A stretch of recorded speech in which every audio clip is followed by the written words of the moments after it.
Jiangsheng, the city's most bustling CBD. At the top of a towering twin skyscraper, the roar of helicopter blades drowned out all other sounds, the swirling wind making it hard to keep one's eyes open. Ning Yu gazed greedily at the city below. This was his final look. From this moment on, this city would exist only in his memories. Down below, dozens of police cars sped towards the building. Plainclothes officers and SWAT teams began sealing off the entrances. "Boss, it's getting late. The cruise ship has already set sail for international waters," said a woman in a professional suit, her appearance cool and composed. Ning Yu took a deep drag from his cigar, then crushed it out on the rooftop. "Let's go." The helicopter ascended, circled briefly, then headed towards the coastline. Ning Yu watched the city below shrink and fade from view. His mind began to drift, recalling the struggles of the past half of his life. His rise to power had been fraught with thorns and bloodshed. How exactly had he strayed onto this path? Was it poverty at home, his girlfriend's vanity, or his refusal to accept an ordinary fate? Some memories were too distant, now blurred. He had arrived in this city at 18 to attend university. At 20, he started working part-time, washing dishes at a restaurant. At 21, he sold pirated DVDs, then got involved in fights over territory. 2 years later, he'd accumulated his first fortune from selling DVDs. As DVDs gradually became obsolete, he became a construction foreman. Known for his generosity and never withholding wages, other foremen began to follow him. Soon, he took over one construction site, then two. 5 years later, even the project owners had to defer to him. The entire urban development of Jiangsheng bore his fingerprints. Later, his investments multiplied real estate, supermarkets, finance, healthcare, catering, entertainment. Some ventures he'd even forgotten. Managing such vast enterprises, he adhered to the principle of a benevolent heart with an iron fist. Otherwise, it was impossible to keep the machine running. Regarding good and evil, he had his own set of standards. These aggressive methods had sown the seeds of disaster from the beginning, but to maintain the operation of his massive empire, there was no other choice. By the end, he could no longer extricate himself. He could only move forward alongside this colossal entity. Now, he was finally leaving. He was truly free, wasn't he? Though he felt a deep sense of attachment to this land, there was also a hint of relief in his heart. "Yingluo, you had a real chance to go legitimate, to live a peaceful life here. Why follow me?" The woman beside him pushed the helicopter's control stick to the lowest position, then turned her head to give him a sharp look, seemingly unwilling to answer. "Huh, that's just your nature. If you had known your future life would turn out like this, would you have accepted my financial support back then?" Lin Yingluo's cool voice came through the headset. "There are no what-ifs in life, and I've never regretted anything." Before the words had fully faded, a sudden anomaly erupted inside the helicopter. A blinding white light filled the cabin. Immediately, Ning Yu felt an intense dizziness, and his body began to plummet rapidly. He desperately reached out for Lin Yingluo. "No." Ning Yu suddenly sat bolt upright in bed, his hands still frozen in a grabbing motion. "Xiaoyu, what the hell are you screaming about? The college entrance exam is over. If you've got nothing to do, go help out at the shop. You're a grown man, yet you spend all day sleeping at home." Ning Yu stared blankly. "Mom." That voice instantly pulled his thoughts back. His vision focused. A small room. A double-decker bunk bed occupied half the space. The other half held a worn-out desk. Piled on the desk were stacks of books. On top lay a thick copy of Crazy English. Beside it sat a desk lamp with a slightly tarnished shade. On the opposite wall were posters of Aaron Kwok, Leon Lai, and Fei Wong, along with a small, unframed mirror. Sweat trickled down his cheek, dripping onto his hand. Ning Yu realized he was drenched in sweat, and his hands long and pale looked different. Was I dreaming? No, this wasn't a dream. Years of training had made his nerves extremely resilient and his temperament exceptionally calm. After a brief moment of thought, he understood, just as the helicopter was crashing and he and Lin Yingluo were plummeting rapidly, he had woken up. That sensation of weightlessness wasn't from a dream, it was real. Otherwise, his body wouldn't have sweated so profusely. Sweating was caused by extreme tension, triggering an overproduction of hormones. The body released this internal anxiety through sweat, alleviating psychological stress. A mere dream couldn't provoke such a strong physical reaction. He grabbed a towel and wiped himself down haphazardly. Looking at his youthful face in the mirror, he realized he'd been transported back in time.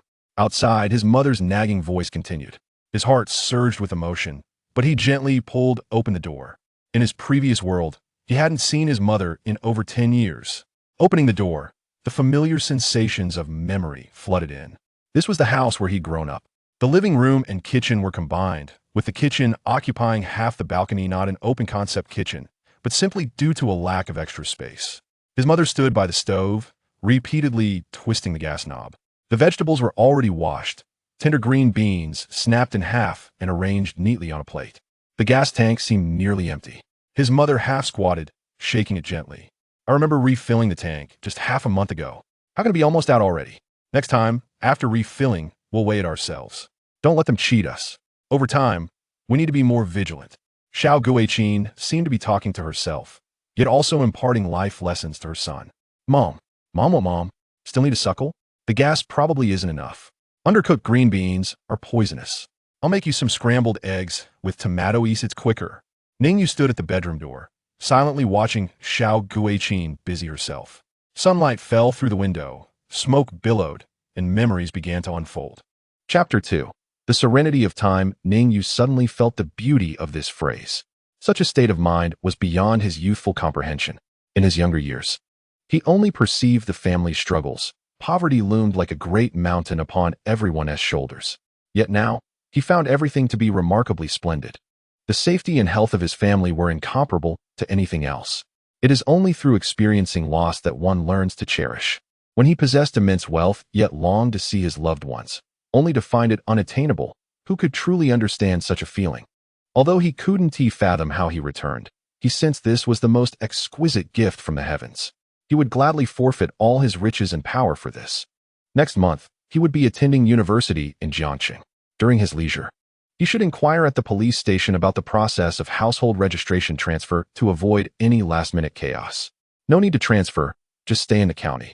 After graduation, you'll have to return to your hometown anyway, remarked Xiao Guiqin, gazing at him with skepticism, as if to say, I may be less educated, but don't try to deceive me.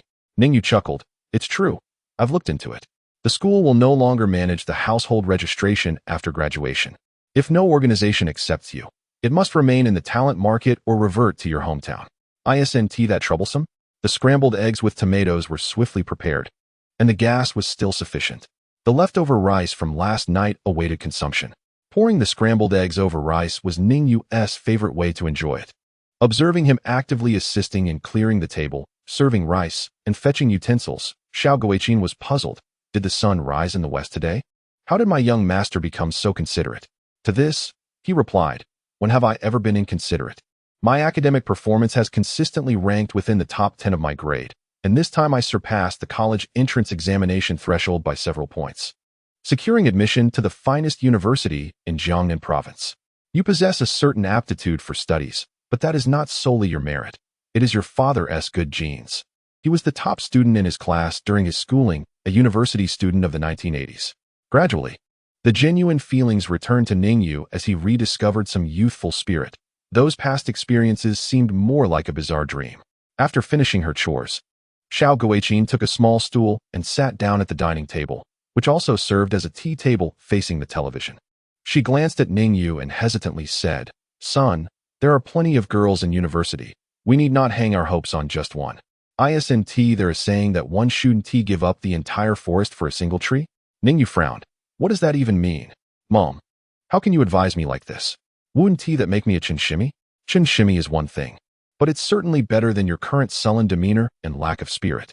Just because a girl wants to break up with you, must you sulk at home for so long? Wait, who wants to break up with me? Ning Yu's mind struggled to catch up, and he pondered deeply, as if grasping threads of memory. It seemed he had been entangled with some girls during high school, but who they were eluded him. He truly found it hard to recall. Guo Meiting, the belle of the first high school, should refrain from feigning innocence here. Ning Yu's face flushed with embarrassment as memories resurfaced. This Guo Meiting had flirted with him for over a year, although they eventually enrolled in the same university. They were not in the same department, and their encounters became infrequent, leading to a gradual fading of their relationship. Later, he heard that she was dating a wealthy boyfriend. At that time, all his thoughts were consumed by his career aspirations, and he viewed romantic relationships with indifference, thus neglecting her entirely. How did you find out? Ning Yu inquired with curiosity. Seeing your miserable expression, I knew something was amiss. I asked Peng Ju, and he mentioned that you had suffered a heartbreak. It's quite embarrassing. Really, what a waste of my good genes. Guo Pengju, his closest companion, had been his friend since childhood. They attended the same kindergarten, elementary school, middle school, high school, and even the same city for college. He admired Ning Yu's academic prowess and played the role of a loyal follower. However, as their careers progressed, their connection began to wane. When Ning Yu finally had the means to assist his friend, he hesitated, fearing that his own affairs might entangle Peng Ju, leading to a gradual cessation of their correspondence. Listening to his mother's self-praise, he found it amusing, realizing that his thick skin was inherited from her. His parents epitomized the ideal of beauty and talent. His father, a university student, returned to their county to teach at a middle school, gaining a reputation as a local prodigy. Disliking the academic environment, he eventually ventured into entrepreneurship, opening a small convenience store. However, it was evident that his father lacked a knack for business, failing to earn much and even depleting a portion of their savings. Eventually, dissatisfied with the variety of goods, he transformed the store into a stationery shop, selling student supplies and writing materials. This left Ning Yu with a considerable amount of resentment. Running a convenience store would have been splendid, a cherished memory from his childhood. Ice cream and snacks were freely available, and everyone envied him. His mother was a standout at a textile factory, where she first met his father during night school, a genuine student-teacher romance. Their home was originally the factory's dormitory. Though the factory had long since undergone privatization, and the once secure jobs had turned into contractual positions. Hey, why are you so lost in thought? Still daydreaming about guamating? Ahem, Mom, please refrain from saying such things. We are entirely innocent. What do you intend to do? If anything were to happen, just see if I don't break your legs. I'm grown up now. I can handle these matters. Please don't worry. Here, $100. Go out and spend time with Peng Ju this afternoon. Don't just stay cooped up at home. A university student should embody the vigor of youth. With your looks, surely you can find a partner in college. Xiao Guiqin tossed him $100 before hastily departing.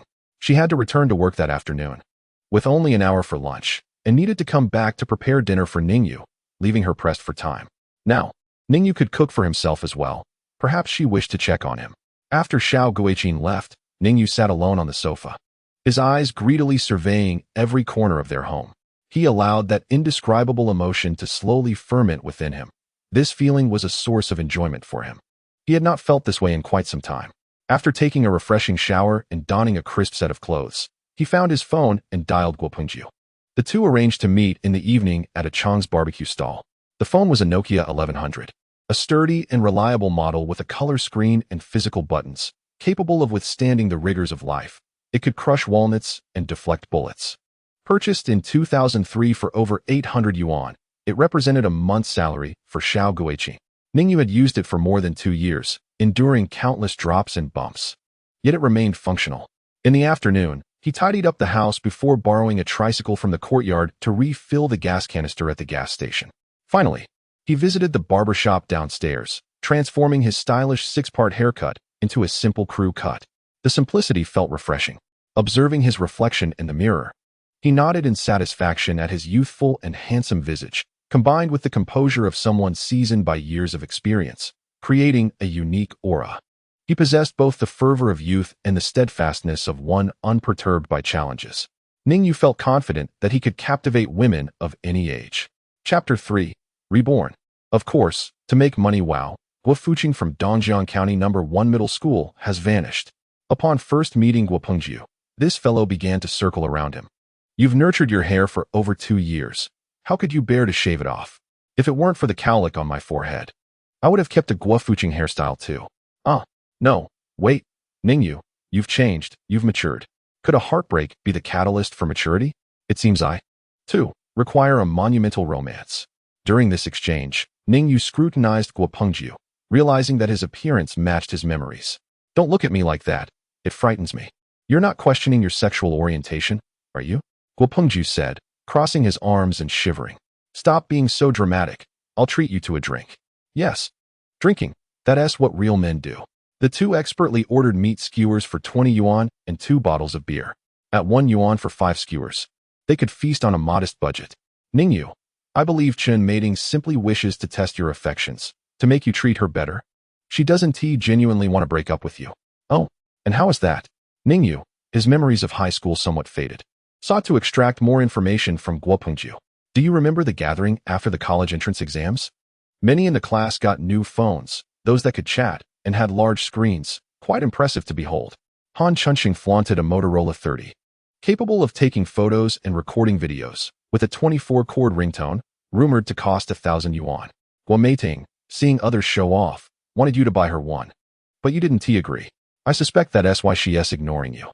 Listening to this youthful banter, filled with bravado, Ning Yu felt a sense of nostalgia. Such is the essence of youth. As for Guo Meiting's indifference, he found it of little consequence. He had experienced the charms of even more beautiful women. After 3 bottles of beer, Ning Yu's tongue began to feel a bit numb, while Guo Pengzhu was thoroughly intoxicated, swaying as he walked. As Guo Pengzhu spoke fervently, memories from high school began to resurface in Ning Yu's mind. After accompanying him home, the sound of stir-fried pork with bamboo shoots reached his ears, causing a smile to unconsciously curve at the corners of his mouth. Both of Guo Pengzhu's parents held positions within the system and had instilled a strict upbringing from a young age. The very name Pengzhu reveals their aspirations for their son to achieve greatness. Dongjiang County, a resource-based city, enjoyed a level of prosperity comparable to that of major cities before the 1980s. Although it has experienced some decline since then, its substantial population still marks it as a significant county within Jiangnan province. Moreover, its proximity to the provincial capital, Jiang City, just 2 hours away, has attracted a number of new enterprises to establish themselves here. Thus, the old town of this county exudes a palpable sense of decline, while the new district brims with vitality, and the Dongjiang development zone dramatically stretches towards the provincial capital. Ning Yu's home lay within the old town, where the streetlights dimmed and the roads were riddled with potholes. Occasionally, a vehicle would pass by, and for those unfamiliar with the terrain, the sounds of scraping metal and the driver's curses would fill the air.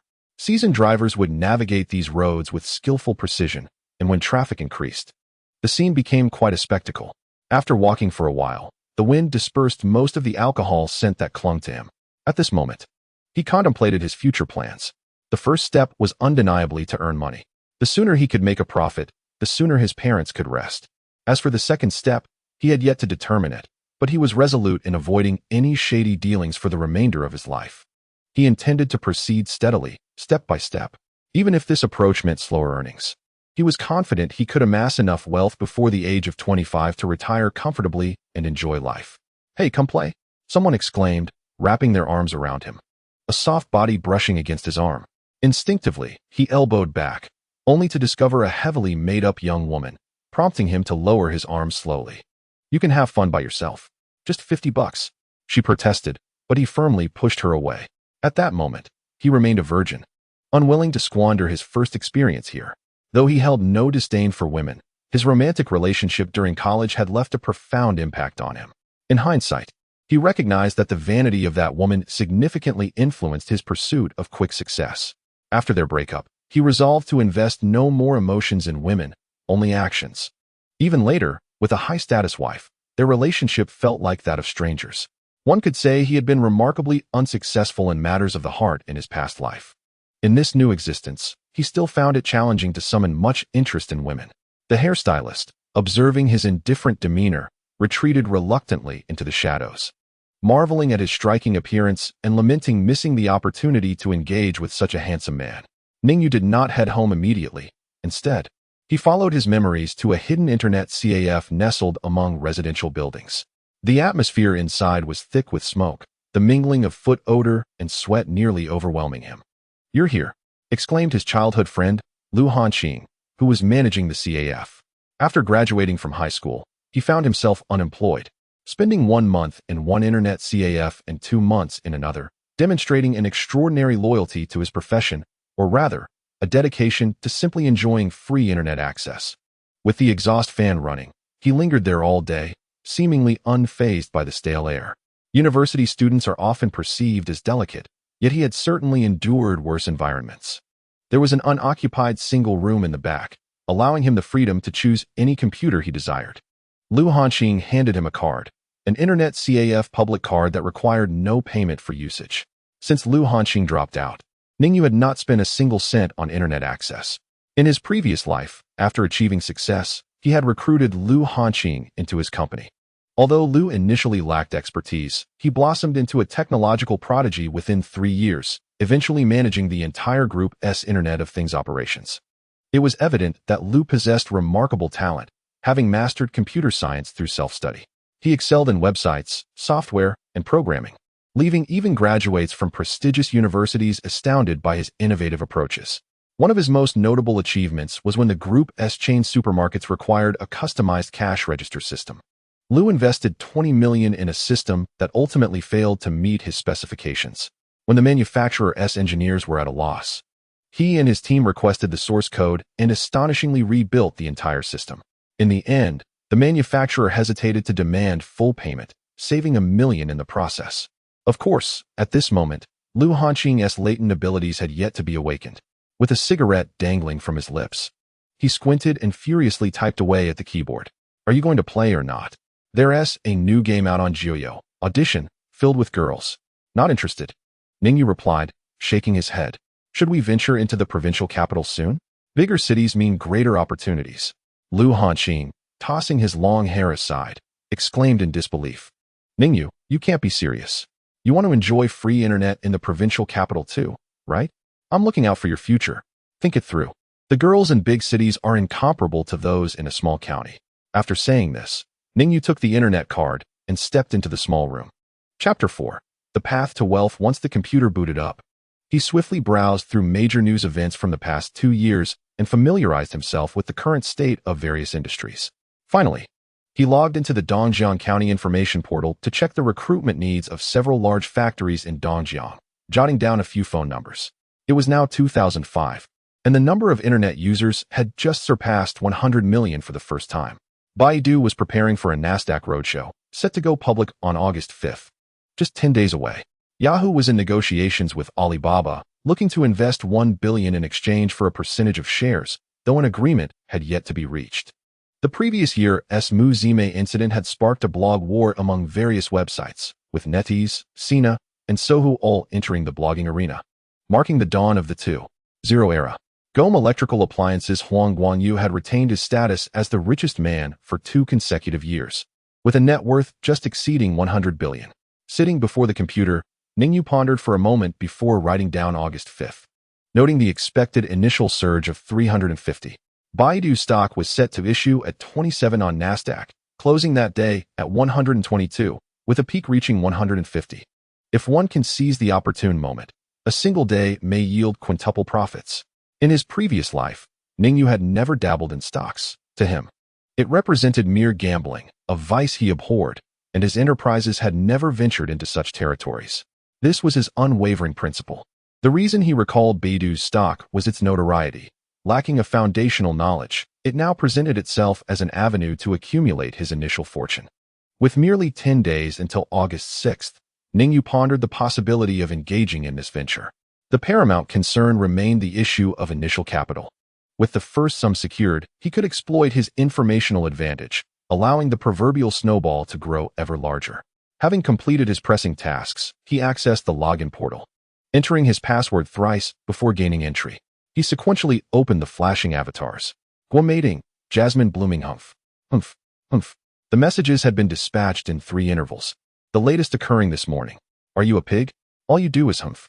Ning Yu promptly shut it down. The chat group for Class 2 of the senior year was lively. Someone exclaimed, I'm currently on the vast grasslands, and I've tanned, followed by a photo to elicit envy. Another remarked about watching a film and dining on Western cuisine. The most ostentatious was Han Chunxing, who posted a picture from his car, inadvertently showcasing a brand emblem. I just passed my driving test and am interning at the family business. Soon. A playful tease from Chun Gu followed. You're getting a car? I envy you. You'll be able to impress girls as soon as you enter college. Hey, it's merely a mode of transport, saving time, he replied. A 2005 long wheelbase BMW 320, nearly 400,000 upon purchase, subtle and understated. This was met with a flurry of flattery. Ning Yu chuckled softly, choosing not to delve further into the conversation. He typed, Is anyone interested in summer work? Please leave me a message. You can also gather friends and classmates to earn some extra cash during your free time. It's reasonable to earn around 1,000 yuan over the summer. The job location is within the county, fair to all. Registration is limited to 3 days. Don't miss out. Those interested, please message me separately for updates. After sending this message, he exited the chat. Upon returning home, his father, Ning Lizzie, was already there, bent over the tea table, meticulously inscribing characters with a brush on a sheet of newspaper. Ning Yu approached and glanced at the work. It was the stele of Confucius Temple by Yu Shinan, the very calligraphy piece that had inspired his own initial foray into the art. In his past life, he had discarded numerous habits and passions, yet he had steadfastly maintained his dedication to writing. In moments of significance, tranquility is essential, while it may be easy to articulate. Achieving it is far more challenging. Practicing calligraphy serves as the best means to cultivate such tranquility. Otherwise, he would not have remained composed when the plainclothes officers and the flying tigers stormed the office building, only conceding to depart after extinguishing his cigar with care. He had endured numerous trials, some pertaining to life and death, and often it was through the serenity within that he navigated perilous situations unscathed. "Dad, have you finished?" "I bought a watermelon," he called out. Without lifting his head, Ning Lizzie replied, "One must never rush the act of writing. The heart must be as still as water." As he meticulously completed each stroke of a character, he remarked, "Since you entered your senior year, I haven't closely supervised your calligraphy. Why don't you write a couple for me to see if you've made any progress?" Ning Yu smiled, setting down the watermelon, and picked up the brush to begin. To advance in calligraphy, one must draw upon experience and insight. Your daily recitation of model works seems to have become merely a formality. Observing Ning Yu's series of strokes, Ning Lizzie's expression shifted. With a hint of skepticism, he asked, "How have you improved so remarkably?" Ning Yu replied, "Haven't I mentioned that at a certain level, calligraphy embodies one's life experiences? You closed the shop. Had my mother resigned from her job, withdrew all our savings to explore our nation's magnificent landscapes. This way, you can infuse the essence of those mountains and waters into your writing, capturing both the weight of the mountains and the grace of the waters." Yet inwardly, he chuckled. "You're already 15 this year, and I was over 10 in my previous life. This life, I'm 18, by all calculations. You cannot possibly have practiced for as many years as I have. Little rascal, have you withdrawn all the savings? How will you buy a house when you get married? How will you raise children? I hear the new houses in the East District are already priced at $1,500 per square meter. At this rate, the speed of saving money can't keep up with the rising prices." Xiao Guiqin, knitting a blue-gray sweater, overheard their conversation and began to admonish them. The moment she spoke, silence ensued, for any further discussion would likely ignite a more heated debate. Later that night, Guo Pengzhu called again. "Ning Yu, I saw your message in the group about working at the factory. Isn't earning a little extra money beneficial? It would ease your financial burden when you go to university." "No, that is not the point. You shouldn't have posted it in the group. After you did, Han Chunxing went on a lengthy tirade, mocking you. Ignore him. In our class of over 10, less than half are likely to enter university. The rest are probably facing job hunting pressures. I'm merely seeking a way for them. Furthermore, if you know any other graduating classes, encourage them to share this message in their groups as well, aiming for widespread awareness among all senior classes. You truly are a benevolent soul." Guo Pengzhu chuckled. "If you manage this well, when it's time for university, I shall buy you a Motorola 30 phone." "Really?" Guo Pengzhu perked up instantly, but then inquired. "We've been together since elementary school. Surely, you know the people I know?" "Not at all. I can't even remember my first love," Ning Yu laughed. "If I reach out, how would you earn that phone?" "True. Don't make contact. I assure you that I'll notify all the high school graduating classes. Tonight, I want to sleep a wink." Chapter 5, Talent Distribution. At 8 in the morning, Ning Yu deliberately donned a white shirt and boarded the bus route 52. This bus headed towards the suburban areas of the new city, where numerous large factories, attracted by investments, were situated. Gute Electric Sound, primarily engaged in the research, production, and sales of audio devices, optoelectronic components, electronic accessories, and complete electronic products, was among them. The conversation, though seemingly elaborate, essentially revolves around providing audio systems for various mobile phone manufacturers through subcontracting. In the past 2 years, this factory secured contracts with Baoang and Xiaolingtong, experiencing rapid growth. The county government has shown strong support, facilitating land approvals and favorable policies, leading to the construction of one factory after another. Across from Get Electric Acoustics is another audio company, Gongda Electric Acoustics, which, despite its smaller scale, has targeted the mobile phone market and is striving to expand. Ning Yu approached the security office and knocked on the door. "What do you need?" The guard inquired. "I'm here to see Manager Yu from the Human Resources Department. We have an appointment. Please sign in, and I'll make a call to verify." The diligent guard confirmed the details before granting him entry.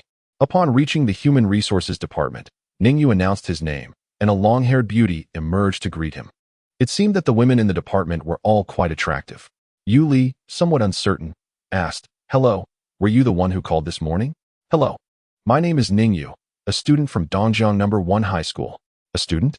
The warmth in her eyes diminished significantly, likely due to the realization that he was merely a student. However, perhaps his good looks prevented her from sending him away. "Indeed, while I am a student.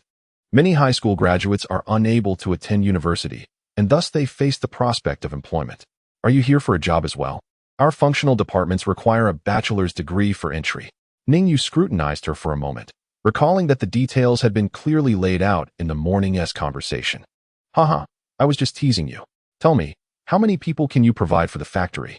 Yu Li, the recruitment manager, oversaw a team of 5 dedicated to hiring. The primary challenge for electronic factories is the high turnover rate, with dozens of employees resigning daily, compounded by the factory's expansion. She tirelessly sought new recruits through social recruitment, job markets, recruitment websites, local information portals, referral rewards, and collaborations with numerous agencies.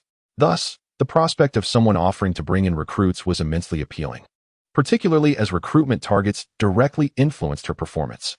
Ning Yu took his time before addressing the topic, positioning himself formally at the conference table to mitigate any disadvantage due to his youth, ensuring that the negotiation atmosphere remained respectful. Observing his demeanor, Yu Li smiled and prepared him a cup of instant coffee. "So, how do we proceed with this collaboration?" "I will be straightforward. I cannot guarantee a specific number of recruits, perhaps dozens, or possibly 1 or 200. Yu Li nodded, unfazed. It was typical for a high school student to lack thorough research. Even a few dozen recruits would be beneficial. Ning Yu continued, "However, I have a condition. Upon their arrival, I wish to receive the payment immediately. That does not align with our policies. Our collaborating units settle payments 3 months post-hire. Otherwise, how can we ensure employee retention? You know how volatile young people's sentiments can be. Even minor dissatisfaction could lead to immediate resignations. I understand your concerns, therefore, I am willing to forego some profit. From what I gather, your policy stipulates that half the payment is settled upon hiring, with the remainder after 3 months. I only require 1/3 of the fee. Young man, your approach carries certain risks for me. Over the years, several agencies have orchestrated schemes to defraud individuals, leading to a steady stream of departures within just a few days of employment. You need not fret over this. Throughout this summer, I will gradually introduce candidates to you. The timeline is clear, and you may terminate our collaboration at any moment." After a brief silence, Yu Li stated, 1 week. Payment should be made a week after starting work. That is my bottom line. 3 days. If you disagree, I will collaborate with the other party. At this moment, Yu Li realized that the opponent was far more seasoned than a mere high school student. Having worked in human resources for many years and interacted with countless individuals, she found herself unable to match his assertiveness. "Let us sign a contract. I must guarantee a minimum of 50 individuals, and only upon this condition shall we proceed with payment." Ning Yu pondered briefly before nodding in agreement. There are thousands of high school graduates in Dongjiang County. If he cannot recruit even 50, then he has wasted over 60 years of his life. The standard commission for recommending a candidate is 1,000 yuan, which is no secret. If he takes only 1/3, that amounts to 750 yuan per person. Upon seeing Ning Yu's name on the contract, Yu Li added, "We require an invoice." "I understand. Individuals can indeed apply for invoices, and I will bring one along when collecting the payment." The mention of individual made Yu Li realize that he was no novice. After exiting the internet CAF, Ning Yu dialed Guo Pengju's number. "Old Guo, how are the notifications coming along?" "Ning Yu, let me tell you, I've sent so many messages my eyes are starting to blur. Numerous people have called inquiring about the organization and the benefits offered. I really should have kept your number." Noticing that Guo's voice sounded a bit disoriented, Ning Yu suggested, "Create a new group, add anyone interested, and I will communicate with them within the group." "All right, I will create it immediately and add you." Ning Yu glanced at his phone, realizing the inconvenience of being unable to log in. He hailed a cab and made his way to the internet CAF. Upon logging in, the group was already buzzing with activity. Ning Yu checked the list. There were already dozens of individuals present, and more were being added. Within an hour, the number swelled to over 200. Each one of them represents potential earnings. Ning Yu spent the morning addressing inquiries and providing psychological support, then posted the salary and benefits on the bulletin board without disclosing the company name. Many recognized acquaintances among the crowd, and given that the factory is local with attractive compensation, they were eager to join forces. The salary standards at Green Sound are considered the pinnacle in Dongjiang City, primarily boosted by overtime. Ning Yu tallied the participants. The first wave consisted of 67 individuals, with plans to gather tomorrow at the bus company's headquarters. He calculated that a single bus should suffice, proving far more economical than chartering a vehicle. There were also some inquiries about summer part-time work. But with their numbers being few, he chose to disregard them for now, focusing on completing this batch of long-term placements before seeking suitable opportunities for them. Chapter 6. The first pot of gold bus company headquarters. The driver of bus 52 appeared somewhat dazed. It seemed that in the brief moment he had taken to enjoy his breakfast, an influx of students had surged forth, while other buses remained nearly empty. His was already at full capacity. Ning Yu stood at the entrance, waving a 50-yuan note alongside a handful of coins. "Driver, please count the heads. There are a total of 67 passengers, and I'm ready to pay." "Where are you headed?" the driver inquired. "To the East City Development Zone. We're already full, so please don't stop along the way." The driver chuckled. "Even if I were to stop, I'd still need to fit more in. Each route has its schedule. We shall proceed leisurely." "All right, let us set off." Inside the bus, the youthful students brimmed with vitality. Familiar faces gathered in clusters, dreaming of their future careers. Ning Yu gazed upon the more than 50,000 yuan in his possession, sighing inwardly. "Dear students, it's not my intention to profit from you. It's simply that this route is both expedient and hassle-free, and most importantly, entirely legal. However, at your age and educational level, what can you achieve if not factory work? Venturing into society often leads to sales positions, where your youth makes you vulnerable to scams. Falling into a pyramid scheme would be unfortunate. Perhaps it's wiser to spend a couple of years honing your skills before exploring the world. You might even find a partner at the electronics factory. Upon arrival, please collect your belongings and disembark from the rear door in an orderly fashion. No need to rush." Ning Yu called out, sounding much like a tour guide. At the entrance of the Gute electronics plant, Yuli awaited with her recruitment team, her face adorned with a radiant smile. A large banner hung prominently, a warm welcome to East County High School graduates for internship. This was Ning Yu's suggestion. Young people appreciate a sense of occasion, and by creating a ceremonious atmosphere, they would feel reluctant to turn back. In the conference room, they were briefed on the company culture and development history, followed by a small welcome gathering. Ning Yu participated in the orientation activities, escorting them to the employee dormitories, where he pleasantly relished the cool air of the air conditioning. As he departed, a group of students surrounded him. "Thank you so much. If it weren't for you, we wouldn't have found such a factory with excellent benefits. Indeed, your enthusiasm is remarkable. Not only did you organize our trip, but you also thought of everything for us. The way you advocated for air-conditioned dorms was truly impressive. Although we aren't from the same school, I consider you a friend," one student declared. Ning Yu felt a swell of pride, shaking hands with each of them. "I am equally grateful to you for granting me this opportunity. Let us all work diligently here and show our parents that we are not the lost generation. Should any issues arise, feel free to contact me at the number I provided." Yuli awaited him at the entrance, giving him a thumbs up as he approached. "You truly are impressive. You signed the contract yesterday and brought them here today. Manager Yu, please ensure that they receive adequate support and psychological guidance. This is their first job, and they may need some adjustment.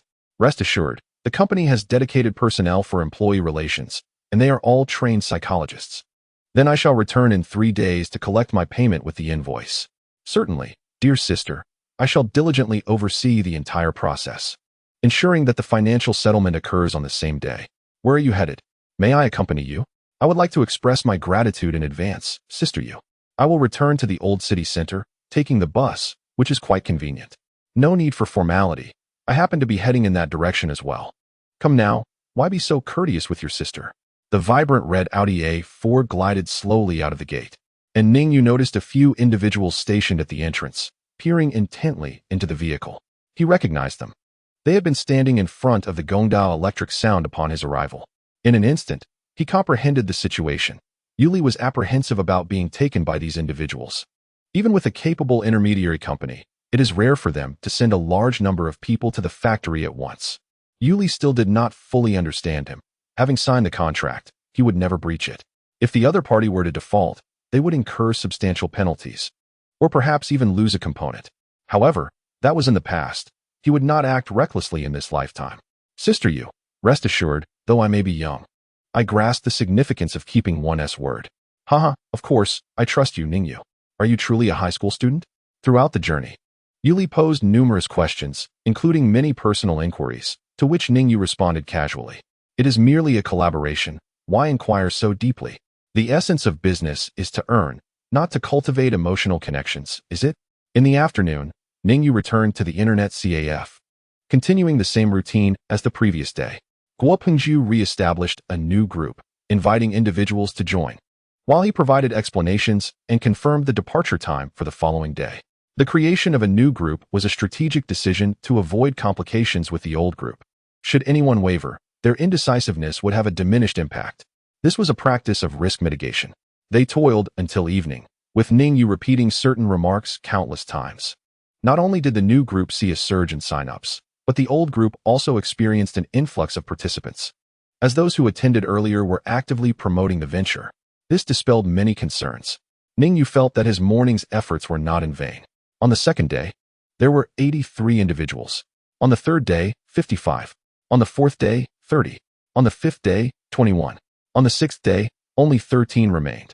Consequently, Ning Yu decisively ceased this business endeavor.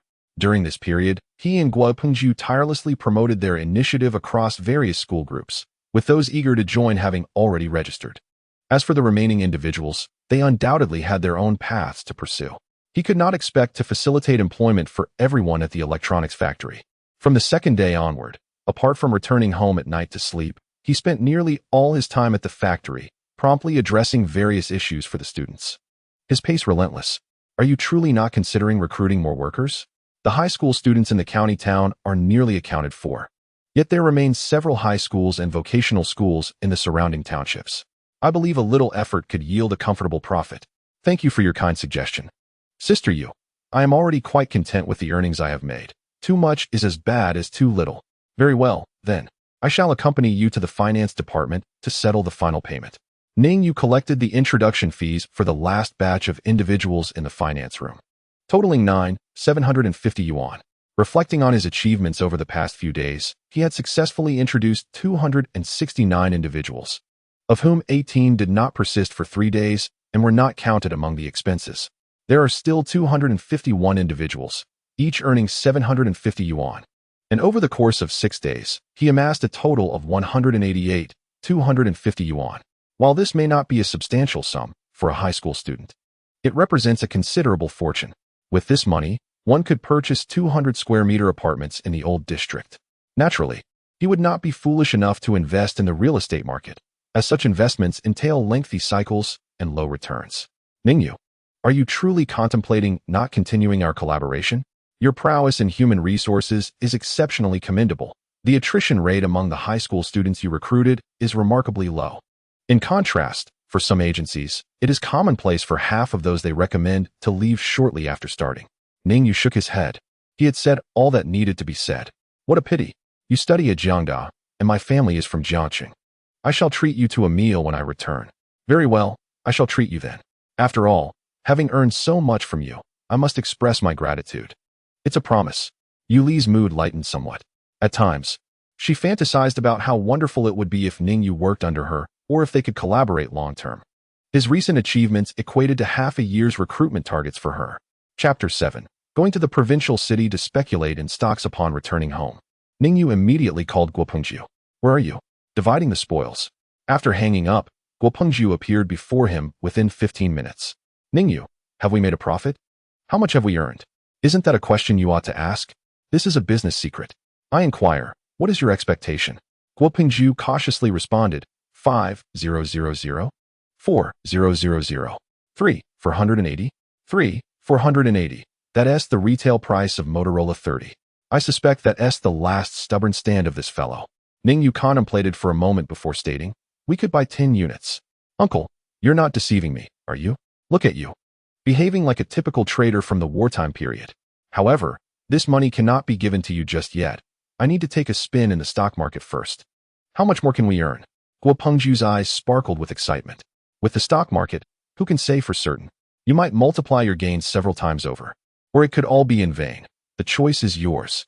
Sweat visibly beaded on Guo Pengju's face as he engaged in earnest analysis, clearly struggling with the decision. He had never seen such a sum of money before. Seeing his demeanor, Ning Yu advised, perhaps it is best if you refrain from participating with your current psychological resilience. It would be unwise to engage with the stock market.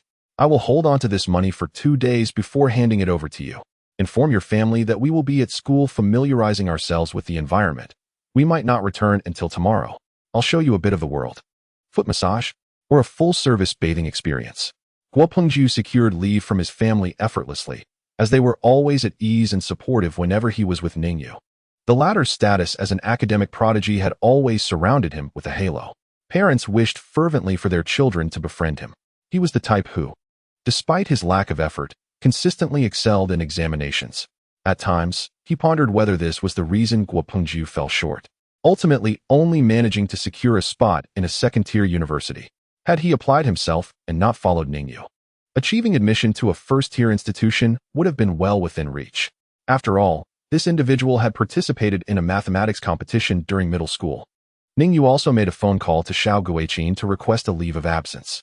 Telling old Ning would be of no use. He might as well inform Xiao Guiqin, who would likely remind him of this for a couple of days upon his return. Xiao Guiqin merely advised him to check on his sister, who was working odd jobs in Jiangqing. Ning Yu had a sister named Ning Xiao, a name derived simply from their parents' surnames, yet it possessed a certain poetic charm. Ning Xiao was 3 years older, currently a junior at Jiangnan Normal University. During the summer holiday, she organized a training class with her classmates to teach children academic subjects. Thus, she had not returned home. In his past life, Ning Xiao had encountered setbacks in her romantic endeavors, and the money earned from her training class had been entirely swindled away. It was only after Ning Yu became capable that he assisted her in transforming the training class into a nationwide chain, earning her recognition as a model of excellence in the province. The one who had wronged Ning Xiao was eventually found by him, and he meted out a severe retribution, rendering that individual incapacitated.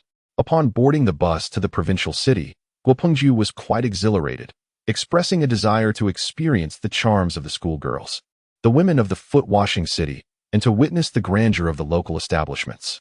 Meanwhile, Ning Yu gazed out at the passing scenery, his expression somewhat pensive. This return was not merely to reclaim what had been lost.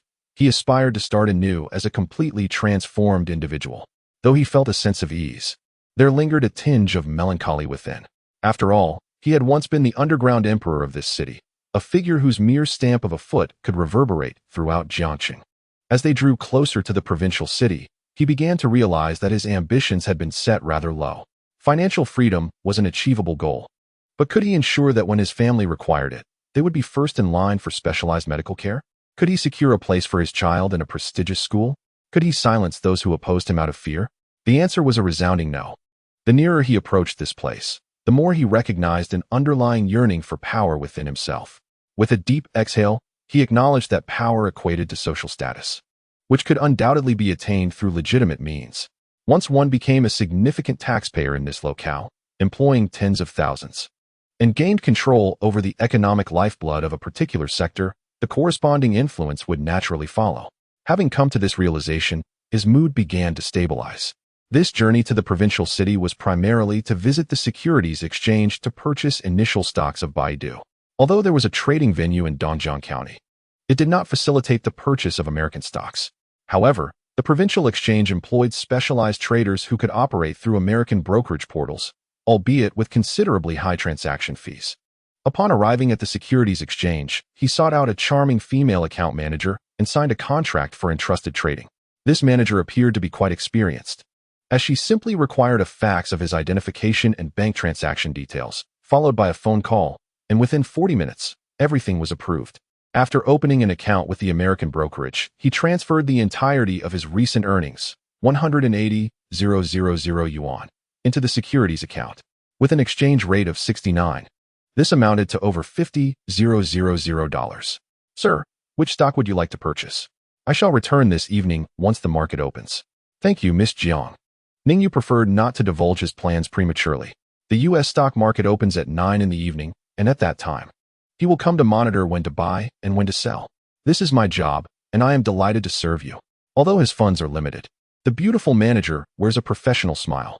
Ning Yu is also in high spirits. After all, stocks are his weakness. And he did not expect the process to be so straightforward. Everything proceeded smoothly, earning him his first pot of gold, and the securities account was established right on schedule. Upon exiting, he spotted Guo Pengju sitting on the steps in front of the shopping mall, twisting his neck to gaze at the women. This fellow is indeed preoccupied with thoughts of women. Rising from his seat, he decided to change his name, as Jian tarnished the legacy of the esteemed Yu. It has nothing to do with you. My name is derived from Xiao Yao Yu. Thus, it is a disservice to Zhuangzi. Let us find a hotel to stay in, and then seek out a barbecue stand. Barbecue again. I noticed a buffet for 38 that seems quite appealing. What can you get for 38? Just some cheap scraps. Ultimately, the two indulged in the renowned cuisine of the Northwest, Lanzhou beef noodles. It is not that he is stingy, but rather that there is simply no time to waste. After dinner, he hurried to an internet CAF to research the basics of trading U.S. stocks. Although there is an operator, he wishes to grasp the fundamental operations himself. As he departed, he arranged for Guo Peng to have an all-nighter. Tonight, he intends to remain at the stock exchange for the entire night, waiting to sell when Baidu's stock price peaks, thus maximizing profits. He recalls that on the day of the initial offering, the price soared to 150, and he simply needs to sell when it reaches 148. At 8:50, he arrived punctually at the office. Ms. Jiang, I need to stay late. Mr. Ning. There is no need for formalities. The commission for trading U.S. stocks is substantial. For this transaction, regardless of profit or loss, I personally stand to earn 800. At 9 o'clock, the Nasdaq opened promptly. Ning Yu immediately instructed, invest all the money in Baidu stock. Jiang Ye curiously inquired, aren't we going to observe for a while? The stock's performance is still unclear. No need. Jiang Ye nodded and proceeded to purchase all shares. At this moment, the stock remained at its initial price of 27. With 280,000 in his account, he had just acquired over 1,000 shares. What followed was a protracted wait. Minutes later, Jiang Ye suddenly exclaimed, it's moving. It's moving again. Ning Yu observed as the stock began its ascent. In a brief span, it surpassed 50. Jiang Ye explained the reasons behind the fluctuations, but he could only grasp the general idea without offering any opinion. He simply needed to keep a watchful eye and sell when it approached 150. At 1 in the morning, the stock price finally climbed to 149. Ning Yu promptly declared, sell all. Mr. Ning, this stock has shown such remarkable performance on its first day. If we hold it for a while longer, it will surely continue to rise. I understand. Sell it. The moment Jiang Ye executed the order, the 1,000 shares were swiftly absorbed by others without a ripple. As Ning Yu gazed at the balance of his account, which had astonishingly swelled to 150,000, he felt a surge of elation. Miss Jiang, please withdraw the funds for me. Miss Jiang appeared somewhat bewildered. In just a few hours, the young man's assets had multiplied more than 5-fold. What astounded her further was his remarkable restraint, as he chose to sell at a high point rather than succumbing to greed, a trait common among most who profit, who often convince themselves that further play will yield even greater rewards. She peered into Ning Yu's eyes, and to her surprise, there was no trace of excitement, nor did his demeanor shift in the slightest. After deducting stamp duty, transaction fees, brokerage commissions, transfer fees, securities regulatory fees, transaction handling charges, cross-border banking fees, and platform fees totaling 280,000, a remaining sum of 946,000 has been credited to your card. Ning Yu nodded expressionlessly, internally cursing, what a rip-off.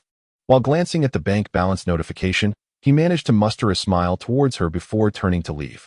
Chapter 8. Ning Xiao upon returning to the internet CAF. Guo Pengju was engrossed in his game, having completely forgotten about the previous events. You're back. Hurry and log in.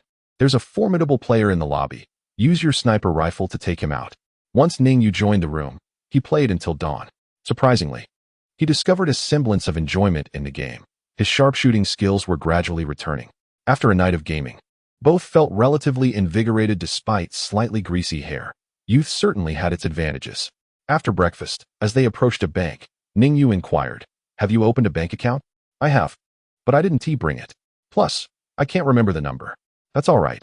Since you have your ID, we can open a new account here, which will come in handy for school. Half an hour later, Guo Pengju stared at the figures on his bank book, grinning uncontrollably. Father, these students are indeed worth a fortune. We can sell a batch every year, and we'll be set. Ning Yu, noticing the peculiar gaze of the bank staff, slapped him lightly on the head. This is a legitimate business, not something akin to human trafficking. I'm providing a proper career service, all right? After leaving the bank, he accompanied Guo Pengju to buy a new phone from Suning, a Motorola 30. Ning Yu opted not to purchase one. He no longer needed to keep a constant watch on his phone, and his current device sufficed. Initially, he considered buying a laptop, but upon glancing at the configurations and prices, he shook his head in dismay. Any brand of laptop with similar features was priced over 10,000, which he deemed unjustifiable. Surrounded by the sales counter were mostly students around his age, accompanied by their parents, selecting devices. Observing their excitement, he realized they likely had no inkling that purchasing even a modest laptop would require several months of their parents' wages. Just as he exited the Suning electronics store, Ning Xiao called, inquiring about his whereabouts and the purpose of his visit to the provincial capital. A barrage of questions came through, prompting Ning Yu to frown. He was no longer the younger brother who was 3 years her junior. By experience, he had surpassed Ning Xiao by over a decade. However, who could resist the presence of an elder sister? He fabricated a little lie, claiming he had come early to familiarize himself with the surroundings. Ning Xiao was an academic prodigy, the kind of exceptional child that everyone admired. She had the opportunity to attend a prestigious university, but due to family circumstances, she chose to enroll in a teacher's college, primarily for the daily allowance of 30 yuan. Coupled with her scholarship, attending such an institution required little to no financial burden, allowing her to contribute to her family's expenses. Most of Ning Yu's pocket money during high school was provided by Ning Xiao. To Ning Yu in his childhood, such a sister was akin to a formidable overlord. Given his nature, it was remarkable that he excelled academically, a credit to Ning Xiao's immense influence. Throughout his studies, Ning Xiao was his guiding light, while their parents were less involved. Until high school, Ning Yu lived perpetually in his sister's shadow. Any decline in his academic performance or any gaps in his knowledge resulted in a severe reprimand. In his younger years, his sister was the most terrifying creature. Her discipline was painful. This resulted in Ning Yu possessing a solid grasp of foundational knowledge. Each holiday was a nightmare for him, as Ning Xiao insisted he complete the upcoming year's English and mathematics courses in advance. They had shared a room since childhood, with the bunk bed set up such that she occupied the upper bunk while he resided below. They even shared a study desk, leaving him no opportunity for slacking off. Upon hearing Ning Xiao's voice now, a slight trepidation still stirred within him. Your sister? Guo Pengju inquired. Ning Yu nodded in response. Then I shall take my leave. Call me when you return. Guo Pengju dashed away. He too had been under the reign of the formidable Ning Xiao, having once endured the ordeal of reciting an entire unit of an English textbook during a visit to their home. Since that experience, Guo Pengju always made sure to ascertain whether Ning Xiao was home before visiting Ning Yu.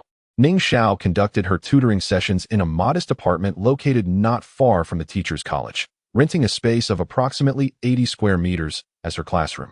The layout was that of a 3-bedroom apartment, with a small activity area housing 2 tripod display stands.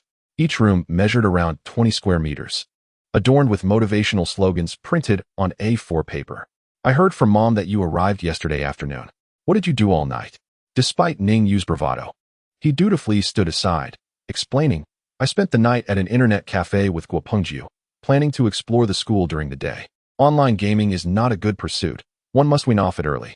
Otherwise, in a relaxed environment with no constraints, one risks becoming utterly unproductive. Our school has seen many such cases. Students who were top performers in high school often indulge themselves in college, spending their days in internet cafes and failing courses as a result. I've noticed that such individuals often leave college without a diploma. Indeed, my all-nighter was primarily a financial decision. Staying at a hotel would cost dozens of yuan, while an overnight at the internet cafe only costs 5. If you had called me earlier, you could have saved that 5 yuan. You look quite disheveled. There's enough oil on your face and hair to fry something. Go wash up in the dorm. I can wash up here. That's not an option. There's no hot water here. Ning Xiao asserted that if it is deemed unfeasible, then it must indeed be so. Sister, how many individuals are involved in this endeavor, and why are you the only one present?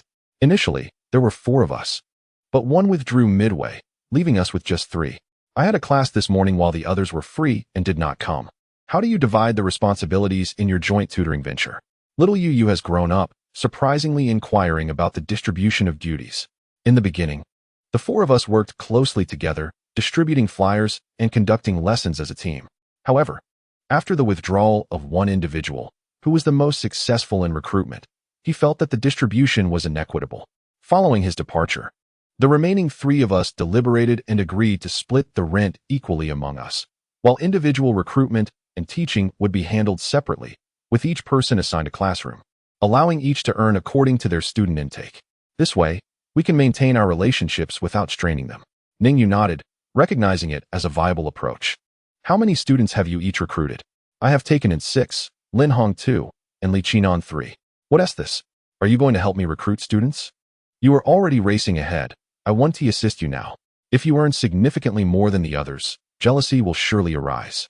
However, the summer vacation is nearly half over. How have you managed to recruit so few? Ning Xiao's complexion flushed slightly. What do children know? Is entrepreneurship such a simple endeavor? Do not be deceived by my 6 recruits. Each student pays 800 yuan. After deducting rent and printing costs, I can still earn around 4,000 yuan this summer. TSK. Ning Yu did not seek to discourage her, acknowledging that her point held merit. In an age where the average monthly wage hovers around 1,000 yuan, such earnings are indeed commendable. What would you like to eat? My treat. Ning Xiao expressed with confidence. Chapter 9. The persona begins to falter. Ning Xiao efficiently swept the room and then took a stack of flyers before locking the door and stepping outside. I'll buy you some delicious food at noon, and in the afternoon, I'll get you a new outfit from the mall. Then we'll catch the 5 o'clock bus home. It will be dark by the time we arrive. Sister, I plan to explore here for a while before heading back in a couple of days. When you come to school, there will be plenty of time. Don't wander around aimlessly. I don't have that much time to accompany you. I usually teach in the morning and distribute flyers in the afternoon. I'm an adult now. You are merely pretending to be an adult. You have never stepped beyond the school gates, and the world is complex, filled with all kinds of people. A bus is coming. Step aside. Ning Xiao took his hand and pulled him near the wall. Ning Yu, standing at a height of 1.80 meters, looked down at Ning Xiao, who was half a head shorter, feeling somewhat exasperated. As they approached a utility pole, Ning Yu took the flyers from her hand. He retrieved some glue from his pocket and affixed the flyer to the pole. Oh, you can't do that. It's environmentally damaging. Sister, do you know the secret to doing business? What is it? It is to be unashamed. Although I am unaware of how you distribute flyers, placing it here will certainly be more effective than handing them out to many people. Ning Yu gathered all the flyers and proceeded to the entrance of the building, where he began to affix them. After a moment's contemplation, Ning Xiao chose not to intervene. During this period, she had distributed an ample number of flyers, only for recipients to discard them carelessly, showing no regard for her feelings. Her brother's words seemed quite accurate. Working in tandem, one applied glue while the other affixed the flyers. Before long, they had covered the entrance of the community entirely. As they departed, a sense of unease lingered in Ning Xiao's heart. Do you think the security guards here might impersonate parents enrolling in courses to apprehend me? Ning Yu chuckled. Do you truly believe they, earning a meager wage, would concern themselves with such matters? Those who make phone calls will converse as they please. Next time you advertise, avoid this approach. Consider using adhesive stickers specifically for posting on walls and utility poles. Isn't that inappropriate? Wouldn't that reduce us to the level of locksmiths and sewer cleaning advertisements? Ning Xiao still wished to maintain some dignity. Sister, do you not plan to establish a company to provide such training? Start a company? I aspire to return to the county to teach at a prestigious school, to be closer to our parents. Currently, teachers earn less than 1,000 yuan a month, while running a tutoring class can yield around 10,000. How can you reconcile that? I am not sure. I have yet to decide. Next year, you will begin your internship. If you wish to start a company, it would be wise to plan ahead. However, I suggest avoiding partnerships. As you have seen, conducting business with acquaintances rarely succeeds. Ning Xiao took a few steps, feeling a sense of discontent, and playfully slapped Ning Yu on the back. Focus on your studies and refrain from worrying about my affairs. I shall inspect your coursework every holiday. Should you fail any subjects, you shall see my wrath. Ning Yu retorted, I, reborn as a favored child, once a formidable figure in the underworld, am treated this way? It hurts. Have you mastered the iron sand palm or something? This technique was honed just for you. Let us go to the dream ship, I wish to indulge in seafood. You might as well consume me. The 19-yuan bone buffet could supplement your calcium. Upon returning to normal university, Ning Xiao handed him a bath ticket marked with a denomination of 1 yuan, alongside a basin containing slippers, towels, soap, and shampoo. Can this still be used during the holidays? Are you not aware that there is a family compound at the school? Moreover, some graduates from Dashi are preparing for postgraduate exams. This isn't a ticket for the women's bathhouse, is it? Give it a try. You can enter and take a look around. After bathing and dining, Ning Yu was eager to leave. Being with Ning Xiao was too uncomfortable, as the bloodline suppression was overwhelming. Sister, after some thought, I believe I should return home. There is little improvement in the provincial city. Let us purchase clothing first. The latest return trip is no later than 6 o'clock. What clothing is lacking in the county? I can buy it upon my return. Ning Xiao pondered for a moment, then withdrew 1,000 yuan from her pocket, stating, very well. Take this money and buy what you need for your return. You think this is sufficient? This is meant for our mother. Your clothing budget remains here. After speaking, he took out 100 yuan note and placed it in the palm of his hand. Ning Yu said, you can keep this money for yourself. You needn't worry about the family anymore. As a grown man, you should just stay quiet. And when you start earning, we can talk. Ning Xiao, if you were my sister, I would guarantee to hit you 10 times a day. Ning Yu quickly ran away, feeling as though his persona had collapsed. Do not speak to strangers, and call me as soon as you get home. Understood. Ning Yu waved his hand and swiftly vanished from the other's sight. After leaving the normal university, Ning Yu did not rush home. Instead, he hailed a taxi and made his way to the dilapidated area of Jiangqing. The shanty town had originally been a collection of several urban villages merged into one, with crumbling houses, chaotic constructions, and sewage flowing across the ground, all permeated by an overpowering stench. In his previous life, this shanty town was demolished by a construction company under his command 6 years later. At that time, he had just gathered a few teams of contractors, and the process of securing this project was rather convoluted. The area involved several village committees, and it took 3 years just to handle the demolition. Upon completing this project, his company ascended to become one of the most formidable construction firms in Jiangqing. His visit here was not for nostalgia, but to seek out Lin Yingluo, as he wished to ascertain whether she had also traversed time. After the blinding white light had enveloped them on the helicopter, he had seized Lin Yingluo without hesitation. After wandering through the shanty town for a while, evading the grasp of several middle-aged women, he realized he was lost. He could no longer recall the precise location of their first meeting. At that time, she was still in high school, assigned by her aunt to remain in a dilapidated house to obstruct the demolition. Lin Yingluo had been an orphan since childhood, raised by her uncle under difficult circumstances, barely managing to eat enough, burdened with all the household chores, and constantly berated by her aunt. Once her compulsory education ended, her aunt forbade her from continuing her studies, forcing her to drop out and stay home to seek work for a couple of years before marrying the village chief's dim-witted son. She had even settled on the bride price, planning to marry once she came of age. Amidst the upheaval of the demolition, her aunt arranged for her to take a leave of absence from school, making her stay in a house that had already been partially torn down to claim a substantial compensation. By that time, the residence had long become a hazardous building, devoid of water and electricity. Amidst the cacophony of machinery, a wall suddenly collapsed, and the first sight of her that Ning Yu beheld was her sitting on a small stool, engrossed in a Chinese literature book. Without a moment's hesitation, he rushed forward and knocked her unconscious, carrying her to safety before the structure crumbled entirely. Such incidents were not unfamiliar to him. Typically, families would leave some elderly members behind to resist the demolition. A slight struggle could result in being buried beneath the debris. After learning of Lin Yingluo's circumstances, he offered to finance her education. After graduating from university, it was only natural that Lin Yingluo joined his company, starting from the grassroots level and gradually becoming his secretary.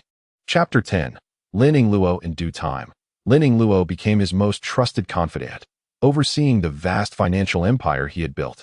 While he had thrived in a wild, instinctive manner, making impulsive decisions, it was Lin Yingluo who played a more significant role in the realms of corporate management and business transactions. Thus, it was imperative that he locate her. Moreover, she was enduring hardships at her uncle's home. Finding her sooner would grant her liberation sooner as well. Ning Yu sought out a small shop, purchased a pack of Furong Wang cigarettes, and concealed it in a black plastic bag before making his way to the village committee. He approached a middle-aged woman with a warm demeanor. "Excuse me, Could you tell me if there is a girl named Lin Yingluo in this village? She is about my age, orphaned, and living with her uncle. The woman eyed him with suspicion. What is your purpose here? Noticing her expression, Ning Yu was convinced she possessed knowledge of Lin Yingluo's whereabouts. He casually offered her a cigarette. Please, don't be alarmed. I am Lin Yingluo's cousin. Her father is my uncle. Little Yingluo came to stay with her uncle some time ago, and our family back home misses her dearly. I just wanted to check on how she is doing. The woman, touching the cigarette box and peering inside, recognized its worth. 200 yuan was no trifling gift. She hesitated. You are from her hometown? Why did no adult accompany you, sending a child instead? My family is busy, and I happen to be in Jiangsheng for university, so I thought I would familiarize myself with the area. What university? Jiang University? I was just accepted this year. Oh, a prestigious university. The woman finally relaxed, a smile gracing her face. I know that little girl. She is quite lovely, with big eyes and a petite nose and mouth. Why was she sent to her uncle's house? You may not know, but she has been suffering there. Her aunt has quite a reputation in this area. Since she arrived, she has been working endlessly, washing clothes outside in the frigid weather, her little hands cracking from the cold. Though Ning Yu was already aware of these hardships, hearing them recounted reignited his anger. 20 minutes later, the kind-hearted woman led Ning Yu to a house and called out loudly, Xiao Lin, a relative from your hometown has come to see you. After a moment, a slender girl opened the door. She scrutinized Ning Yu intently and said, You finally arrived. Ning Yu looked at the youthful Lin Yingluo and replied with a smile, Indeed, I have come to find you. His heart swelled with joy. For Lin Yingluo too had been reborn, carrying the memories of her past life. He had prepared himself for the possibility that she would not remember anything, that she might still be an innocent little girl, but it seemed those concerns were unnecessary. The middle-aged woman chuckled. So you two do know each other. Xiao Lin, your memory is quite remarkable. I remember you were merely 5 or 6 when you first arrived here. Ning Yu quickly interjected. Thank you, ma'am. Were it not for your assistance, I might not have found my sister today. Don't mention it. You're a fine young man. Whenever you come to this village, feel free to stop by and visit me. Indeed, I shall. As a middle-aged woman departed, Ning Yu and Lin Yingluo stood in silence, neither uttering a word. A loud cry from another girl echoed from within. Lin Yingluo, are you being mischievous again? Didn't Mom say not to open the door casually? Ning Yu peered inside. That's my cousin. Pay her no mind. Just wait for me. Lin Yingluo replied before retreating into the house, emerging shortly after with a household registration book, which he slapped into Ning Yu's hands. I'm going with you today. Find a way to transfer my registration. A plump girl chased after her, shouting, You're not listening to me again. What did you take for that outsider? When my mom returns, I'll tell her and get you punished. In a sudden motion, Lin Yingluo turned and delivered a sharp slap to the girl's face. The stout girl was momentarily stunned before bursting into tears. How dare you hit me? Just wait until my mother hears. Without a backward glance, Lin Yingluo grasped Ning Yu's hand and headed outside. As Ning Yu felt the roughness of her palm and observed her faded clothes and emaciated frame, he was moved. No wonder this child had developed such a cold demeanor. Anyone who endured those experiences in childhood would surely lock away their heart. It was fortunate that Lin Yingluo had not succumbed to a sociopathic personality. Once they exited the shanty town, Lin Yingluo turned to inquire, What do you think caused the accident with our helicopter? Wasn't it shot down by a missile? Ning Yu shook his head. Impossible. There was no explosion at all, and that white light originated from within. After the white light, the helicopter malfunctioned, and we returned to the present during the descent. This must be classified as a supernatural phenomenon. What could that white light be? Could it have caused the helicopter's electrical failure? Might it have been pre-installed by someone? Lin Yingluo paused before continuing. Even if the engine had shut down, I could have utilized the rotor's spin to land safely. It wouldn't have crashed unless the rotor was tampered with. This matter is far too fantastical to comprehend. However, since we have returned and everything has begun anew, we should refrain from dwelling on the past. At this point, Ning Yu suddenly remarked, I have a memory that we are nearly the same age. Lin Yingluo glanced down at her frail body and sighed. Malnutrition. The food here is both poor and scarce, and I often go hungry. Surviving is already a blessing. It's frustrating to find myself in this predicament, yearning to do things I cannot. Ning Yu chuckled. It matters not.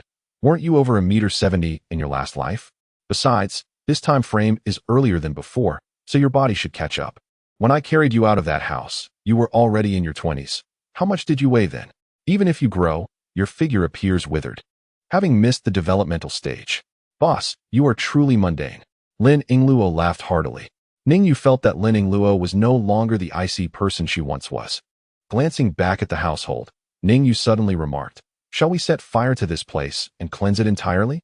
"No need. That grudge has already been settled in the last life." "Very well, let us go then. First, we shall enjoy a sumptuous meal, and afterward, you shall accompany me home." Lin Yingluo shook her head. "I have only just gained my freedom. I shall not return with you.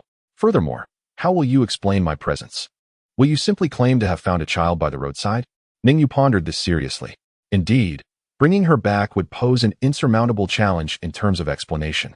Although Lin Yingluo had reached adulthood, her body, ravaged by severe malnutrition, still resembled that of a child, making it impossible to navigate the adoption process. If claimed as a foundling, a quick check through the household registration system would easily unveil the truth. Unless, of course, one were to assume a different name and feign amnesia regarding past events. As Ning Yu articulated this line of thought, it unsurprisingly elicited several eye rolls from Lin Yingluo. Chapter 11. Acquiring property at a roadside beef offal stall, Lin Yingluo lowered her head, indulging herself with a mouthful of food. It seems the only solution is to purchase a property in the provincial capital and transfer your household registration there. Noticing that Ning Yu's bowl still contained a few slices of beef, Lin Yingluo unceremoniously seized the bowl and devoured the meat and broth. "I must say, after enduring such prolonged hunger, you cannot eat in this manner. What if you end up overindulging? You cannot fathom the depths of that hunger. Now that I am at ease, I shall enjoy this." Lin Yingluo, blissfully oblivious, continued to eat and drink without consideration for her impending circumstances. In her mind, since Ning Yu was an adult, it was only fitting that he should make all the arrangements, for she still perceived herself as a child. After their meal, the two took a taxi to the vicinity of Jiangnan University and located a real estate agency. Ning Yu cast a cursory glance at the housing prices in Jiangqing, most of which ranged from 2,000 to 3,000 yuan, with those around 2,000 yuan being in older, dilapidated communities. A few properties exceeded 4,000 yuan, situated in prime locations with newly constructed buildings. With a brief scan, he stated directly, "I have a few requirements for the property. First, it must allow for immediate registration. Second, the community's property management and security must be excellent, ideally accessible only through controlled entry. Third, it should be within 3 kilometers of Jiangnan University. That is all. Please find me suitable listings to consider." The real estate agent, Lu Wan, involuntarily furrowed her brow. Despite the simplicity of his attire and the child beside him in tattered clothing, she refrained from any disdain. The fact that they had entered indicated a genuine need. She refused to be as superficial as depicted in television dramas, mocking those who appeared less fortunate, for such behavior would jeopardize her business. After all, a few additional words could lead to an unexpected success if a deal were concluded. The reason for her furrowed brow was primarily due to one point. If the second requirement proposed by the other party was to be adhered to, that the property security must be stringent with access control, it would eliminate most of the residential areas, leaving only a handful of upscale communities and apartments, whose prices per unit would be significantly higher, often double that of similar properties. "Mr. Ning, may I inquire about your preferred size and price range for the house?" Ning Yu pondered for a moment before responding. "Let us not concern ourselves with those details for now. As long as it meets the requirements I just outlined, we shall consider it." After a brief interval, Lu Wan approached with a booklet, placing it before the two. Ning Yu pushed the booklet towards Lin Yingluo, saying, "Since this residence is meant for you, you may choose at your discretion." Lin Yingluo perused the booklet and, blinking her eyes, inquired, "How much money do you currently possess?" 900,000. She exclaimed. "Impressive, indeed, given that you have only returned for a few days and already amassed such a sum." Lin Yingluo rapidly flipped through the pages of the booklet, then flipped back, pointing at a particular property. "This one." Ning Yu frowned and asked, "The old municipal government dormitory? Are you certain?" "Absolutely. I am not accustomed to living in high-rises. Besides, do you recall the compensation price for this property? This particular residence is a 2-story general's building, encompassing a total of 160 square meters. Constructed in 1992, it boasts a private entrance and yard, with 2 courtyards in the front and back. The total price is 780,000, which is less than 5,000 per square meter.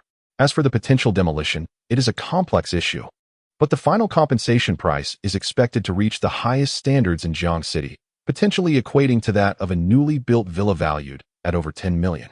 It could be said that Lin Yingluo's selection criteria were based on the highest cost-performance ratio. Lu Wan approached with a cup in her hands. A disposable paper cup with a loose thread hanging from the outside, containing a quick brew tea bag. Have some water. Purchasing a house is a significant matter. So take your time in choosing. We have already made our choice. It is the old municipal government dormitory. Lu Wan was astonished by their swift decision, but still warmly remarked, there are not many generals' buildings in the old municipal government dormitory. Each one is a rare resource. Although the property certificate states 160 square meters, the actual construction area can reach 300 square meters. Additionally, the front yard spans 80 square meters, the backyard over 30 square meters, and the attached building is approximately 50 square meters, totaling nearly an acre of land. It is indeed a very advantageous deal. Ning Yu's impression of the old municipal government dormitory was based on memories from a previous life. He wondered about the current state of the property's management and security. He recalled that the old dormitory had once been a gathering place for outsiders, with nearly all the buildings rented out. The security and management here are said to be among the best. There are guards at the entrance and patrols 24 hours a day. The property management is exceptional, and the cost is remarkably low, at merely 10 cents per square meter. Very well, let us proceed with this property. Please summon the owner so that we may negotiate the price. Ah, certainly. Please hold on. Lu Wan, slightly bewildered, realized she had barely begun her presentation, and yet a decision had already been made. Half an hour later, the three found themselves within the house, which featured a decor style reminiscent of the old rustic wood aesthetic. The materials used were solid, and although a decade had passed, there was little sense of dilapidation. Both the front and back courtyards are neatly arranged, with an array of potted flowers adorning the front yard and a grapevine climbing gracefully along a trellis. In the backyard, an aged wisteria flourishes. Both Ning Yu and Lin Yingluo expressed their satisfaction. The homeowner is a middle-aged man in his 40s, dressed in a crisp white shirt and sporting a slicked-back hairstyle, exuding an air of authority. Upon seeing the two young visitors, his brow furrows as he frequently checks his watch. After Ning Yu thoroughly inspects the house, he begins to negotiate, which captures the homeowner's attention. After half an hour of back and forth, they settle on a final price of 750,000, a reduction of 30,000. Ning Yu also requests that the house be vacated within a week. Lu Wan, ever prepared with the contract in hand, seizes the moment and urges them to sign. They agree on an initial payment of 150,000 to be made the next day, with the remaining 600,000 to be paid upon the completion of the property transfer. When Lu Wan and the middle-aged man learn that Ning Yu does not require a loan and intends to pay in full, both are momentarily taken aback. Families capable of producing such a sum in one go are indeed rare. The transfer fee for the property is calculated at 1%, and instead of haggling, Ning Yu requests that Lu Wan assist in transferring both his and Lin Yingluo's household registrations to the new property. This is hardly a burden for Lu Wan, who readily agrees. By the time they part ways, night has fully descended. Ning Yu's phone rings incessantly. Chapter 12. Can you bear it? Upon returning the call, the furious voice of Xiao Guiqin erupts through the line. Where have you been? Your sister said you were coming home, yet you are still not here. Guopeng has already returned. Why must you be such a source of worry? Mom, my sister's working here for the summer, and I see how hard she's been laboring. She's lost so much weight. I just wanted to stay and help her for a few days. What did your sister say about your return? I'm conducting market research for her. I feared she wouldn't let me stay, so I deceived her. I suspect you are deceiving me instead. In an hour, have her call me on your phone. After the call ends, Lin Yingluo approaches and states, go to the hotel and book a room for me. Then leave some money and attend to your own matters. You need not worry about me, though you possess the memories of your former self and are now of age. Your physique remains that of a child, and this society has many who would abduct youngsters. Do you forget that I have fought in women's free-fighting competitions? Do not underestimate me.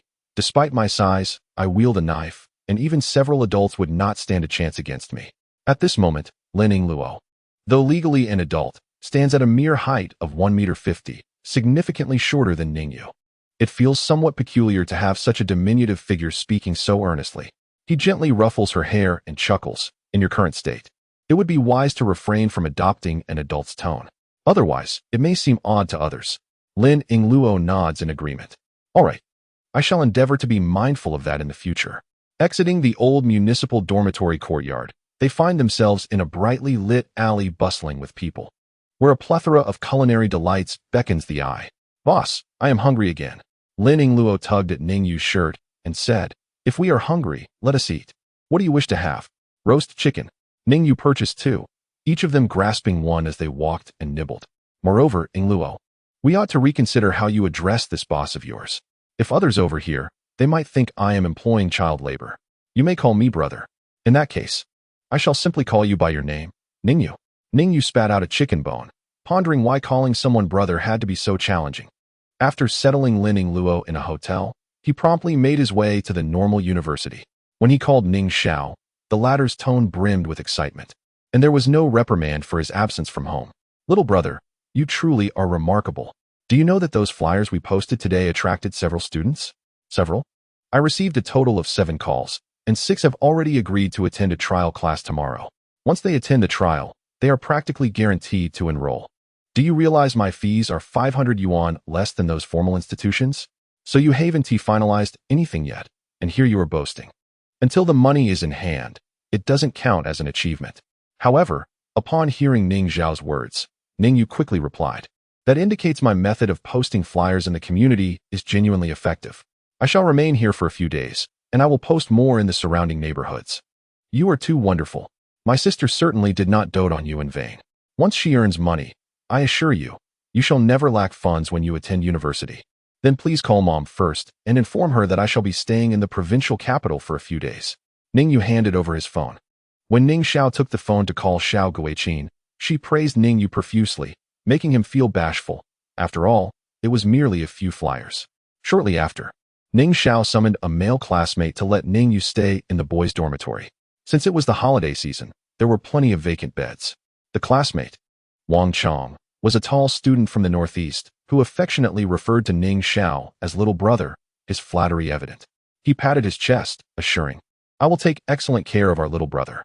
At that moment, Ning Yu unconsciously adopted the role of a concerned father, scrutinizing Wang Chong with discerning eyes. Ning Xiao's features were a harmonious blend of their parents' appearances, though not as handsome as Ning Yu. The vigor in his eyes was unmistakable, indicating he was quite popular on campus, with many admirers. Ning Yu followed Wang Chong to the dormitory, and upon seeing the yellowed bed sheets, he could not bear the thought of lying down. Brother Wang, may I propose something? I will stay out tonight, and you can tell my sister that I am here. That won't do. I cannot deceive your sister. Brother Wang, if you allow me to stay here, I will tell my sister tomorrow that you snore, grind your teeth, and your feet smell so foul they could knock someone over. This statement struck Wang Chong's vital nerve, leaving him momentarily speechless. After all, he still harbored fantasies about Ning Xiao. Should she believe such words, those dreams would be thoroughly extinguished. Brother Wang, I am now of age. Just look at my height. There will be no issue. If you agree, I shall convey to my sister that Brother Wang is a person of integrity, sincere in his dealings, with commendable living habits. His dormitory is immaculate, and his bedding is as clean as his heart. Such insincere words redden Wang Chong's face, yet the joy upon it is unmistakable. Brother, your words strike at the core of my heart, he said. However, I have yet to fulfill your sister's task. Brother Wang, as long as you remain silent, I shall too. My sister will remain oblivious, will she not? Logically, that holds true, yet your sister has entrusted me with your accommodation for tonight. Wang Chong scratched his head and suggested, how about this? I shall give you 100 yuan, and that will suffice for your stay outside. As if I were covering it. There is no need. I have sufficient funds. After much back and forth, Ning Yu had no choice but to reveal his bank balance. Watching Ning Yu's departing figure left Wang Chong feeling somewhat daunted. After a series of events, when Ning Yu returned to the lobby of the Jiangxin Grand Hotel, it was nearly 9 p.m. He presented his identification to the front desk, requesting a room. Sir, your identification has already been processed. You are in room 1208. The same ID cannot be used for multiple bookings. You must provide another form of identification. Ning Yu was taken aback. It was already 2005, and the hotel system was so meticulous. He was too weary to seek another place. Besides, he had booked a standard room for Lin Yingluo, which had 2 beds. Upon knocking, he found Lin Yingluo had already bathed, a towel draped around her, reaching the floor. She regarded Ning Yu with a cold gaze and asked, "Do you think I can endure this?" Chapter 13. Disdain. The following day at 8 o'clock, Ning Yu, accompanied by Lin Yingluo, arrived punctually at the bank's entrance. Although the bank had yet to open, a long queue had already formed outside. Lu Na and the real estate agent Zhong Huaimin had been waiting for some time. "Apologies for our tardiness." Zhong Huaimin's demeanor towards Ning Yu had transformed dramatically since their initial encounter. He approached warmly, saying, "Not at all, not at all. We've just arrived." With Ning Yu's presence at the bank entrance, Zhong Huaimin's final traces of concern dissipated. The bank opened at 8 o'clock, yet operations did not commence immediately. Even as the waiting patrons formed a long line, the staff inside remained leisurely in their preparations. Zhong Huaimin grumbled incessantly about the bank's bureaucratic inefficiency, lamenting, "What gives them the audacity to treat customers this way? If I had known, I would have come an hour later." Observing his level of indignation, Ning Yu began to speculate about his identity. He seemed to be a head of some governmental department, though his position was likely not too high, as his temperament suggested a lack of refinement. Perhaps it was due to having relatives in elevated positions that led to his nonchalant demeanor. One could surmise that without relatives reaching the municipal leadership level, he would not be in possession of such a property. Nonetheless, he possessed one virtue. Despite his grievances, he did not leverage his authority to undermine the rules, likely a result of strict upbringing. If it were some individuals, they might hastily contact the bank's leadership to secure a backdoor for themselves and expedite their transactions. After all, it is not a significant matter, and it allows for a semblance of sophistication. However, Ning Yu had no intention of investigating the other party's identity. It was merely his personal habit to deduce one's identity and potential from their behavior and speech. As the clock approached 9, the sign at the counter that had indicated a pause in services was finally turned over to indicate that transactions were now being processed. In this bank, those with deposits exceeding 200,000 yuan become valued clients, enjoying the privilege of bypassing queues. This was knowledge he had acquired in his previous life, and he had already experienced the service when transferring money to Guopengju the day before. Yet, upon seeing Lu Na standing among the queue for over 30 minutes, positioned relatively near the front, he chose not to mention it. After successfully transferring 150,000 yuan to Zhong Huimin, the latter indicated that a moving company would be contacted today to clear out the house, and the keys would be handed over to Ning Yu. Lu Na also mentioned that she would proceed with the property transfer formalities today, ensuring that Ning Yu would soon possess the new property certificate. After handing over his identification to Lu Na and signing a series of authorization documents, she informed him that he would need to be present to sign on site, and the new property certificate would be ready in approximately 7 days. Ning Yu nodded in agreement. Finally, Zhong Huimin treated a few people to breakfast at Yonghe Soy Milk, celebrating the successful transaction of the house. After parting ways, Ning Yu prepared to take Lin Yingluo to Ning Zhao's training class, having promised the night before to help her distribute flyers for a few days. Passing by a clothing store, Ning Yu encouraged Lin Yingluo to enter and choose an outfit. Although she initially looked displeased, she ultimately tried on a charming princess dress adorned with lace, which Ning Yu had selected. "If you don't wear this, do you wish to don professional attire instead?" Stepping out of the store, Ning Yu playfully adjusted her hair and remarked, "With the right hairstyle and a bit of skincare, you would truly resemble a little princess." Lin Yingluo possessed an excellent foundation, though her skin had become somewhat rough from her work at her uncle's house. Beyond that, she truly had no significant shortcomings. She swatted his hand away, expressing her discontent. "I have the soul of a 30-year-old. I hope you can show some respect." "Yingluo, what happened in your past life is just that, a past life. In this life, you have distanced yourself from those toxic relatives, and I hope your life can begin anew. I understand, but to start afresh, I may need some time to adjust." "I comprehend. I too am striving to adapt. Once your household registration is transferred, we can find a nearby school to transfer your academic records." Lin Yingluo furrowed her brow and sighed. The thought of having to attend school is truly vexing. Upon arriving at the community where Ning Xiao taught, Ning Yu instructed Lin Yingluo to wait below while he ascended alone to collect the flyers. Upon entering, he could hear Ning Xiao's slightly excited voice delivering a lesson. Peering through the door crack, he noticed not only students attending the class, but also several adults seated behind them, likely present for a trial session. In the adjacent 2 rooms, Ning Zhao's classmates were engaged in teaching, one instructing 2 individuals while the other conducted a one-on-one private lesson. Ning Yu understood that this was the authentic reality of entrepreneurship among university students. For individuals of this age group, taking such a step is indeed commendable. University students tend to be rather self-conscious. When distributing flyers, they often struggle to articulate a coherent sentence, merely shoving the flyers into people's hands, their faces flushed with embarrassment. The act of distributing flyers requires considerable skill.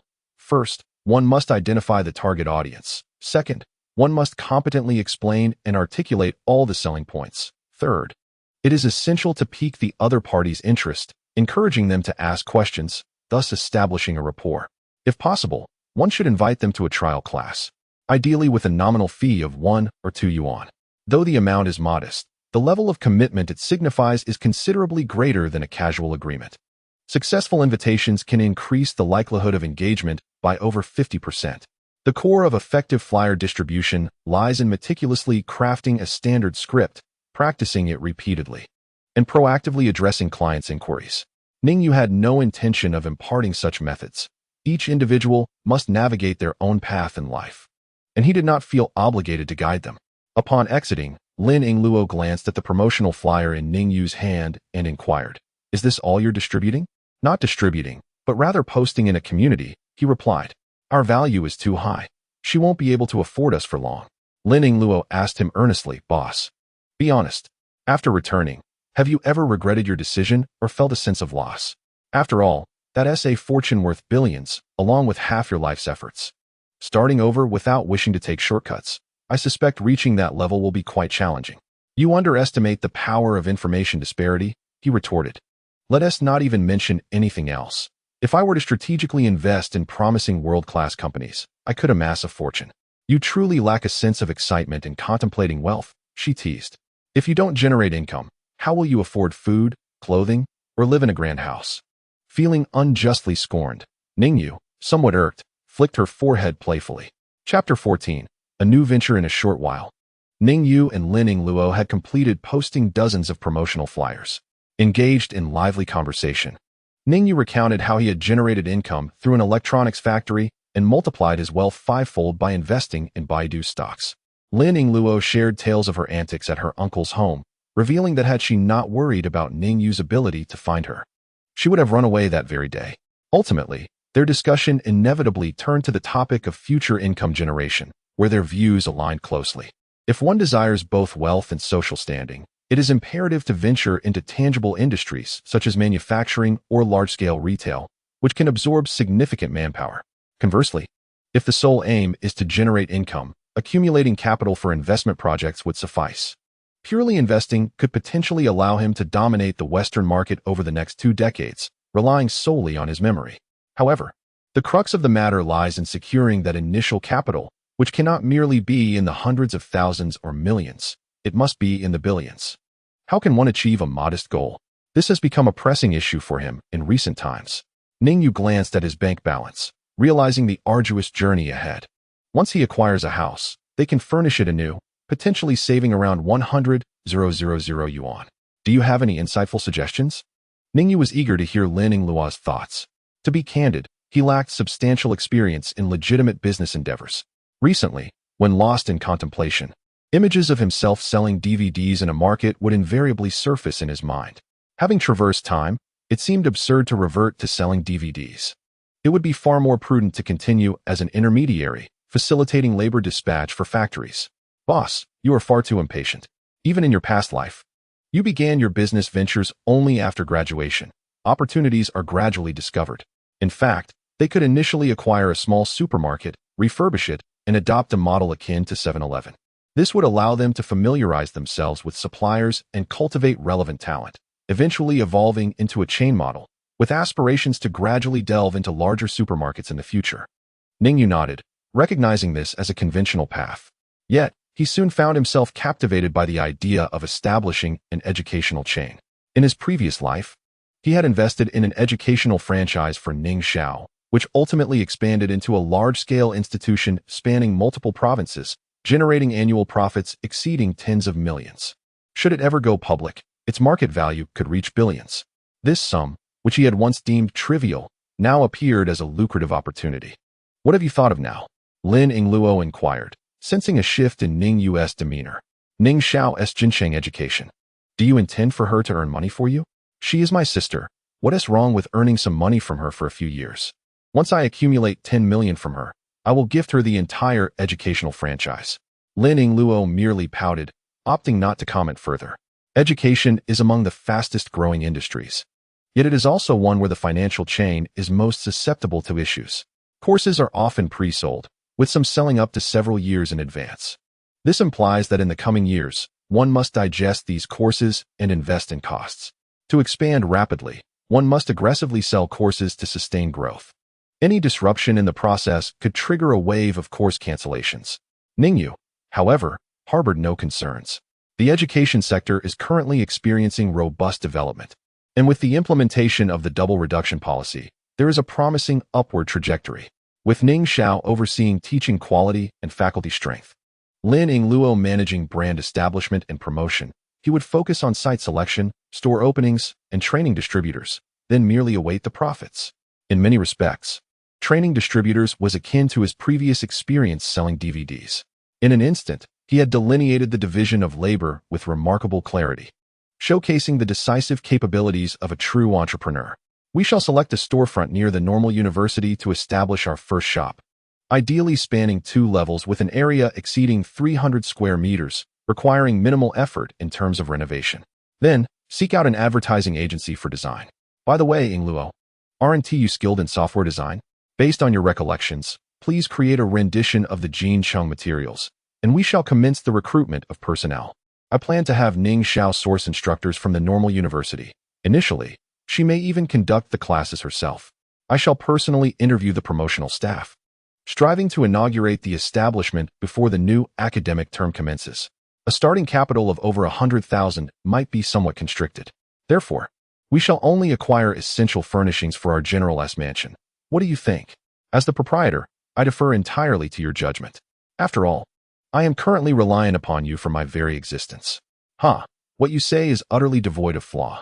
The two wandered around the vicinity of the normal university, making numerous calls, and at last, discovered a suitable location at an intersection. This is a secondary road flanked by residential areas, boasting a high population density, with many children in sight. The vicinity of the normal university encompasses institutions ranging from kindergartens to high schools, alleviating any concerns regarding student enrollment. The storefront is approximately 100 square meters on the first floor, while the second floor offers over 200 square meters, making it quite suitable for educational purposes, utilizing the first floor for reception and conducting classes on the second, as it is not situated on the main thoroughfare. The rental price is also quite reasonable. Establishments on the main road at such a location demand nearly 100,000 in rent, whereas this one requires only 10,000. Rejuvenation Pharmacy? What an unseemly name, Lin Yingluo murmured as she surveyed the storefront. Ning Yu nodded, observing a character for fortune affixed to the entrance, and remarked, "It has only recently closed, which suggests unfavorable feng shui." A nearby middle-aged woman interjected promptly, saying, "Boss, this is not a matter of feng shui. The previous owner intended to use the second floor as a storage area while operating on the first, but after 2 months, found it too cumbersome and subsequently vacated the pharmacy altogether. Madam, I want to beat around the bush. I intend to repurpose this space for educational purposes, which will require significant renovations. The flooring and corridors must be outfitted with resilient padding, and your entrance should be transformed into a refined glass double door. Additionally, the ceiling needs a complete overhaul, and the lighting must be redesigned, necessitating a considerable financial investment. Once these renovations are complete, should you decide to lease it out, the rent could increase by at least 10,000. Therefore, I ask you candidly, how much lower can you reduce the rent?" The seasoned landlady, smiling, responded, "You make a valid point, young man. These are essential enhancements for conducting business. The better you equip it, the more it will fetch upon sale. I only collect rent and do not partake in your business profits. Madam, you are not being forthright. Since you stated it thus, I shall also extend you some courtesy. How about this? You agree to a 5-year lease at the current rate without any increases. Consider the renovation costs as my investment, but I request a month for refurbishing." After much deliberation, they finally reached an agreement. The lease was set for 5 years, with the first 3 years fixed at the current rate, followed by a 5 annual increase thereafter. The renovation period was established at 15 days, with rent payable every 6 months and a security deposit of 5,000. The landlady was quite content, although her earnings would be somewhat diminished. She at least secured a long-term tenant. The two individuals succinctly signed a contract, and Ning Yu promptly handed over 25,000 yuan to the other party. Chapter 15. Renovation of the new store. After the rental agent departed, the two of them meandered around the premises for half an hour, deliberating until they had definitively delineated the functional areas. The first floor would comprise the reception and waiting area for parents, in addition to a gift section stocked with toys, allowing children to exchange accumulated learning hours for various rewards, effectively soothing their initial resistance. The second floor would primarily serve as the teaching area, where several classrooms could be established within the 200 square meter space. Adjacent to the staircase, a trial lesson area would feature a glass wall, providing parents with an unobstructed view from the outside. Ning Yu instructed Lin Yingluo to remain there while he ventured to the labor market. Outside the market, many individuals squatted by the roadside, each displaying a small sign detailing their trades and skills: carpenters, painters, and masons, with some showcasing multiple specialties. Ning Yu surveyed the scene before selecting a seemingly unassuming man, as he believed that such individuals often possessed superior craftsmanship compared to those with more animated expressions. A lesson gleaned from his life experiences. Master, do you do interior renovations? Tasks such as plastering, partitioning, and ceiling work? He inquired. Young man, that's precisely the work we do, the man replied. And how proficient are you? Ning Yu pressed further. The man hesitated before responding. Well, it's difficult to say. One truly understands their skill only through practice. If I had a design blueprint, could you execute it accordingly? Before the man could reply, another individual approached, stating, Boss, it sounds like a substantial project. Such a task cannot be handled by one person alone. I'm a carpenter, specializing in shaping, but the others can manage the rest. Ning Yu smiled and responded, I consider this a minor task. Are you called Lao Zhang? Then come along with me to take a look. After hailing a cab back to the site, Ning Yu shared his ideas with Lao Zhang, who shyly smiled and said, Boss, I can accomplish everything you've mentioned, but working alone may slow the pace. If you don't mind, I could bring 2 apprentices with me to ensure we meet your timeline. We could have it ready in 10 days. Very well, I will bring the design blueprint tomorrow morning.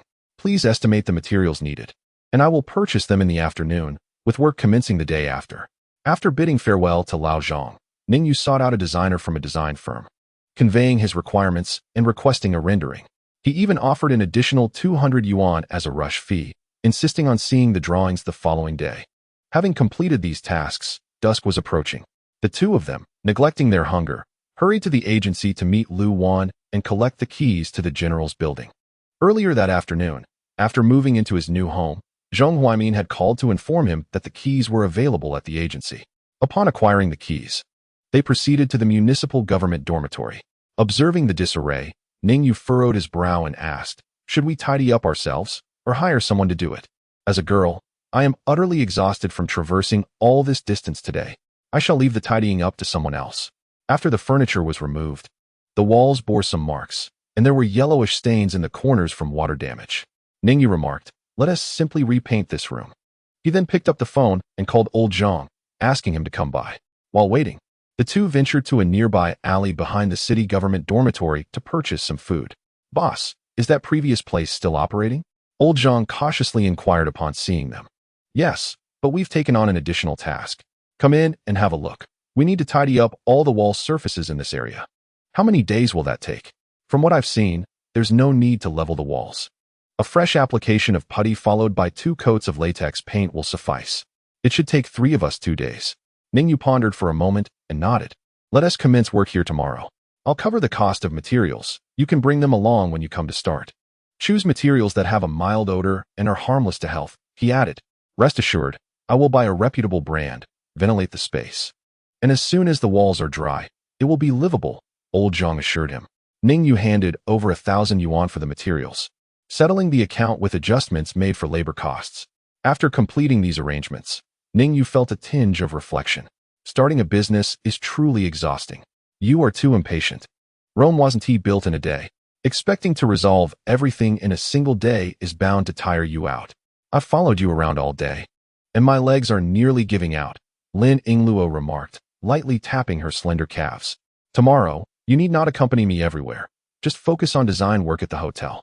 We still need to visit the computer market later to assemble a decent computer, Ning Yu replied, moving beside Lin Yingluo, extending his hand to pull her up, and then, without further ado, he hoisted her onto his back and headed towards the community exit. Having taken at least 30,000 steps today, even an 18-year-old like him felt fatigued, let alone a young lady.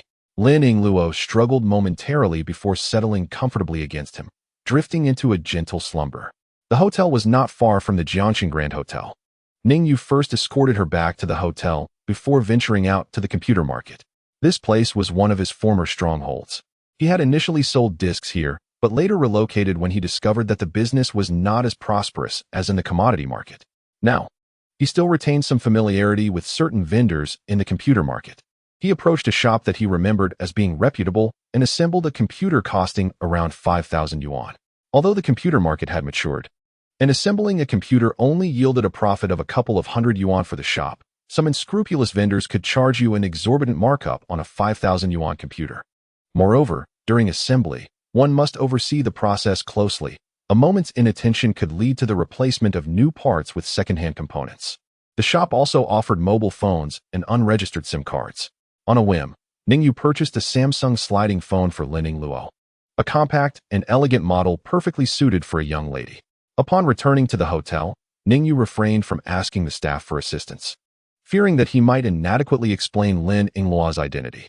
Should the personnel report the matter, it would lead to an unfortunate misunderstanding. Chapter 16. Moving into the new home 3 days later, the general's residence was finally tidied up. Old Zhang, accompanied by 2 apprentices, meticulously painted the walls inside and out, transforming the 2-story building into a refreshing sight. The exterior was adorned with a layer of light yellow waterproof paint, while the interior was elegantly coated in pure white latex paint, exuding an air of sophistication. On the first floor, 3 rooms were designated as a study, a living room, and a combined kitchen and dining area. The second floor mirrored this layout, with the sunlit rooms assigned to Ning Yu and Lin Yingluo, each occupying one. Each floor boasted a restroom, ensuring convenience in daily living. Aside from the slightly outdated layout and decor, the house exhibited no significant flaws. A gentle tap on the wall revealed to Ning Yu the use of high-standard cement, and the entire structure was a reinforced concrete frame, capable of withstanding an earthquake of magnitude 8. Unless demolished, this house could endure for centuries without deterioration. After hiring a couple of cleaners to conduct a thorough cleaning inside and out, Ning Yu visited a curtain shop to procure some white sheer fabric for curtains, officially marking the moment he and Lin Yingluo moved in. Their furniture was rather sparse, comprising merely 2 beds, a computer desk, a 3-seat sofa, and a coffee table, all from high-end brands. Ning Yu glanced around and chuckled, remarking that it indeed felt a bit like living in bare walls. Reclining on the sofa with her eyes closed, Lin Yingluo expressed her desire to install a large bathtub in the upstairs restroom once they earned enough money, suggesting that they could each use separate bathrooms. She would use the one upstairs while he used the one downstairs. Additionally, she insisted on acquiring a complete set of kitchenware to prepare their own meals, citing concerns over unsanitary street food. Furthermore, she mentioned the necessity of a washing machine, lamenting her small stature that rendered her incapable of hand-washing clothes. A refrigerator was also essential to store fresh produce, as without refrigeration, fruits and vegetables would spoil by day's end. She proposed adding a television to the living room, regardless of whether it would be watched. A sense of stillness in the room felt awry without some sort of distraction. All right, let us buy. I'll retrieve 20,000 tomorrow for you to manage the purchases, Ning Yu said, shifting her feet aside as he settled comfortably, gazing at the ceiling. This chandelier might need replacing as well. Its color is rather mundane. It would be best to opt for a crystal lamp to elevate the luxury and sophistication. Are you mocking me? What I mentioned was utterly practical, essential furniture for everyday living, retorted Lin Yingluo, playfully nudging him with her foot, only to be caught by Ning Yu. Her cheeks flushed crimson, and just as she was about to protest, Ning Yu remarked, "How does a young lady have such sweaty feet, reeking of sourness?" Lin Yingluo's face reddened further, not from embarrassment, but from indignation. After running around all day in sneakers, whose feet wouldn't he smell? Just take a whiff of your own. Every time you take off your shoes in the hotel, it nearly knocks me over. Let us spare each other the mutual harm, Ning Yu chuckled. First, I shall partake in a meal, and later, I intend to visit the Jincheng school to take a glance. Old Zhang and his two apprentices are striving to meet deadlines, working overtime until 10 o'clock this evening. During the initial stages of renovation, it is imperative to closely monitor the site. Otherwise, any errors in design would result in costly and time-consuming rework. Once the renovation style is predominantly established, he must return to the county town to relocate his household registration to this property. Otherwise, Lin Yingluo's transfer would be impossible. While the two were dining, Ning Xiao received a call from Ning Yu, who advised against further distributing promotional flyers. She currently has over 20 students enrolled, divided into 3 classes, with 6 lessons scheduled daily, leaving her utterly overwhelmed. She hopes to persuade Ning Yu to join her in teaching, given his remarkable examination results. Instructing high school and middle school subjects would be akin to child's play. However, Ning Yu initially declined her invitation. Fortunately, he had traversed to this realm after the college entrance examination.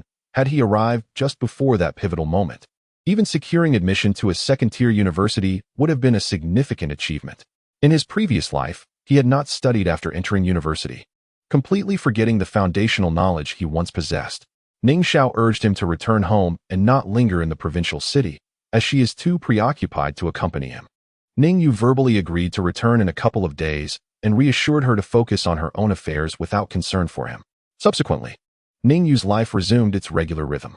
After enjoying breakfast at home each morning, he would head to the renovation site to assess the progress made the previous day and confer with old Zhang about various aspects of the renovation. Each visit, he brought along small tokens like fruits, cigarettes, beverages, or a bag of large meat buns.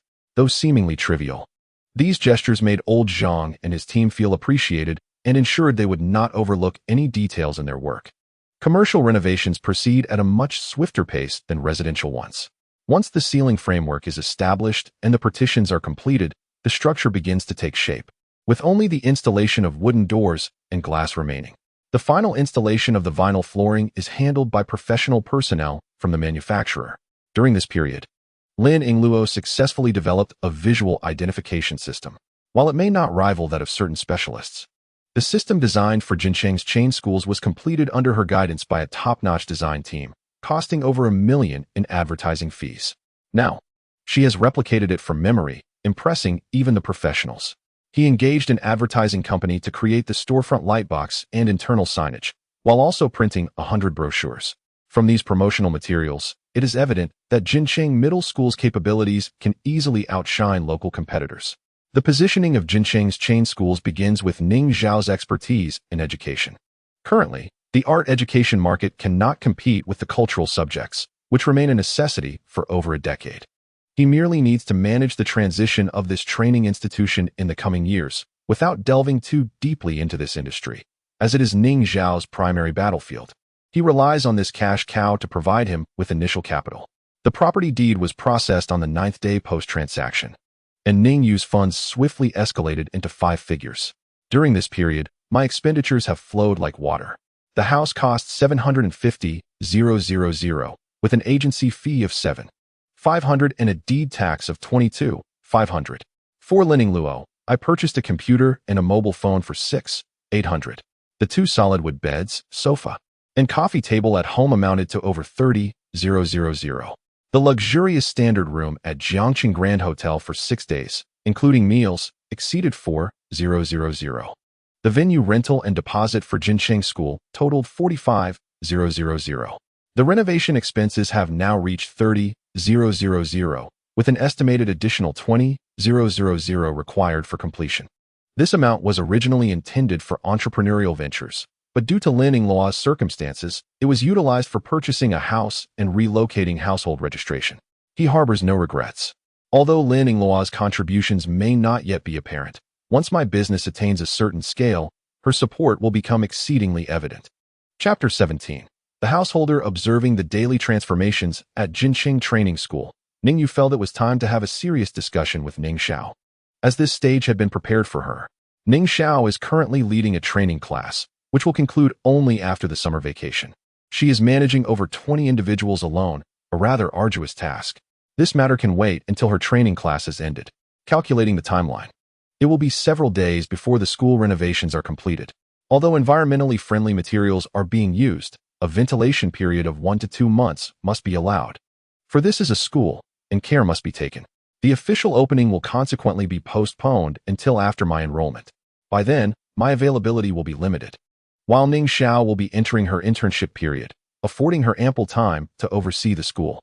Once the official opening date is determined, preparations should commence a fortnight in advance, including employee recruitment and training, corporate culture establishment, and enrollment promotion. Ning Yu sketched out the timeline for various tasks on paper, gaining a general understanding of the schedule. Today, the kitchen appliances have been installed, including the gas stove and range hood from Heotetai. Lin Yingluo is preparing dinner, featuring scrambled eggs with tomatoes and stir-fried cucumber and chili with meat. Ning Yu has no intention of interfering, simply leaning against the doorframe, watching her busily at work. Her petite figure, clad in an apron, deftly wielding a spatula in one hand while skillfully adding various seasonings, evokes a sense of tenderness. Clearly, during her time at her uncle's home, she must have spent considerable time cooking. Otherwise, she could not have honed such proficient culinary skills. In truth, I derive immense enjoyment from the act of cooking. Do you know why? Lin Yingluo said, not waiting for Ning Yu's response, with a self-deprecating smile. Because since I can remember, I often went hungry, so when I learned to cook, if no one was paying attention, I could sneak in a few extra bites. Later, when I lived alone, if I encountered any troubling matters, I would prepare a meal, and my mood would improve significantly. Conversely, when something joyous occurred, I would also cook a meal. It was then that I realized I truly enjoyed cooking. Ning Yu listened in silence, refraining from offering words of comfort. After dinner, he took the initiative to wash the dishes. Tomorrow, I will return home to transfer my household registration to the property. From now on, I shall be your householder. As I await the merging of my household registration here, you shall accompany me back to the village, for I have severed all ties with my uncle's family. After dinner, the two strolled around the small park in the residential area.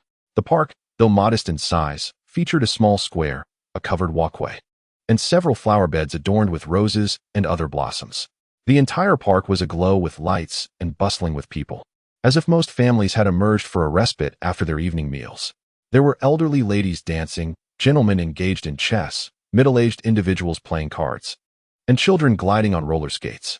Most of the attendees were familiar with one another, exchanging pleasantries upon meeting. Despite Ning Yu and Lin Yingluo being strangers to this vibrant community, it did not hinder their cheerful greetings to others. Ning Yu, in a familiar manner, directed an elderly man in a game of chess, leading to the unfortunate loss of a knight and a bishop for the latter, causing the old man to fume in frustration. With a light-hearted quip, Ning Yu remarked that if one cannot handle defeat, they ought not to play, before swiftly escorting Lin Yingluo away. The indignant shouts of the old man followed them. You little rascal, should we cross paths again? I shall ensure your father educates you properly. Upon returning home, Ning Yu first charged his newly acquired Yachty electric bike, as he planned to revisit the renovation site the following day before heading home. Unable to afford a car, he found the electric bike a far more comfortable alternative to incessantly hailing taxis or taking public transport. The next day, when Ning Yu returned, he brought an abundance of vegetables and meat, along with a bag of rice and a carton of eggs. Yingluo, I may need to stay home for 2 or 3 days. I cannot predict exactly when I shall return. During this time, do not venture out. I have brought you everything you will need. How many days at the latest? At most 5 days, as there are 5 days' worth of work remaining at the renovation site. And I will certainly return to inspect it then. Should I visit daily? After all, you have the electric bike, and I am familiar with the route. No need. Just stay at home and take care of yourself. I shall be off. After boarding the bus back to the county seat, Ning Yu called Ning Xiao to inform her of his brief return home and inquired if she needed anything. Ning Xiao requested that he bring her an old jacket, as autumn would soon arrive, bringing cooler mornings and evenings. She anticipated that she would not have time to return home before the summer break concluded. Ning Yu readily agreed, pondering that Ning Xiao's entrepreneurial pursuits here were also the perfect excuse for his visits to the provincial capital. Upon arriving home, he found his parents absent. He retrieved the household registration booklet and, along with the admission notice, made his way to the local police station to complete the registration process. The admission notice contained a stipulation requiring students to transfer their household registration to the police station in the area of their school, serving as a form of residency acceptance proof. Only if a locality is willing to accept you would the local police station process the transfer. Fortunately, The property Ning Yu purchased was in close proximity to Jiangxing University and fell under the same registration authority, sparing him from unnecessary complications. After obtaining the residency transfer certificate, Ning Yu returned the household registration booklet to its original location at home. With his parents still away, he picked up his phone and dialed Guo Pengju's number. "Old Guo, what have you been up to lately? It's been over 10 days without a word from you." Guo Pengju hesitated on the other end of the line, saying, "Ning Yu, you've returned?" "Yes, I just got back today." "Why? Is there something I am unaware of?" Upon hearing Guo Pengju's tone, Ning Yu sensed that he had something to communicate, yet hesitated to articulate it. After a brief moment, he finally heard from the receiver. "Some of the individuals we referred have come back, and rumors are circulating among our classmates that we have acted as traffickers, selling many classmates to the electronics factory." Ning Yu couldn't help but chuckle at this. "What nonsense! We are not traffickers, we are merely career facilitators. One party has a demand for labor, while the other seeks employment. We simply connect them. How does that equate to trafficking? Moreover, the workplace is not a sweatshop. They are not restricted in their personal freedom." Gute Electronics is one of the largest factories in Dongping, offering competitive salaries and benefits, a suitable match for high school graduates, ensuring they do not suffer any loss. Guo Pengju muttered, "That may be true, but we have profited from this. And I can't shake the feeling of lacking confidence." Lacking confidence? This is a matter of conscience. Career facilitation is a legitimate profession. If we weren't earning, would we be like Uncle Lei, doing good deeds for free? We are earning from the factory, not from our classmates. Have you seen the group chat? Many people are discussing our situation. I've been too busy to check. You could just dissolve the group. What is the point of keeping it for idle chatter? Sigh. Now our classmates are aware of what we are doing, and occasionally, a few individuals in the group express their discontent. Chapter 18. How much did you sell your classmates for? After hanging up, Ning Yu rushed to the internet CAF and logged into his account. He cleared his throat twice, and instantly, numerous avatars began to flicker. There were 5 work-related groups, all created during the recruitment process, each containing thousands of messages. Ning Yu, feeling disinclined to sift through them, promptly exited the groups. His service period was merely 3 days. After receiving the payment, those individuals were no longer under his responsibility. Opening the class group, he indeed found some classmates gossiping. How could they behave this way? We are all classmates, yet they engage in such despicable actions. Humph. If hearts turn corrupt, classmates become nothing more than mere commodities. Unaware of how much Ning Yu and Guo Pengju earned, how could they spend such ill-gotten gains with a clear conscience? It was likely a considerable sum. Just a few days ago, Guo Pengju was flaunting his newly purchased Motorola 30 in the group. He even boasted that with his financial means, he could easily buy 10. 10 of those 30s would amount to 30,000. It seems that Ning Yu and Guo Pengju have made quite a fortune. No wonder they were nowhere to be seen throughout the holiday, completely engrossed in their pursuit of wealth. Han Chunxing sent a derisive emoji. 30,000 is considered a lot? I interned at my family's factory for 2 months, and my father gifted me a BMW, worth 100,000. Upon reading this, Ning Yu decisively closed the group chat. It was utterly devoid of substance. As he pressed the button, Guo Mating's chat box popped up again. Ning Yu, I heard you sold those classmates who didn't get into college. How could you engage in such activities? I haven't seen you all summer. It turns out you've been secretly amassing wealth. I realize now that I put pressure on you, and for that, I apologize. You've betrayed your classmates for profit.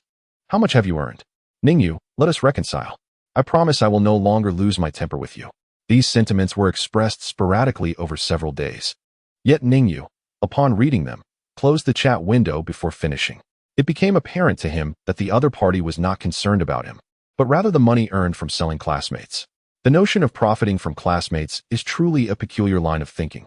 After finishing his online session, he handed his card to Lu Hanxing. Have you made up your mind? Are you going to the provincial capital? It matters little. As long as you arrange a place for me to stay, I will go. Lu Hanxing, cigarette in mouth and eyes narrowed, busily tapped away at the keyboard. Then it's settled. Await my call. However, during this time, don't be idle. Research how to create a website and make one for me later. What a trivial website. Is gaming not more enjoyable? For 2,000 yuan, if you learn how, it can be completed in just a few days, surpassing the 2 months you would spend here.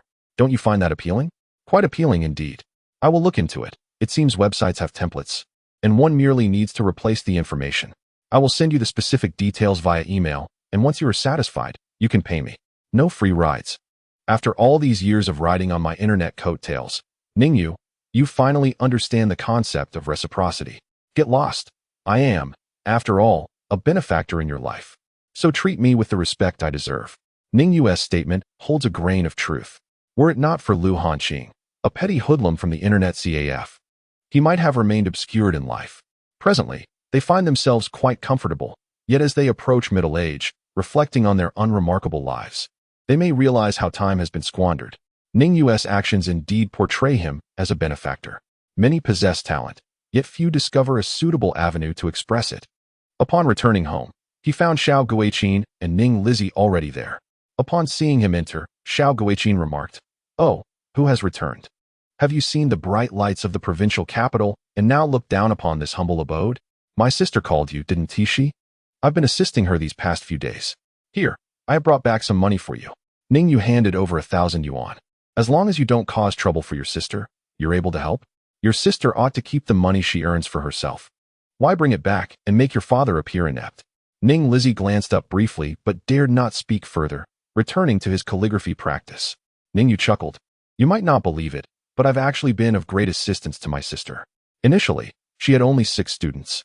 But through my efforts over the past few days, she found 25. Had she not been overwhelmed, particularly with the summer break nearing its end, I suspect the number could have been even higher. Quite profitable. 800 each, do the math. 20 students amount to 16,000. 5 more could yield 20,000. Your sister can earn 20,000 yuan in a summer?" Xiao Guiqin murmured, somewhat astonished. "Is money in the provincial capital really that easy to earn? My sister's fees are relatively modest. Typically, a reputable educational institution's intensive summer class, which guarantees an improvement in grades, would not cost less than 1,000 yuan. Perhaps you should take your father along and have him lead a class as well, to earn some money in the provincial capital. My father indeed possesses the ability. He can teach calligraphy, a skill whose demand is likely to increase." Ning Yu realized that Xiao Guiqin's suggestion was rather sound. "I concur. Over the years, he has set aside everything, focusing solely on his writing, and it would be a shame to let this talent go to waste." Ning Lizzie, setting down his brush, appeared quite intrigued. "Teaching calligraphy is certainly feasible, but I am unfamiliar with how to recruit students and persuade parents. I understand this. Father, if you are determined to pursue it, I shall be your vanguard. I will arrange everything for you in the provincial capital and ensure you attract students." Ning Yu genuinely believed that his father, feeling unfulfilled in the county, would fare better in a new environment, establishing a calligraphy studio and recruiting dozens of students. Rather than languishing in the county, he could certainly support them, but given their relatively young age, engaging them in meaningful work would help maintain their youthful spirit, which is hardly a negative outcome. With this thought in mind, Ning Yu began to passionately elaborate. After an hour of persuasion, Ning Lizzie was filled with confidence, ready to venture to the provincial capital to seize opportunities. Even Xiao Guiqin was convinced to some extent. "Son, is it really that simple? What if your father and I abandon our jobs and excitedly rush to the provincial capital, only to find ourselves unable to earn money? How much do you and Dad make in the county each month?" "Around 2,000 yuan. 2,000. All it takes is 2 students in a month to break even. Surely, in 30 days, you can't find even 2? While those words are true, executing a plan is not as easy as merely moving one's lips. The initial investment, along with living expenses, requires funds, and with both of us out of work, how long can we sustain ourselves? These are all valid concerns.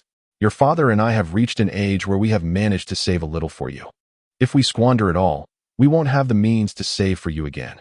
Mom, if you perceive the risks as substantial, then let my father go first.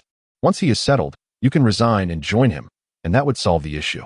You rascal, when did you become so articulate? Your persuasive words are indeed quite compelling."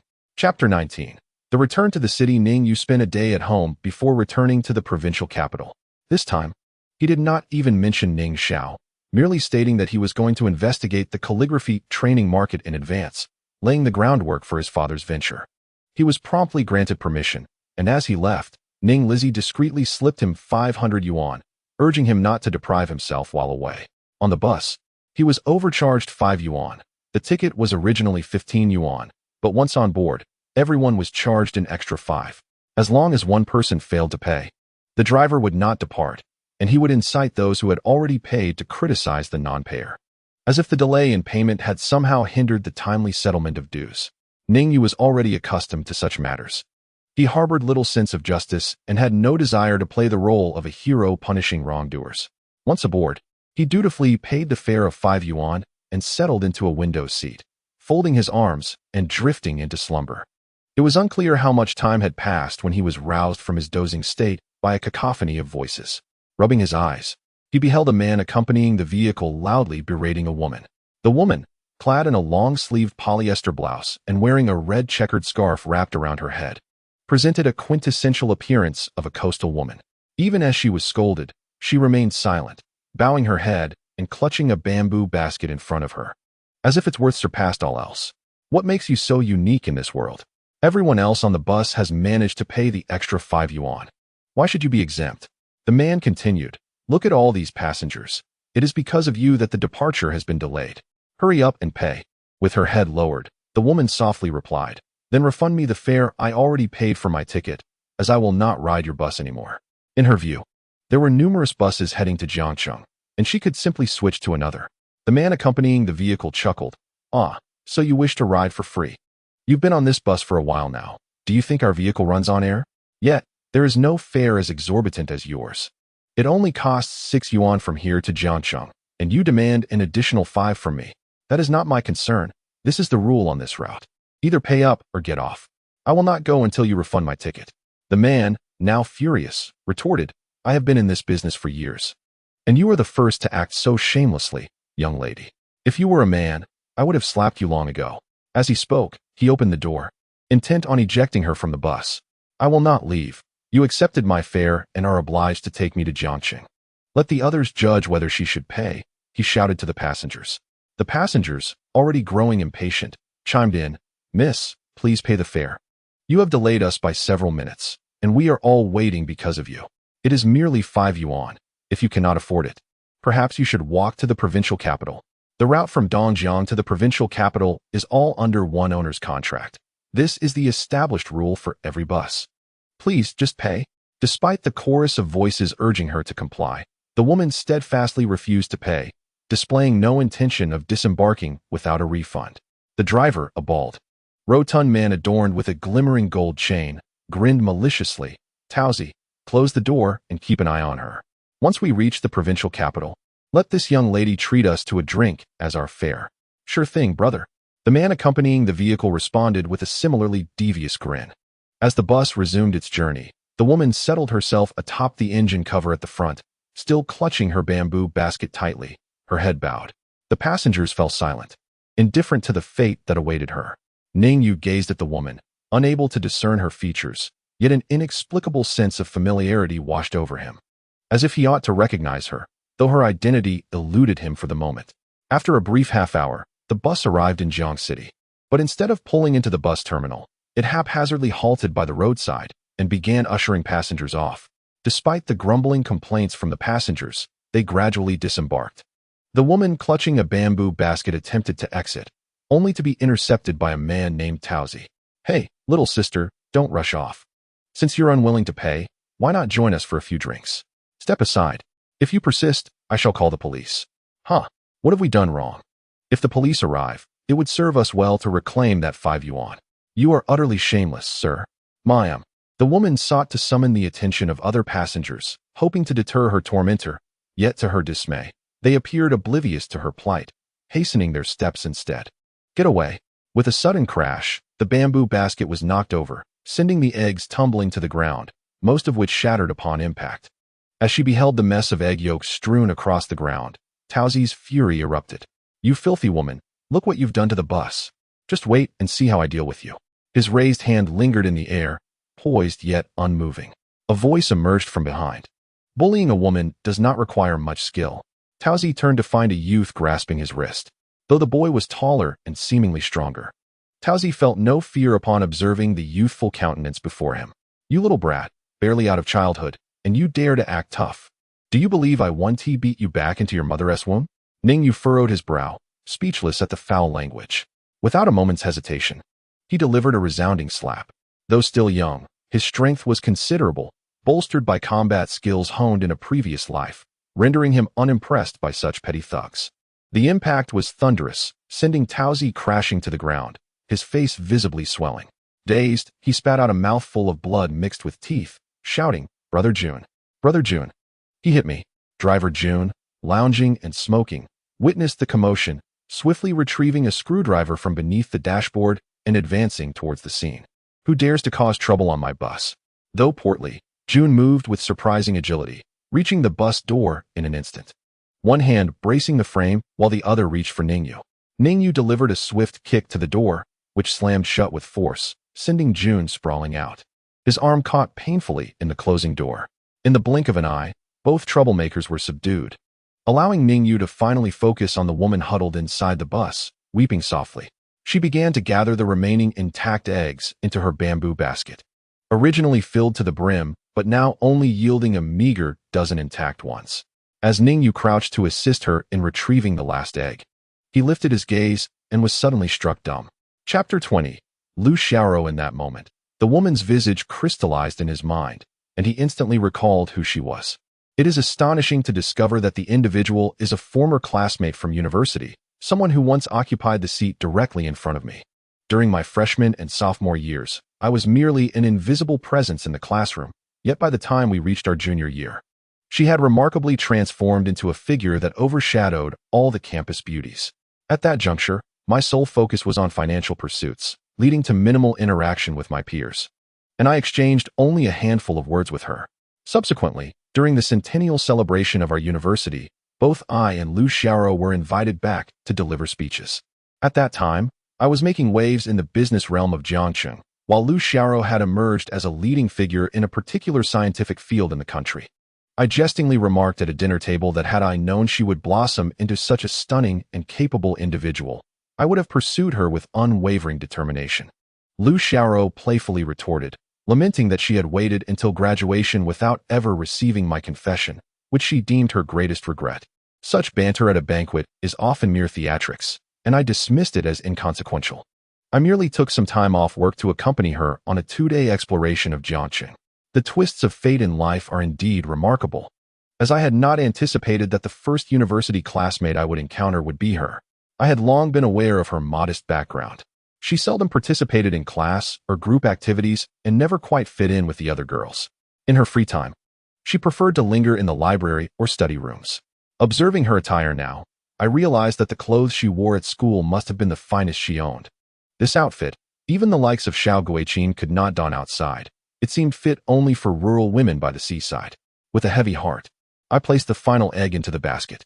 These eggs had been collected over 10 days with the intention of fetching a good price in the city. Yet I found Lu Xiaoro's eyes brimming with tears. The eggs from their family's hens were never consumed by her and her grandmother, as a single egg fetched less than 1 yuan at the local market, while in the city, it could command 2 yuan. This represented the most vital source of income for them, the very hope for their survival. The thought of her grandmother's hopeful gaze as they prepared to leave overwhelmed her with grief. I scrutinized Lu Xiaoro closely. She appeared pale and drawn, her skin rough, and her hair somewhat brittle, clear signs of prolonged malnutrition. Her prominent nose supported a pair of heavy black-framed glasses that obscured much of her beauty. Although I recognized her, I could not address her by name, so I said, "Dear classmate, there is no need for sorrow. Count the broken eggs, and I shall reimburse you for the loss." With that, I lifted the moaning Jun Gu into the vehicle, instructing him to lie beside Taozi. Taozi had suffered only minor injuries, his face swollen. But upon seeing Jun Ji's miserable condition, he was too frightened to move. Brother, I think my arm is broken. Please call a car for me. We'll take responsibility for today's incident as if it never happened," Jun Gu pleaded, holding up his arm in despair. I glanced at his injury. The door had indeed slammed on him with significant force, suggesting that his arm might genuinely be fractured. There was no need to rush to call for an ambulance. Such injuries were unlikely to be fatal in the short term. I had witnessed the entire episode unfold, and I turned to the others, saying, "Now, let us hear your thoughts on today's events." "We were wrong. We should never have troubled this young lady," they admitted. "Indeed, you are aware of your missteps. Yet now the young lady's basket of eggs lies shattered. What do you propose we do?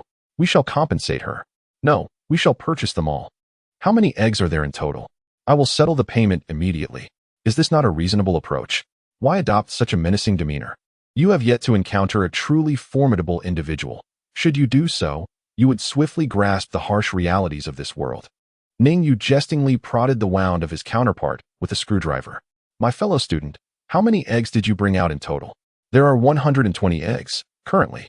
How many remain intact in this basket? Lu Xiaoro counted the unblemished eggs within. Let us consider all 120. These hens are free-range, nourished by the precious herbs of the mountains and quenched by spring water. These eggs are organic, devoid of harmful substances, free from hormones and antibiotics, rich in lecithin, lutein, and trace elements such as calcium, iron, zinc, and selenium. They are excellent for liver protection, cognitive enhancement, vision improvement, and blood replenishment. For such exquisite eggs, would 5 yuan each not be a fair price? Indeed, it is perfectly reasonable. For 120 eggs, that amounts to 600 yuan. I shall give you the money right now. Not for me, but for the young lady. You see how your actions have sullied her trousers and shoes. Should you not compensate for that as well? Yes. Add another 200 to buy the young lady a pair of shoes and pants. Junge began counting out money from his wallet. Lu Xiaoro, seated on the ground, listened to their exchange with a dazed expression and hastily waved her hands, stating, there is no need for so much. Let us say 2 yuan per egg. And I only require 200 yuan. With a look of distress, Junge replied, Dear sister, please take the money. I am in a hurry to get to the hospital. Ning Yu chimed in, My dear classmate, do be kind and refrain from haggling. Their injuries cannot be delayed. Lu Xiaoro, still in a daze, accepted the 800 yuan, not forgetting to retrieve a dozen unbroken eggs from the basket, placing them upon the hood of the engine, before following Ning Yu in a daze. Shall I share half of this with you? After walking for a while, Lu Xiaoro suddenly remembered and handed Ning Yu 300 yuan. I have incurred no losses. My clothes remain unsoiled. Why should I accept any money? Then keep it without worry. In the future, when traveling to the provincial capital, remember not to take the bus from Dongjiang County. You have aided me immensely today. How shall I express my gratitude? How about treating me to a bowl of noodles? I have yet to eat breakfast, and now it is midday. Let us find a Lanzhou beef noodle shop. I desire a spicy beef noodle with extra meat. Very well. The two found a Lanzhou noodle shop, and Lu Xiaoro stood for a full 5 minutes contemplating her order. Ultimately, she chose a small bowl of clear beef noodles for 5 yuan. Ning Yu's spicy beef noodles were 10 yuan, with an additional 10 yuan for extra meat. It was evident that, as she handed the money to the proprietor, a pained expression crossed her face. As the clear broth noodles were served, Ning Yu gazed at the paper-thin slices of beef, thinking of their exquisite standard. Upon the arrival of the spicy noodles, Ning Yu divided a generous portion of beef from his bowl, offering half to his companion, while casually stirring the contents of her bowl. In Chapter 21, are you planning to engage in development? After finishing their meal, the two exchanged their identities, thus thoroughly acquainting themselves. To their astonishment, they discovered that both were freshmen at Jiangnan University, majoring in computer science, an exquisite twist of fate that left them both enchanted. Ning Yu accompanied her for a brief performance and then helped her cross a busy street before escorting her to the bus station.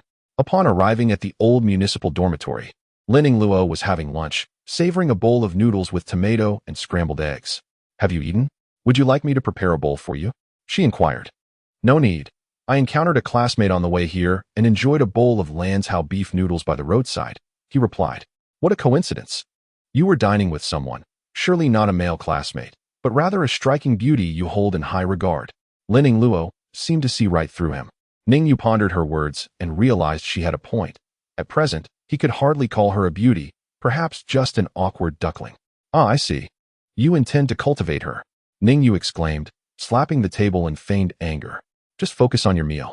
Afterward, accompany me to the police station to register my household. And then let Luna assist you with the relocation process. After spending a couple of days in his hometown, he brought back a few trinkets, a set of gongfu tea utensils, and a fully automatic coffee maker. Ning Yu picked up the tea canister, inhaling its aroma, and inquired, What is the price range? 500 per pound. It's decent enough for casual drinking, she replied. If others overheard this, they might think they were boasting. Ning Yu brewed himself a pot of gongfu tea, feeling an overwhelming sense of maturity wash over him. In the afternoon, as soon as work hours commenced, he rode his electric scooter to the police station to register his household at the property's address. Since he possessed the property deed, there was no need to register at the collective household of Jiangnan University. With a brand new household registration book in hand, he subsequently delivered it to Lu Na, the real estate agent, who would assist in relocating Lin Yingluo's household registration. To relocate into a non-immediate family residence, approval from the local police station was necessary. While Ning Yu lacked connections in this regard, the agency had established relationships, often facilitating procedures for clients. This was precisely why Lu Na had readily agreed to assist. After completing these tasks, he visited the Jincheng training school to assess the renovation progress. The essential designs had been largely completed, with only minor touch-ups remaining. Once finalized, 2 coats of paint would suffice to complete the project. Based on old Zhang's timeline, Ning Yu preemptively scheduled the carpet installation with the supplier, aiming to proceed immediately upon the completion of the painting. Later that afternoon, he also visited the advertising company to inquire about the production progress of the storefront lightbox. Additionally, he commissioned the company to create a recruitment banner, intending to display the hiring information prominently at the entrance for passers-by to notice. Situated adjacent to a teacher's college, he anticipated that the initial batch of recruits would likely be graduates from the normal university. The positions available are quite straightforward: substitute teachers, teaching assistants, marketing specialists, and administrative personnel who also handle finance. Salaries are aligned with the average levels in Jiangcheng, where a formal substitute teacher earns a base salary of 1,000 yuan per month, supplemented by commissions. Teaching assistants, marketing specialists, and administrative personnel each receive a base salary of 800 yuan along with commissions. As it is a company focused on sales, the initial batch of employees must possess fundamental skills in student conversion. This has been clearly stated in the recruitment materials to prevent individuals uninterested in sales from wasting time on applications. Standing at the entrance and contemplating the recruitment notice, he suddenly thought of El Xiao. Upon the commencement of the new semester, he could introduce her for a part-time position, thus alleviating some of her family's financial burdens while also securing a diligent employee for himself.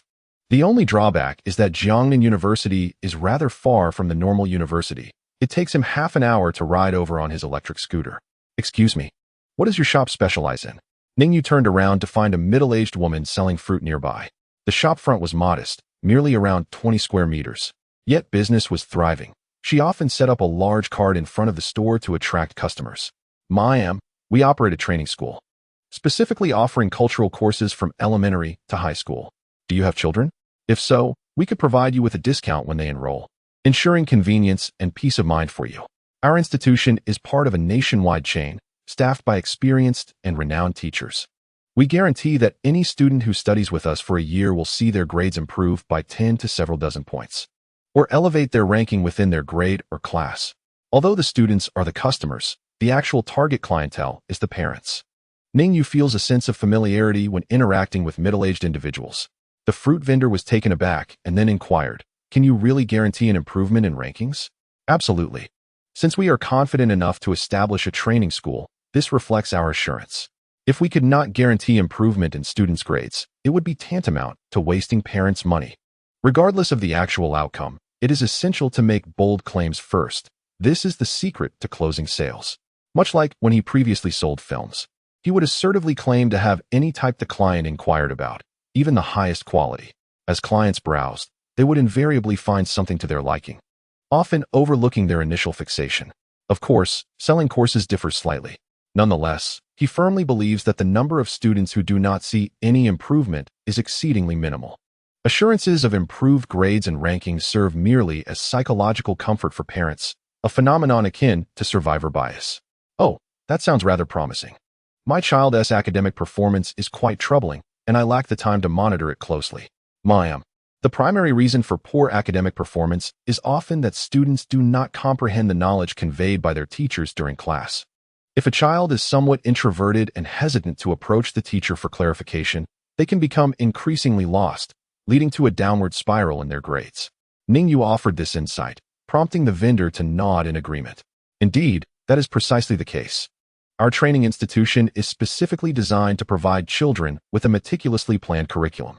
Upon enrollment, we identify the subjects in which a child may be struggling and conduct one-on-one assessments to address the knowledge gaps. Subsequently, we tailor the learning content to ensure that the child can keep pace with the lessons delivered by the teacher, allowing them to make significant progress." "Young man, Can you guarantee this improvement in rankings in the contract? The ant displayed a glimmer of shrewdness. Ning Yu confidently patted his chest and replied, "Given that I dare to make such a statement, I certainly have the audacity to include it in the contract. However, to ensure an enhancement in rankings, we do have a small stipulation. We require enrollment in all 3 core subjects. Otherwise, imagine if you only registered for mathematics, and the unregistered subjects like Chinese and English hinder progress. It would be rather difficult for us to clarify the situation. Moreover, by enrolling in all 3 subjects, we can offer you complementary art courses of equal duration, such as calligraphy or painting." What a bargain. Chapter 22. All is ready. Awaiting the favorable wind, Ning Yu refrained from disclosing the current pricing of the courses to the ant, merely assuring her of the lowest discount available. He needed to conduct market research to determine an appropriate price, which required knowledge of competitors' fees, teaching environments, faculty qualifications, and the assurance of academic credits. Pricing must be approached with caution. Setting it too low may suggest a lack of prestige, while setting it too high could adversely affect enrollment. After completing these tasks, he called Ning Xiao. She had just finished a class and was cleaning up. Ning Yu invited her to dinner. Informing Lin Yingluo that he would not be returning for dinner, he pushed his electric scooter to the shop and walked to find Ning Xiao. The training center was nearby, and upon his arrival, she had just finished tidying up. "I'm not continuing to recruit new students. Why have you come back? Have you gained some experience out there and now find it hard to return?" "I'm just trying to adapt in advance. I've never been away from home before, and I'm afraid that if I stay away too long, I might become homesick and it could delay my studies." University life, to put it bluntly, is merely an experience. As long as you do not plan to pursue further education, the academic intensity is considerably lighter than in high school. It won't hinder your studies. "Sister, are you not considering pursuing a master's degree?" "I've decided against it. With a bachelor's degree, I can secure a decent job, and the normal university even offers job placements. Who knows what the societal landscape will look like when graduate students finish?" Now that is clarity of thought. Aside from having once been entangled in a failed romance, Ning Xiao is typically quite decisive. "Sister, after graduation, do you plan to follow the school's placement as a teacher? Or are you considering continuing your entrepreneurial ventures?" Without hesitation, Ning Xiao responded, "If you had asked me this question a month ago, I would have undoubtedly said I wanted to be a teacher. However, I've earned some money recently, and if I were to continue teaching for just over 1,000 yuan a month, I would find that very unsatisfactory." Ning Xiao's response was strikingly pragmatic. Anyone earning 20,000 yuan a month would find it impossible to live unperturbed on a mere 1,000 yuan salary. If such a choice were to be made 20 years hence, amidst the fluctuations of the economy and an increase in teachers' remuneration, it might not pose a significant dilemma. However, in the present day, when the disparity in retirement benefits between public and private sectors remains minimal, the importance of formal employment remains elusive for many. Subsequently, Ning Yu inquired about Ning Xiao's internship arrangements. The latter revealed that the school offered various avenues. One could either seek employment independently or opt for a unified placement by the school. For those pursuing further studies or public service examinations, an internship certificate was unnecessary for graduation. With subtle probing, Ning Yu discerned Ning Xiao's intentions. She did not plan to abandon her aspiration of continuing with training classes. When the time for her internship arrived, she aspired to join a large training institution to enhance her learning. This path intriguingly mirrored the one Ning Xiao had traversed in her previous life. During dinner, Ning Xiao once again invited Wang Chong, expressing her gratitude for his hospitality during her prolonged stay. This meal proved rather uncomfortable for Wang Chong, akin to the expense of a spacious 3-bedroom apartment. Ning Yu, reluctant to confront Ning Xiao directly, chose to endure the situation and allow her to continue her charade. In the following 2 days, the interior renovations at Jinsheng Training School progressed smoothly, with flooring materials arriving and the advertising company completing the installation of the storefront signage. The prominent characters spelling Jinsheng Training were draped in red cloth, awaiting their unveiling on the grand opening day. During this period, Ning Yu received approximately 10 job inquiries, from which he conducted assessments, ultimately rejecting half and selecting 6 candidates for a collective interview. He engaged a business intermediary to handle the necessary qualifications for the school: business license, tax registration, and fire safety compliance, incurring expenses exceeding 3,000 yuan. Had he undertaken these tasks personally, it would have consumed at least 2 months, with no guarantee of success.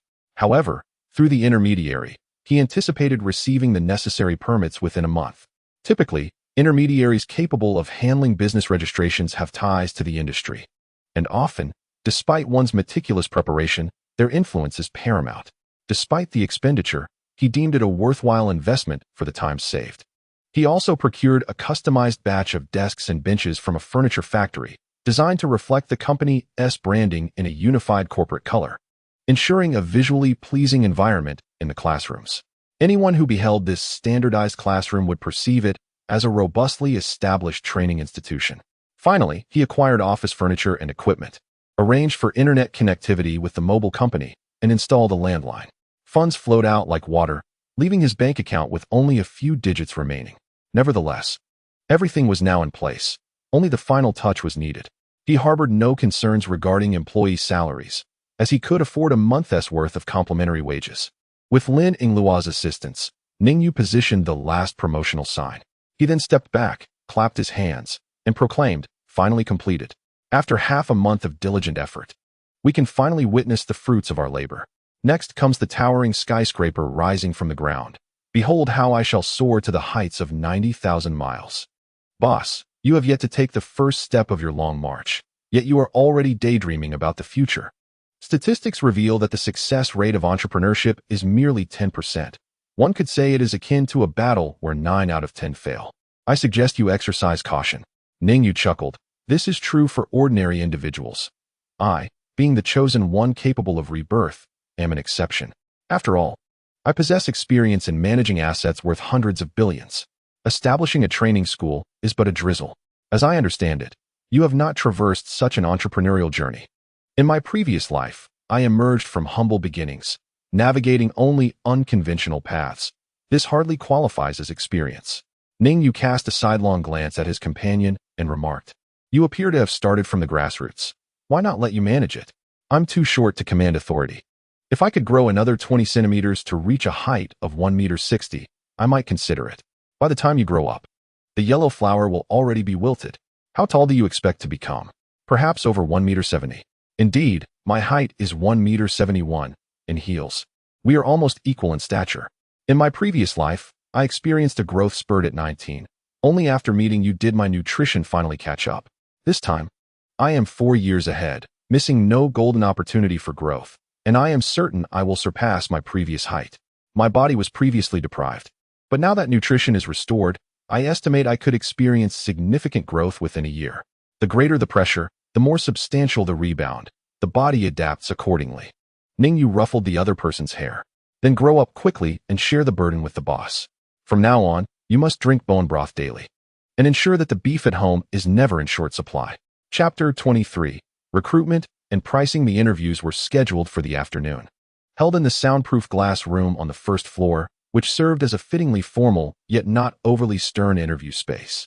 Recognizing talent is Ning Yu's forte. Within an hour, he interviewed 6 candidates, ultimately selecting 2 who met his satisfaction. One of them, Han Suaping, a student majoring in English at a normal university, exuded the aura of an English teacher.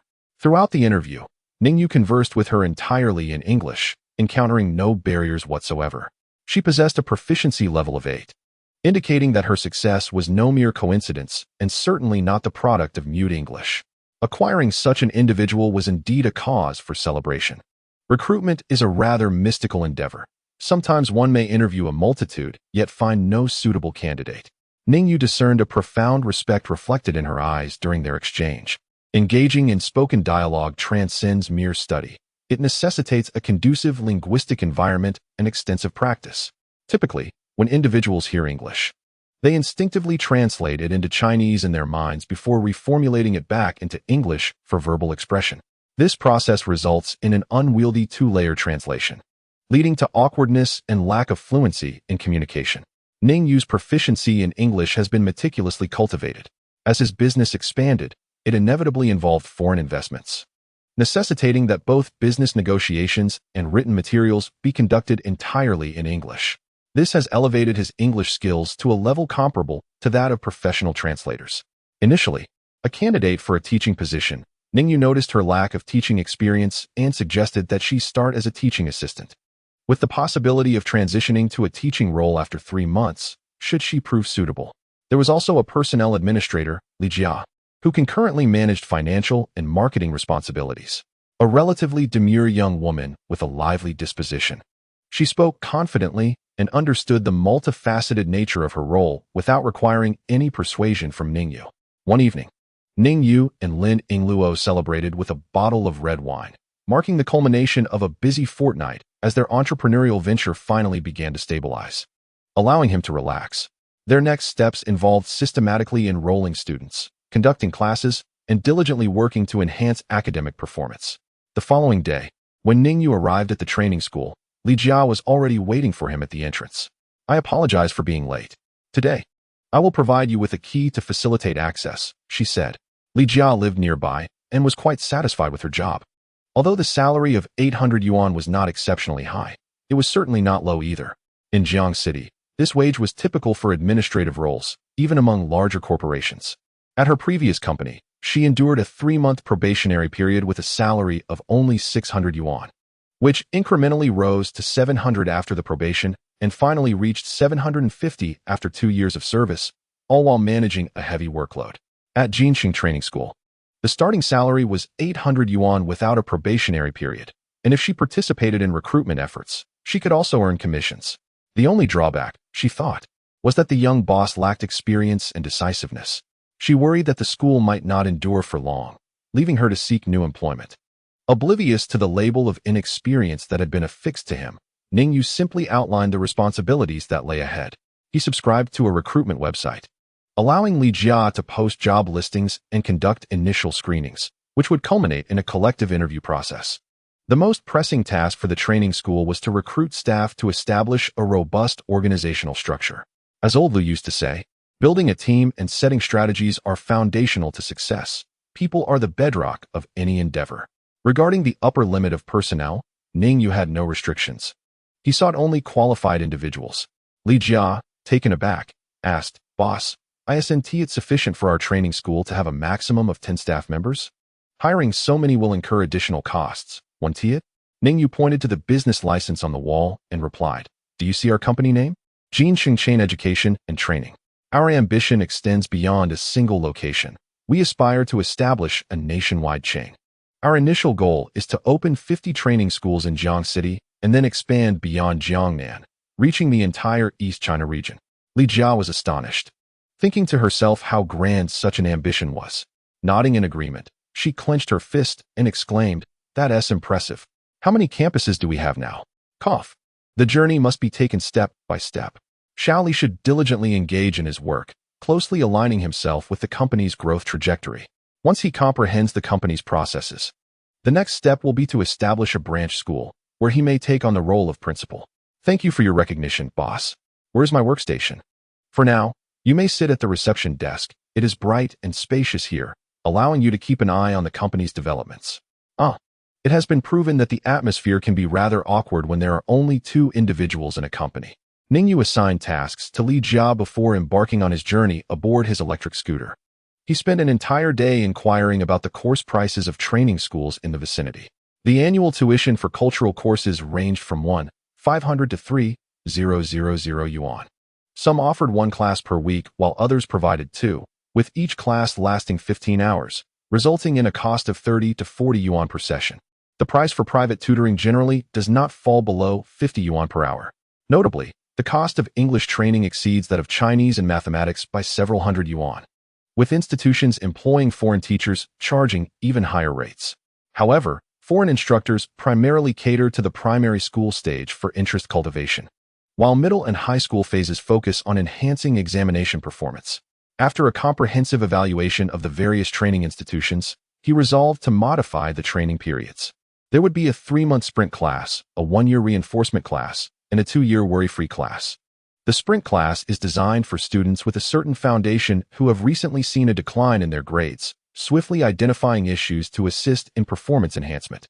This class entails the highest pressure, mandating weekly sessions, with a total of 48 classes to be completed within 3 months, equivalent to an entire year's worth of lessons in a typical school setting. The reinforcement class aims to strengthen knowledge acquisition in tandem with the student's learning pace. The worry-free class serves as an enhanced version of the reinforcement class, emphasizing parental peace of mind through a fully managed teaching approach. Each student will have a dedicated teacher responsible for ensuring that no subject knowledge is neglected, thereby enabling students to achieve even better results in exams. If contracts for grade improvement are signed with parents, the fees can be set slightly higher than those of other schools, with a reasonable rate of 40 yuan per class. After careful calculations, Ning Yu established the pricing for Jinqing Training School. The sprint class, 3 months, consisting of 48 sessions, is priced at 1,800 yuan. The reinforcement class, 1 year, with 120 sessions, at 3,600 yuan, and the worry-free class, 2 years, encompassing 260 sessions, at 8,000 yuan. Although the prices are somewhat higher than those of competitors, one gets what one pays for. And he possesses the persuasive skills to appeal to parents who are deeply concerned about their children's education. Chapter 24. Lin Yingluo's entry into the stock market subsequently. Ning Yu began drafting the employee training manual, focusing primarily on 2 aspects: how to distribute promotional leaflets to encourage parents to attend trial classes, and how to convert prospective clients through standardized communication techniques and addressing inquiries. As the workday drew to a close, Li Jia called to report on his day's activities, stating that he had posted 5 job listings on recruitment websites, with 2 individuals having submitted their resumes. She has sifted through a dozen candidates in the talent pool of the website and made phone inquiries, of which 5 expressed that they are actively seeking employment. Additionally, 2 individuals visited the store today to inquire about job opportunities. One even asked about the fees for the tutoring classes, and she has meticulously documented all the calls. Ning Yu is quite pleased with Li Jia's work. The young lady possesses a keen sense, and even a modicum of work experience is preferable to none. When Li Jia inquired about the interview time, he casually mentioned 2 o'clock the following afternoon. After hanging up, he had nearly finished his training materials, which he then handed over to Lin Yingluo for her to review and enhance. Subsequently, he stepped out to purchase a barbecue grill and a bag of charcoal. He bought 1 pound each of pork and lamb, a pound of chicken wings, and a packet of barbecue seasoning, preparing for a delightful evening of grilling. By this time, over 10 days had passed since the onset of autumn, and the evening air was refreshingly cool. Enjoying the night while savoring grilled delicacies was particularly pleasurable. It was only when Ning Yu had threaded all the meat onto skewers and placed them over the charcoal that Lin Yingluo emerged from the house. She wielded a fan to stoke the flames, causing the meat skewers to sizzle and exude oil. "I have finished reviewing your materials, but they seem rather hasty, lacking the essence of a training manual. I will revise them for you and have it ready by tomorrow morning," she remarked. Ning Yu understood that her words were not a means to undermine him, but rather a statement of fact. No need to rush. The training won't commence until next week, so take your time with the revisions. "Very well, I shall proceed at a measured pace. I must earn my living expenses. I cannot continue to dine without contributing," she responded. "Lin Yingluo, how have you become so sardonic in just a few days?" "I haven tea. I merely find it dull to remain cooped up indoors all day, akin to being kept." Through the rising smoke, Ning Yu observed the sorrow etched upon her face and couldn't help but chuckle. "Didn't we just discuss the other day that you should eat well and strive to grow taller, so you can eventually step out and engage in work?" Upon saying this, he offered her a skewer of grilled pork belly. "Oh, by the way, today I spoke with Luna. The household registration will be finalized in 2 days. Once it's complete, I'll take you to explore the nearby schools. Initially, I intended to enroll you in a private institution, but since the registration is settled, we may opt for a public one, which will save me some money. What status will I have for the household registration? As my daughter, I shall soon be the wealthiest in Jiangcheng, and as the daughter of the affluent. What prestige that brings. But you are only 18. How could you possibly have an 18-year-old daughter? Then a sibling?" Lin Yingluo rolled her eyes and selected a large kidney to hand to him. "I truly don't understand how anyone could enjoy such things. They are quite unappealing." "Oh, but you do not comprehend. Regardless of the time, men always hold a certain regard for kidneys. Is your kidney a pig's kidney? That phrase sounds rather awkward. You must be doing this on purpose." The August night breeze was invigorating, and the smoke kept the mosquitoes at bay, making this barbecue a most enjoyable affair. Ning Yu chose not to dwell on work matters, instead relishing the moonlight and this serene moment. "Boss, I have been contemplating during my time at home. Given that I cannot go out to work for the next couple of years, I might as well engage in some tasks at home. Yes, I can certainly do some house chores and laundry, which would save money on hiring a domestic helper. No, that is not what I meant. I want to earn money. Lin Yingluo exclaimed, stamping her foot. Ha ha ha. I hear you. What do you wish to do? I want to trade stocks. This job does not require me to show my face. I can simply operate from my computer. I believe I am capable of handling it. Ning Yu gazed at her seriously and said, I have never dabbled in the stock market before, and if I recall correctly, you have not traded stocks since following me. What has prompted this sudden interest in that field? Recently, I purchased Baidu stocks, driven by the foresight of knowing the fluctuations in stock prices at specific time points. If you enter the stock market, what will you rely on? Boss, you truly do not pay attention to me. Have you forgotten what my major was in university? Of course, I remember a master's in finance. However, trading stocks is not entirely related to your field of study. Ultimately, it tests human nature and psychology. Do you genuinely believe that my finance master's was learned in vain? With the development of the domestic economy, the stock market has experienced several turning points, leading to significant bull markets. The most recent one spanned from this year to 2007, where the Shanghai Composite Index surged from 1,000 points to 6,000 before gradually retreating. This period is referred to as the largest bull market in history, lasting 2 years and 4 months. Many elderly individuals became millionaires and even billionaires during this bull market, not to mention someone with my finance background. Well then, since you wish to enter the stock market, go ahead. I will support you whether you earn or lose money. Ning Yu nodded in agreement. How much initial capital can you provide me? Ning Yu scrolled through his text messages and said, I can gather about 10,000 for you. I somewhat regret purchasing those brand-name furniture items initially. They cost over 20,000. Perhaps we should sell them. At least they would still be worth around 15 or 16,000. Sell what? Do you think money will be a challenge for someone destined to be a billionaire like me? Just wait until next month when school opens, and the money will come. Tomorrow, I will help you open an account and deposit 5,000 initially. You can take your time with it. Wasn't it 10,000? Shouldn't we leave some money for food and drinks? If all of it goes into trading stocks, how will you eat daily? Fine. Once you have the account set up, I will officially commence my work as well. I will practice with this 5,000. People say small hands seize treasures. Do you think my hands are small? Ning Yu looked at her hands, greasy and unrefined, and chuckled. Do not be ridiculous. At 170 centimeters tall, do you think your hands will ever be small? Lin Yingluo angrily wiped the grease from her hands onto his pants. Alas, stop messing around. You are the one who will wash the clothes at home. And if they get dirty, it will be your trouble. I am willing. 2 days later, Luna finally registered Lin Yingluo in the household registration book and arranged for them to be listed as cousins. Lin Yingluo became Ning Yu's cousin. Without this connection, her registration might not have been successful. Lin Yingluo held the household registration book and smiled joyfully throughout the day, occasionally taking it out to giggle to herself. Ning Yu also opened a securities account for her. Although it contained a mere 5,000 yuan, her level of caution far surpassed that of any previous business ventures. With such a modest sum, she could only engage in short-term trading, so she spent her free time hunched over her computer, diligently gathering information about favorable or unfavorable news regarding listed companies. Occasionally, certain pieces of information would trigger memories tucked away in her mind, prompting her to quickly grab a notebook and jot down her thoughts. These fragments of recollection became her formidable tools for profiting in the stock market. Naturally, she vividly recalled the exemplary stocks that had been analyzed as case studies during her school days. Many of these stocks rivaled the likes of Baidu. Seizing the right opportunities could multiply her investments several times over. Chapter 25. Confrontation with Ning Xiao after a week of intensive interviews. Ning Yu successfully recruited 10 individuals, 2 substitute teachers, 3 teaching assistants, 4 marketing specialists, and 1 administrative personnel. During this time, he dedicated himself to training his staff at the company. His training regimen was straightforward. Each employee was required to memorize their prepared scripts and then practice delivering them seamlessly in pairs.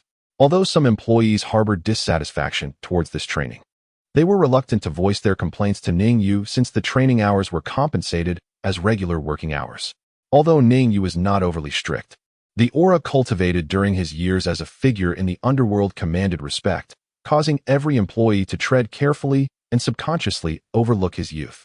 After a week of training, once everyone had memorized the content of the training manual, Ning Yu dispatched them to conduct recruitment promotions. The goal of these promotions was primarily to invite parents to bring their children for trial classes. It was only after parents observed the scale of the school and attended trial classes that the conversion to training programs could occur. The scripts devised by Ning Yu and Lin Yingluo proved to be remarkably effective. Within just 2 days, the number of participants signing up for trial classes exceeded 30. The following day, this number had already surpassed 50, and he felt this level of outreach efficiency exceeded that of most training institutions. Ning Yu then summoned all substitute teachers and teaching assistants back to organize classes by grade level, leaving only 6 marketing specialists outside to continue the promotions. The next step was the conversion process for trial classes, leading to his confrontation with Ning Xiao. Ning Yu had learned that Ning Xiao's success rate during this conversion phase was remarkably high, often exceeding 50%.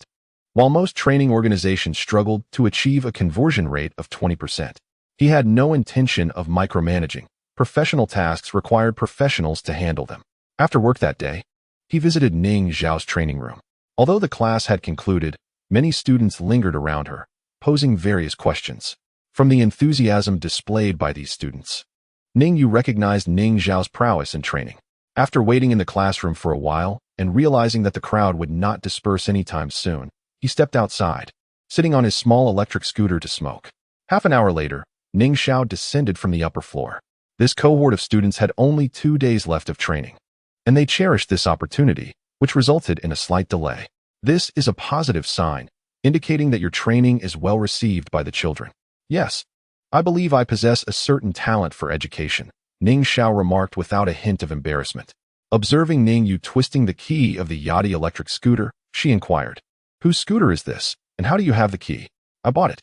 It has been my trusty companion as I roamed around Jiangxing these past few days," Ning Yu replied.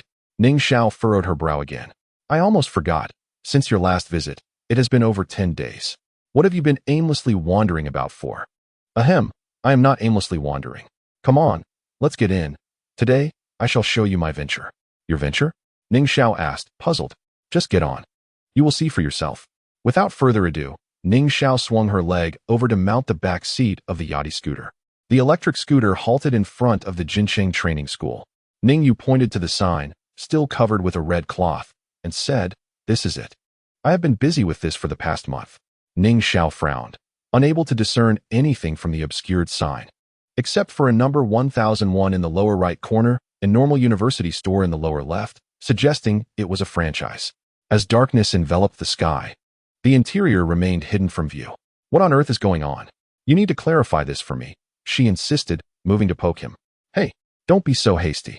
Ning Yu removed the key, unlocked the padlock on the sign, and then, feeling his way, turned on all the lights inside.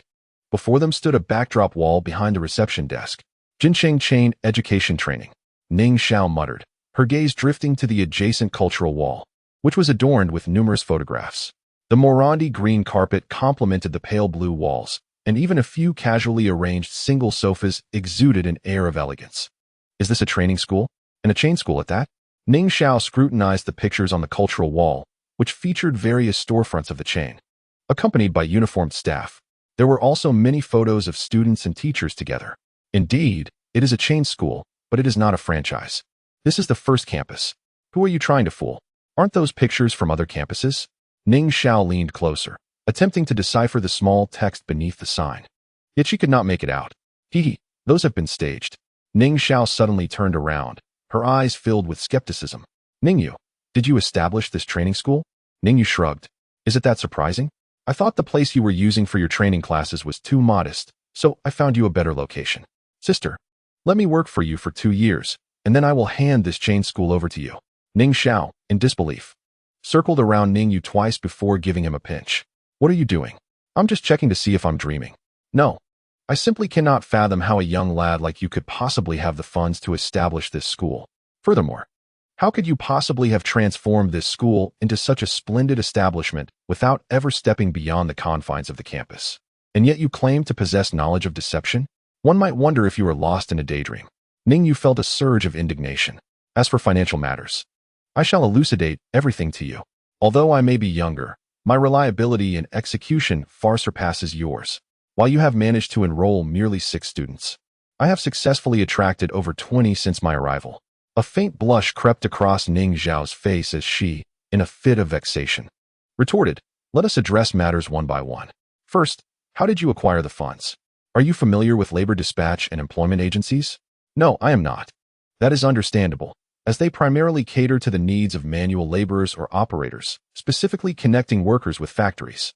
During the summer vacation, Ning and I organized all the high school students in Dongjiang County, sending them to an electronics factory for a fee of 750 yuan each, thereby earning tens of thousands in commission. Ning Xiao felt somewhat disoriented. She had never imagined her brother would engage in such dealings. Do not misconstrue this. It is a legitimate career path. Just take a look at the numerous establishments near the train station engaged in this very work. In simple terms, it involves recruiting for factories and receiving compensation per hired individual. Chapter 26. My brother has grown up upon arriving in Jiangcheng. I noticed your training class was rather rudimentary. One could easily earn a profit by renting a simple residence. With a proper storefront and a professional team, one could effortlessly earn a monthly income of around 100,000 to 80,000 yuan. It was this realization that compelled me to rent this space and establish a school. Ning Xiao bit her lip and replied, establishing a school is not a trivial endeavor. I can manage a training class and attract a few students without incurring losses, but if you fail to enroll enough students, the financial consequences could be dire. Furthermore, legitimate operations require a business license, teaching permits, and a myriad of other certifications, not to mention taxes. We lack the knowledge for any of this. Ning Yu waved his hand dismissively. These procedures can all be handled by specialized service companies, as long as we compensate them. We need not concern ourselves. The business license and tax documentation have already been secured, and the teaching permit has been approved, though we are yet to receive the certificates. We are now fully equipped to commence operations. Ning Xiao remained unconvinced, stating, establishing a company requires regulations and the hiring of personnel. Both of us are students. How can we expect anyone to heed our authority? Rest assured, as long as we pay them on time, they will comply with our directives. Should they refuse, they will be dismissed without hesitation. Just as Ning Xiao was about to voice further concerns, Ning Yu approached the front desk and placed a stack of trial class registration forms in her hands. He understood that as a university student embarking on the journey of establishing a company for the first time, she would naturally harbor various doubts. Her reaction was entirely expected. This is the result of our employees' efforts over the past 3 days, comprising over 50 students who signed up for trial classes. I have already recruited 10 employees, 2 teachers, 3 teaching assistants, 4 marketing specialists, and 1 logistics staff member. I will oversee the overall management, while you shall focus on enhancing the training quality, optimizing the curriculum, and managing the teaching staff. You need not concern yourself with student recruitment or external affairs. Ning Xiao gazed at the thick stack of registration forms with a sense of astonishment. When she initially invited students to participate in the trial classes, it had proven to be quite a challenge. Even casual conversations with parents felt forced, let alone gathering such extensive information. The forms contained parents' phone numbers, home addresses, and occupations, along with detailed insights into the students' academic performance, including subjects they struggled with, when their grades began to decline, and their perceived reasons for such downturns. The forms were so comprehensive that one could easily discern how to persuade parents to enroll their children based solely on this information. How did you manage this? Ning Xiao couldn't help but inquire after a moment of contemplation. It's merely a technique for distributing invitations, Ning Yu replied with a chuckle. I have specific phrasing that, once memorized, allows me to extract this information effortlessly. After all, parents are solely focused on their child's well-being. When we concentrate on the student's academic performance, parents have an endless array of topics to discuss. Although you've gathered quite a few contacts, the real question remains how many will actually show up. Don't be overly confident. Do you know how many called me for inquiries initially? In the end, less than a third of them attended the trial classes, Ning Yu remarked with a smile, pointing to a particular mark on the forms. Those who have paid are far less likely to skip out. Do trial classes require payment? Ning Xiao inquired, intrigued. Of course. The trial class costs 9 yuan. As long as they invested money, they will inherently value the class more, significantly reducing the likelihood of no-shows. Ning Xiao pondered this and nodded in acknowledgement. This tactic was indeed effective. Had she understood such operations earlier, the enrollment process would have been far less convoluted. Subsequently, Ning Yu guided her through various classrooms, and Ning Xiao instantly fell in love with the place, feeling as though every arrangement resonated with her very soul. This file box contains the records of all staff members. You might want to focus on the substitute teachers and assistants. Over the next few days, arrange the trial classes according to your schedule. You certainly know how to manage time. My first batch of students is just about to conclude, so I will have much more flexibility now. I suggest you terminate the lease on the place you rented and move all remaining classes here. It will also help in boosting the popularity of this location, as attracting students is contingent upon visibility. All right, coincidentally, the courses for the 2 individuals I was co-renting with have already concluded, so I now have full control over that space. After saying this, Ning Xiao laughed and asked, "So, you've become my boss now. What salary will you offer me? Why should we be so particular about dividing things? Rest assured, you won't go hungry, and you'll shine brightly, standing out among your peers." Do your parents know about all this? No. I've decided that you should tell them you established this school with the money you earned during the holidays. They will be pleased. If they learn I was involved, they might overthink it. Last time I visited, Dad mentioned he wanted to teach calligraphy. Once he settles here, Mom will come too. Really? That is wonderful. We should reserve a classroom for Dad to teach calligraphy, which would also ease our minds. However, Dad's calligraphy classes cannot be held here. The Jinxing chain is focused on academic subjects. Having them together would adversely affect both enrollment and brand positioning. Once profitability is achieved, renting a storefront nearby to serve as a classroom will not incur substantial expenses. This endeavor demands your utmost attention. Strive to encourage their early arrival. Mother is quite fatigued from her work at the office. Understood. I assure you that I will resolve all matters by next month. While dining, the 2 engaged in further discussions, with Ning Xiao exhibiting palpable excitement, a blend of tension from facing challenges and the exhilaration of finally being able to realize her ambitions.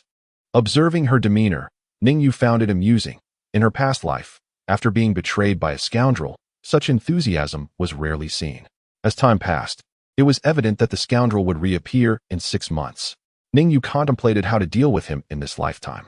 However, having transformed Ning Zhao's life, she would not embark on a joint venture with him again, and the past should not repeat itself. After their meal, Ning Yu escorted her home and confided that he did not live with Wang Chong, but rather rented a place outside. The existence of a school nearby rendered this matter trivial. Upon learning that his rental was near Jiang University, which was quite distant, Ning Xiao abandoned the idea of visiting. Observing her brother, who towered over her, Ning Xiao realized that he had indeed matured. No longer the little snot-nosed child who used to cry after being scolded for his studies. Chapter 27. The plan to open a branch school upon returning home. Ning Yu discovered that the lights were off. Lin Yingluo's petite face was nearly pressed against the computer screen, scrutinizing stock market trends. Are you willing to sacrifice your eyesight to wear thick glasses for the rest of your life? Oh, I didn't notice it had grown dark. I suppose I should set a daily limit on your computer time. It's not worth sacrificing your eyesight just to earn money. Fear not. I'll stand up every half hour to stroll in the courtyard and admire the flowers and plants. I become nearsighted. Don't you want to know how much I earned today? How much? 800. 5,000, a nearly 20% increase in just 1 week. That's quite commendable. After a moment of contemplation, Ning Yu remarked, I'll provide you with 500,000. Manage it wisely. 5,000 is somewhat beneath your capabilities. Where will you find such money? Have you forgotten what we used to do? Are you planning to engage in illegal fundraising? Fundraising nonsense. This house was purchased outright. Can I take out a loan? Boss, what if you lose all the money? 500,000. Do you think I would regard it lightly? Consider it practice. If necessary, I can always relinquish this house. I wouldn't part with it. No one shall take my house. Ning Xiao relocated the entire training course to Jincheng Training School, where the influx of students significantly elevated the institution's vibrancy.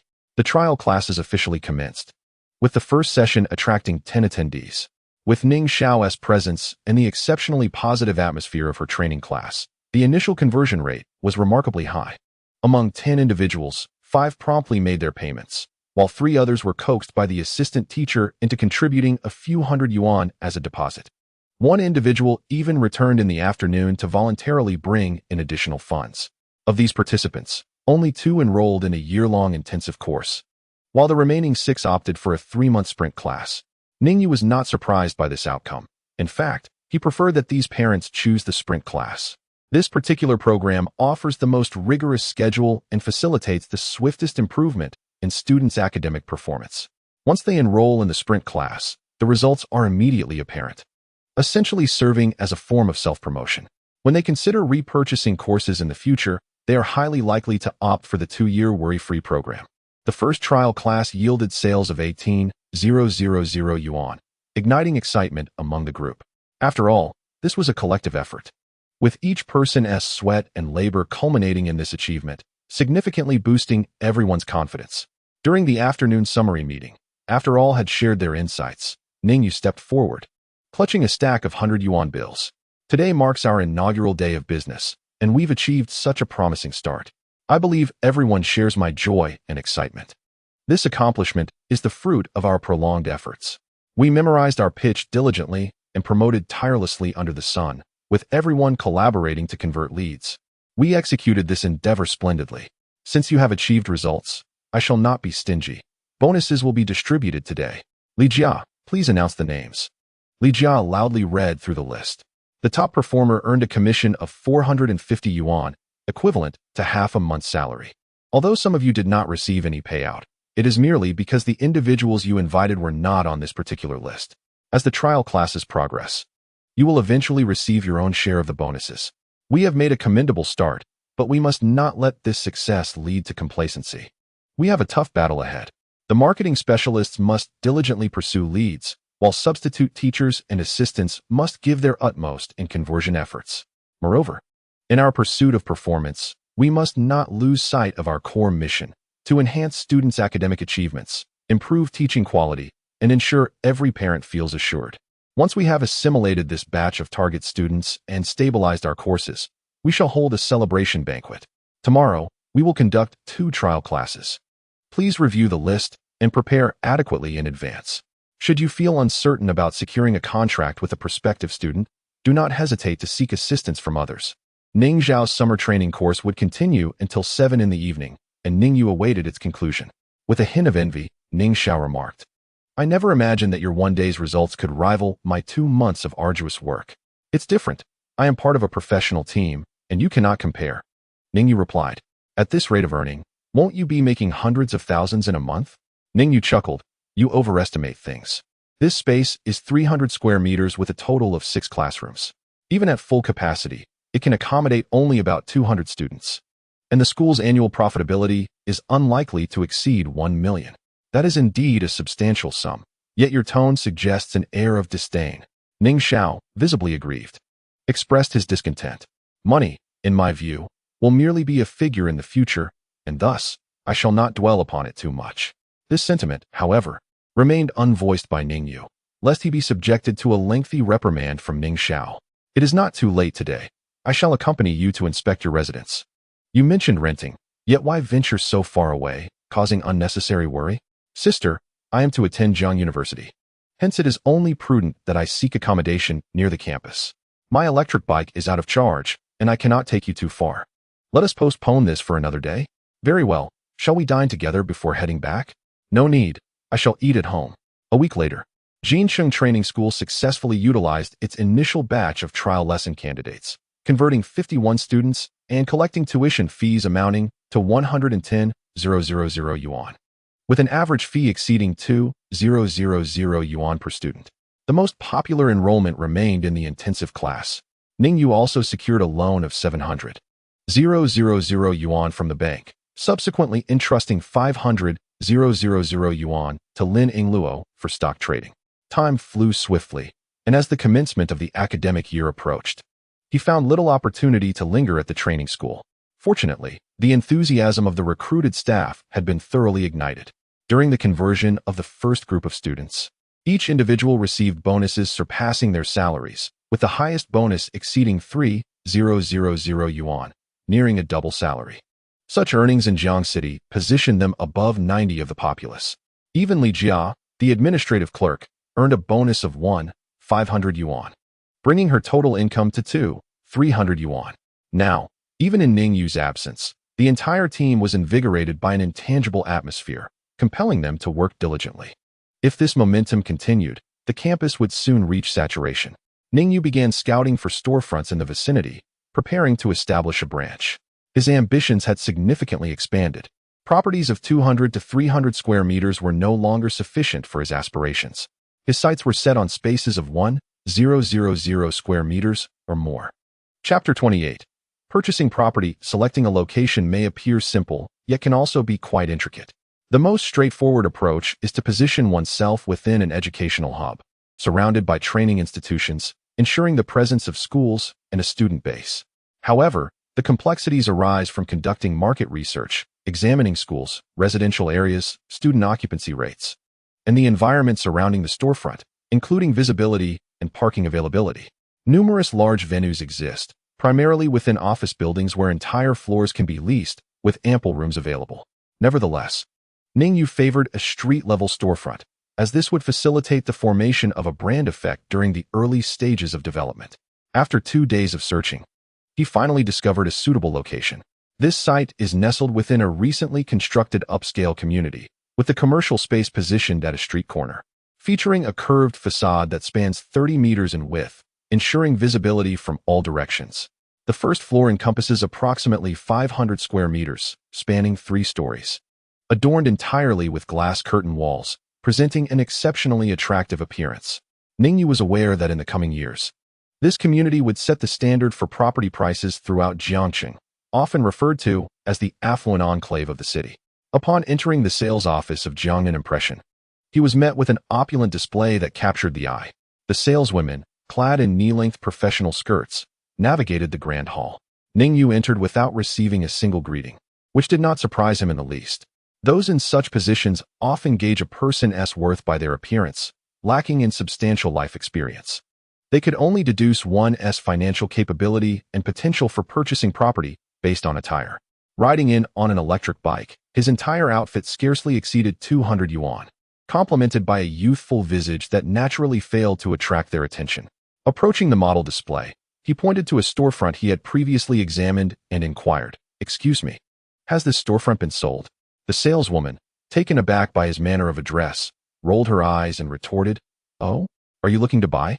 Why don't you introduce yourself then? I don't have time for this. Seek assistance from someone else." With that, she sashayed towards a portly man who had just entered. Amused by the unexpected rejection, Ning Yu scanned the hall until his gaze settled on a timid young woman. "Are you new here?" he asked. "How did you know?" She stammered. "Xiaotian, a lovely name. Please help me with information on a commercial property," he instructed, gesturing toward the model. "Just a moment, please." Clearly inexperienced in discerning financial status through clothing, Xiaotian dashed to the front desk.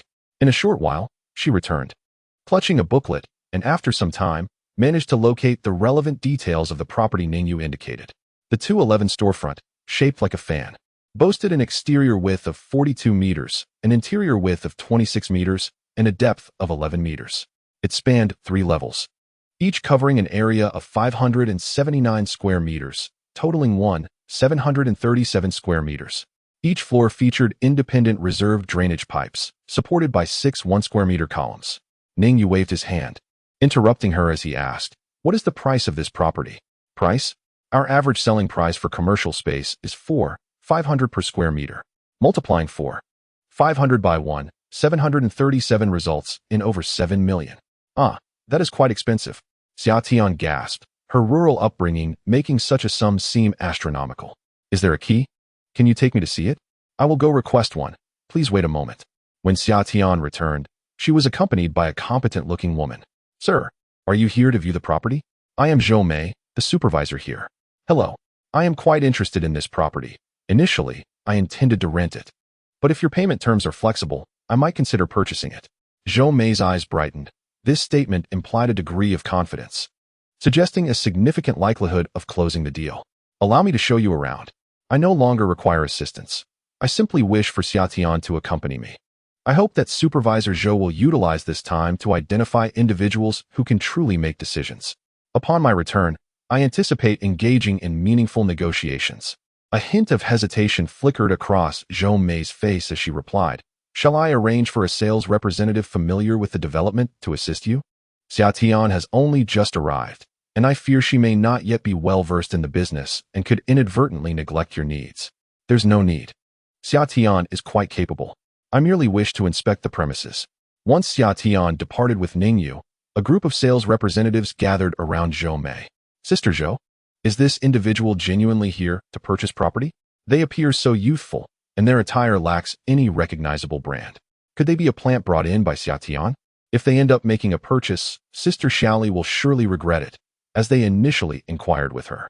Zhou Mei's gaze swept over the sales team. While it is true that we discussed assessing a client's financial status based on their attire during training, we also emphasized that nothing is absolute.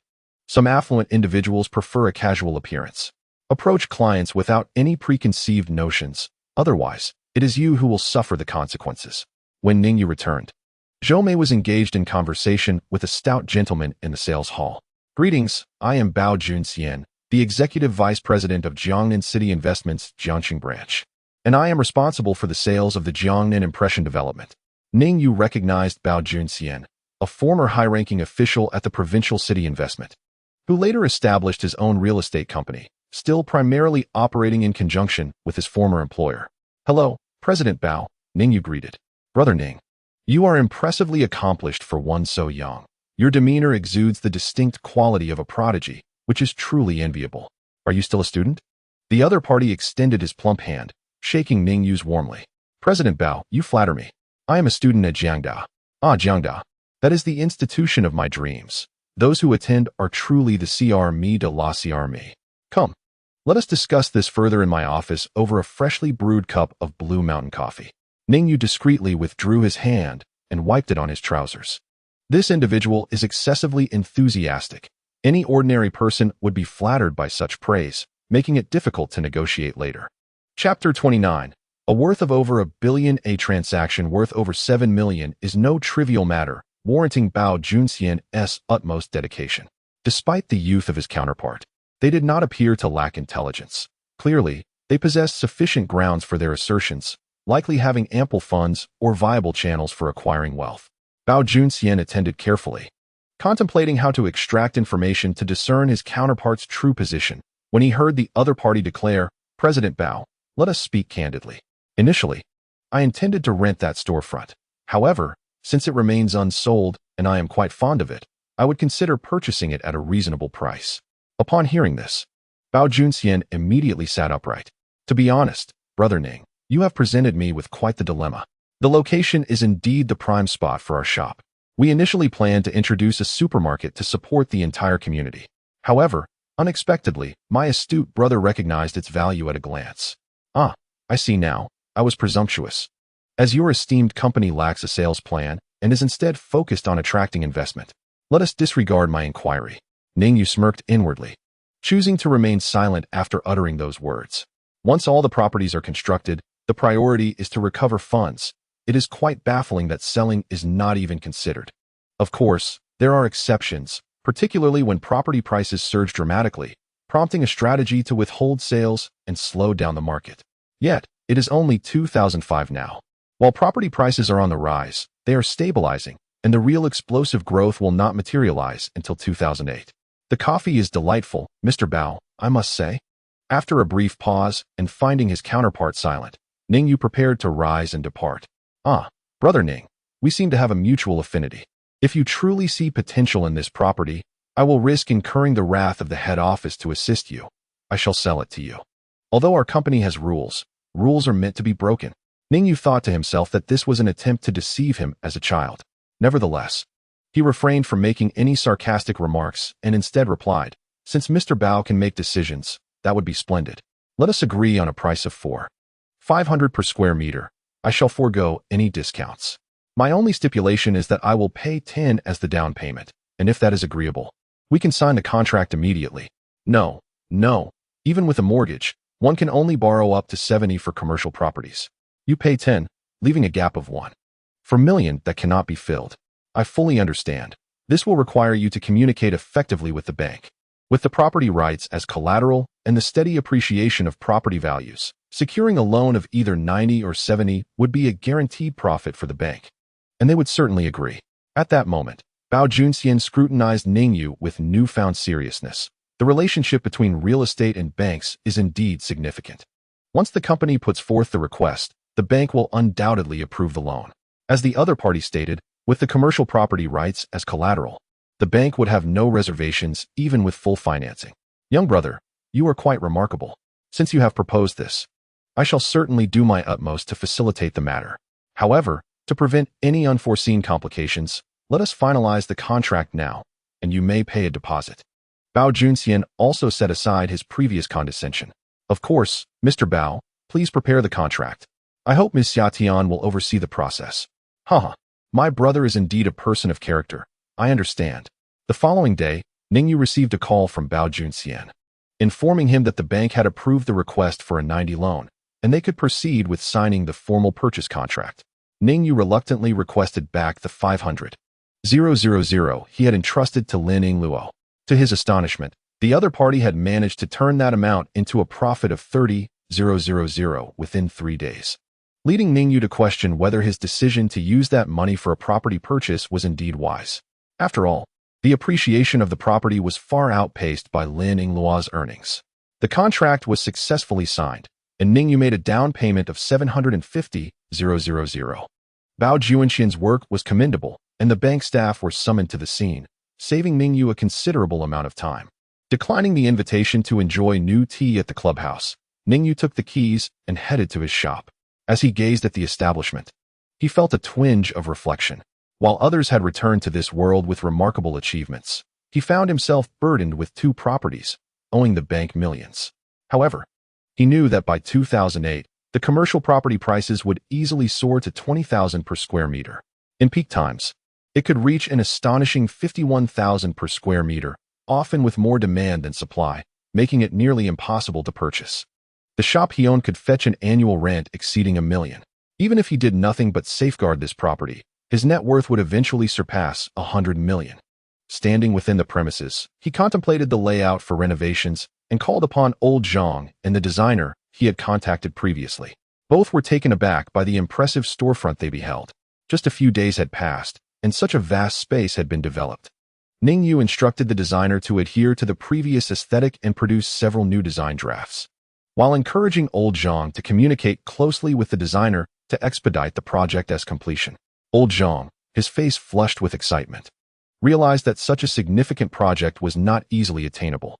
If he were to collaborate with an advertising firm, the profits would be substantially diminished due to layers of subcontracting. He promptly assured Ning Yu that there would be no issues with quality.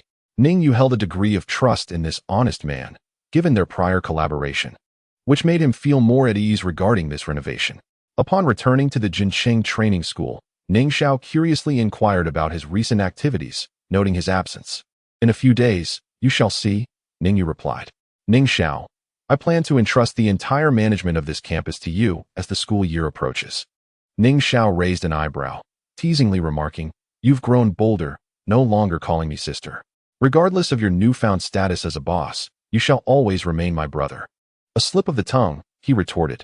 Given the current enrollment pace, the school was poised to reach full capacity within 2 months.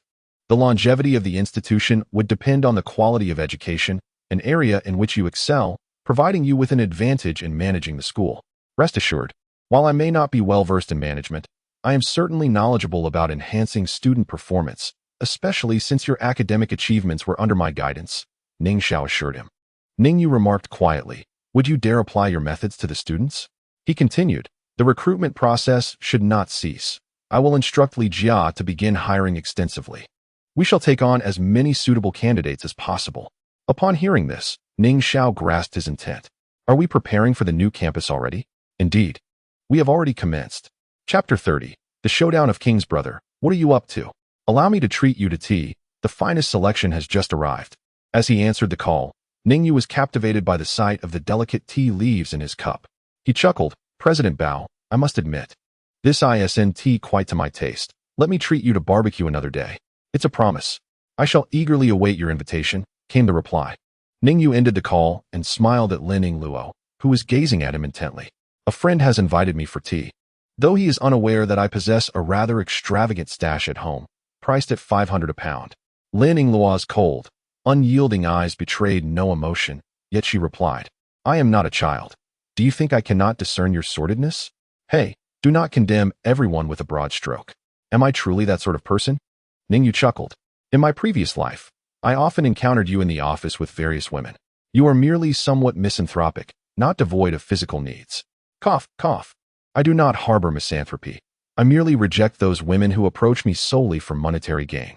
Can we refrain from discussing such topics? Old habits die hard. Lin Yingluo retorted, choosing to ignore him and redirecting her attention to the book in front of her. Ning Yu was left feeling somewhat disheartened. I will return to the county tomorrow and stay for about 3 days. Before I leave, I shall buy some meat and vegetables for you. Please try to stay indoors. All right, she replied. The living room fell silent once more, save for the chirping of crickets hidden in the corners and the occasional rustle of turning pages. In Dongjiang County, within a private room of a hotel, Han Chunxing sat arrogantly at the head of the dining table. With a BMW car key on his left and a Motorola 30 on his right, accompanied by a box of cigarettes. Let me tell you, university is just like that. My father's company employs 2 graduates from Jiangda, and their work is no different from that of ordinary university graduates. They still address me as Little President Han when they see me. Someone nearby responded enviously, when I graduate, if I don't find a suitable job, President Han will have to take care of me. That's a mere formality, given our relationship. Once you enter my father's company, you'll start with at least 2,000 to 3,000 a month. 2,000 to 3,000? Then I could also afford a Motorola 30. Haha. These phones update so rapidly. I have grown somewhat weary of it, and am just waiting for new models from Motorola and Nokia. President Han is impressive. Several classmates arrived, primarily those from Class 2 of the 3rd year who had gained admission to university. Upon meeting, they eagerly shared their experiences from the summer, recounting the places they had visited. Guo Meiding entered alongside 2 female classmates, capturing the attention of all the boys. Han Chunxing, with an unlit cigarette between his fingers, tossed his head back and slapped the adjacent stool, saying, Meiding has arrived. Please, take a seat. He then addressed those around him. You see, our country's dining culture is quite intricate. For instance, the host sits at the head and pays the bill, while the seats on either side are considered the prestigious spots, with the left side being of higher esteem. Being with President Han is certainly enlightening. Guo Meiding frowned and chose a distant seat. I cannot tolerate the smell of smoke. This will suffice. Cough. Meiding, do not misunderstand. I do not smoke. This was provided for the banquet. Han Chunxing awkwardly returned the cigarette to the table. Meiding, you have updated many photos in your space. You must have traveled extensively this summer. Indeed. Essentially, we traversed the northern regions, visiting places like Badaling, Qingda, Tianxi, and the vast grasslands. Guo Meiding generously shared her experiences, enriching everyone's knowledge. Han Chunxing expressed his envy, saying, I truly admire your ability to explore. I spent 2 months as my father's laborer, attending his meetings and various banquets, toiling incessantly without earning much. The only perk was being assigned a car, which felt rather lackluster. Meiding, have you learned to drive yet? If not, I can teach you. The handling of a BMW is simply exquisite. She replied, not yet. The summer heat was too oppressive. I'll wait until the winter break to learn. What about Ning Yu? Are you still in touch? Just as Guo Meiding was about to respond, a voice came from the entrance. Hello everyone. The attendance at our reunions seems to dwindle each time. Guo Pingju, clad in an Adidas tracksuit, sauntered in with a 30-yuan note in hand. How can you even mention the dwindling numbers? Isn't it because you and Ning Yu sold everyone off to the factories? Han Chunxing retorted. You can't seem to get past this hurdle, can you? We were merely alleviating our classmates' troubles by helping them find employment. You should inquire. They earn around 2,000 yuan monthly. You too must have charged them, he scoffed. That's called a service fee, mind you. Otherwise, would we be waking up early and staying late like Lei Feng doing good deeds? Besides, Ning Yu even covered the charter bus expenses. There are costs involved.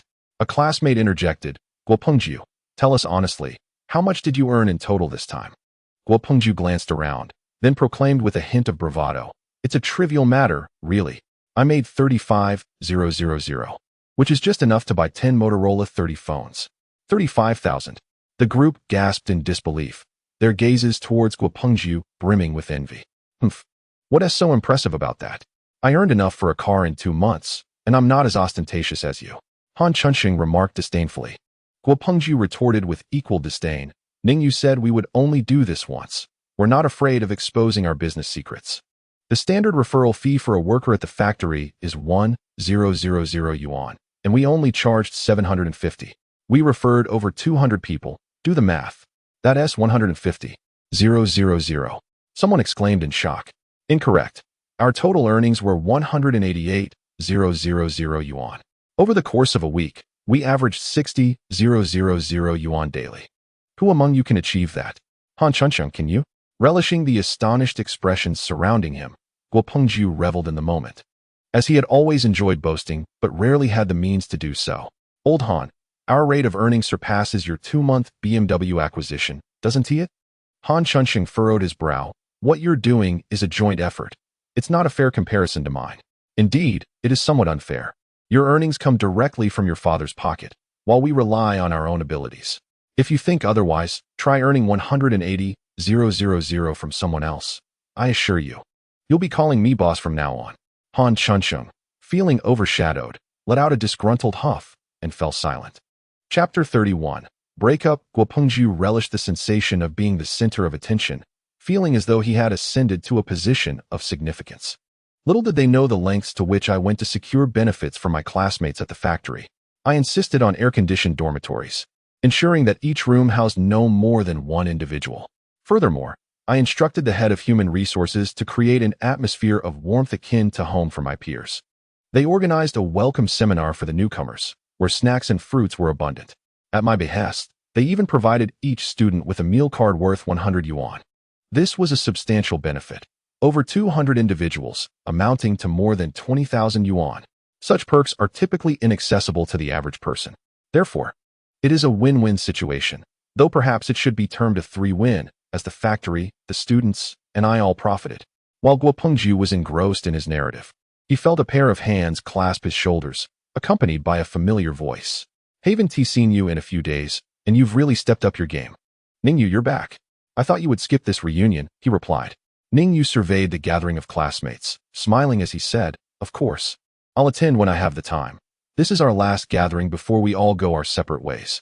Gazing at the youthful faces, his memories began to reawaken, though he struggled to recall most names. However, he recognized Guo Meiting, clad in a round-neck shirt adorned with a bear motif. Her fair skin, graceful neck, and eyes held a hint of melancholy as they gazed at him. Ning Yu had no intention of approaching her, regardless of their past connection. It had long since faded into oblivion. He took a seat beside Guo Pengju, instantly becoming the focal point of the room, eliciting feelings of envy and jealousy from those present. Soon, someone inquired, Ning Yu, you've earned quite a sum, yet you only shared 35,000 with Guo Pengju. Do you think that's insufficient? Ning Yu glanced at Guo Pengju and replied, do you consider it too little? Is it possible? Earning 35,000 in just a week, and I'm merely a high school student. What is your opinion on this matter? Ning Yu addressed the classmate whose name escaped him. I have no objections. I merely believe that when two individuals partner in business, the profits should be equally divided. Wouldn't you agree? If you have no objections, then keep quiet. You're not Guo Pengju and have no right to speak here. At the dining table, men sipped beer while women enjoyed soft drinks. The atmosphere of the gathering lacked any sentiment of impending separation. Instead, it thrived on the anticipation of future university experiences. The 3 years of high school had been a profound emotional trial for many, likely not to be revisited fondly in the near future. After the meal, Han Chuncheng took the initiative to cover the expenses of the gathering, casting a challenging glance at Ning Yu. What is his deal? Ning Yu questioned, perplexed. Guo Pengju remarked, before you arrived, I shared our story. He envies you. In my opinion, you should settle the payment. After all, you are not lacking in funds. As for me, I am financially constrained, with over 10 million owed to the bank. Having a wealthy classmate has its merits. At least I don't have to spend on meals. Ning Yu replied nonchalantly. Ning Yu. Someone called his name, rushing towards him. Upon seeing it was Guo Meiting, Guo Pengju smirked and gave him a playful shove. What is the matter? Summer vacation is nearly over, and you haven't even called me. Are you truly so indifferent to my well-being? Ning Yu recalled that Guo Pengju had informed him that she had broken up with him because she desired a phone that he could not afford.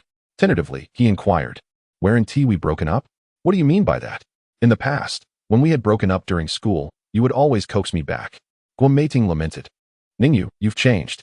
Indeed, we have both matured. Let the past remain in the past. At least it serves as a beautiful memory. Guo Meiting was taken aback by his response, momentarily dazed, before saying, you don't reply to my messages. Do you have someone you like? You sent me a hum. Should I then learn to grunt like a pig? Ning Yu felt somewhat speechless and organized his thoughts. Guo Meiting, I believe I can discern your thoughts. I am indeed exceptional. You must concede that. Otherwise, you wouldn't have been with me in high school.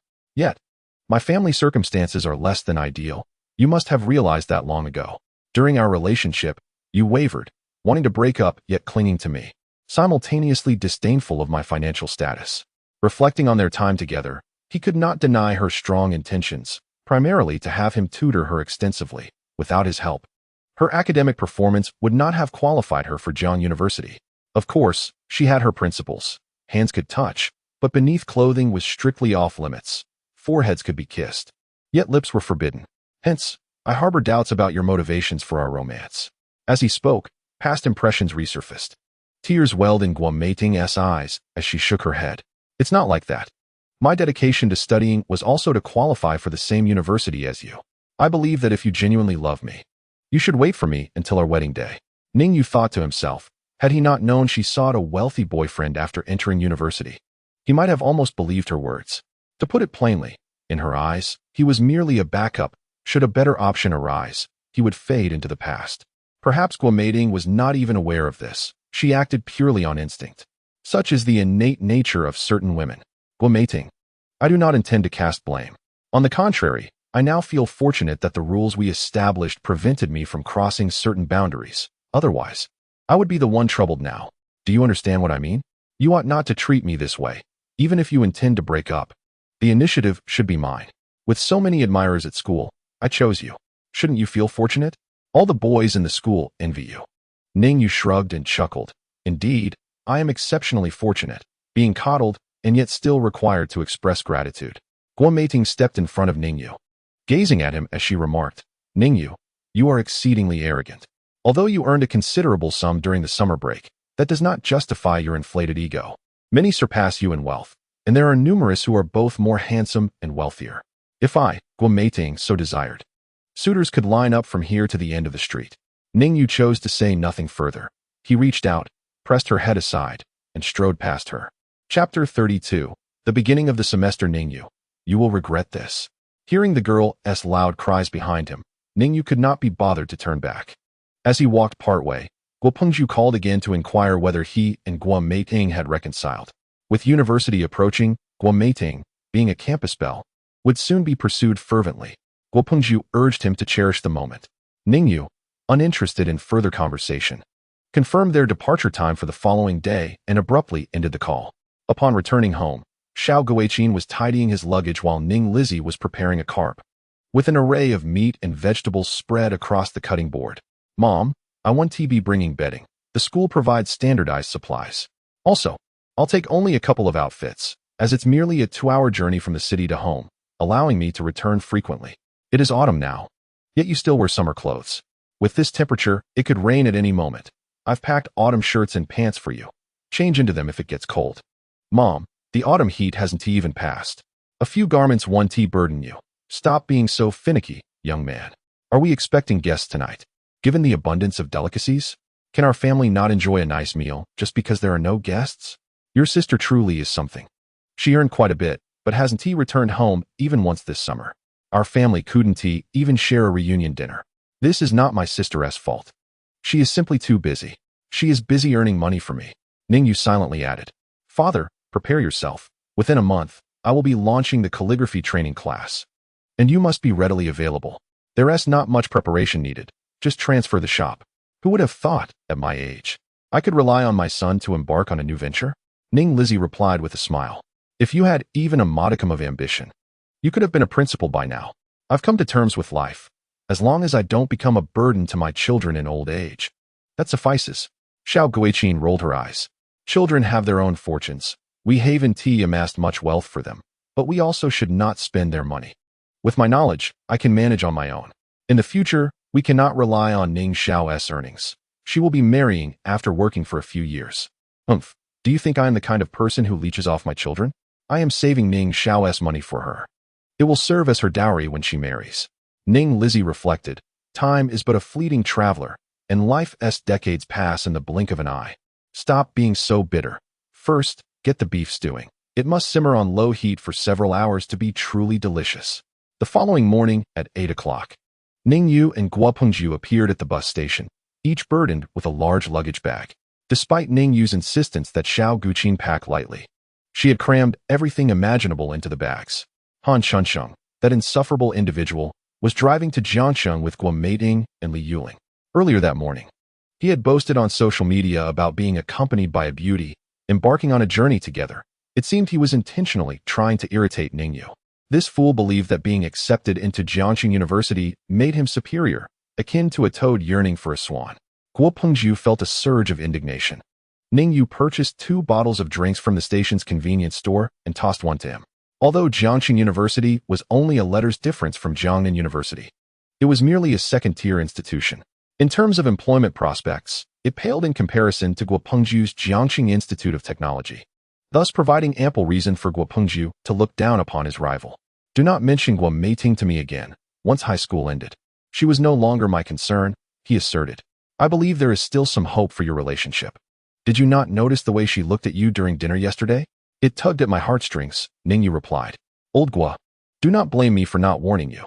In the future, whenever you encounter a girl with such a gaze, run as far away as possible. You do not want to end up in a situation where even your parents would not recognize you. If only I could find a girl who gazed at me like that, my heart would surely melt. Some truths cannot be conveyed to those enamored. They must come to their own realizations. Yet, can those who realize truly be enamored? As the bus set off, it made an unscheduled stop, and the staff began collecting an additional fee of 5 yuan. Guo Pengzhu grumbled, one day, I will deal with these leeches. Even on a shabby bus, they have the audacity to charge extra. Does this country have no credibility left? How is this any different from highway bandits? When the fee was collected from them, Guo Pengzhu quickly pulled out 10 yuan and handed it over, declaring, this is for my buddy. We'll pay together. The attendant smiled at Guo Pengzhu and called out to the other passengers, take a leaf out of this university student's book. Let us all be prompt and pay up so we can depart without delay. Today is the day of registration. Upon arriving at their destination, the two emerged to find numerous tables lined along the roadside, each adorned with a large sheet of paper listing the names of various schools.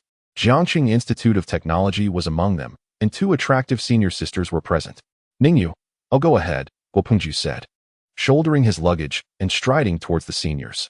Ning Yu made his way to the reception area for Jiangnan University, where he was led to a shuttle bus by an upperclassman. The bus was already half filled with students, all excitedly introducing themselves. Ning Yu surveyed the faces and was pleasantly surprised to recognize a few familiar ones, some from his department and others from his class. Ning Yu, over here. A voice called softly. He looked up to see L. Xiaoro waving from the back of the bus. Today, she was dressed in a light, floral long-sleeved shirt, layered over a darker tank top, the outline of which could be discerned beneath her shirt. She hunched slightly, her shoulders drawn forward, appearing somewhat unnatural. What a coincidence. Xiaoro, we find ourselves in the same vehicle once more. Upon noticing his approach, Lu Xiaoro took a seat inside.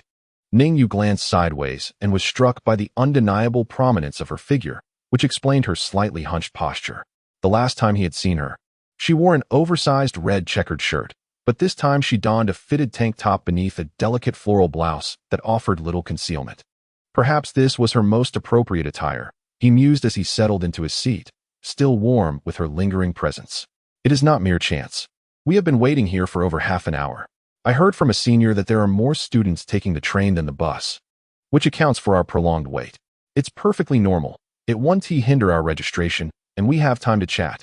Perhaps sensing his gaze, Lu Xiaoro tightened her grip on her blouse and leaned against the seat in front, obstructing Ning Yu's line of sight.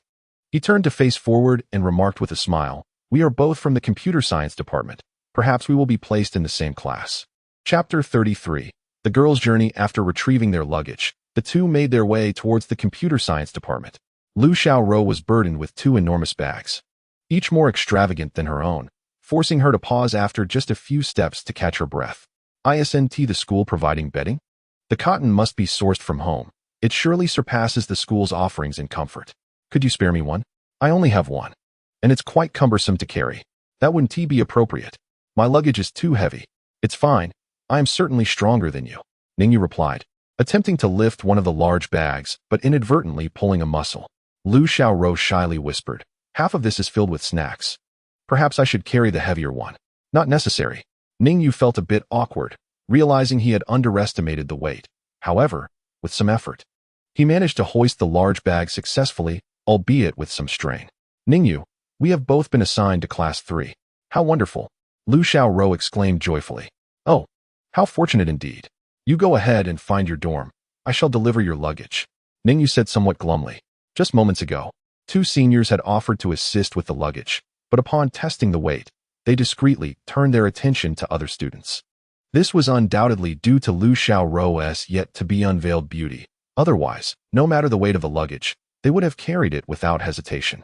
Ning Yu first escorted Lu Xiaorou to her dormitory before returning for his own luggage. He purchased a set of bedding and made his way to the dormitory building. He had traversed this path countless times on campus and needed no guidance from seniors. It was the same dormitory as in his previous life, room 305. Upon entering, he noticed that 2 of the beds had already been made, but the room was empty, likely because the occupants had gone to lunch. Ning Yu placed his belongings on his designated bed, made a simple arrangement, and then exited the dormitory. Upon leaving, he made his way directly to the Jincheng Training Center. Upon arrival, Ning Xiao was engaged in organizing training sessions for new employees.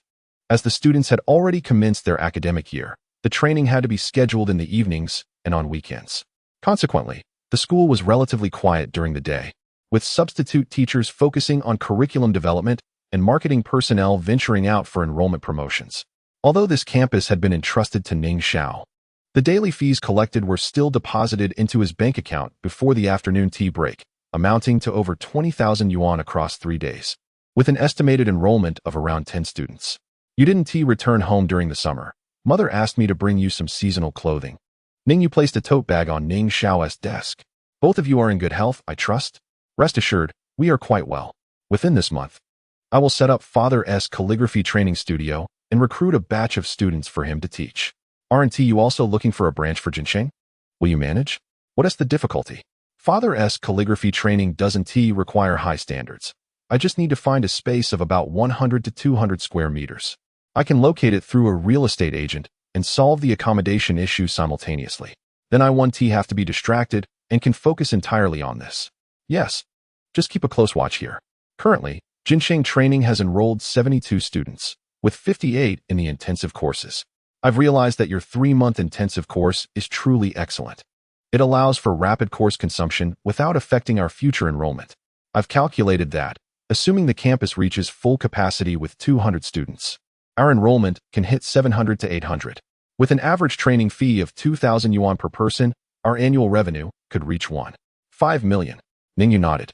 If we maintain the campus at full capacity, exceeding 1 million in revenue is guaranteed.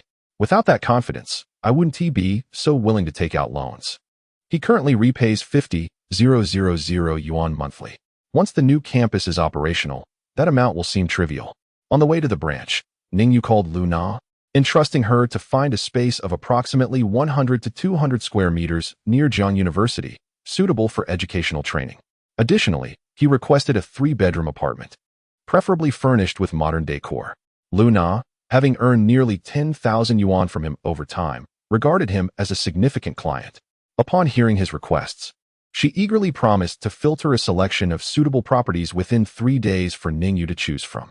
Upon reaching the new campus, it had transformed into a vast construction site, cluttered with building materials, leaving no space to stand.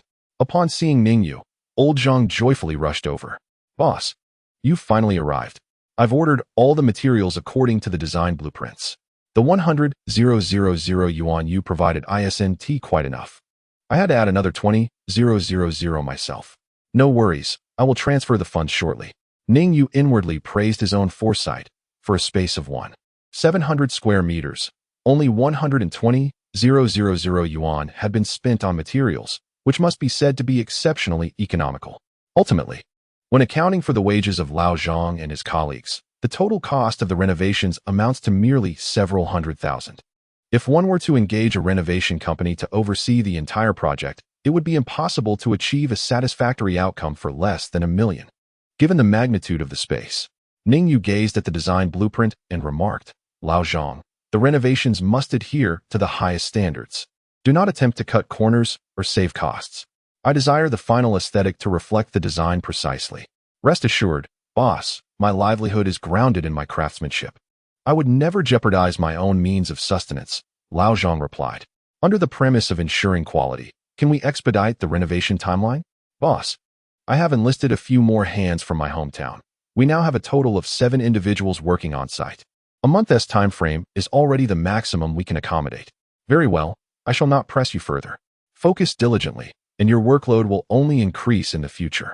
Thank you, boss. I always knew you were a person of great ambition. Just as Ning Yu was about to depart, he was taken aback to find Bao Junxian peering through the glass. President Bao, what brings you here? Haha, my dear brother, your pace is astonishing. You've scarcely acquired the property, and you're already commencing renovations. Indeed, it was the demand that prompted the purchase, not merely an investment. What business are you involved in? To owe the bank over 10 million without a hint of hesitation. It appears to be quite lucrative. President Bao, please. Spare me the jest. What business could possibly rival the profits of real estate? Let us not dwell on that. In this life, happiness comes first, and wealth follows. I have invited you out multiple times. You are always preoccupied. Today, let us seize the moment and unwind. Chapter 34. Special skills upon returning to the general's building. It was already 9 p.m.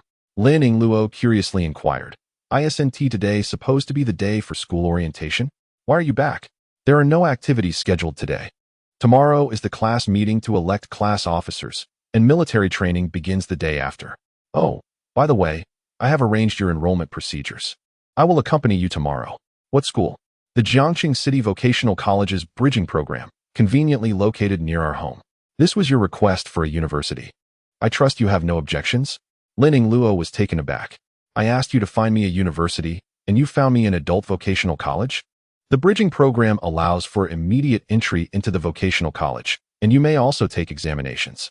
With good results, you can transfer to other institutions.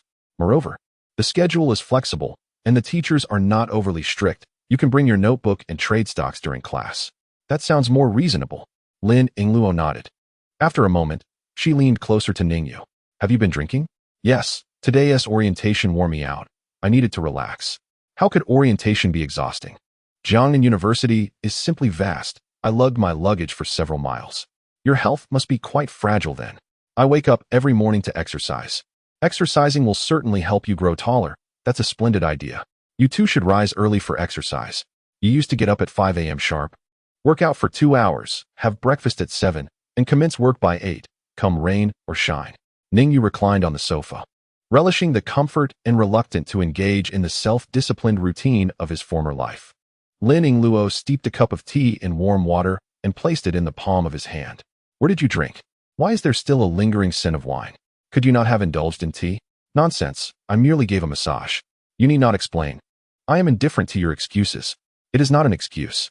I have guarded my virtue for 18 years and will not casually offer myself to another. You are truly shameless. It is my first time hearing that a man's first experience holds such significance. Your misandry appears to have intensified.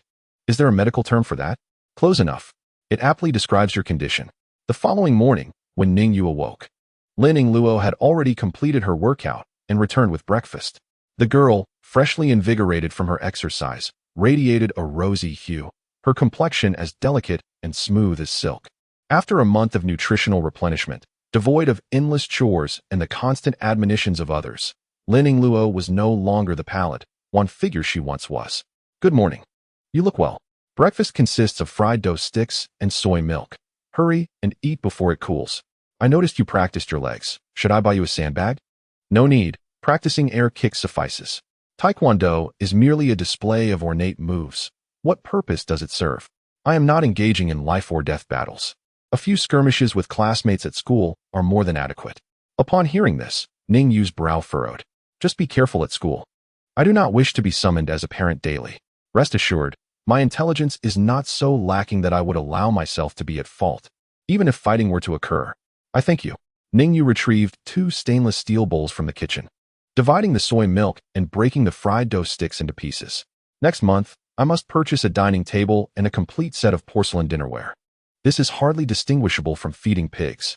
Lin Yingluo chuckled. Go change into a new outfit. Did I not buy you plenty of student attire? I truly do not wish to wear those childish clothes. Do not be so finicky. A month ago, your clothing was faded and patched. Now you are adorned like a proud little princess. What is there to be dissatisfied with? Such a splendid breakfast is truly wasted on feeding pigs. Bao Junxian had established solid connections at school. After Ning Yu escorted Lin Yingluo into the institution, a vice principal surnamed Kong accompanied them throughout.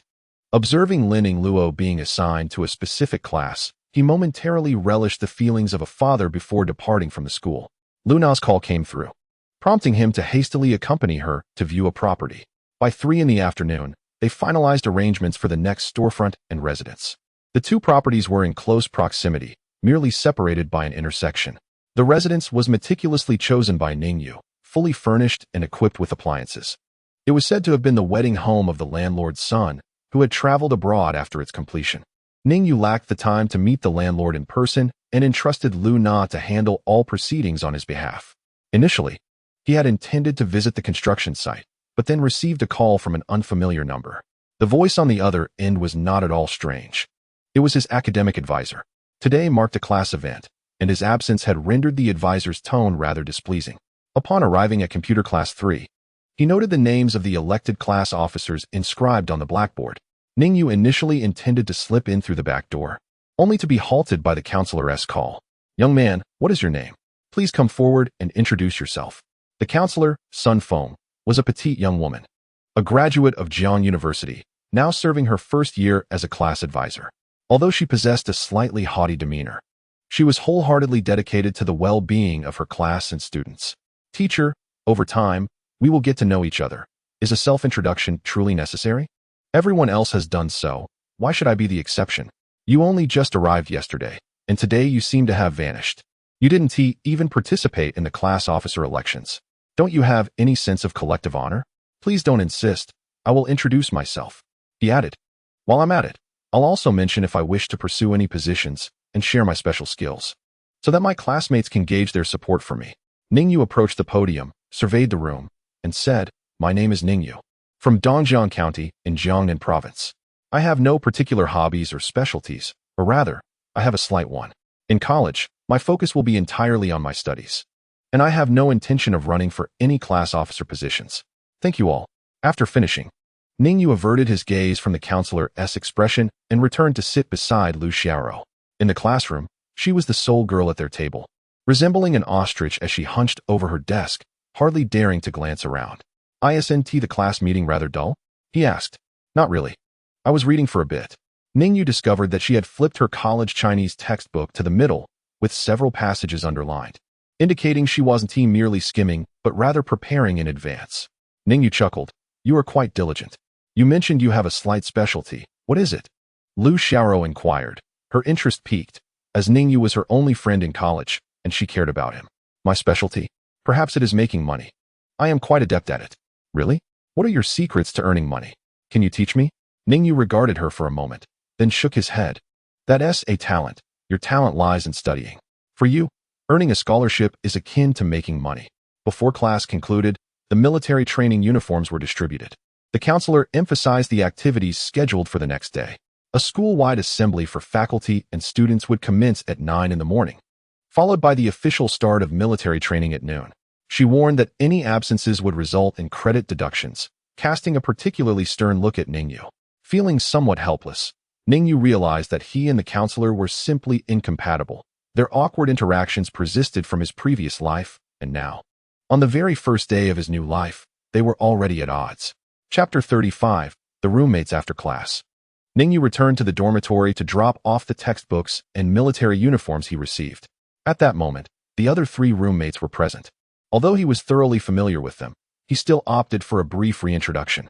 The eldest, Wu Gang, hails from Jinzhou. The second, Zhou Lianghan, comes from the Lus Plateau. The third is Ning Yu. And the fourth, Hao Run, is from Guangdong Province. Young people quickly became acquainted, and they soon arranged themselves by age, engaging in light-hearted banter and laughter. Wu Gang patted him on the shoulder and remarked, "Old 3, you truly are impressive. Skipping class on the very first day has placed you on the counselor's blacklist. She will undoubtedly make things difficult for you in the future." Haoren replied, "I don't believe the counselor is that type of person. She is quite fair in her dealings." The elections today were conducted without any underhanded tactics. They were entirely decided by the students themselves. "Ah, old Shi, you've quickly become a favorite of the counselor," Wu Gang teased. "Our class is filled with beautiful girls. Do refrain from being so fixated on the counselor. After all, She is our teacher, guiding us in our studies and resolving our queries. Hao Ren retorted angrily. I refuse to converse with someone whose mind is filled with action films. Wu Gang shot back. The moment I mention the word teacher, I am reminded of action films. It seems you have indulged in them as well. All right, enough of that. Let's change the subject. Old 2. Zhou Lianghan interjected. Listening to their banter, Ning Yu realized that these fellows had shared quite a bit the previous night. Wu Gang wrapped his arm around Zhou Lianghan's shoulder, chuckling. Since Old 2 has spoken, I shall not argue with him any longer. Please don't call me Old 2. Just use my name. Zhou Lianghan protested. That title is a nightmare for anyone ranked second in the dormitory. Zhou Lianghan, your name is even more amusing. From now on, you shall be Old Han. Wu Gang declared. Old Han, Old Han, Zhou Lianghan muttered, his face darkening. Wu Gang struck the table and announced. Since today we have gathered the formidable warriors of our dormitory, I propose we go out for drinks. It's on me. You treated yesterday. Today it's my turn. Zhou Lianghan countered. Sensing the atmosphere in the dormitory, Ning Yu understood that returning home today was not an option. On the road from the school to the snack street, numerous students could be seen walking arm in arm, predominantly venturing out for drinks as dormitory units. Freshmen needed to forge connections, while seniors also sought to strengthen their bonds. Whenever a senior with long hair, clad in hot pants, or revealing a midriff, passed by, every head turned in a synchronized 180-degree motion. Some even tilted their heads back, squinting to capture the faint scent wafting through the air. This was the essence of youth. Ning Yu, not wishing to stand out, mimicked their actions, joining in the enthusiastic discussions. Suddenly, his phone vibrated in his pocket. Upon checking, he saw it was a call from Lin Yingluo. After ending the call, Ning Yu noticed that everyone was staring at him, their ears perked up in curiosity. Old 3, what is going on? You've barely started school and already got someone on the line? Is it an old flame from high school? Everyone was eager for a passionate romance, and any hint of intrigue aroused their sensitivity. She is my cousin. Her parents are working out of town, so they entrusted me to look after her. Since she is your cousin, she is our cousin as well. Hurry and bring her along for dinner. We'll wait for you to start. All right, I'll be back shortly. After a moment's thought, Ning Yu decided it would be nice for Lin Yingluo to meet everyone, considering he would be spending a considerable amount of time with them. Even if he didn't introduce her now, he certainly would in the future. Jiang University, the old city government dormitory, and Jiangxing Vocational College were all nearly aligned on the same axis. The round trip covered a distance of 5 to 6 kilometers. Had no choice but to return home first, mounting his little electric scooter to fetch Lin Yingluo. Upon arriving at the classroom door, a slender female teacher stood there, inquiring, Are you Yingluo's father? Not wishing to elaborate, Ning Yu bowed slightly and replied, Hello, teacher. The teacher appeared quite eager to converse. She informed him that a mock examination had been conducted that day, and Lin Yingluo had achieved a commendably high score, demonstrating a solid grasp of knowledge. Through their dialogue, he learned that she had previously dropped out of school for several years, which was quite remarkable. The child's excellence brought joy to both the teachers and parents alike. However, he expressed his reservations about allowing such a brilliant child to remain out of school. While her strong learning ability could be attributed to high intelligence, he believed emotional intelligence was equally crucial. By isolating Lin Yingluo from her peers, he felt it could adversely affect her character. After observing her throughout the day, he noticed she had not uttered a single word to her classmates, and her facial expressions were sparse. Her demeanor was evidently unique, as if she struggled to integrate into the class community. He advised Ning Yu to engage more with her to facilitate her assimilation. Ning Yu felt a deep respect. Although the teacher was strict, her sense of responsibility was commendable. In just one day, she had identified numerous concerns regarding Lin Yingluo, indicating her genuine care for the child. You are absolutely correct, teacher. I have noticed this child can be somewhat arrogant, and I mistakenly thought it was due to her academic prowess. It seems it stems from her limited interactions with peers. I will certainly create more opportunities for her to socialize, Ning Yu said earnestly. Observing his expression, the teacher suddenly asked, How old are you this year? I am 35. Thank you, teacher, for taking the time. With that, Ning Yu waved to Lin Yingluo and swiftly departed on his scooter. Chapter 36. Acquiring a fierce dog dad? Lin Yingluo began poking his waist with her fingers while seated on the back of the scooter. Ning Yu chuckled. I didn't say that. Your teacher has made that assumption. It seems I must enhance my appearance when picking you up. Perhaps I should buy a fake mustache? Do you think my dad is a weirdo? Well, not exactly. Your teacher suggested I encourage you to socialize more with your peers. So, shall we head to a children's playground or a bar for drinks? I can't drink yet. I'm at the age where my brain is still developing, and alcohol could impair my intelligence. Then off to the children's playground it is. When I'm not busy, I'll take you for a ride on the carousel. Great. I love riding the carousel. When I was feeling down, I would spend an entire afternoon riding it. It seems your teacher has a keen eye. I wonder if you could behave more normally at school, engage with your classmates, play some games, and perhaps disguise yourself a bit. Is that too difficult? All right, for the sake of reassuring the teacher and allowing you to feel at ease, I will put on a facade. Hearing Lin Yingluo say this, Ning Yu couldn't help but reflect. We all wear masks, don't we? Just earlier in the dormitory, we were discussing risky jokes, and when we spotted a beautiful senior, we deliberately turned our necks to look and even collaborated in analyzing which girl in the class was the most attractive. Humph, Lin Yingluo scoffed. Upon arriving at the bustling street of snacks by the school gate, Ning Yu made a phone call to inquire about the dining location before leading Lin Yingluo over. Every school boasts a street dedicated to eateries, designed to provide students with an alternative when they tire of the cafeteria fare, catering predominantly to students. The establishments along this street maintain a certain degree of integrity. While cleanliness may not be their hallmark, they certainly do not leave patrons feeling ill. By the time Ning Yu arrived, the dishes had already been ordered: shredded potatoes, stir-fried bamboo shoots with meat, spicy stir-fried clams, and tomato egg soup. An open bottle of beer sat on the small table. 3 dishes and a soup. Quite economical. Old 3, we've been waiting for you. Come, let us start with 3 shots for you, exclaimed Wu Gang. Oh, so this is your cousin. Bring the menu over. Let us see what she likes. Order whatever you wish. Lin Yingluo stepped out from behind Ning Yu, causing the 3 to widen their eyes in surprise, and Wu Gang's words took a significant turn. Zhou Lianghan extinguished his cigarette, but vigorously fanning away the smoke. Lin Yingluo glanced at Ning Yu before taking a seat beside him, obediently. Hello everyone, I am Lin Yingluo. Old 3, I envy you so much. Why do I not have such a lovely cousin? The others lamented loudly. Come, fill your glasses. Today marks our first gathering. May we grow as close as brothers in the years to come, Wu Gang, assuming the role of leader, declared as he raised his glass. Howren interjected playfully. What is this? Do you intend for us to end up in a brawl by graduation, turning against each other? You ought to say we shall be brothers for life. Look at you, babbling away. They toasted, cheers.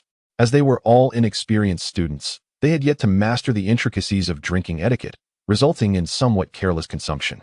After downing 2 bottles of beer, both Wu Gang and Hao Ren began to exhibit signs of inebriation, while Zhou Lianghan, whose complexion had already hinted at a flush, still appeared relatively composed.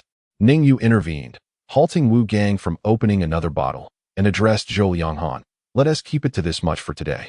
We have military training tomorrow, and we shouldn't hinder that. There will be plenty of opportunities to drink in the future. Zhou Lianghan nodded in agreement. Indeed, those 2 are nearing their limits. They were staggering after just 1 bottle yesterday. Old 2, I must disagree with you. One's tolerance for alcohol is developed through practice. How can one improve without drinking? Let me show you. Seizing the moment amid the scuffle for the bottle, Ning Yu darted to the counter to settle the bill. Lin Yingluo, showing no hesitation, ordered a salt-baked shrimp and a spicy stir-fried sea rabbit, which collectively surpassed the cost of the other dishes. Indeed, the mention of shrimp signified a pricier affair.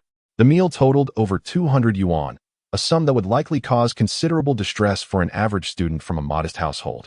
Having entrusted the leaders to Old 2, Ning Yu opted not to return to school immediately, instead heading home. The all-student assembly was scheduled for 9 the next morning, granting him ample time for a leisurely sleep. However, reality proved him overly optimistic. At 7 the following day, Lin Yingluo knocked on his door, calling him for breakfast. So early, what's the rush?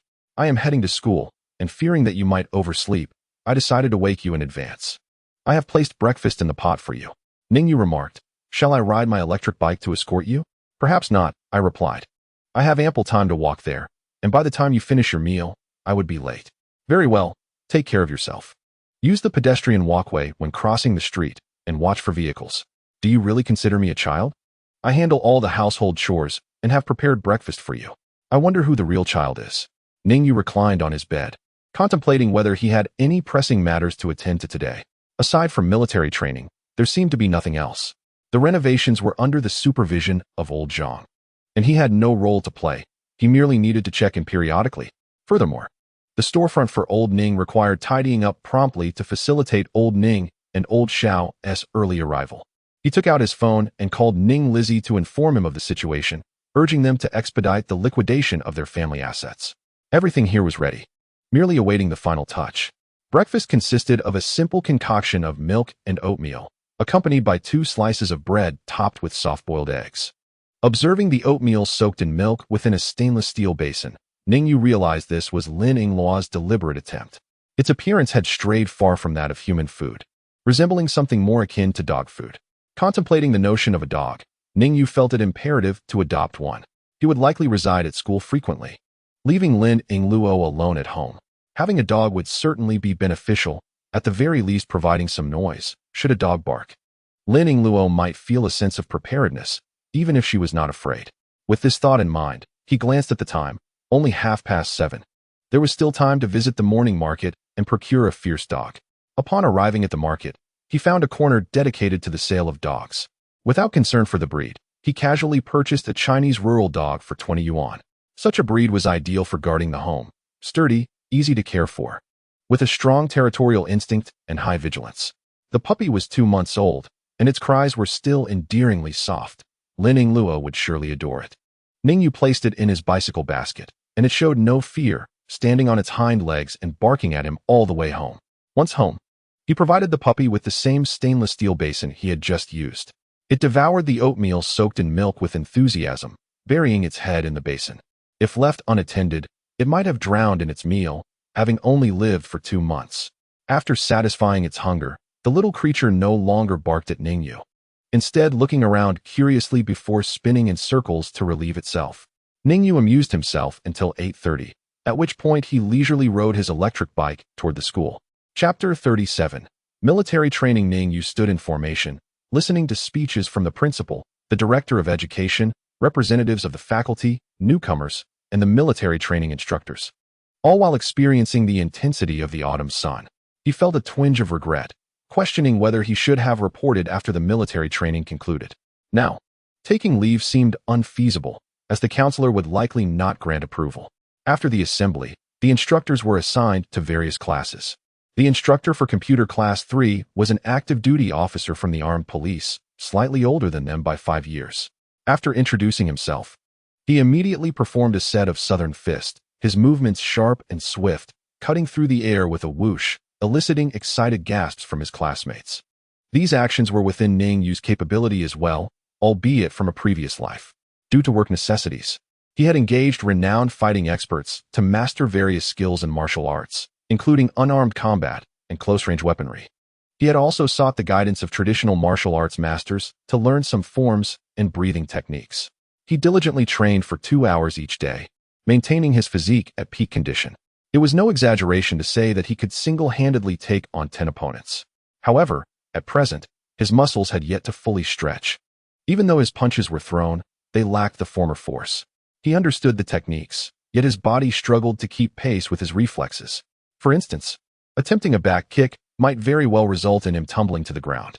Observing the instructor's bravado, he assessed the opponent's capabilities in his mind. While the display was not merely for show, he regrettably concluded that the instructor was not his match. After the instructor's self-introduction and demonstration, he proceeded to outline the rules and regulations for the military training period, along with corresponding penalties, before announcing dismissal.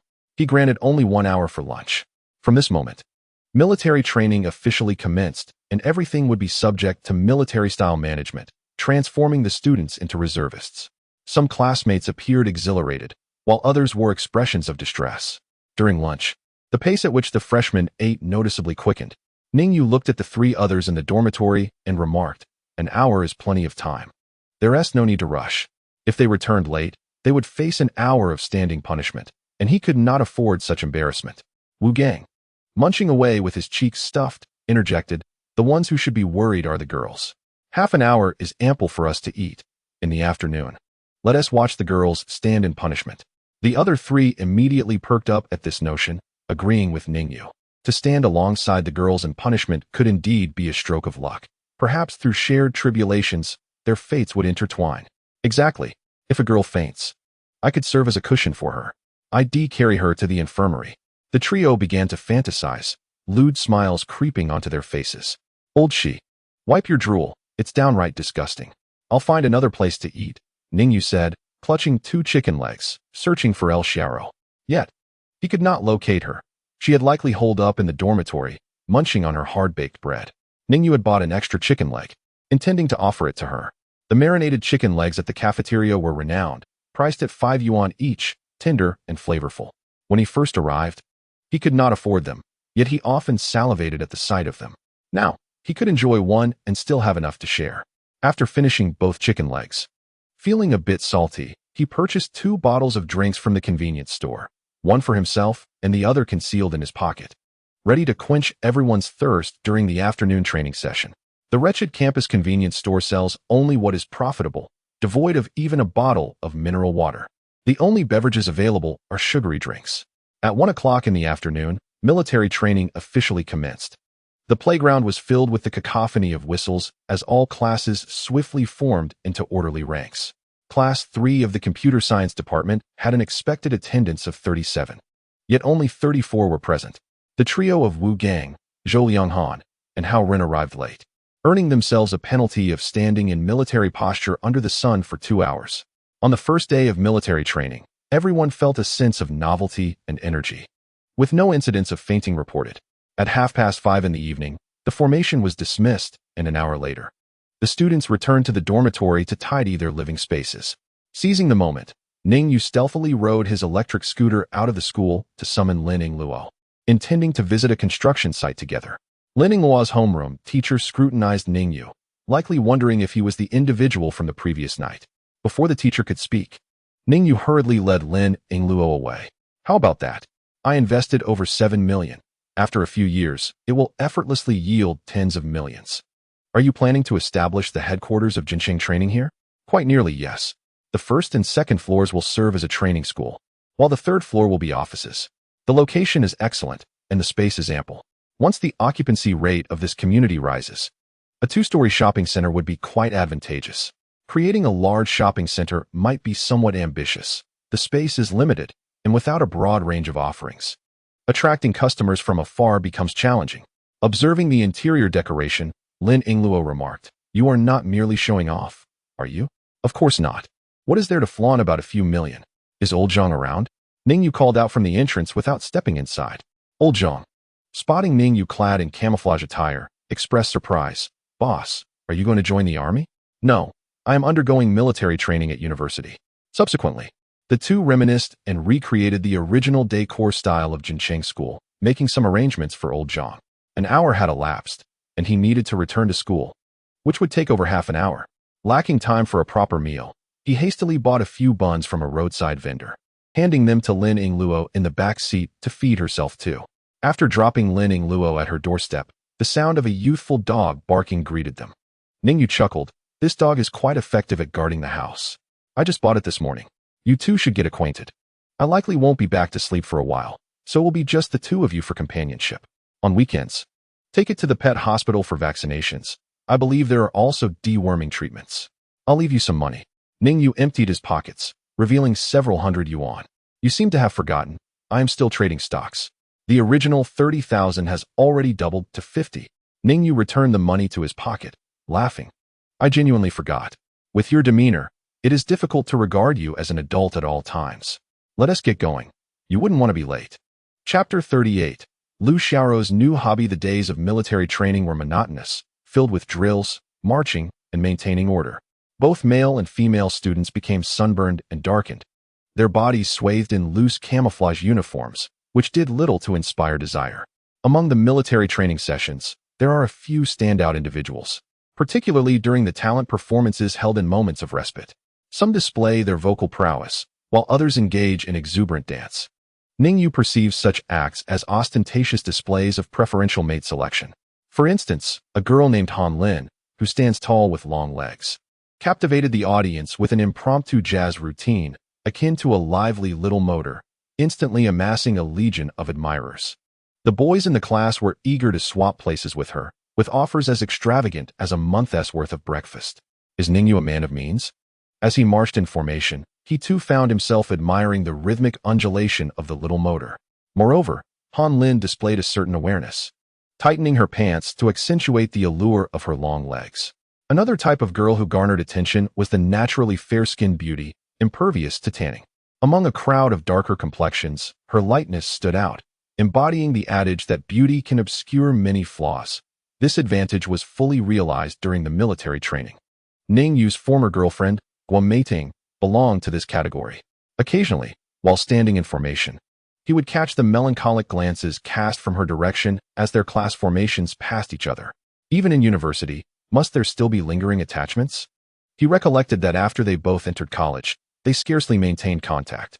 The military training activities swiftly fostered familiarity among classmates, with boys and girls beginning to converse, and the bolder ones even sharing risque jokes.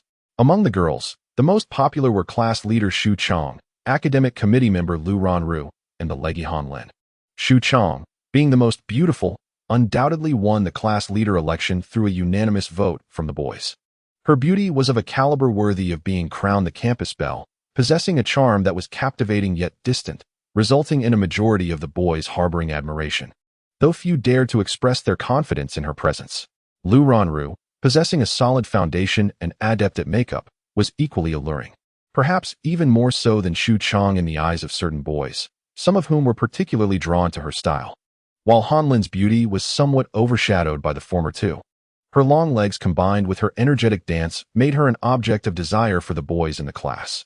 Among the boys, the most sought after was the vice class leader, Miao Kai, who reportedly arrived at school on the first day driving a sleek sports car. Tall and handsome, he radiated a sunny disposition and was always ready to lend a helping hand. Another notable was the sports committee member, Gu Qing, who, though not tall, boasted a muscular physique and made quite an impression during several basketball matches organized during the military training, often shirtless. Ning Yu, too, was duly recognized in this informal ranking. Had he engaged more with the girls, his position might have improved, given his appealing looks. These rankings resembled clandestine lists, fervently debated within small circles. Ning Yu learned of the girls' list from several of his roommates, which included 10 names, covering half of the female class. He could only recall the top 3. The boys' list was discreetly shared with him by El Xiao. She remarked that during the nights, the 3 girls in her dormitory often engaged in discussions about the boys, voicing their opinions about Ning Yu's excessively aloof demeanor, as if the world owed him a fortune. They criticized his lack of warmth towards anyone. Yet, among them was a girl named Tian Rongrong, who found herself quite enamored with Ning Yu's particular disposition. Whenever anyone dared to speak ill of him, she would fiercely defend him, asserting that his character resembled that of a domineering CEO, promising that a romantic relationship with him would be filled with affection and indulgence. Ning Yu, contemplating Tian Rongrong's image, found it surprising that he had garnered a fan, and a rather plump one at that. In the following days, Lu Xiao seemed to have developed a peculiar habit of sharing with Ning Yu the snippets she overheard in the girls' dormitory the previous night. This was likely due to the fact that, in the entirety of their class, he stood as her sole confidant. As the instructor announced a break, students hastily rushed to find spots under the shade of trees. The proprietor of the convenience store hurriedly wheeled a cart towards them, laden with 2 large buckets filled with ice water and an assortment of chilled beverages. Before he could even finish his announcement, a throng of students had already gathered around, and Ning Yu managed to seize a bottle of energy drink. Just as he had taken a couple of sips, Lu Xiao stealthily approached him. The term stealthily here is not merely an adjective, but a verb, at least in Ning Yu's eyes. Raising the bottle of energy drink, he offered, "I've only managed to secure this one bottle. Why not share a sip?" Lu Xiao licked her lips and replied softly, "I'm not thirsty." Yet, it was evident that her lips were chapped and peeling. Ning Yu took another swig and then pressed the bottle into her hand, insisting, "I'm not ill. Just drink." Lu Xiao cast a complex glance at him and was suddenly reminded of their first meeting when she had treated him to a bowl of noodles, and he had generously added beef to her bowl. She gingerly twisted off the cap, took a small sip, and savored it, whispering, "It's delicious." Observing her slightly sunken cheeks, Ning Yu remarked, "Lu Xiao, your complexion has not been good lately. With the intensity of our military training, your physical exertion is significant. You ought to consume something more nutritious." "I'm used to it. I've always been healthy and have never been ill," she replied. "Look in the mirror and see how poor your complexion is. Your cheeks are practically caving in. You could play the part of a witch without any makeup. And just look at your hair, dry, yellow, and split ends. These are all signs of malnutrition. If your nutrition falls short, your immunity will decline, which is a slow drain on your vitality.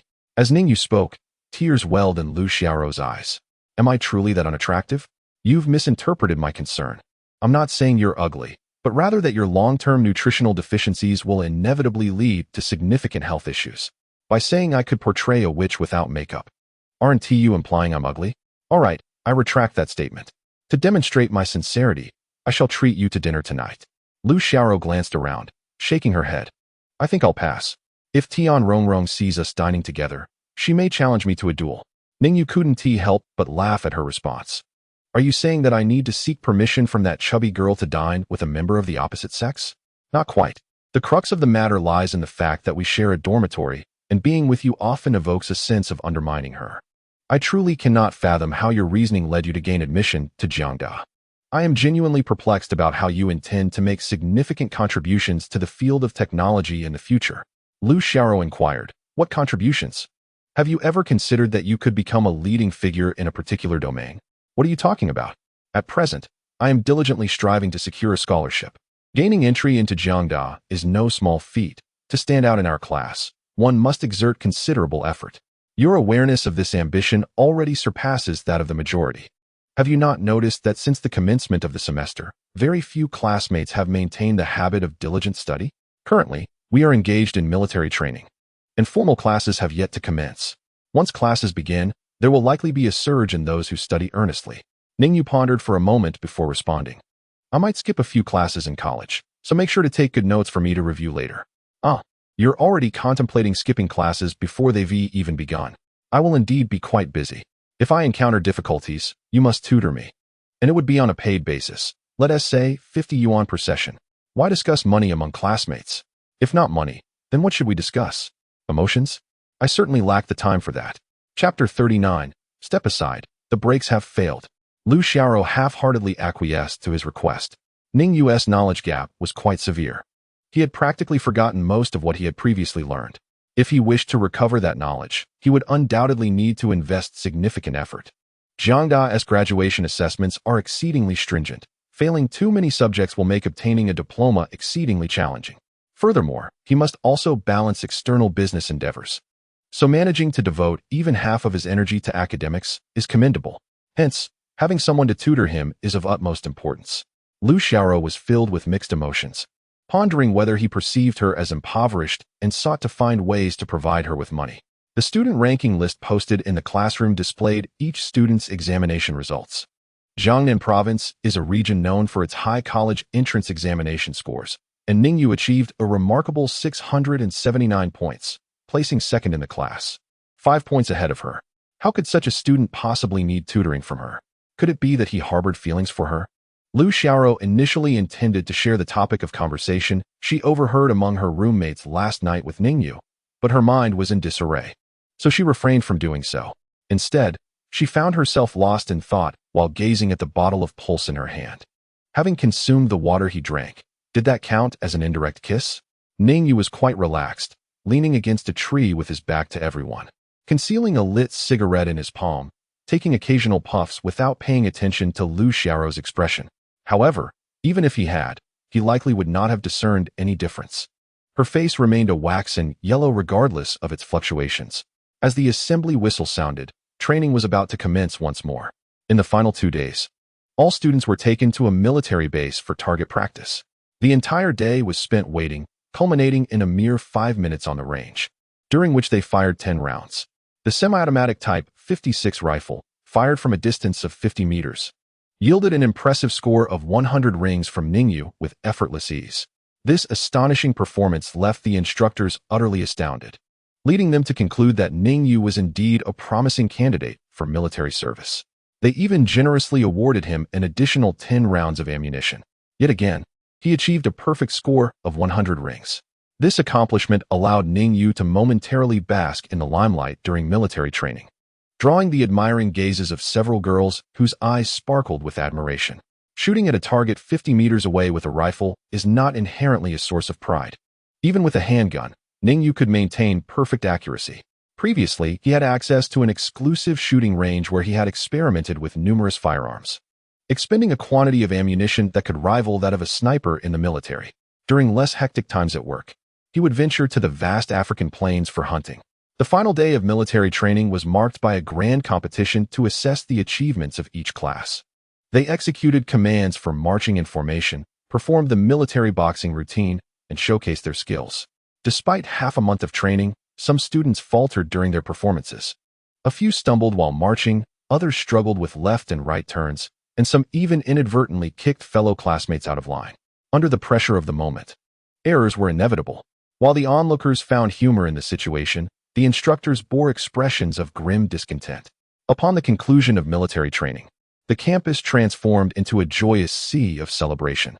The boys gathered to indulge in drinking and online escapades, while the girls quickly changed into alluring outfits, embracing their femininity.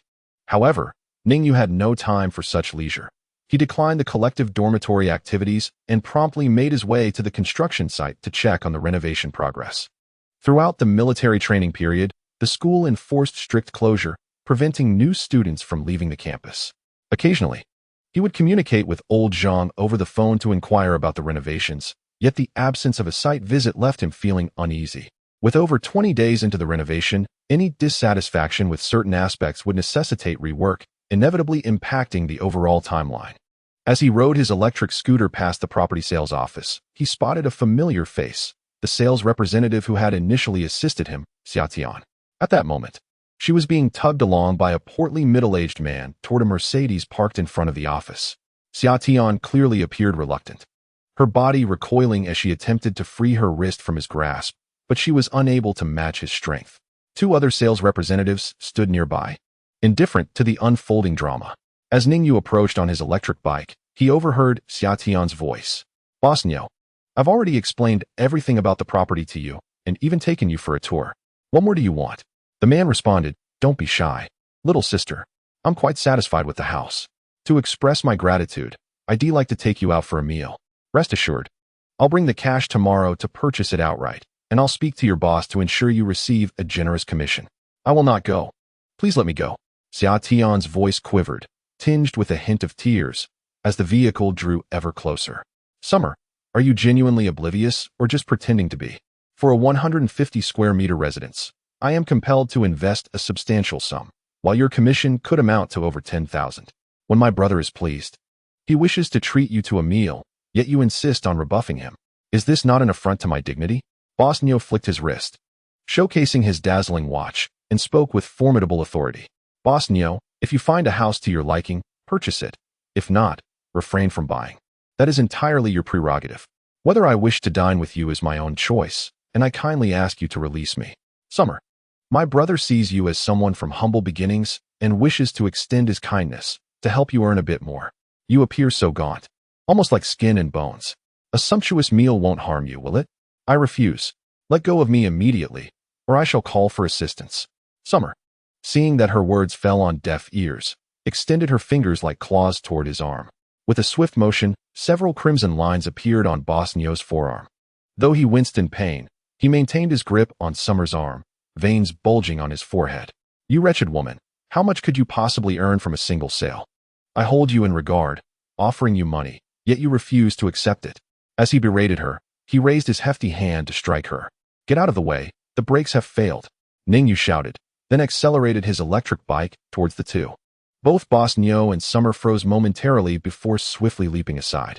Ning Yu twisted the throttle to its maximum, charging at Boss Niu at over 40 kilometers per hour. At that moment, there were no speed regulations for electric bikes, with some capable of reaching 60 kilometers an hour on the streets. Boss Niu's deep scream echoed as the bike collided with him, propelling him several meters before crashing to the ground. Ning Yu leapt off the bike just before impact, watching his vehicle with dismay. The right mirror was shattered. Chapter 40. Persuasion through reason. Ning Yu paid no mind to the startled Summer. Instead, he approached his damaged electric bike, expressing his frustration to the groaning Boss Niu, who was clutching his groin. "What is wrong with you? Do you possess no sense of public decency? Being so corpulent and obstructing the road, had you not been in the way, my bike would not have been damaged." Boss Niu gazed at Ning Yu in astonishment, wanting to unleash a torrent of curses against his audacity. Yet, the searing pain emanating from his lower body rendered him speechless. Beads of sweat cascaded down his forehead as he gritted his teeth, his face turning an ashen hue. Ning Yu picked up the broken mirror and began to tap it against Boss Nio's face, demanding, "Will you compensate me for my electric bike?" "Why you?" Boss Nio managed to utter a syllable through clenched teeth, only to hear Ning Yu mumble to himself, "This constitutes a traffic accident. Should we report it?" "Alas, my bike lacks insurance, thus no compensation can be claimed. By the way, what are you two doing in the middle of the road?" "Young lady, could you clarify the situation?" At this moment, Summer understood that Ning Yu was avenging her. She began, stating, "This man named Nio has been harassing me. He claimed that if I accompanied him for a meal, he would come to purchase a house, and he even grabbed my arm, pulling me towards his car.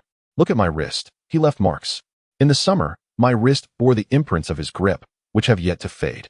This is evidence. Let's capture it on camera." I initially thought it was merely a traffic incident, but unexpectedly it has escalated into a criminal case. Does this not constitute the crime of molesting a woman? Given the bruises, it amounts to violent molestation. And all of this occurred in broad daylight, which classifies it as aggravated sexual assault in a public space, warranting a heavier sentence. "Nio, you truly are something." Ning Yu delivered a resounding slap to Nio's face with a reflective mirror. "How dare you strike me?" Nio spat out blood, mingled with a tooth, glaring viciously at Ning Yu. "Did I strike you? What proof do you possess?" "It was the electric bike that collided." Seeing Nio's defiance, Ning Yu declared, "If that is the case, I shall call the police and let them handle this matter." He picked up his phone and began dialing.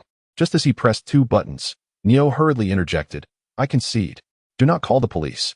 Nio, a nouveau riche with assets amounting to millions in Jiangqing, was undergoing a transition in social status.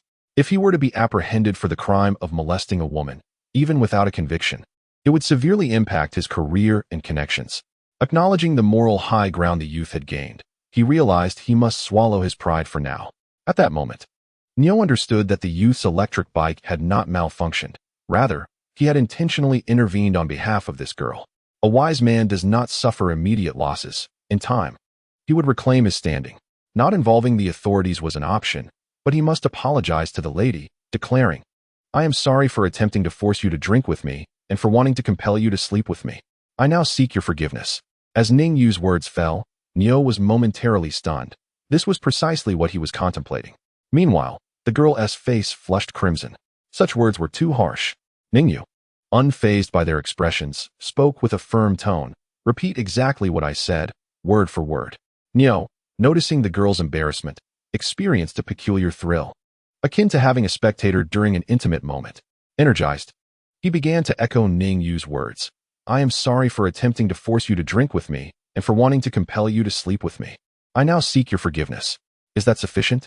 I can repeat it again." Ning Yu glanced at him and stated, "We do not accept your apology. We reserve the right to pursue legal action." With that, he turned his phone towards Nio, ensuring he could see clearly. Nio's eyes widened in fury. "You tricked me. You weren't merely dialing the police. You were recording. This is your confession. You'd best avoid us from now on. Do not think of retaliation, or you shall know the consequences. You little wretch, I will destroy you." Boss Nio was caught off guard, seething with rage. Before he could rise, Ning Yu had already placed a foot atop his head, rendering him unable to struggle free. "Though my temperament has softened and I prefer to reason with others. Had I wished, you would have never known how you met your end." Hearing the emotionless, chilling words and catching a glimpse of the other man's tranquil expression, Boss Nio abruptly shivered, as if he realized the other party was utterly indifferent to his life or death. The fury within him dissipated in an instant. "Young brother, let it be this way today. I, Nio Delu, concede and promise not to trouble you." Boss Nio was quite straightforward. He valued his life greatly. "Had you spoken earlier, we could have avoided this. I perceive your sincerity. Let us conclude matters for today." Ning Yu personally assisted him to his feet, thoughtfully brushing off the dust that clung to his clothes.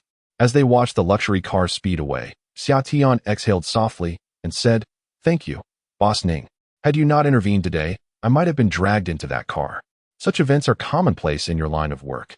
One learns from experience. Next time, resist vigorously in the presence of others, and they will think twice before acting recklessly." Xia Tian glanced up, noticing her 2 colleagues still lingering at the doorway. And with a heavy heart, She declared, "I've made up my mind. Once I receive my salary, I will seek new employment. Even a cashier at a supermarket would be preferable to being looked down upon here. Has the commission from your property sale been disbursed by the company? Not yet. We are awaiting the month-end settlement. Thank you for enabling me to earn a commission of 20,000. Is your commission so low?" The property she purchased had a total price of 7.5 million. For such substantial transactions, even for new properties, the commission typically starts at 1%. More affordable residences might yield a commission of 5%, which is considered standard. Previously, under Ning Yu's management, the commission for high-end properties usually commenced at 1%. And for those who exceeded their targets, it could even reach 5%. Even for lower-end properties, it was rare to see commissions below 5%. Based on Xia Tian's earnings, her commission barely amounted to 3%. "I'm not entirely sure. The supervisor mentioned I'm an intern, so technically, I shouldn't be entitled to a commission. It was only due to President Bao's special instructions that I received this 20,000. Ning Yu nodded. This was a matter concerning another company, and he had no inclination to involve himself further. Observing Xia Tian's demeanor, he thought that she would fit well in a front desk position. Once you resign, do not seek employment elsewhere. My place is nearing renovation, and I will need to hire staff. You should consider joining me." "Really? Thank you, Boss Ning. Are you not going to inquire about the nature of the work or the compensation? Regardless of the role, your integrity assures that the work will be commendable." Ning Yu chuckled.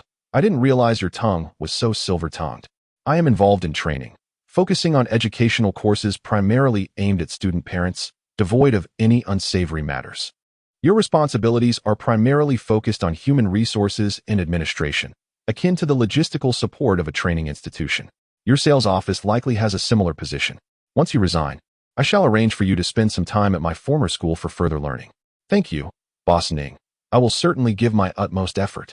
From adversity comes fortune, and the summer sun dispels the earlier gloom, illuminating my spirit. Chapter 41. Oh sister, how naive you are. The renovations at Jinsheng Training School are now more than halfway completed, adhering strictly to the design blueprints. Ning Yu is quite satisfied with both the progress and the results. While daylight still lingers, he summoned the advertising company responsible for the storefront signage to measure the actual dimensions and construct the lightbox according to the previous template. Additionally, the interior cultural walls and promotional slogans are to be consistent with those of the first store. The enormous lightbox, measuring over 30 meters in length and 15 meters in width, has cost Ning Yu more than 20,000. Yet, to achieve an aesthetically pleasing storefront, a sleek acrylic lightbox is undoubtedly the most visually appealing choice. After spending over an hour at the construction site, Ning Yu departed, purchasing 2 packs of cigarettes to share with the team as a token of appreciation for their hard work over the past weeks. Upon arriving at the old campus, he found the shop ablaze with light, with 3 training classes in session. Ning Xiao sat in the waiting area, engaged in conversation with the child's parent. As Ning Yu entered, he nodded in greeting but refrained from interrupting their discussion. Their conversation revolved around the child's academic performance and attitude towards learning. Ning Xiao also provided insights into the child's psychology and offered suggestions on fostering good habits. Ning Yu took a seat at the front desk, perusing the class schedule. The list of students for trial classes compiled by the marketing officer, as well as the staff directory and other documents. From the directory, it was evident that the school's total enrollment has reached 18, with 8 individuals preparing for the new location. Once the enrollment figures for this school attain a certain threshold, the market officer associated with this school may retain only 2 staff members, with the remainder allocated to the new campus. For the time being, this number is sufficient to support the initial operations of the new site. During Ning Yu's military training, Ning Xiao had transferred over 50,000 multiple times, indicative of approximately 20 new students. Although the pace of recruitment has slowed compared to before, it signifies a gradual stabilization of this campus. At 8:30, as all classes concluded, Ning Xiao finally had some time to spare. After completing the cleaning, Ning Yu proposed taking her to a seafood stall for a late-night snack. Ning Xiao graciously accepted, hopping onto Ning Yu's electric bike to the seafood night market, where she promptly ordered a cheese-baked lobster as a treat for herself. Ning Yu opted for a seafood platter, having not yet dined that evening, and requested 2 bottles of beer, completing his gout-friendly meal. He poured a glass for her, stating, "You've worked hard during this period. Look, you've become quite slender." Ning Xiao raised her glass and downed it in one go. You acknowledge my efforts. I suppose there's a hint of conscience in you, young man. Yet, despite the toil, there is a profound sense of accomplishment. While my classmates are still seeking internships, I have already become the principal of a campus. Principal Ning's reputation at the normal university is poised to soar. Ning Yu diligently selected a piece of conch meat for his companion, placing it in the sauce within the small dish. Indeed, I have garnered a bit of fame at the university. Just last week, 2 classmates came to interview, and upon returning, they began to promote me. They mentioned that I had founded a training institution, and now even our counselor is aware of it. The counselor discussed with me the prospect of granting me a spot as an outstanding graduate, nurturing me as a model for student entrepreneurship on campus, and submitting this case to the city to participate in some entrepreneurial competition for university students. I am still pondering how to respond to him. This is certainly a positive development. If I were to win an award in the entrepreneurial competition, it would serve as a commendable promotion for Jincheng education. This would also establish our presence in Jiang City, making future endeavors slightly less arduous. Ning Xiao remarked, "Isn't this a bit deceptive? This training school was established by you. It has little to do with me. University students can be quite principled." Ning Yu chuckled, "Though I initiated it, you have been managing its operations thereafter. Besides, we are siblings. What difference does it make between your endeavors and mine? The new campus is nearing completion and a company must be registered there. This time, you will be the legal representative, while I shall step back. Where is the new campus? You haven't mentioned it yet. You shall find out in 10 days. Prepare to be astonished." Such mystery. Observing Ning Yu relishing the oysters, Ning Xiao joined him with a spoon to assist in prying them open. "Then I shall agree to the counselor. Indeed, we are certain that Jincheng education will secure a commendable position. Merely from the old campus, we can profit over 200,000 in a month. Once the new campus commences operations, achieving profits in the hundreds of thousands monthly will be effortlessly attainable. What other student entrepreneurial project yields such profits? Participation alone makes it nearly impossible not to place. We still require a professional accountant to handle the bookkeeping and tax submissions. However, I estimate that if our company is recognized as a model for student entrepreneurship, we may be exempt from taxes for the initial years. Should your university exhibit a measure of goodwill, they might even subsidize the rental costs for the entrepreneurial space. Brother, greed can lead to one's downfall. You've already amassed considerable wealth, and yet you still seek to exploit the government's support. This is merely the state's policy to support student entrepreneurship. Do not confuse it. I believe there are also subsidies for hiring student employees' social security." Suddenly, Ning Yu recalled something and inquired, "I just reviewed the files of the newly hired employees. Why did I not see any of your classmates?" Ning Xiao replied, "I considered that our close relationship might complicate management in the future, so I temporarily filled the quota and politely declined them. Your reasoning is flawed. Our establishment is located near the normal university, giving us an advantageous proximity. The admission thresholds of the university are quite high, and its student base is among the finest in Jiangnan province. Students are cultivated according to their teacher's guidance, and many of you have obtained teaching certificates by your second year. Correct? Therefore, graduates from the normal university are exceptionally well suited for our education sector. Although the substitute teachers we are currently recruiting possess work experience, such experience often embodies certain rigid mindsets, as they arrive with established professional philosophies. From the perspective of the company's long-term development, we have the opportunity to cultivate a cohort of substitute teachers who resonate with and embrace our core values. They come in as blank slates, readily absorbing the company's ideals. Such talent forms the cornerstone of organizational growth." Ning Xiao listened intently, finding the argument compelling, yet feeling an odd sensation.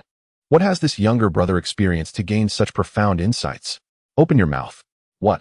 Ning Yu instinctively opened his mouth, and Ning Xiao promptly delivered a generous bite of shrimp wrapped in cheese into it. Ning Yu, somewhat speechless, quickly realized that Ning Xiao was not entirely convinced by his own words and sought to reinforce her sister's position through this method. "Sister, you truly are quite naive." Chapter 42. Playing with you to spare Ning Xiao's feelings, Ning Yu skillfully shifted the topic away from company development and work matters, steering the conversation towards Xiao Guiqin and Ning Lizzie. "I have already prepared the accommodation and training venue for them. I spoke with them last time, and it has been over 10 days without any updates. Could you follow up with them?" "All right, I will inquire tomorrow." "Is the place you rented far?" "Not at all. It's all near the normal university, separated by just one street from the training venue. I've visited both locations. The accommodation is a 3-bedroom apartment, fully furnished with appliances. Before our parents arrive, we just need to hire a cleaner to tidy up, and it will be ready for move-in. A 3-bedroom apartment? So, we each get our own room? Indeed. No more waking up to your foot in my face when you get out of bed. Ning Xiao playfully swatted him, saying, "If I don't step on you, will you wake up on your own? In the past, I had to call you for half an hour to get you up. Ever since I stepped on you a few times, you managed to wake up on your own whenever I get out of bed, even knowing to hide a bit." Ning Yu retorted in frustration. "So you were deliberately stepping on me before? You even stepped on my face." Recalling the numerous times Ning Xiao had descended from the upper bunk, her feet had often found their way into his mouth, rendering him unable to enjoy his seafood. "I'm light. I can't break anything. Look how clever you are now. Perhaps it's a result of my stepping on you." "Thank you very much." "You're welcome." Ning Xiao reveled in her superiority as an older sister, indulging in beer and lobster with great pleasure. After dinner, she was taken home by Ning Yu, who did not return to the school dormitory, but instead made his way to the old municipal dormitory. Before he could knock, the dog in the house began barking, the sound noticeably less milk-like than before. "Who is it?" Moments later, Lin Yingluo's voice echoed from the door. "Me." As Lin Yingluo opened the door, the small dog dashed toward her, barking energetically at her feet. "How have you grown since I last saw you?" "Hey, this dog has also grown quite a bit." Lin Yingluo, seemingly speechless, replied, "Your compliments are truly delightful." Dressed in a pink pajama set and wearing cute bear slippers, Lin Yingluo appeared to have just awakened from slumber. "I apologize for returning so late. Have you had your meal?" "Yes, I dined with Ning Xiao." Lin Yingluo responded with a soft acknowledgement before turning and entering the house. A small dog stood in the way, crouching low and baring its teeth, clearly reluctant to let him pass, but he kicked it aside.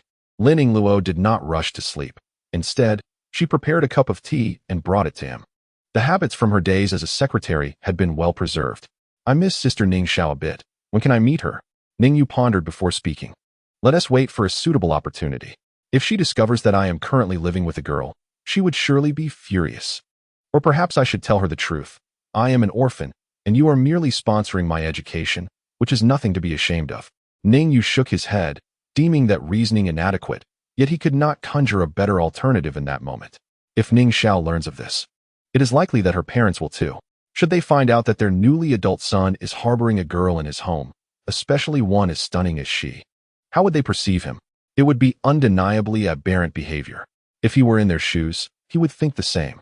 And the matter of his transmigration was not something he could divulge to anyone else. Tomorrow is the weekend. He could finally afford to indulge in a leisurely slumber. During military training, he had to rise at 6 every morning, never having relished a complete morning. At 6 the next day, Ning Yu awoke automatically. Hearing commotion from the courtyard, he drew back the curtains to gaze outside. There stood Lin Yingluo, clad in a tank top and athletic shorts, executing frog jumps with precision. Her posture resembled that of a slender frog. Upon completing her jumps, she transitioned to stretching, intertwining her fingers and reaching fervently towards the sky, her entire body extending upwards, her neck elongating as well. The tank top revealed her delicate waist and graceful navel. Ning Yu pulled back the curtains, preparing to rise. The influence of his biological clock was formidable. To regain the sensation of sleeping in, he would need to gradually adjust. As he dressed and descended the stairs, Lin Yingluo was practicing kicking techniques, her legs slicing through the air like a whirlwind. Ning Yu perched on the low wall of a flower bed, offering his critique. "What is the purpose of practicing these moves? Without strength, striking is akin to mere tickling. I could stand here and let you hit me. Even with my reflexes, I could outlast you." Lin Yingluo shot him a glare. "What could I do now? When I was an adult, would you have dared to let me kick you in the face?" Ning Yu fell silent. In the past, Lin Yingluo had favored high heels, with stiletto-like points that could inflict real harm. Seeing her tilt her head and shake her legs as she approached him, Ning Yu instantly grasped her intent. He leaped off the flower wall and loosened his limbs. "Very well, let us play." He instinctively glanced at her shoes. Fortunately, they were soft-soled dance shoes. Whack! A sweeping kick landed on his waist, yet he remained unyielding. Whack! A second kick struck his shoulder, and he still did not budge. Ning Yu chuckled. "You are not doing well. Try again." Lin Yingluo stepped back, then leapt forward, kicking at his head with the arch of her foot. Ning Yu raised his hand to block it, swiftly grasping her ankle. Unexpectedly, Lin Yingluo bent her knee, drawing her entire body closer to him, while the other leg wrapped around his neck. This maneuver was a standard dual leg choke from Brazilian Jiu-Jitsu, using the momentum of her rolling body to execute a 360-degree throw. If they fell to the ground while her legs remained locked around him, it could lead to an inescapable crosslock or triangle choke, both of which would compel an opponent to concede. Ning Yu lifted his arm, first dismantling her leg choke. Then he felt a centrifugal force with a cold grunt. He stepped out on one foot, establishing a stable stance to maintain his balance. Turning his gaze to Lin Yingluo, who was hanging from him with one leg, he smiled. In Brazilian Jiu-Jitsu, what other skills do you possess? I also practice Muay Thai. Lin Yingluo, her body upright, embraced his head and delivered an elbow strike. Despite her minimal strength, Ning Yu felt a buzzing in his head from the impact. In his moment of irritation, he seized her ankle and spun her around before casually tossing her away. Lin Yingluo landed gracefully and laughed. You encouraged me to strike. Had I hit the back of your head, it could have knocked you out for a few minutes. This is me holding back, if I were serious. Could you even approach within 3 feet of me? Chapter 43. Lin Yingluo's enlightenment. It was the weekend, the busiest time for the training school. Ning Yu participated in a morning meeting with everyone, presided over by Ning Xiao, standing quietly at the back, listening intently. Half of the employees were unfamiliar with him and mistook him for a new hire. Ning Yu chose not to introduce himself, believing they would naturally get acquainted in due time. After the meeting, he discreetly withdrew, not wanting to disrupt Ning Xiao's performance. One of the mirrors on his electric scooter had broken, yet he found no desire to repair it. The scooter offered excellent visibility with no blind spots, making maintenance seem unnecessary. He called his parents to inquire when they would visit. Xiao Guiqin mentioned that old Ning's stationery store had been taken care of, but she had yet to receive her last month's salary. She promised to come as soon as she got paid. Ning Yu mused that the combined rent for his apartment and storefront exceeded 3,000 yuan, while her monthly salary was merely around 1,000. It seemed she had lost sight of priorities. However, he kept this thought to himself, recognizing her as his mother and understanding her choices. He simply advised her, when you come from home, just bring some clothes for change, leave everything else behind. Ning Yu initially intended to visit their place to add a few items, but halfway there he remembered he had already handed the keys to Ning Xiao the previous evening. With nothing pressing to do, he returned home. Lin Yingluo, clad in a cozy outfit, sat before her computer with a cup of coffee, engrossed in stock trading. So soon today, the world is filled with sin, and the fault lies within myself. The finest management is to let go. The revolution has yet to commence, yet you are already drifting. Ning Yu chuckled and remarked, the core competitiveness of a training institution lies in enhancing students' academic performance. In this regard, Ning Xiao excels beyond me. It is indeed prudent to entrust her with management while I focus on external expansion. How much do you pay her for her relentless efforts? As a young woman without a boyfriend, how much can she possibly spend? The platform I have provided for her is invaluable and irreplaceable.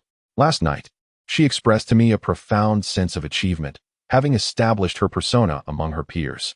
I intend to have her participate in the city's entrepreneurial competition as a college student entrepreneur.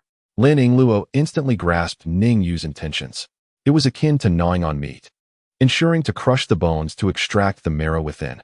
A quintessential businessman's mindset, maximizing the extraction of residual value. For a brief moment, Lin Yingluo felt a pang of sympathy for Ning Xiao, which quickly turned to self-reflection. Despite her youth, was she not also engaged in generating profits for him through stock trading? Perhaps he sought her out with the same intent. After all, during her tenure as his secretary, she had shouldered a significant portion of his workload.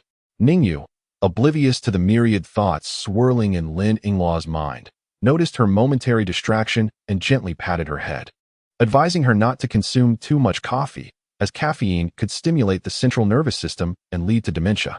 You are the one who is forgetful. Accompany me on a shopping trip. What shall we purchase? You were never materialistic. I was not before, but I am now. After all, having been given a second chance at life, should I not indulge in the joys it offers? Ning Yu nodded in agreement.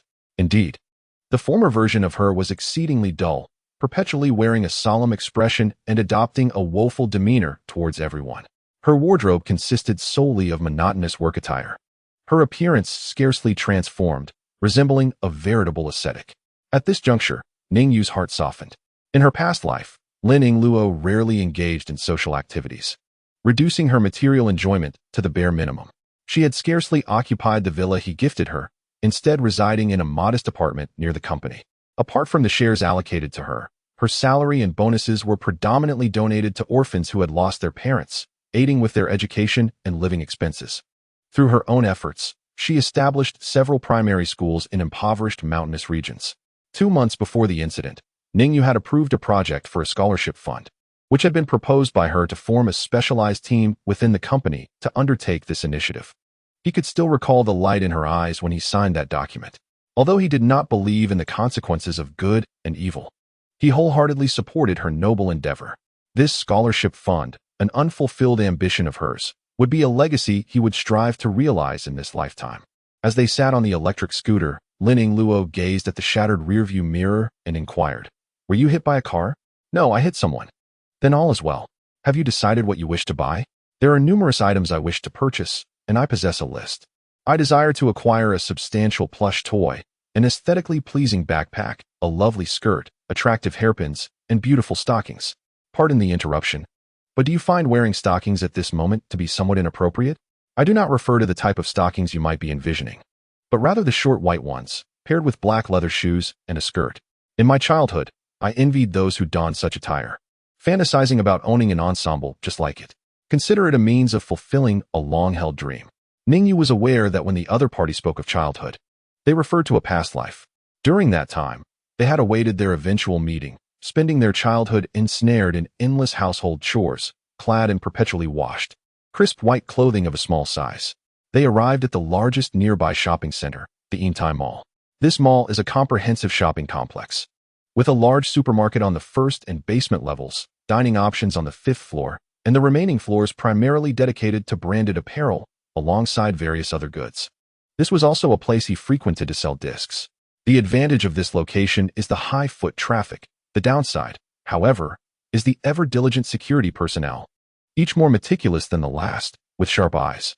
After being escorted out a few times, they had become familiar with one another, yet the guards still showed no leniency. After parking his electric scooter, Ning Yu patted it, saying, "Stand guard here well." Lin Yingluo looked at his actions in confusion and pointed towards the nearby bicycle parking area, asking, "Why not park the electric scooter over there?" Ning Yu chuckled, "The customer is king. I wish to park it here, and here it shall remain." "But you've locked the scooter to a flagpole," she retorted. "The scooter insists it wants to stay here and refuses to go anywhere else." Lin Yingluo pouted, still puzzled, but chose not to delve deeper into his behavior, allowing him to lead her into the mall. Chapter 44. The awkward encounter. What type of store predominates in the Yingtai Mall? Undoubtedly, it is women's clothing. Thus, procuring women's apparel was not a challenge for Lin Yingluo. By the time they had explored the 6th floor, she had purchased round-toed black leather shoes, white stockings, a chic outfit, a pink Disney backpack, a jeweled queen's crown, and an impressive long-legged plush rabbit. After their shopping spree, Lin Yingluo felt a tinge of confusion. Gazing at the sparkling crown, the gossamer white stockings, and the exquisite short skirt, she was uncertain whether she would dare to wear them out in public. Imagining herself adorned in this ensemble made her usually pale face flush slightly. As for the plush rabbit, she found it quite endearing, envisioning how comforting it would be to cuddle with it during winter nights. With Ning Yu carrying the rabbit and Lin Yingluo shouldering the backpack, their peculiar pairing drew curious glances from other shoppers. Ning Yu felt that his dignity was in jeopardy, relieved that no acquaintances were present. Some thoughts are best left unconsidered. The more one worries, the more likely it is to manifest. Upon descending the elevator to the 2nd floor, Ning Yu encountered 3 young women approaching him. El Xiao's 3 roommates, Lu Ronru, Han Lin, and Tian Rongrong. Each of them carried several shopping bags and cradled cups of milk tea, sipping as they walked. Ning Yu glanced at the rabbit he was carrying, its long legs nearly brushing the ground, and its lengthy ears drooping against his chest. If the trio were to catch sight of this, it would likely become common knowledge among the entire class by tomorrow. Women simply cannot restrain their tongues. One side of the corridor was lined with glass railings, while the opposite side showcased a public area adorned with clothing racks. With his head lowered, Ning Yu naturally led Lin Yingluo into a clothing display area. It was a perfect hiding spot to wait until they passed, allowing him to slip away unnoticed. As they ventured further inside, Lin Yingluo exhibited some reluctance, attempting to free herself from his grasp multiple times, her body resisting his pull. Ning Yu whispered, We've come all this way. Let me help you choose a few pieces. You're doing this on purpose, aren't you? Lin Yingluo retorted. What? Ning Yu replied. Puzzled, his gaze fixated on the approaching trio. What are you planning to buy for me? Ning Yu hesitated, his attention drawn to the racks before him. My goodness. An array of lingerie lay on display. Half cup, full cup, sheer, lacy, seamless, front clasp. The majority was in skin tones, with splashes of white, black, red, and purple among the more conventional colors. He then glanced at Lin Yingluo, who was staring down, her expression flat. It was utterly unnecessary. Ning Yu quickly turned back to the shelves, which also featured lingerie. However, in front, there were several sleepwear options. He exclaimed with delight, Don't get the wrong idea. I merely wish to buy you a few sets of sleepwear to alternate with. You only wear that one set of basic pajamas, and it's rather unappealing. As they moved forward a few more steps, Lin Yingluo's face darkened considerably. The sleepwear was of high quality, though not particularly modest. Ning Yu chuckled awkwardly. It's just for a casual look. Whether we purchase anything is of no consequence. Buy? Lin Yingluo retorted defiantly, and then began to select items meticulously according to her taste. She specifically picked 2 bodices in different hues, one red, embroidered with fish frolicking among lotus leaves, and the other green, adorned with mandarin ducks playing in the water. The choices she made were of silk, far more comfortable for sleeping than her single set of cotton pajamas. At that moment, Ning Yu could distinctly hear the voices of the 3 girls approaching. Ranru, what kind of foundation do you use? Despite the military training, you haven't tan much at all. Look at me and Rong. It's as if we've transformed entirely. Hee silly. If foundation could conceal skin tone, we need to slather on a thick layer. Haven't you heard of sunscreen? Before I step outside, I always apply a layer of sunscreen on my face, so UV rays hardly affect me. Why didn't you mention this earlier? Are we still best friends?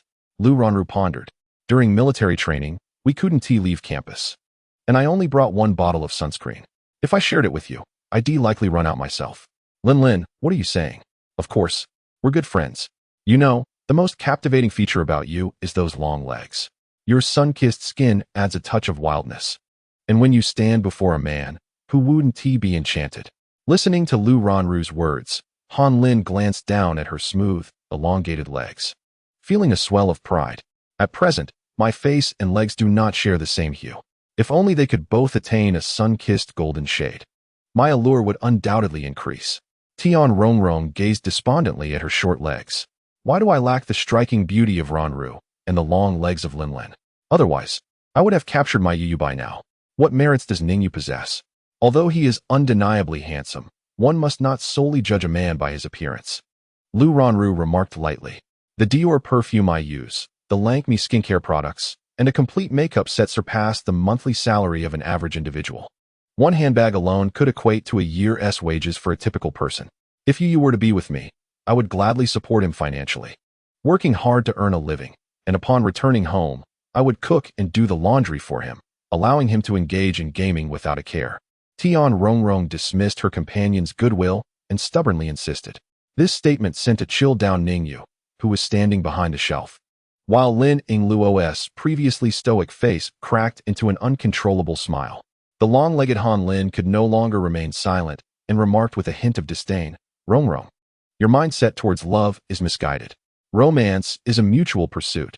If you only know how to give, you may end up losing both your heart and resources. Furthermore, this Ning Yu stood behind me during military training. I could sense his gaze fixed below my waist without turning around. When marching, he even kicked my behind twice. Though I cannot discern whether it was inadvertent or intentional. You must have been unintentional. It is quite normal for students to kick the person in front while marching. A classmate from class 2 even caused someone to stumble. I cannot believe that. He must have been fixated on my rear when he kicked. And it was merely a light tap. If he had kicked harder, I surely would have stumbled forward. Stop talking. I am not listening. In any case, my Yu is the best, Tian Rong declared. Lu Ranru chuckled. Rong, haven't you heard? A man pursues a woman across mountains, while a woman pursues a man through a veil. Since you are so enamored, why not take the initiative and express your feelings? During our 3 years in high school, the boys are like famished wolves. They do not care about the size of the catch as long as there is meat to be had. If you do not try, you will never know if you will succeed. Noticing Tian Rong's wavering resolve, Han Lin added, Rong, I do not wish to discourage you. But if you approach him so recklessly, your chances of success may be slim. It is evident that Ning Yu possesses a lofty demeanor. He rarely engages in conversation with others, even ignoring our class monitor, Shu Chang. If you are rejected this time, it is likely to sever any future connection between you. Chapter 45. Father, someone is bullying me. What should I do? I fear that if I do not act swiftly, he may soon be taken by someone else, and my chances of competing with others would dwindle. Tian Rongrong, feeling anxious, tugged at Han Lin and inquired. After a moment of contemplation, Han Lin suggested, "Why not let me first expose him to the pangs of love, and then you can seize the opportunity. This way, he will feel the warmth of your embrace." What do you mean? It means I will initially feign interest in him, enticing him, and once he becomes infatuated, I will discard him. Then, when he is in despair, you can open your arms to him, and there is a high probability he will embrace you. Tian Rongrong pondered for a moment before cautiously inquiring, Lin, could it be that you harbor feelings for Ning Yu as well? Are you employing the strategy of feigning openness while secretly maneuvering in the shadows? What are you contemplating? If I intended to compete with you, would I truly resort to such elaborate tactics? I could simply perform a lively dance before him, and he would undoubtedly be captivated, following me willingly. Ning Yu is far from superficial. He surely appreciates women of substance. Rongrong, are you implying that I lack depth? Han Lin retorted, her displeasure evident. Lu Ronru, squeezed between them, attempted to mediate. We're all good friends here. It's amusing how you can quarrel over a man. Today is a ladies' day. Let us not discuss men. A woman's allure begins with selecting the right lingerie. At that moment, Ning Yu had already maneuvered past them. His pace hurried as if he wished to create a hole and leap down to the first floor. Lin Yingluo could no longer contain her laughter, giggling incessantly behind him. Ning Yu thrust his bank card into her hand, exclaiming in anger, "You handle the payment. I have sufficient funds, no need for your assistance. Just let me enjoy this moment of laughter." With a parting quip, he rushed towards the elevator leading to the first floor. How foolish of him. Had he known, he would have confidently greeted them, allowing the entire class to see him with a stuffed rabbit, rather than be subjected to Lin Yingluo's relentless teasing. How audacious of Tian Rongrong to think that this formidable figure, a wealthy magnate of Jiangxing, required her support. As he descended slowly in the elevator, Ning Yu could still hear Tian Rongrong exclaiming, "I need to lose weight." He wished to impart a truth. Attractiveness is not solely dictated by one's size. Not every plump individual is a hidden gem. Meanwhile, Lin Yingluo, chuckling to herself while clutching an array of sleepwear, approached the cashier to settle her bill, her bank card from stock trading in hand. Coincidentally, the other three had also selected their lingerie and stood in line behind her. 6 sets of sleepwear and 2 camisoles, all crafted from exquisite silk and adorned with intricate embroidery, amounted to a staggering total of 6,500 yuan, with each piece nearing 1,000 yuan. With an impassive expression, Lin Yingluo handed over her bank card. The cashier scanned the QR codes on the garments, then hurriedly searched for packaging. Each item required individual wrapping. Lin Yingluo, removing her backpack from her back, unzipped it and instructed the cashier, "Just place them in my bag." Lu Ronru, Han Lin, and Tian Rongrong watched in stunned silence, astonished at what a young girl was purchasing. The most striking aspect was how effortlessly she swiped her card without so much as a frown. They had certainly noticed those silk sleepwear sets, yet the exorbitant prices merely prompted them to glance without lingering.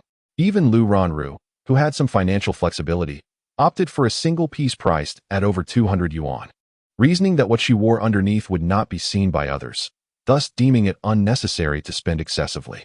Seeing Lin Yingluo treat the silk sleepwear with such nonchalance, she could not help but voice her discontent. "Little sister, these are for you to wear, and you seem rather anxious." If one were an ordinary person, they might not discern the metaphors embedded in the conversation. However, they remain oblivious to the fact that within Lin Yingluo resides a soul of over 30 years. She glanced upward and remarked, "Big sister, my father forbids me from speaking with those who bear the marks of the world." As a university student, regardless of her adeptness with makeup, the excessive application inevitably leaves conspicuous traces. Lin Yingluo's gaze was as penetrating as Ning Yu's. She could immediately perceive the true nature of Lu Ronru. Coming from a modest background, she harbored a strong sense of pride and a penchant for comparison. The source of her funds could only be derived from pleasing others, whether through laughter or physical allure. Upon hearing these words, Lu Ranru reacted as if her tail had been stepped on, her anger flaring instantly. She advanced, pointing at Lin Yingluo, exclaiming, "Who are you calling worldly? How did your father raise you to be so uncouth?" She continued, "My father also said that if anyone points a finger at me, I am entitled to retaliate fiercely. You are young and yet misbehave. Dare to strike me? Go ahead. Let's see if I don't have your elders teach you a lesson." Lu Ranru persisted in her provocation, her finger nearly jabbing Lin Yingluo's forehead. She aimed to incite her opponent into striking first, believing that self-defense would absolve her of blame. Tian Rongrong and Han Lin contemplated intervening, feeling somewhat embarrassed to quarrel with the child. The cashier hastily opened the counter door, eager to prevent a physical altercation. After all, a young girl spending such a substantial amount of money surely came from an unusual background. If she were to be wronged, her parents might cause a scene in the mall, jeopardizing the cashier's own position. Upon hearing this, Lin Yingluo's lips curled into a smirk. "You all heard that. She is asking me to hit her."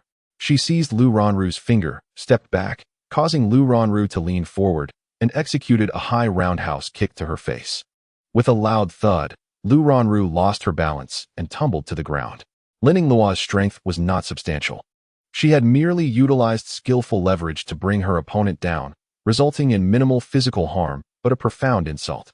Being felled by a young girl, regardless of gender, would surely rattle anyone's composure.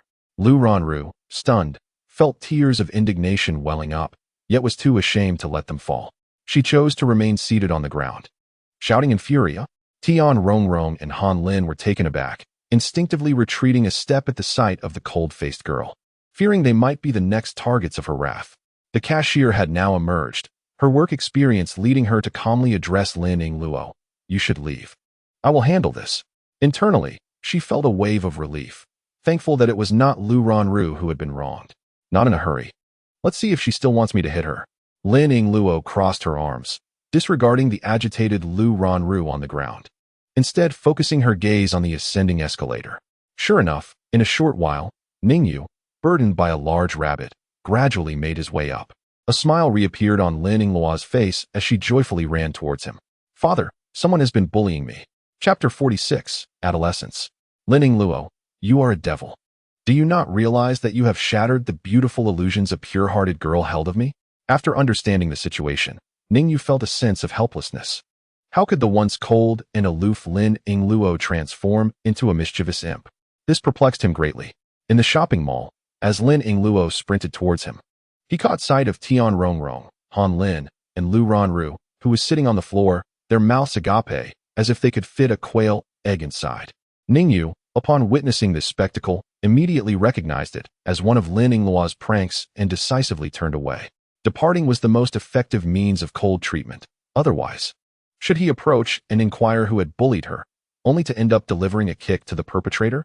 Or perhaps explain that she was not his daughter, but rather a child he had picked up? Although the situation was indeed awkward, he was not overly concerned. At worst, he could choose to pretend he did not know the three of them. To be honest, he held little regard for them. Even Tian Rongrong, who was infatuated with him, garnered scant affection in return. Lu Xiaoro, so kind-hearted and cautious with her words, fearing misinterpretation, found herself ostracized due to poverty.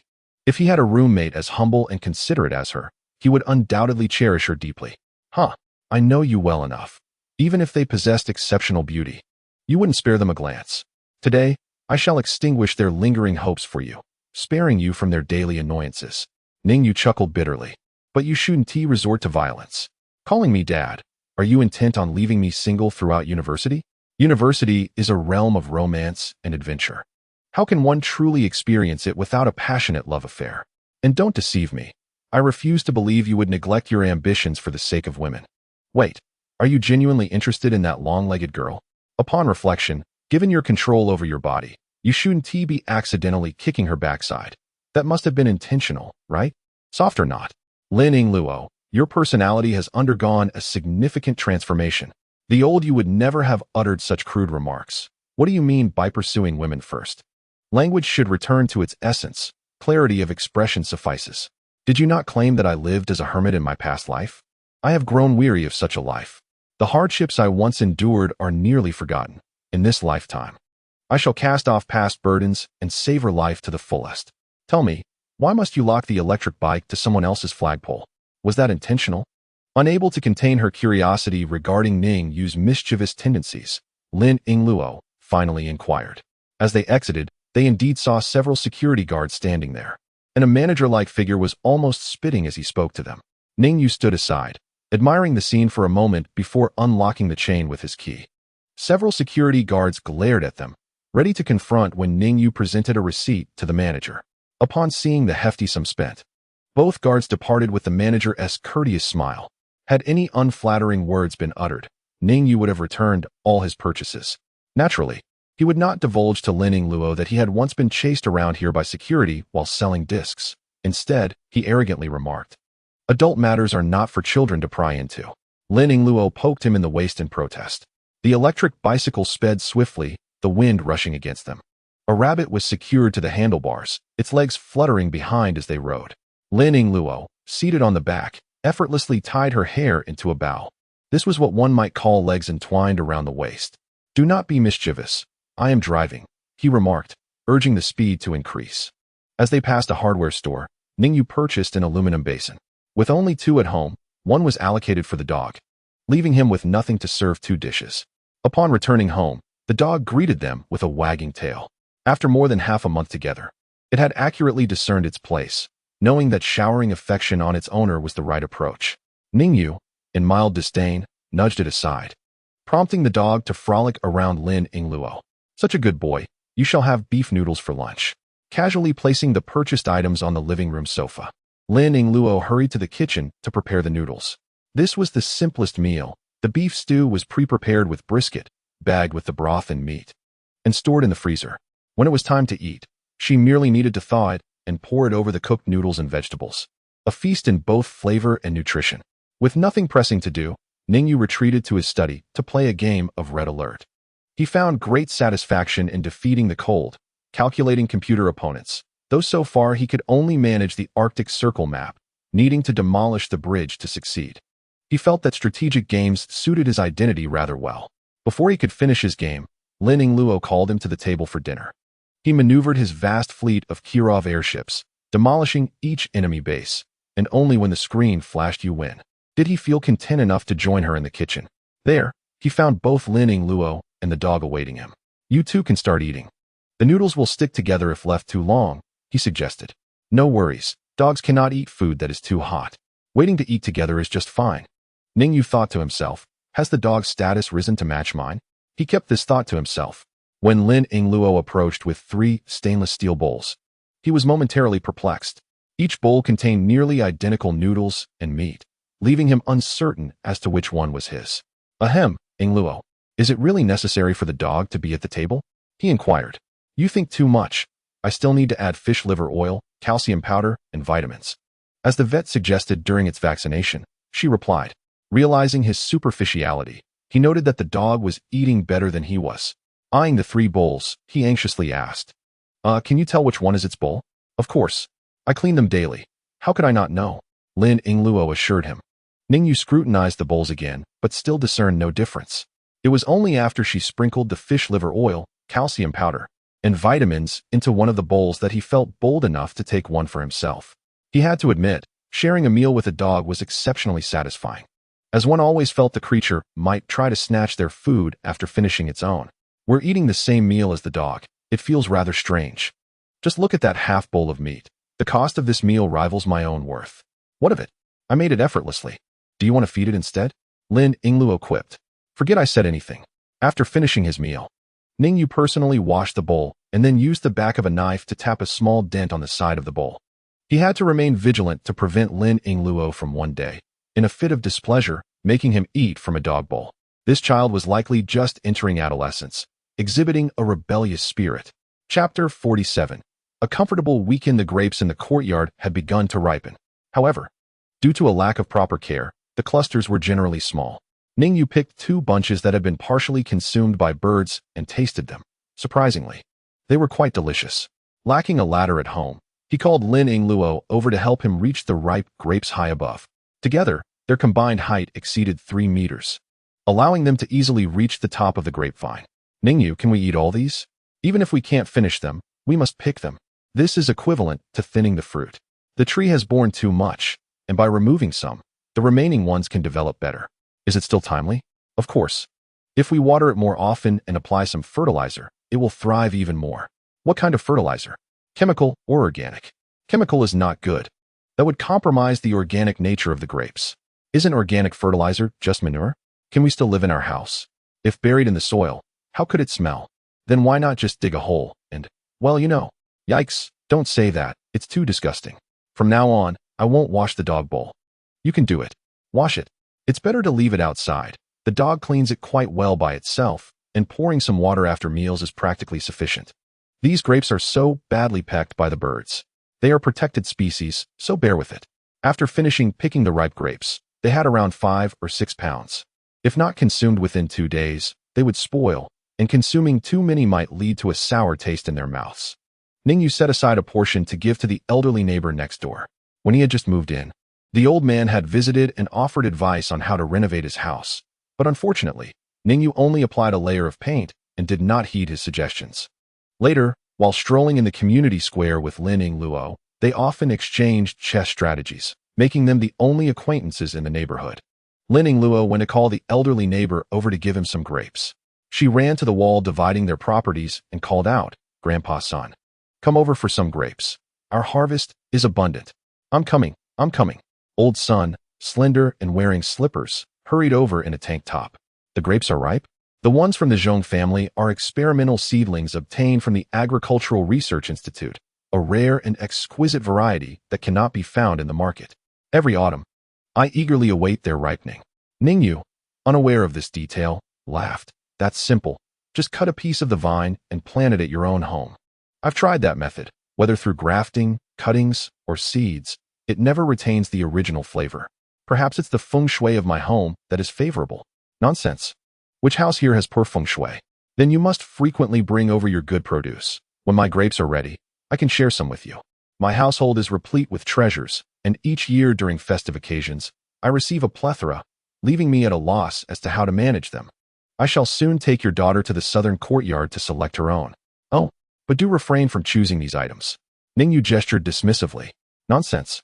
I've lived a life of integrity. Surely I know what can be collected and what cannot." "Just jesting. No need to become so irate. What have you been up to lately? It's been over 10 days since I last saw you."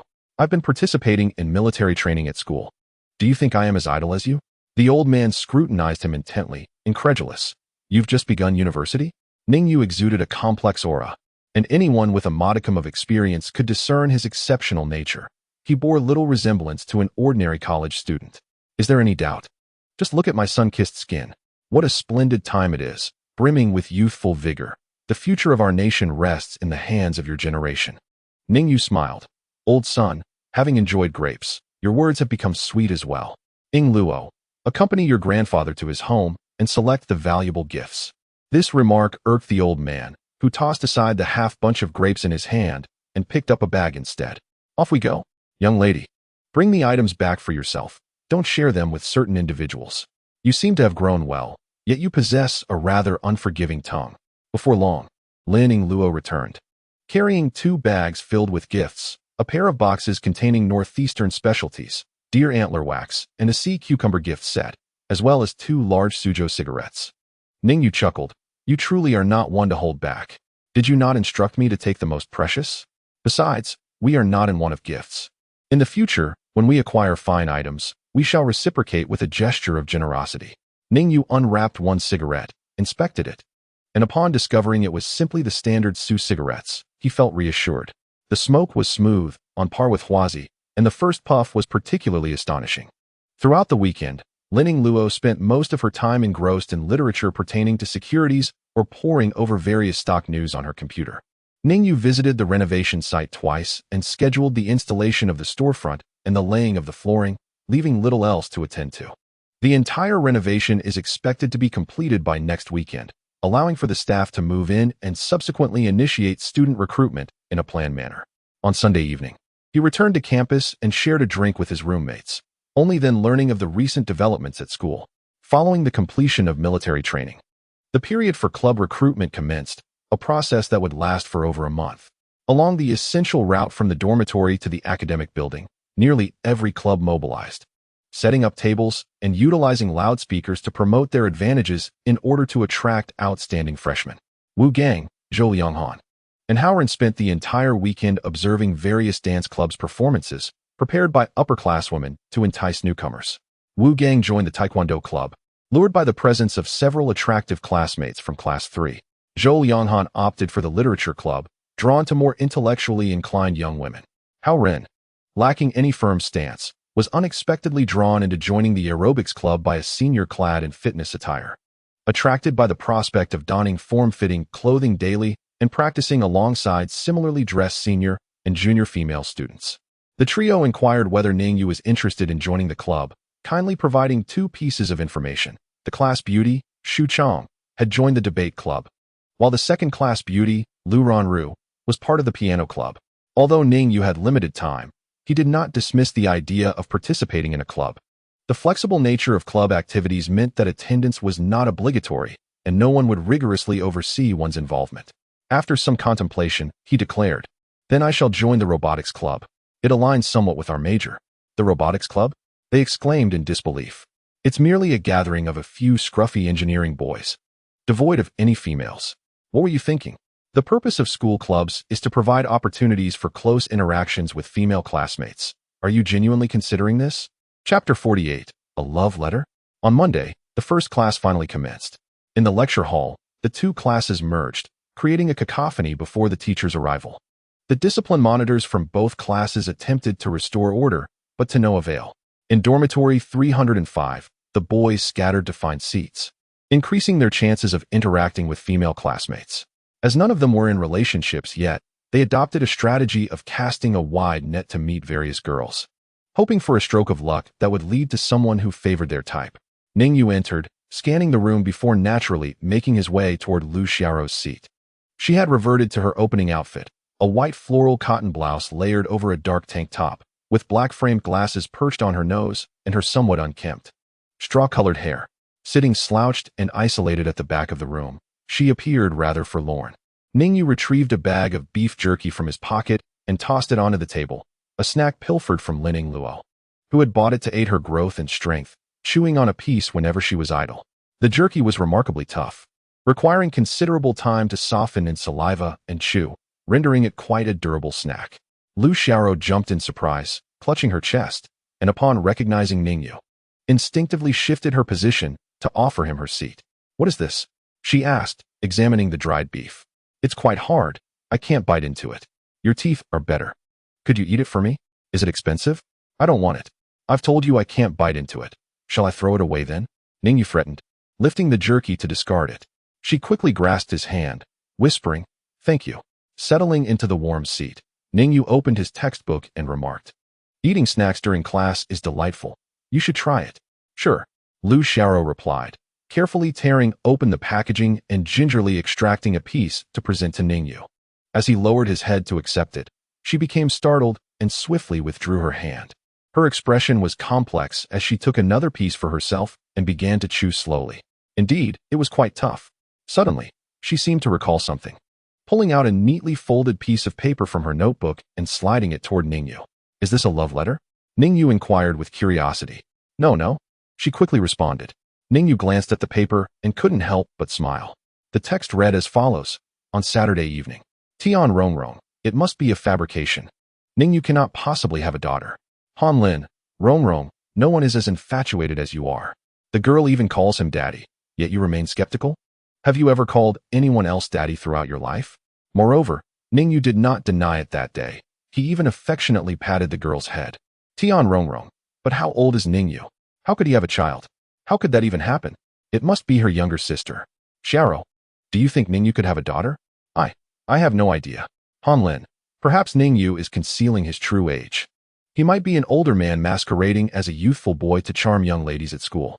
Tian Rongrong, in that case, I would prefer him to flirt. I have a penchant for mature men. Li Ronru, both of you be quiet. Fighting over a man endlessly is quite embarrassing.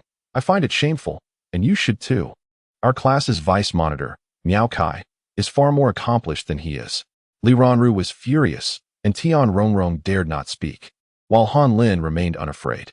"Han Lin, Miao Kai merely has a bit of money. He drove a sports car to school when the semester began. And that caught someone's eye? In terms of looks and physique, he falls several streets short of Ning Yu. Tian Rongrong. Exactly. Li Ronru. Han Lin. Who are you talking about who can't take their eyes off? Han Lin. Whoever can't take their eyes off should be named. Han Lin. Miao Kai is clearly a show-off. Which family sends their child to school in a sports car? He simply wants to flaunt. Furthermore, Ning Yu's family may not be lacking in wealth either. The girl spent a considerable amount today. At least 5,000 or 6,000. I've seen the prices of those clothes. Tian Rongrong. Exactly. Li Ronru fell silent, hesitating, lost in thought. Finally, Ning Yu stifled his laughter and finished reading the words on the paper. He then noticed Lu Xiaoro pushing over another note, the size of a middle finger. Do you really have a daughter? Ning Yu wrote back, no? At that moment, a somewhat balding teacher entered, holding 2 sheets of paper. Old Fan Jiqiang, the head of the computer science department at the School of Information, was a prominent figure in the fields of artificial intelligence and automation. In 5 or 6 years, he would become a member of the National Academy of Sciences. Though Old Fan appeared disheveled, lacking the demeanor of a scholar, most students were somewhat indifferent. Yet, he might be the most remarkable individual they would ever encounter in their lives. After graduating from university and entering society, some would never again have the opportunity to connect with someone of his caliber. The clamor in the lecture hall diminished somewhat, yet it was far from silent. Hundreds of students whispered amongst themselves, creating a loud buzz. Fan Jiqiang took chalk and inscribed a large phrase on the lower right corner of the blackboard, on the development of computer technology and its future applications. Students, since you have entered the computer science department to study, you must understand the impact of computers on this world. As Fan Jiqiang began his lecture, the classroom gradually fell silent. After all, those who managed to enroll in this university were primarily top students, excluding the extra points and those from remote areas. As the new semester commenced, they were still able to concentrate in class. This lesson was neither a cultural subject nor a specialized course, but rather an overview that etched the development and future of computers into the minds of the students.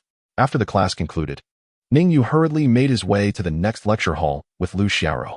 The university life began to unfold gradually. A week later, Lao Zhang called Ning Yu to inform him that the renovation at the headquarters of Jincheng Training had been completed. In fact, the project had concluded 2 days prior.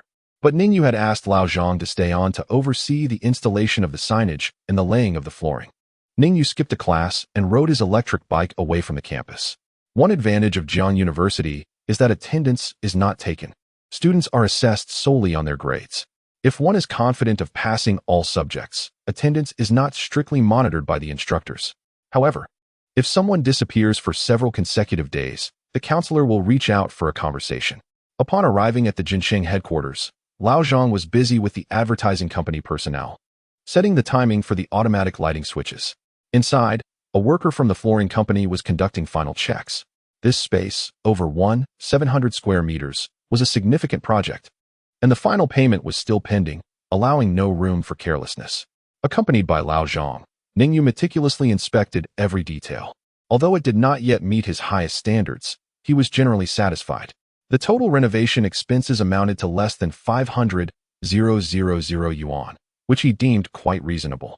After settling the costs with the personnel involved in the renovation, signage, and flooring, he found himself short on cash, but shamelessly borrowed 30,000 yuan from Lin Yingluo, which had now doubled. The 30,000 he lent her had transformed into 60,000. Chapter 49. The keen-eyed Bao Junxian. Once everyone had departed, only Lao Zhang remained.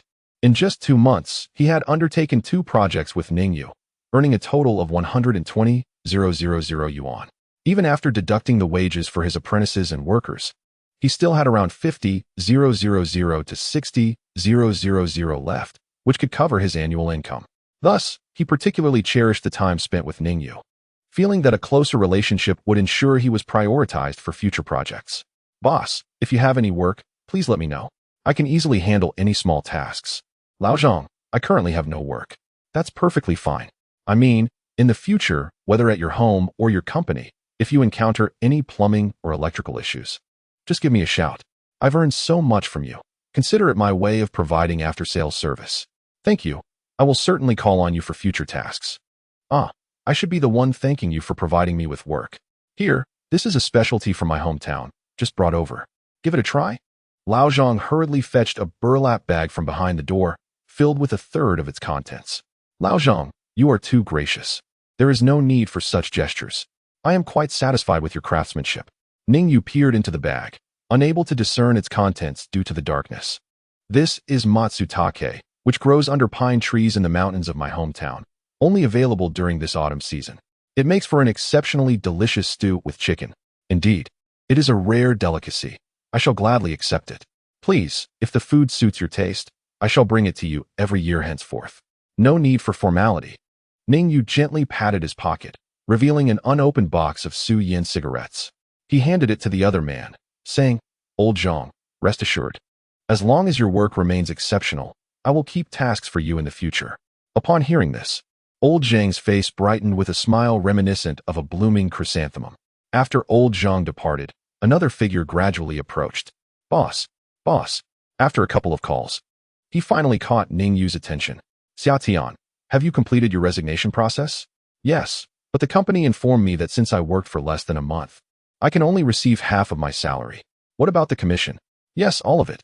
Ning Yu's brows furrowed instantly. What sort of absurd policy is this? Even a private company would not stoop so low. The commission, which should have amounted to 70,000, was reduced to merely 20,000, and now, due to the probationary period, they forcibly deducted half. This is outright bullying. If he had been unaware or had not accepted Xia Tian's position at Jinsheng Training, it would be a different matter. However, knowing that they are mistreating his employees, this cannot be overlooked. He promptly took out his phone and dialed Bao Junxian. Bao, where are you? I'm sipping tea, brother. Coming over? Ning Yu felt exasperated. What else can you do besides drinking tea? Someone from my hometown brought some mountain goods, said to have nourishing properties. You're my only friend in Jiangqing, so I'm sharing some with you. Haha, you're too kind, brother. Where are you? I'll be there shortly. I'm at Jiangnan Impression. All right, I'll be there in 10 minutes. After hanging up, Ning Yu instructed Xia Tian to head back first. At a tea house in Jiangqing, Bao Junxian pushed aside his exclusive old tea and began dressing. The old tea, blushing slightly, remarked, How rude. Why are you leaving now? Are you incapable? Cough, by tonight. You'll know whether I am or not. Who is this person? So annoying. He calls at the most inconvenient times. I can't quite grasp him, but it's wise to cultivate friendships regardless. He sounds youthful, yet even you can't see through him. Youthful indeed, but his demeanor suggests decades of experience in high positions. One's environment shapes one's essence. I have only witnessed such a presence in the highest leadership at headquarters, someone whose words can alter destinies. Why am I even telling you this? In any case, I have great confidence in my discerning eye. I don't believe it. The old tea playfully retorted. Bao Junxian finished dressing, playfully patted her, and grinned. That's why I can navigate the business world with ease while you must wait here, all cleaned up, for my grand arrival. About 10 minutes later, an Audi A5 pulled up outside Jinsheng Training. Bao Junxian stepped out with a hearty laugh. Brother, it's been ages. I've missed you dearly. I had military training for half a month and couldn't go out. The coursework has been so intense lately, it's quite overwhelming. Brother, you're being melodramatic. Jiang University is one of the nation's top institutions. It's not a place just anyone can enter. The efficiency is truly remarkable. Within just a month, such a vast establishment has been beautifully renovated. The level of execution in conducting business is indeed impressive. I shall take a moment to mourn for your competitors. My dear brother, allow me to proclaim this. Within 5 years, you shall undoubtedly secure a significant share in the educational market of Jiangqing. Mr. Bao, you flatter me. Who can accurately predict the future? The reason I called upon you today is to seek your assistance. Bao Junxian, visibly elated, patted his thigh and exclaimed, Brother, such words are unnecessary. Your affairs are my affairs. Whatever I can accomplish, I shall do without hesitation. If it is beyond my reach, we shall create the conditions necessary to achieve it. Ning Yu hastily waved his hand, recognizing that such praise could elevate him to the heavens. It is not a matter of great consequence. I have merely recently hired an employee, the very one who sold me the house, named Xia Tian. Previously, she was bullied by a client, and I happened to be there to lend her support. Ning Yu recounted Xia Tian's encounter, including the persistent reduction of her commission. This issue, being a professional matter, can be addressed through labor arbitration or personnel litigation. If your company indeed has such a policy, do not place yourself in an awkward position on my behalf. Well, How should I put this? While the company does have established protocols, rules are rigid, whereas individuals are dynamic. Now that my brother is aware of this situation, I shall certainly provide you with a satisfactory resolution. Bao Junxian agreed without any hesitation. Such a generous favor felt akin to a pie falling from the sky for Jin Shou, with just a word. He could resolve the matter and leave the other party indebted to him. The two conversed for a while longer, during which Ning Yu shared some insights about Jinsheng training. Knowing that his counterpart had ventured into entrepreneurship just a month ago and had the audacity to purchase such a sizable property while planning to open a second school immediately, Bao Junxian was filled with admiration. To him, this was a testament to one's confidence. Without a solid foundation, who would dare to act so boldly? When Bao Junxian departed, Ning Yu gifted him half of the matsutake mushrooms. This delicacy is said to enhance vitality. Just look at its shape. Its form complements its function. Do you think our ancestors' wisdom is merely empty rhetoric? Chapter 50. The study of success. After bidding farewell to Bao Junxian, Ning Yu did not linger. As the latter's prompt agreement regarding Xia Tian's salary left no doubt that the matter was settled. As for how much he could secure for her, Ning Yu was confident it would exceed 20,000 yuan. He opened all the windows, locked the door, and departed. Passing by the market, he purchased a 3-kilogram old hen for 60 yuan, ensuring it was properly cleaned. The chicken and matsutake stew would indeed be delicious. As for its purported vitality-enhancing properties, he was uncertain. That was merely a casual remark. Upon returning home, he received a call from Bao Junxian, who simply stated, "Brother, the matter has been resolved." Ning Yu expressed his gratitude without inquiring further about the specifics. Regardless of the outcome, he acknowledged the favor and would seek an opportunity to reciprocate in the future.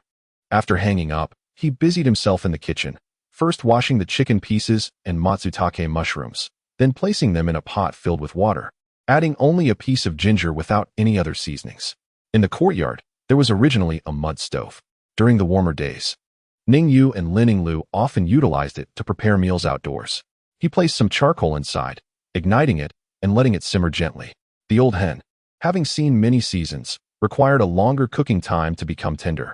Just as he finished tidying up, Xia Tian called with an excited tone, announcing that her supervisor had informed her of a full commission payout of 75,000 yuan, and that upon her departure, only half of her salary would be deducted, making it equivalent to a mere 500 yuan cut from her monthly wage. Listening to her exhilaration, Ning Yu imagined that had he been present, she would have likely knocked her head in joy. It was indeed a remarkable achievement for a young woman newly entered into society, earning a monthly salary of 1,000 yuan and, in a moment of confusion, selling a commercial property, reaping a commission of 750,000 yuan. Anyone in her shoes would be equally euphoric. Ning Yu inquired, "With such a substantial sum, do you not regret leaving this position?" She responded with unwavering certainty, "No regrets." She understood that this commission was a gift from Ning Yu, as her own abilities could never have garnered such wealth, and remaining in her current situation would only lead to further indignities. Ultimately, she assured him that she would diligently apply herself in her new role, vowing that even if her salary were withheld for 3 years, she would remain committed. There was a hint of gratitude in her words.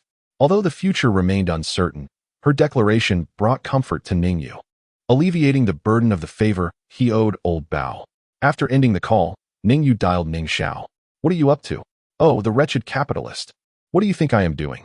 The familiar tone suggested she had just finished teaching English to the seniors. "Get to the point. I'm quite busy here." Through the receiver, he could hear the rustling of papers. "I've hired someone for a logistics position. Have her learn well from Li Jia. Also, check if there are any available beds in the employee dormitory and arrange one for her."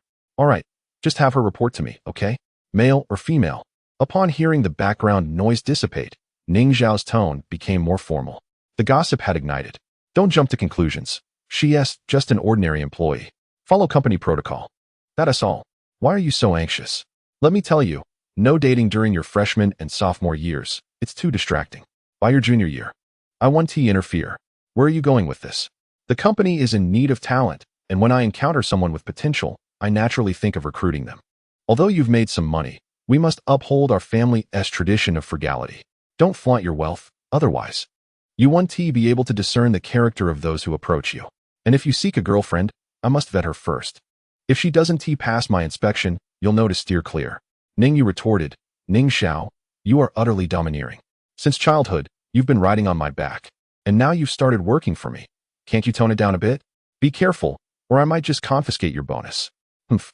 If you don't pay my bonus, I'll make sure to withhold your tuition fees. Touch. A momentary distraction nearly caused me to overlook our most significant matter. Our second campus has completed its renovations, and after a month of settling in, we must devise a plan for our grand opening event. The inaugural store's launch was orchestrated by me, but for this new establishment, I wish to entrust the entire process to you. Ning Xiao remained silent for a moment before replying thoughtfully. You truly favor your sister. I feel somewhat overwhelmed managing this campus.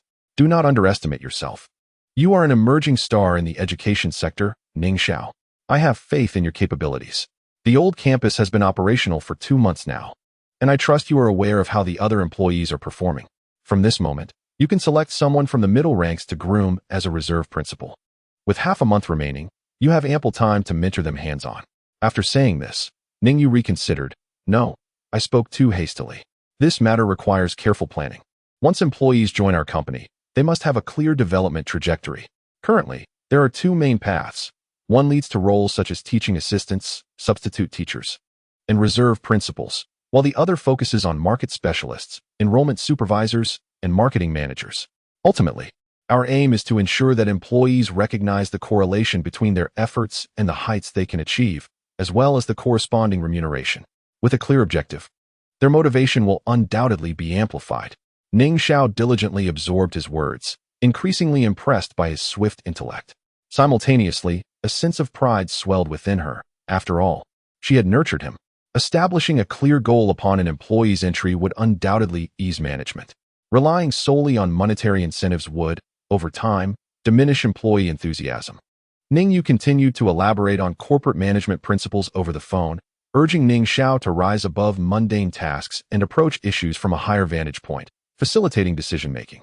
Accomplishing 10 tasks yourself pales in comparison to cultivating one capable individual. The development of a business resembles leading troops into battle. The commander orchestrates the strategy while the generals execute the plan.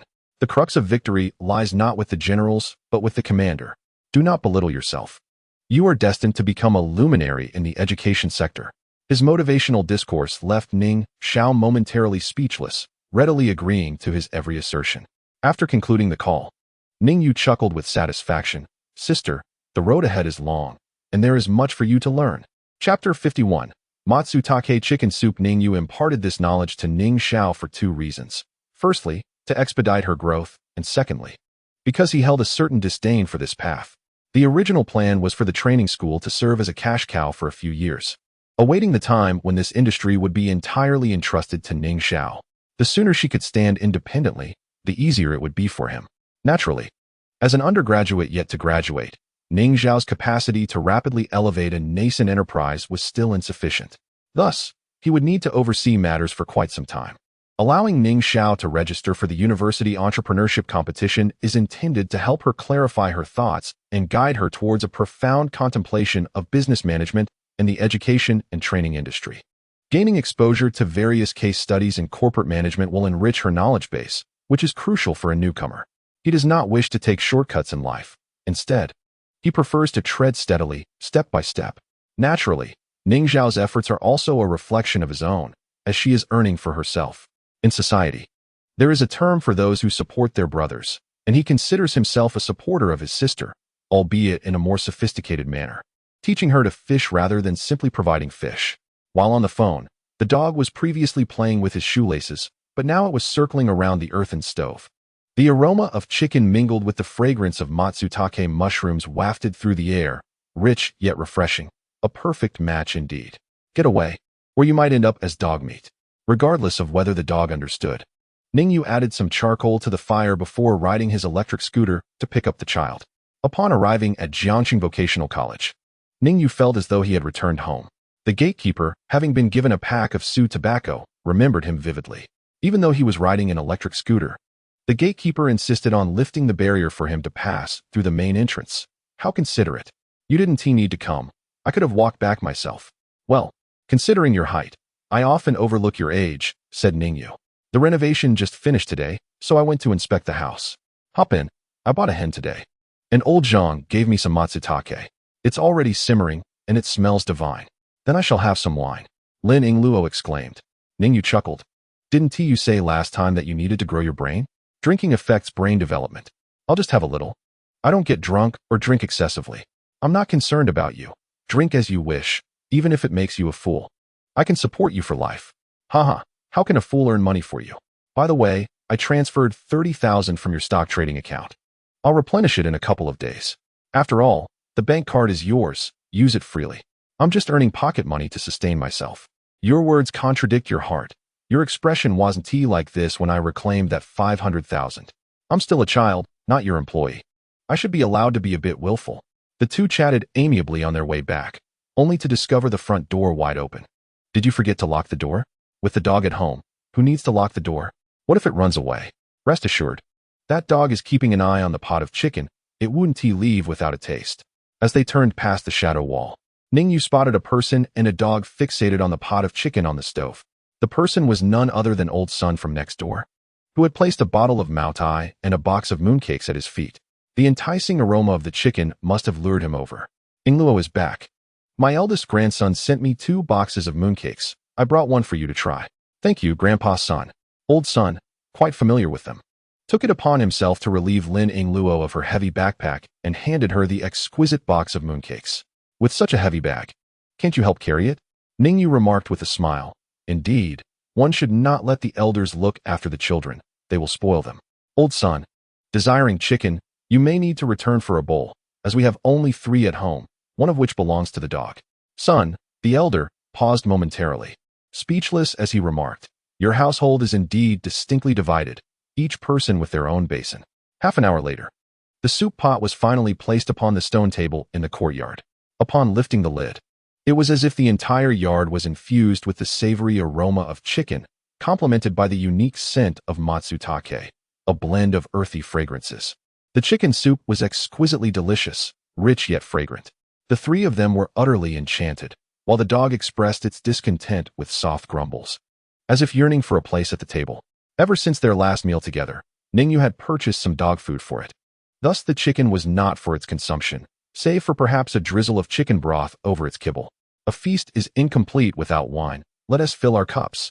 Sun, the elder, opened a bottle of Mao Tai, vigorously shaking it to release its fragrance. Lin Yingluo fetched 3 cups from inside and placed them before him. Sun, the elder, exclaimed in surprise. Does the dog drink as well? Lin Yingluo, exasperated, replied, I do. How can a young girl indulge in wine? Ning Yu, aren't you going to intervene? In our family, everyone is independent. No one interferes with another. Just pour her a little less. You accuse me of indulging the child, but I see you are the real enabler, and without any principles at that. Sun, the elder, being mindful of decorum, poured half a cup for Lin Yingluo as well. Ning Yu, raising his cup, proclaimed, Enough, enough. One must revel in life's joys. Do not let the golden goblet face the moon in vain. Let us toast to the lovely old hen that provided us this delightful meal. May it be reborn into a good fate in its next life. Chapter 52. The sentiments of youth are always poetic. Sun, the elder, showed no hesitation in treating himself as one of the family, not only indulging in the meal, but also shamelessly taking half of the fresh matsutake when departing. Ning Yu surmised that this old fellow was merely seeking camaraderie. Given his life experience, he would not be so eager to seize even this ordinary mountain fare. Residing alone here, he must feel quite lonely. After bidding farewell to Sun, Ning Yu carefully collected the chicken bones and disposed of them in the outdoor trash bin. The dog was still too young to handle chicken bones. Otherwise, he would have simply tossed them to it. Lin Yingluo had consumed a small portion of the white liquor and was already somewhat tipsy, retreating to the sofa to rest. Ning Yu pondered that without the proper tools, one should not attempt delicate tasks. Such a small person, it was remarkable she could process any alcohol. Not only her, but even he felt a bit lightheaded after a single glass. After securing the door and sending the dog outside, Ning Yu prepared a glass of honey water, compelling Lin Yingluo to drink it before carrying her to the bedroom. He thoughtfully placed a basin by her bedside, anticipating she might not make it to the restroom in time should nausea arise. Having completed these tasks, he took a shower and changed into clean pajamas, feeling somewhat sobered. With time still on his hands, he returned to the study and diligently began to study his textbooks. His knowledge had gaps. Nearly all he learned in high school had faded, and during college he had not studied earnestly, causing him to become somewhat muddled during lectures, often unable to comprehend the material. Fortunately, I share a desk with El Xiaoro, allowing me to pose targeted questions whenever I encounter confusion. She patiently elucidates various concepts for me. Often, a mere nudge from her is enough to revive my faltering memory, enabling me to stumble along with the pace of the teacher. While others traverse realms with golden fingers, or at least possess enhanced memories, I find myself devoid of such gifts. I strive to clear my mind of chaotic thoughts, focusing instead on the linear algebra textbook before me. The very class I had missed that afternoon, which I must now make up for. Around 10 o'clock, I heard some commotion upstairs. Lin Yingluo had awakened, and the sound of her shower echoed through the house. Feeling a twinge of concern, I called out from the stairwell, "Are you all right? Have you sobered up?" After a brief pause, Lin Yingluo's voice floated down. "I'm fine now. Could you pour me a glass of water? I'm parched." "Certainly." Moments later, she bounded down the stairs, seizing the cup and gulping down the water. I stared at her, taken aback. "You could at least show me a modicum of respect." "What? This nightgown was a gift from you. Am I not allowed to wear it?" "Of course. Make yourself at home." I lowered my gaze once more to my book, finding little allure in her slender figure, which resembled that of a little monkey. After quenching her thirst, Lin Yingluo emitted a contented belch before scampering back upstairs. Once in her bedroom, she leaned against the door, concealing her face with her hands. What a disgrace. How could I forget to change out of this attire before going down? Gazing down at her nightgown, which barely concealed her form, she felt an overwhelming urge to disappear. Lying on her bed, she tossed and turned, engulfed in embarrassment, then simmered with indignation. What was that expression on Ning Yu's face, so full of disdain? Could I truly be so inadequate? Isn't it typical for a girl to look like this during her growth spurt? Was it so grievous that he merely glanced at me before returning to his book? Am I not as captivating as the dull words within those pages? Humph, how blind. The young girl drew the curtains slightly apart, gazing at the luminous moon outside, and succumbed to insomnia, caught in a web of uncertainty. The following morning, upon rising, I discovered breakfast had already been prepared, accompanied by a note on the table. "The dog has been fed. I've gone to school." Such a lazy pig. I chuckled. The signature should be on a new line. Just as the clock ticked away, I entered the classroom alongside the substitute teacher. This session was a small class, presided over by our counselor, Sun Feng. With her almond-shaped eyes, she shot a fierce glance at me, but refrained from uttering any harsh words. The small class convened in the computer science room 3, and I resumed my seat beside El Xiaoro. As I settled in, I noticed a notebook bearing the title Linear Algebra positioned at the center of the desk. I recognized it as El Xiaoro's class notes from yesterday. "Thank you," Sun Feng declared, striking the desk with an eraser. "Before we officially begin, I would like to address a few matters of discipline. Your conduct has been exemplary lately, attending classes punctually and actively participating in class activities. Certainly, there are a few students who arrive precisely on time for class, yet their presence is scarcely felt during extracurricular activities. I shall refrain from naming names, hoping they will take heed of their actions. Although a recent graduate, Sun Feng possesses quite the gift for gab, subtly critiquing others. Ning Yu, somewhat exasperated, mused that it is this very status that affords her protection. Were it not for that, she might truly grasp the harsh realities of life. After concluding the morning lessons, Ning Yu took hold of Lu Xiaoro, inviting her to the school canteen for a meal. He justified this by expressing gratitude for her notes, which had been immensely helpful. Last night, while reviewing on his own, there were aspects he found perplexing, but referencing her notes illuminated his understanding. They ordered chicken legs and braised pork, leaving Lu Xiaoro so full that she nearly burped. "I haven't had time this afternoon. Please continue to assist me with note-taking," he said. "All right, but you really don't have to treat me to a meal. I would be taking notes regardless," she replied. "If I don't treat you, should I pay you instead? We agreed that when you tutor me, I would compensate you 50 yuan per hour," he countered. "That's not what I meant." Lu Xiaoro quickly waved her hands. Ning Yu chuckled. "Let us settle on this then.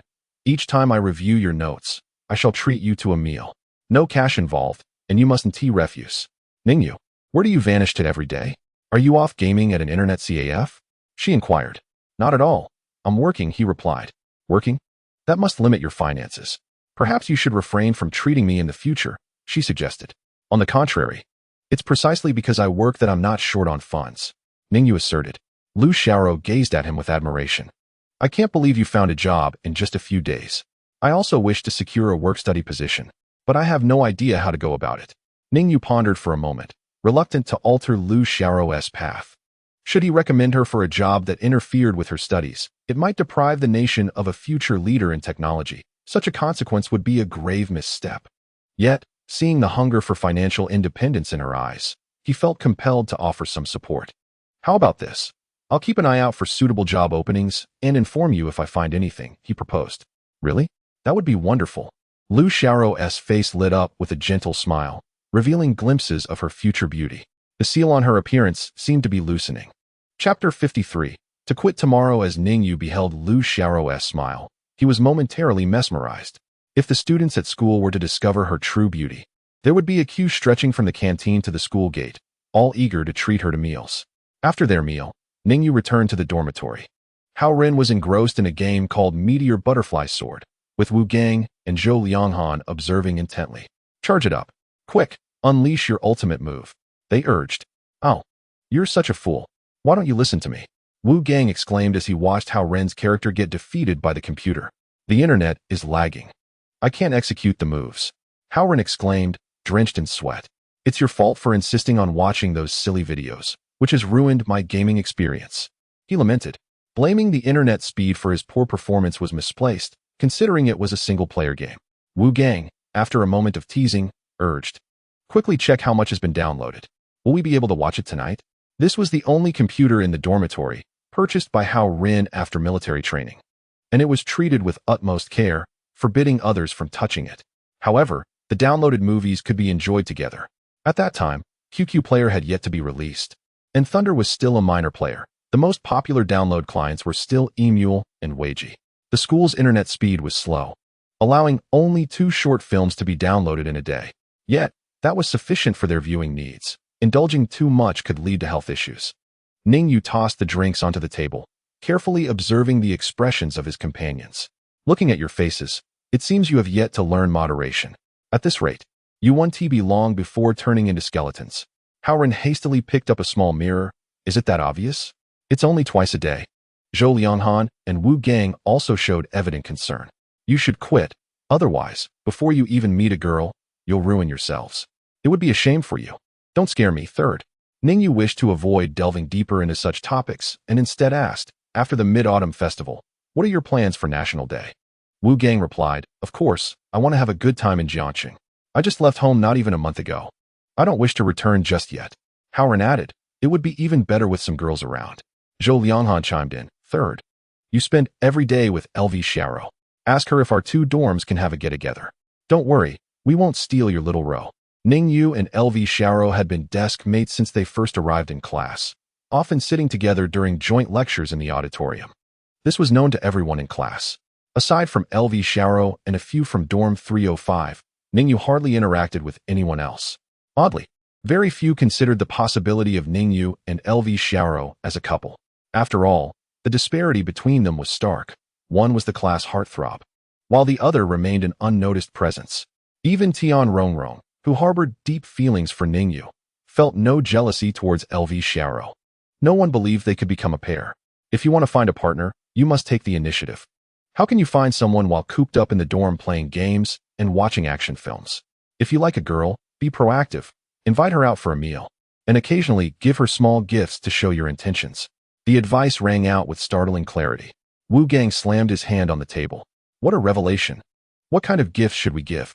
If they're too cheap, they want to be impressed. If they're too expensive, I'll feel the pinch. It's not about the cost. It's about touching the other person's heart.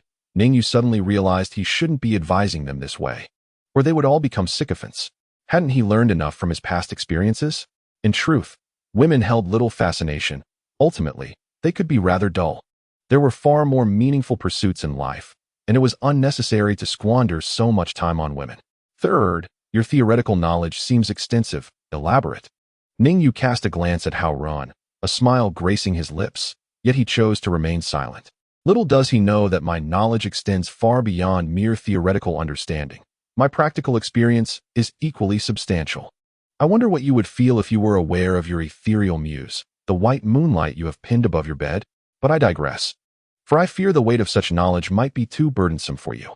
Ning Yu retrieved his algorithm design and analysis materials from his study desk, preparing to head out. Even if he were to skip classes, he must self-study to stay abreast of the curriculum, lest he fall behind. After Ning Yu departed, the computer emitted a soft chime, prompting the trio to exchange glances at the notification in the lower right corner, an indication that their download had completed. This heralded yet another action film for their viewing pleasure. Perhaps tomorrow they would abstain.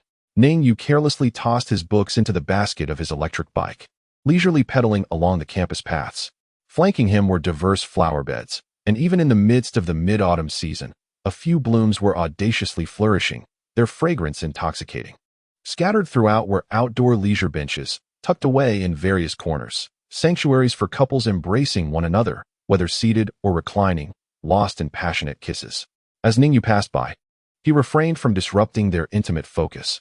Lacking any voyeuristic tendencies, he traversed this route solely to conserve energy for his bike, which had not been charged for 2 days, as evidenced by the low battery warning light now aglow. As he contemplated lingering to admire the scenery or continuing on his way, he suddenly sensed his electric bike come to an abrupt halt. Turning his head, he was startled to find a girl had been knocked to the ground, the wheel of his bike pressing against her foot. Strangely, she remained silent. The girl, adorned with a wide-brimmed sun hat, was petite yet striking, propping herself up with her hands on the ground, her legs bent in a somewhat alluring manner. "Oh dear, my apologies. I hope I haven't hurt you." Ning Yu quickly moved his bike aside and offered his assistance. It's all right. Just go," she insisted, still keeping her head bowed as she waved him off. "Would you like me to take you to the infirmary for a checkup, perhaps a Band-Aid?"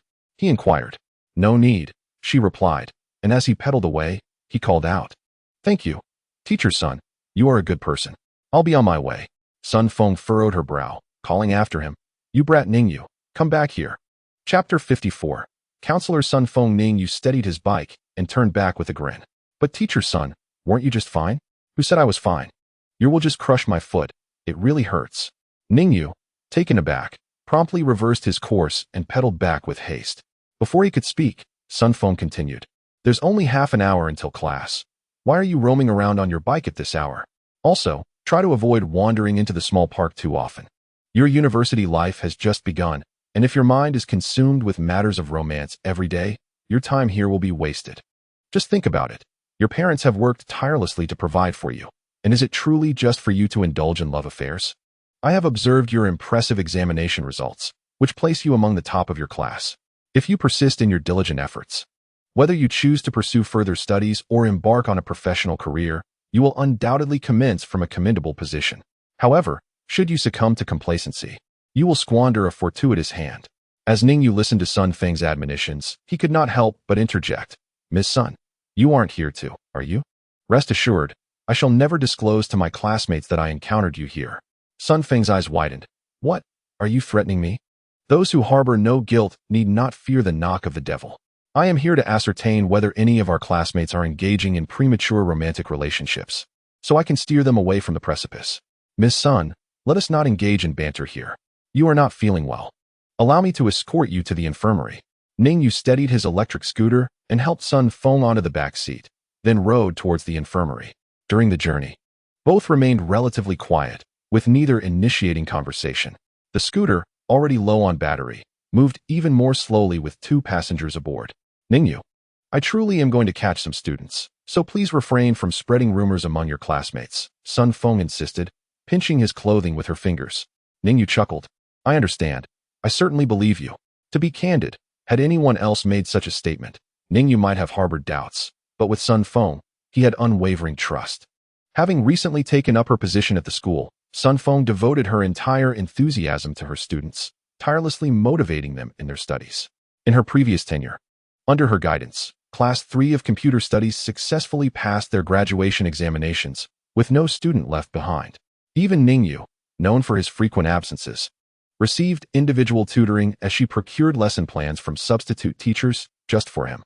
Remarkably, during the peak of his involvement in construction, when he had 100 workers under him, she managed to locate him at the construction site and brought him back to school, ensuring he remained focused on his studies.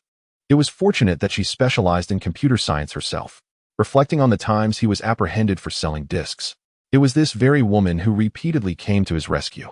Thus, despite her stern lectures, Ning Yu could infinitely and unconditionally tolerate her. Had it been another teacher with no prior connection, he would not have indulged such reprimands and would have retorted sharply. Upon reaching the infirmary, seeing Sun Feng hopping on one leg as she attempted to enter, Ning Yu swiftly lifted her in his arms and carried her inside in just a few strides. Sun Feng's face flushed with embarrassment. She had never been this close to a boy before. However, considering him as her student, and in the role of a mentor and a parental figure, she instinctively regarded Ning Yu as her own son. The attending physician glanced at them and remarked, "There is a slight dislocation of the toe and ligament damage to the ankle. You should go to a hospital for an X-ray, as this facility cannot provide adequate treatment." Noticing the beads of sweat forming on Sun Feng's forehead, Ning Yu realized that a visit to the hospital, involving registration and waiting to see the doctor, would consume at least 2 hours. He abruptly pulled the school physician aside and frowned. "I will handle this." "Hey, what are you doing? This is the school infirmary."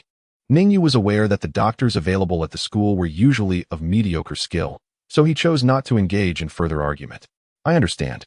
Since you are unable to treat, do you not permit others to do so? Do you possess a valid physician's license? Even if you do, this is not your place of practice. Should an incident occur, who will be held accountable? Such a minor misalignment, what medical mishap could possibly arise?" "I possess ancestral skills in bone setting." Perhaps Ning Yu's initial movements were somewhat brusque, displeasing this young school doctor, or perhaps he was simply of that disposition. The school doctor, now seething with rage, exclaimed, "Are you questioning my expertise? Leave. Get out." Sun Feng frowned and advised, "Ning Yu, let us go to the hospital. Do not make things difficult for him." Anger ignited within Ning Yu, who cast a cold glance at the school doctor. "Step aside, lest I strike you." The school doctor, taken aback by Ning Yu's imposing stature, was at a loss for words. Ning Yu disregarded him entirely, squatting down, grasping Sun Feng's small foot with his left hand, while his right hand pinched her toe and nudged it inward. A faint sound emerged as Sun Feng's toe was successfully realigned. "All right, move it a couple of times." Ning Yu observed as her toe, adorned with green polish, wiggled with newfound agility. "Why is one toe painted a different color?" Ning Yu inquired, expressing his curiosity. "I just think it's pretty," Sun Feng replied, her face flushing crimson like a boiled shrimp, playfully retorting, "What concern is it of yours?" The school doctor's face also reddened, and he pointed at Ning Yu's arm, which had extended too far, swallowing back his words. "Miss Sun, it would be prudent to have an X-ray at the hospital. If it's not properly set, you may have to endure a second surgery." "Thank you, Dr. Deng. I trust my student. This is our personal matter. Whatever happens, it has no bearing on the infirmary." Sun Feng had already slipped on her shoes and taken a few steps, evidently not gravely injured. Noticing her continued frown, Ning Yu urged her to sit back down, removing her shoes once more. He casually retrieved a bottle of safflower oil from a nearby shelf, poured some into his palm, and vigorously rubbed it onto her ankle twice until the oil was fully absorbed. This remedy must be massaged in to be effective. If it swells, apply cold compresses within 24 hours. After that, use heat. Avoid exercise for the next 2 days. Sun Feng curled her toes, her face flushed. Though she regarded him as a brother, she was still a young lady, and he was a grown man.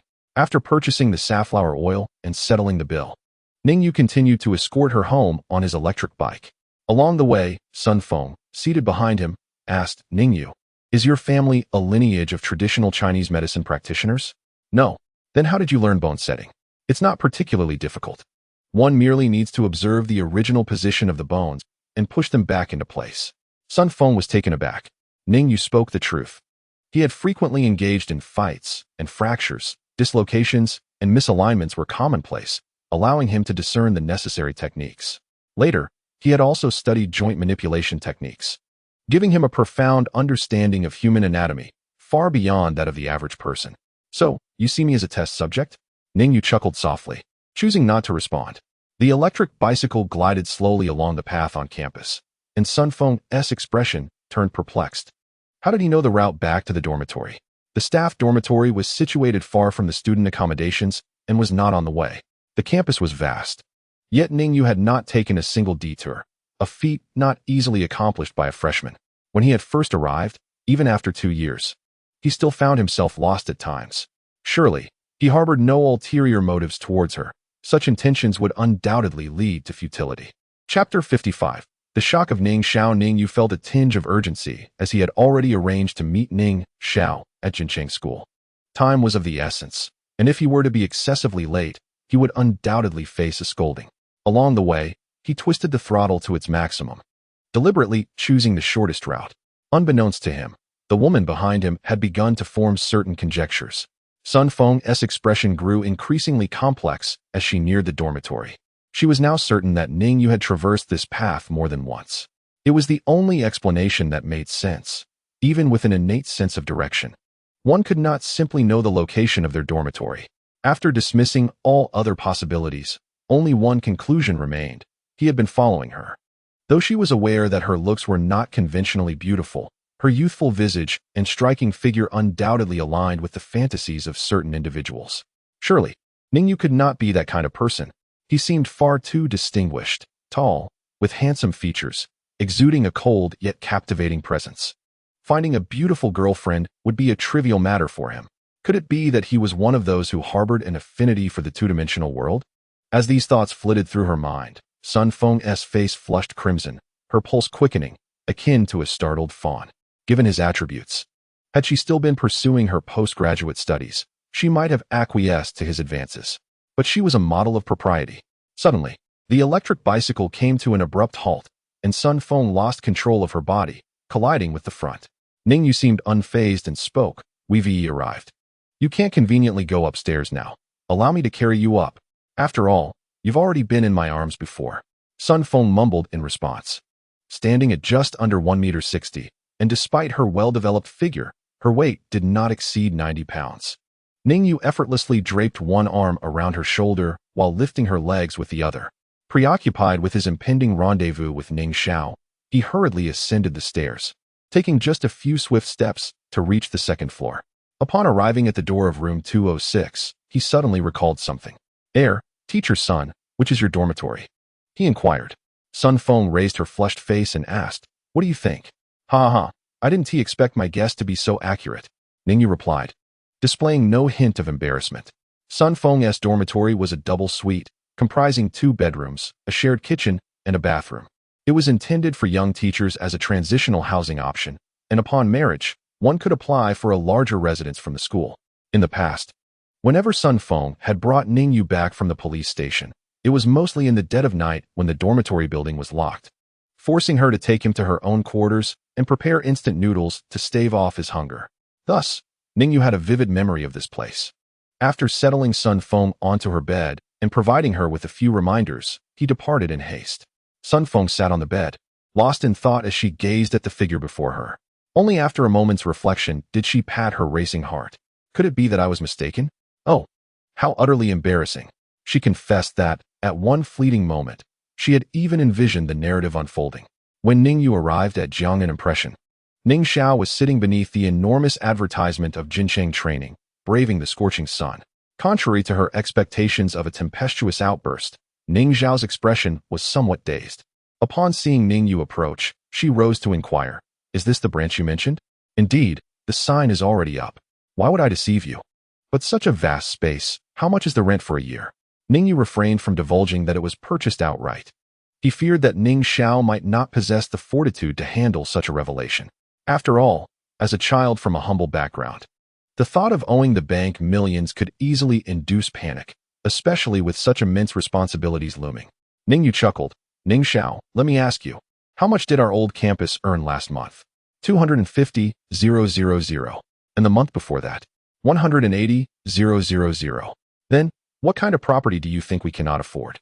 The rent here is merely 50,000 a month. We could cover it with pocket change. But doesn't that mean we are merely working for the landlord, allowing him to reap all the profits? Do not think of it that way. In business, one cannot solely focus on their own earnings. Otherwise, expansion would be futile. Consider this. If we open enrollment at this campus, what peak enrollment could we achieve, and how much profit could we generate? Moreover, with such a prominent facade, our brand influence and corporate strength will speak volumes when we market for new students. Surely, no parent would consciously choose an inferior training school. Upon hearing her brother's words, Ning Xiao felt a sense of calm wash over her. Yet, her brow furrowed once more. "You want me to manage a space of 200 to 300 square meters?" with just a few individuals, and I can handle that. But this new campus is 1 to 2,000 square meters. How many staff will we need? I truly fear I might mess this up. Do not worry. I am your steadfast support. You can manage with confidence, for I will have your back. Our training school needs to focus on just one thing: being accountable for the children's achievements. That is the essence of our sustainability. As for other matters, they are mere trifles that will not affect our foundation. As they walked through the spacious and luminous campus, Ning Xiao felt lightheaded. A mixture of exhilaration and trepidation coursing through her. Was she really to become the principal here? It felt like a dream. How had Ning Yu quietly secured such an expansive space and furnished it so splendidly? Most of this month, he had been engrossed in military training. The first floor featured a reception area, discussion zones, a gift section, a front desk, and a cultural wall, along with 6 additional classrooms. The second floor boasted 12 classrooms and a cultural corridor. The third floor included an activity area, multimedia classrooms, a conference room, and a vast open office space along with several private offices. Ning Yu guided Ning Xiao through a thorough exploration, ultimately leading her to an office adorned with a sign indicating the principal's room. This shall be your office. Would you care to take a look? Ning Xiao gently pushed the door open, revealing a space of over 30 square meters, with a grand bookshelf gracing the background wall. This is exceedingly luxurious. This room nearly rivals the size of our home. Ning Xiao exclaimed in delight.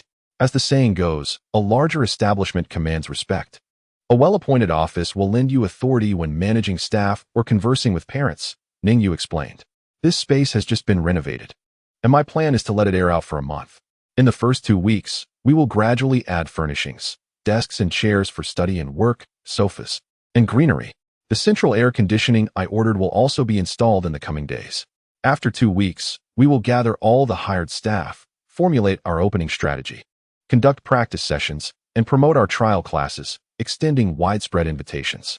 By the end of the month, we will officially commence our trial class conversions, following the same approach as the previous campus. However, since you missed the grand opening last time, this time you shall experience it fully. In the future, each time we open a new school, the process will be quite similar. Chapter 56. The Inquisitive Sister Ning Yu. From whom have you acquired all this knowledge? I attended university for 3 years and have not encountered insights like yours. Moreover, the invitation for the trial classes and the conversion scripts you devised are remarkably effective. I searched online and found no resources on this topic. Ning Yu thought to himself, if only you endured the elements daily selling discs amid the crowds, you would develop such skills too. You can discern a potential client merely by observing their demeanor and dialogue. I borrowed these from others, he replied. How did you come to know such individuals? Ning Xiao inquired. Ning Yu casually remarked, do you remember the first money I earned? Of course. It was from recruiting for a factory, 750 for over 200 hires. Indeed. The recruitment manager at the factory had a booklet detailing standard recruitment scripts designed to pique interest in job positions. In my view, it is quite similar. I merely adapted it slightly. At this moment, Ning Xiao's knowledge was limited. She had not been exposed to professional human resources, rendering this a knowledge blind spot for her. Whatever Ning Yu said, she accepted wholeheartedly. Subsequently, the two calculated the expenses required for outfitting the entire campus with educational and office supplies, estimating at least 150,000. As the old campus had not yet generated this amount, they decided to procure a portion initially to fulfill the early needs of the new campus. 2 hours later, Ning Xiao's notebook was filled with densely packed pages, documenting their discussions during this time, including the items to be purchased, Ning Yu's insights on corporate management, and the detailed plans for the opening event. Ning Xiao possessed a commendable habit of being eager to learn, even though Ning Yu was her younger brother. She diligently noted down anything he articulated that resonated with her, intending to ponder it further at home. This habit, cultivated over the years, is indeed a formidable talent. It is akin to the ancient wisdom of self-reflection thrice daily. Though seemingly simple, those who persevere through it ultimately emerge as extraordinary individuals. After discussing serious matters, the two turned their conversation to their parents. Nearly a month had passed, yet their parents had not visited, demonstrating a lack of reliability. This led to a shared sense of frustration between them. Initially, I had hoped to return home during this period, having sorted out matters at the old school. But with the new school opening, I find myself unable to leave, Ning Xiao lamented. Sister, do not concern yourself with it. When I have my break, I will bring them over. You should focus on preparing for the new school, Ning Yu suggested. That will have to suffice. Ning Yu, what do you think our parents will feel when they see the endeavors we are currently undertaking? Perhaps they might feel a sense of inferiority. Ha ha ha, you are incorrigible. I meant they would feel proud of you and be astonished. Our father has never harbored grand aspirations, leading a life detached from fame and fortune. It is surprising that he has raised a son who is a commercial genius. Reflecting on his past life, Ning Yu added, perhaps that is the life many yearn for yet cannot attain. Sister, should we ever hold calligraphy training sessions for father, remember to limit the enrollment to 20 students. It will give him something to occupy his time and alleviate any feelings of boredom.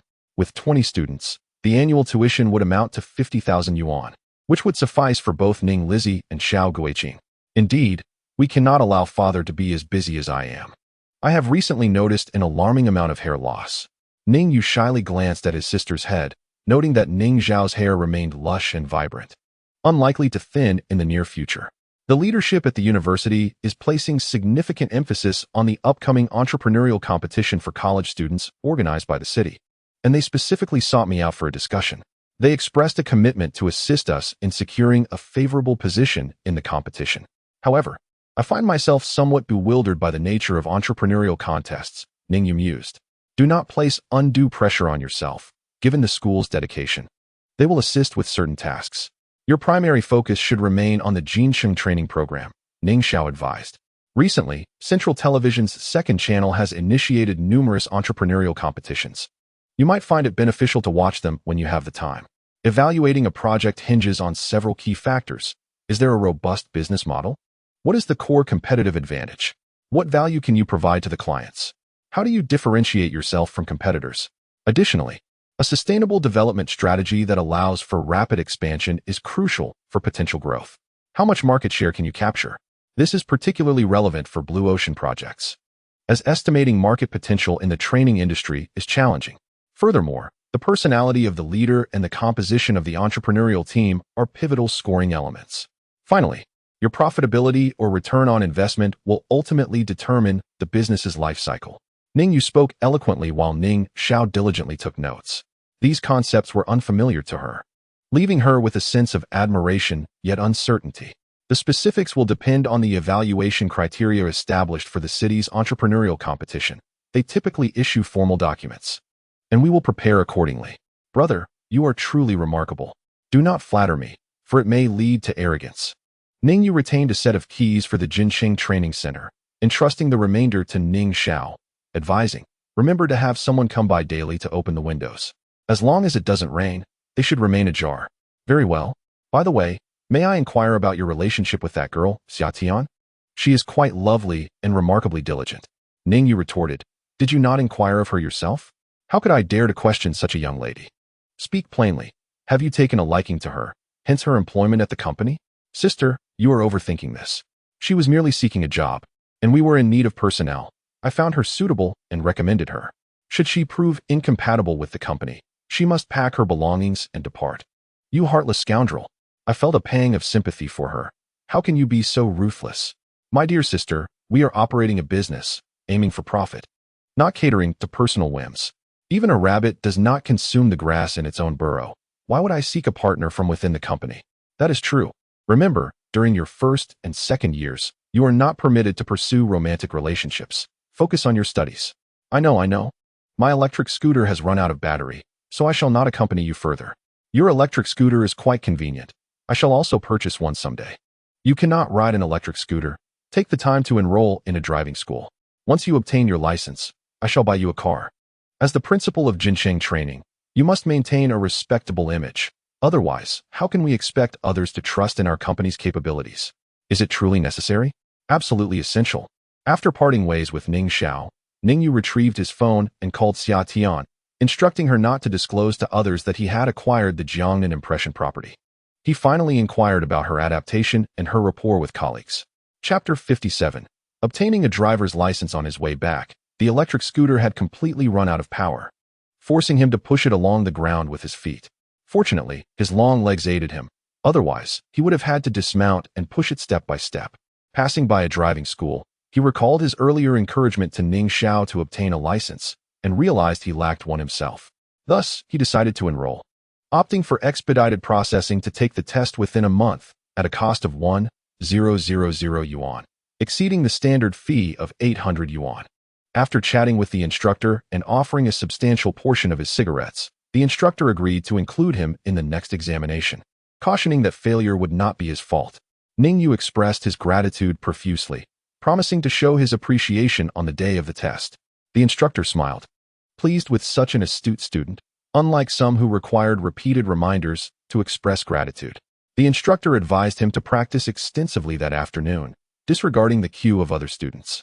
Ning Yu accepted, climbed into a Santana, and started in second gear, accelerating to 60 on the training ground, prompting the instructor to break into a cold sweat. Though somewhat reckless, the instructor appreciated students with foundational driving skills, as they could pass swiftly without wasting his time. Some students struggled to pass even after 3 attempts, leaving the instructor regretting his decision, unable to seek a refund due to the school's guarantee of success. Upon leaving the driving school, Ning Yu continued to paddle his way home. The first thing he did upon arriving was to charge his electric bike. Subsequently, he opened his computer and glanced at the chat messages in the parents group for Lin Yingluo's class. The parents were clamoring to present gifts to the teachers, yet no concrete resolution had emerged. The discussions were largely individualistic, lacking a unified standard, leaving Ning Yu feeling weary. Naturally, if other children were to give gifts, Lin Yingluo could not be exempt. Ning Yu resolved to take Lin Yingluo to the supermarket after school, intending to purchase a box of mooncakes for each teacher, not seeking opulence, but rather something elegant. Tomorrow marked the Mid-Autumn Festival, and in a week, the National Day holiday would commence. Although the school remained open during the Mid-Autumn Festival, Ning Yu was unable to return to the county to celebrate with his parents. He contemplated buying some items to take back, but given their uncertain financial situation, he feared that purchasing too much would cause distress, while buying too little would create its own complications. It was better to wait until their arrival to honor them properly. After picking up Lin Yingluo, they headed straight to the supermarket, where they spent considerable time selecting the most exquisite box of mooncakes, ultimately purchasing the priciest option, as it appeared the most refined. The supermarket did not offer exorbitantly priced mooncakes. The most expensive box was merely around 200 yuan, containing 8 mooncakes of various fillings, such as flowing custard, rose truffle, white lotus paste, and June yellow, supplied by a reputable local pastry manufacturer. Although slightly costly, it was indeed a product of genuine quality, perfect for gifting, neither too extravagant nor too modest. Lin Yingluo had 5 teachers, but she chose to gift only 3, as 2 of them were not favored. Ning Yu did not pressure her. She could gift as many as she wished. He purchased an additional box of mooncakes for himself, one for the elderly son, and another for Ning Xiao. The final box was reserved for Sun Feng, as he felt particularly apologetic for having inadvertently caused her toe to become misaligned. Among all the teachers he had encountered throughout his life, he held the highest regard for Sun Feng, even if others did not gift her. He felt compelled to do so. On the way back, Ning Yu carried the box of mooncakes while Lin Yingluo managed 3 boxes, which displeased her greatly. She believed he lacked consideration for a girl, especially as she bore a heavy backpack. Ning Yu remarked that it was through bearing burdens that one gains strength. To grow taller, one must engage in regular weight-bearing exercises. Although Lin Yingluo could carry the weight, her hands were sore from the pressure. Nevertheless, she stubbornly insisted on carrying them back herself. That evening, she opted not to cook, insisting that Ning Yu take on the task. Ning Yu found her little temper quite fascinating. This was a girl who had previously never complained about any task, and now she displayed a bit of attitude. However, this was a welcome change, adding a touch of warmth to the previously icy demeanor of Lin Yingluo. He was pleased to witness this transformation, as a richer emotional life undoubtedly makes existence more vibrant. Together, they shared a common secret, as if an invisible chain bound their fates together. In this lifetime, Ning Yu would certainly not regard Lin Yingluo merely as a secretary. He sincerely wished for her to lead a better life. After dinner, Lin Yingluo rushed next door to deliver a box of mooncakes to Old Sun, and then returned with a box of hairy crabs. Ning Yu examined the crabs, which were still lively, and decided not to cook them immediately, planning instead to enjoy them while admiring the moon the following evening.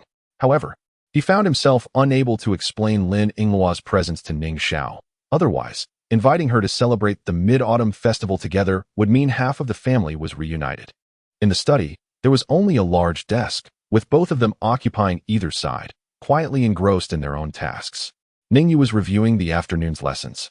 Fully committed to passing the final exam, Lin Yingluo was trading stocks, engrossed in financial literature, neglecting her school assignments. As she put it, her placement exam scores ranked first in the class, so even if she didn't complete her homework, the teachers would not trouble her. Ning Yu felt a twinge of envy. If only he were attending a vocational school, he might also achieve top marks without studying. The moonlight of the evening was already quite bright, illuminating everything in the courtyard, even with the lights on indoors. After 9 o'clock, the old municipal dormitory was remarkably quiet, save for the crickets chirping in the corners and the gentle rustle of the wind through the grape trellis.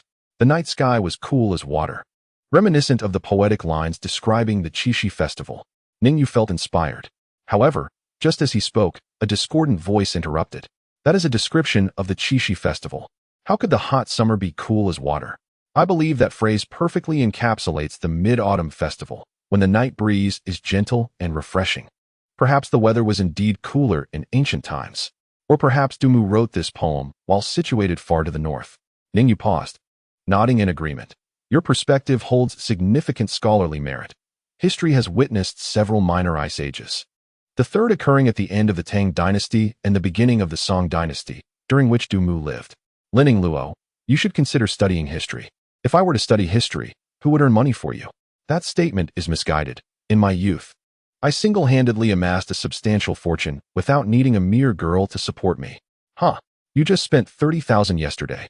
Lin Yingluo playfully rested her feet on the desk, chuckling. Just wait. In a few days, I will repay you tenfold. Ning Yu was momentarily taken aback, his face slightly flushed. Chapter 58. Mid-Autumn Gift. The following morning, Ning Yu first took Lin Yingluo to school, instructing her to bring 3 boxes of mooncakes for her teachers. However, upon reaching the school gate, he noticed that almost all the students were giftless. Had he been duped by the parents in their group chat? Everyone seemed to have merely indulged in the idea of gift-giving without any genuine intention to do so. This was an experience he had not encountered in his previous life. Sitting on the electric scooter, he hesitated, contemplating whether to offer the gift boxes. Yingluo, shall we not bring them after all? Since we've already purchased them, what would you do with them?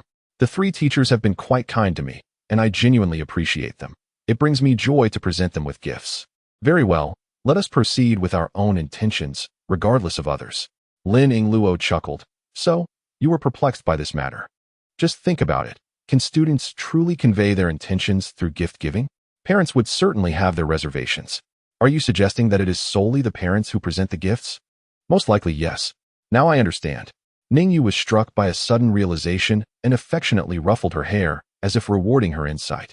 At that moment, Lin Yingluo's hair gleamed with a silky sheen, akin to satin, a stark contrast to their initial meeting. She tossed her head lightly, her high ponytail sweeping past Ning Yu's nose, provoking a sneeze from him. With laughter, she darted away, leaving behind a trail of melodious laughter like the chime of silver bells. As he watched her enter the campus, he rode his electric bike to Ning Zhao's dormitory. The hour was still early, well before the workday commenced. When he called Ning Zhao, her voice suggested she had just awakened. Sure enough, minutes later, Ning Zhao appeared, hair unkempt and face unwashed, clad in a pair of shorts and slippers. Sister, have you abandoned all semblance of decorum? I am already quite over it and uninterested in romance. What need have I for an image? Why are you here so early? I brought you a gift. Today is the Mid-Autumn Festival. I purchased a box of mooncakes for you. Ah, still the high-end mooncakes from Jinji. You are quite generous. Why would I hesitate to treat my own sister? But how do you know how much these mooncakes cost? It's the 15th of August. As the manager who delegates everything, I cannot neglect employee welfare. I had Li Jia check the prices of mooncake gift boxes at the supermarket, and ultimately decided to give each employee a shopping cart worth 100 yuan. Had you not mentioned it, I would have forgotten about that entirely. Thank goodness for you. Ning Zhao's gaze shifted. Noticing another box of mooncakes on Ning Yu's bike, she smiled and asked, and who is this box for? Let me guess. It must be for a woman. You are indeed correct. This is for our counselor, who happens to be female. A counselor? Then it is indeed necessary to cultivate good relations with teachers at school. Ning Zhao, who is this handsome fellow? He is quite striking. A teasing voice called from above. Ning Yu looked up to find several girls dressed in scanty attire leaning over the second-floor balcony, unabashedly exposing their smooth shoulders. Ning Zhao shouted, "What does it matter to you? Have you no shame, parading about in the open? Ning Yu, don't look. These are my roommates. They're quite wild. Ning Yu laughed. This isn't wildness. It's sheer desperation. Have these college girls not seen a man in years? Ning Xiao playfully kicked him. How can you speak so crudely? Ning Xiao, you old cow courting tender grass. It seems you have a taste for the younger ones. No wonder the ladies keep introducing you to so many suitors that you find unsatisfactory. Lu Xiao, be quiet. Just wait until I come up there to silence you. This is my younger brother. Refrain from your foolishness. Oh, so he is your brother? Wait for me. I'll be right down. I'll come too. Wait for me. In an instant, the three women retreated, the sound of bustling activity suggesting they were preparing to descend. You should leave quickly. Those three are quite unpredictable and will surely find ways to tease you. Ning's mother once remarked that a woman 3 years older than a man is akin to a treasure, prompting Ning Xiao to jest about selecting a suitor who might catch her eye. With Ning Xiao being 3 years the senior of Ning Yu, it is likely that her classmates are similarly older. Get lost, or I might just have to hit you. Ning Xiao threatened, her fist clenched. Ning Yu chuckled silently, knowing that even if she were to twist, she would still be no match for him. Lacking the inclination to flirt with a group of older women, he turned his electric scooter around and departed from the university campus before Ning Xiao's roommates arrived. Upon arriving at Jiang University, he found himself there before class commenced. He made his way directly to the faculty dormitory. After knocking on room 206, a moment later, he heard a voice from inside inquiring, "Who is it?" Recognizing the voice of Sun Feng, Ning Yu replied, "It's me, Ning Yu." As the door handle turned, Sun Feng appeared in a modest nightgown, asking, "What brings you here?" "I came to check if your toe has healed. Some joints can exhibit habitual misalignments or dislocations after being pressed." Sun Feng replied hesitantly, "I believe it's fine now. There isn't much hindrance while walking, though my ankle still aches a bit. A sprained ligament will require several days to recover. Would you like to borrow my electric scooter? It would make moving around much easier for you." That wouldn't be appropriate. How could a teacher take advantage of a student? This isn't taking advantage. I'm merely lending it to you for a few days. And you can return it once you're better. Perhaps it's best to pass. As Ning Yu pressed the scooter key into her hand, Sun Feng lowered her voice, saying, "I don't know how to ride. I tend to veer into the road when riding a bicycle." Let us forget that then. With the Mid-Autumn Festival approaching, I brought you a box of mooncakes as an apology for my impulsiveness yesterday. Yesterday wasn't entirely your fault. I should have moved aside. Today, Sun Feng seemed to have shed her authoritative demeanor, conversing with Ning Yu as one would with a friend, devoid of any didactic tone. Ning Yu found himself somewhat unaccustomed to this shift. He scrutinized her, pondering whether a fall had affected her mind. "Have you applied the ointment?" "Not since you applied it twice yesterday." "Let me apply it once more. It must be thoroughly massaged into the muscle fascia to be effective. And I doubt you possess the strength to do so." Setting the mooncake gift aside, he gestured for her to sit on the stool while he tended to her injury. After applying the ointment twice and rubbing it until warmth radiated from the area, he ceased. It was evident that Sun Feng's injury was healing well, with no swelling in the strained area. With a few more days of rest, you should be able to walk without issue. What classes do you have in the next few days? I can give you a ride on my scooter and bring you back in the afternoon." Sun Feng considered this and nodded in agreement. She was reluctant to take leave, and this indeed seemed the most practical solution. The Jiang University campus sprawled over 3,000 acres. Walking from there to the lecture hall would cover a distance of nearly 3 kilometers. Even at a brisk pace, it would take her at least half an hour to reach her destination. Chapter 59. The Robotics Club. Sun Feng headed to the bathroom to take a shower. Ning Yu waited in her bedroom, as there was no living room, only a modest activity space. If he were outside, in close proximity to the restroom, Sun Feng would undoubtedly feel even more awkward. Many women have the habit of showering in the morning, and Lin Yingluo was no exception. She needed to wash up each morning, or else she would feel uncomfortable throughout the day. Ning Yu, however, did not share this routine, unless he had exercised in the morning. He never felt the need to shower, and he could not comprehend how such habits were cultivated. Was it perhaps due to night sweats? A sign of kidney deficiency? He was relieved to be free of such symptoms. For women, bathing was quite a chore, involving a first application of body wash and a second of body lotion. He had braced himself for the wait. Sun Feng's bedroom did not resemble that of a teacher's, adorned primarily in soft shades of pink, with curtains, bed linens, and duvet covers all in this hue, exuding a youthful charm. As Ning Yu sat at the study desk, he noticed the books she was reading, Successfully Managing Your Class. The Art of Class Leadership, Adolescence, What Boys Think, and Excellence is Taught. From these titles, it was evident that Sun Feng was genuinely devoted to education with sincerity and enthusiasm. The collection encompassed strategies, philosophical guidance, psychology, and practical steps, making it remarkably comprehensive. As Ning Yu casually flipped through, he came across handwritten reflections and highlighted passages. Upon reaching the Art of Class Leadership, he discovered a piece of cardstock, the same size as the book, filled with names from Class 3 of the computer department, accompanied by evaluations. Xu Chong, confident and generous, eager to assist. Possesses a sense of agency, strong collective honor. Miao Kai, comes from a privileged background, sociable, possesses strong coordination skills, with a hint of pretentiousness. As Ning Yu read through the evaluations, his own name was followed by descriptors: rebellious, unmanageable, arrogant, and aloof, lacking a sense of community. Yet, there was a note of compassion, a sense of justice, and a mention of his ability to set bones. The last 9 words were clearly added recently. Post-lunch the previous day. Did they really write about setting bones? The sound of the door opening was accompanied by a light exclamation. Oh dear. How can you casually look through someone else's things? A fragrant breeze wafted in as Sun Feng hurried over to close the books. Come on. You've barely had a chance to glance at them. And you showered so quickly. I'm clean. What are you implying? That's not what I meant. Sun Feng hastily dried her hair with a towel and said, Let us go. You're going to be late for your first class. Take the mooncakes back. Teachers shouldn't accept gifts from students. Look at the packaging. This box of mooncakes must have cost a pretty penny. Where did you buy them? You should return them. Sun Feng seemed to have found her authoritative teacher persona. Continuing, I know you work part-time outside and even bought a second-hand electric bike.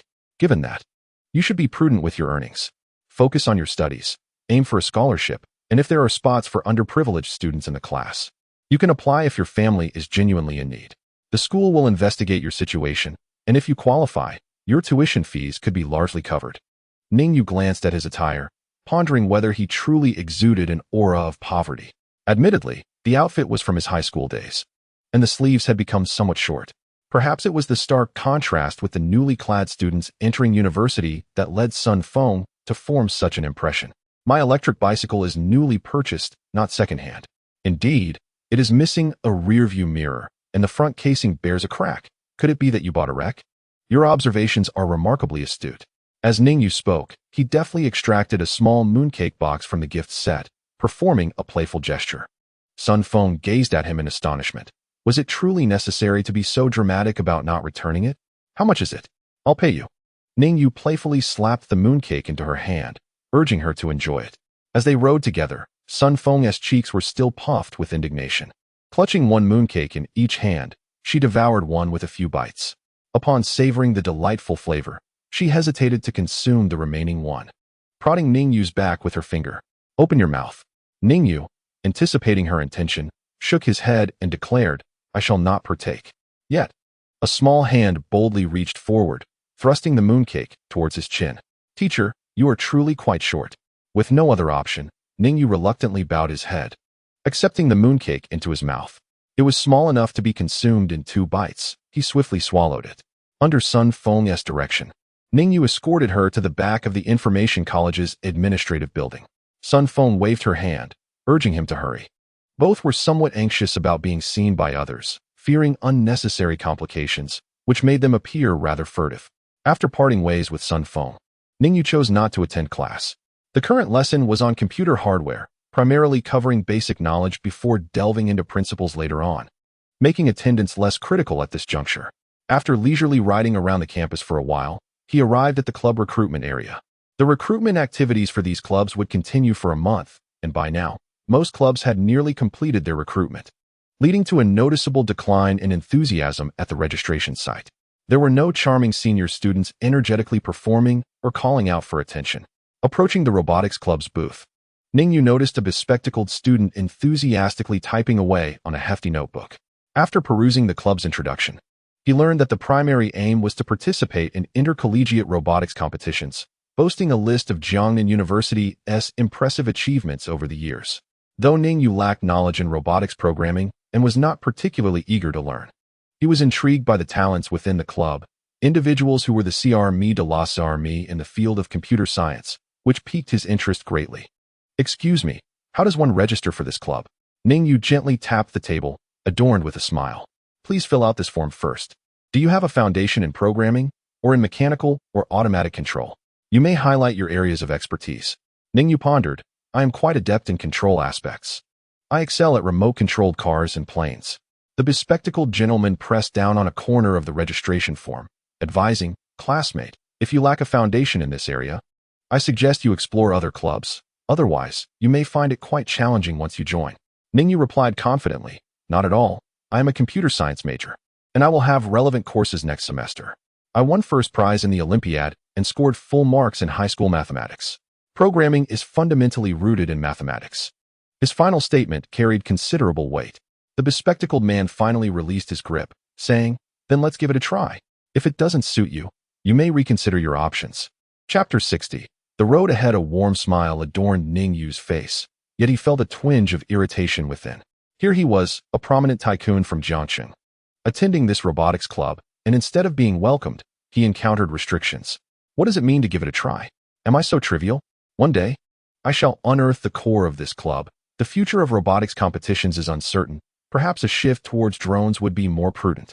After completing the form, Ning Yu cheerfully inquired, "All done. May I ask your name?" "Oh, I am Lin Yingluo, a junior this year, serving as the Deputy Minister of the Computer Science Club's organizing department, responsible for recruitment activities." "So, does this mean I have officially joined the club?" "Not quite. You still need to undergo an interview and selection by the President and Vice President," Lin Yingluo replied. Ning Yu frowned, finding the process rather cumbersome, especially when observing other clubs that seemed to have far fewer hurdles. Nearby, a Go club was already welcoming new members, with individuals arriving around the same time as Ning Yu. Lin Yingluo, feeling a bit awkward, explained, "Some clubs do not limit membership numbers. They primarily collect fees. However, the robotics club is funded by the school, so our members do not pay dues. Additionally, for competitions, travel and meal expenses are reimbursed by the school, which is why we maintain high standards for recruitment and strictly control our numbers." Ning Yu nodded in agreement, understanding that the more stringent the selection, the greater the value of the robotics club. "Very well, please inform me when the interview selection occurs. My phone number is on the top." "Sure, goodbye, classmate."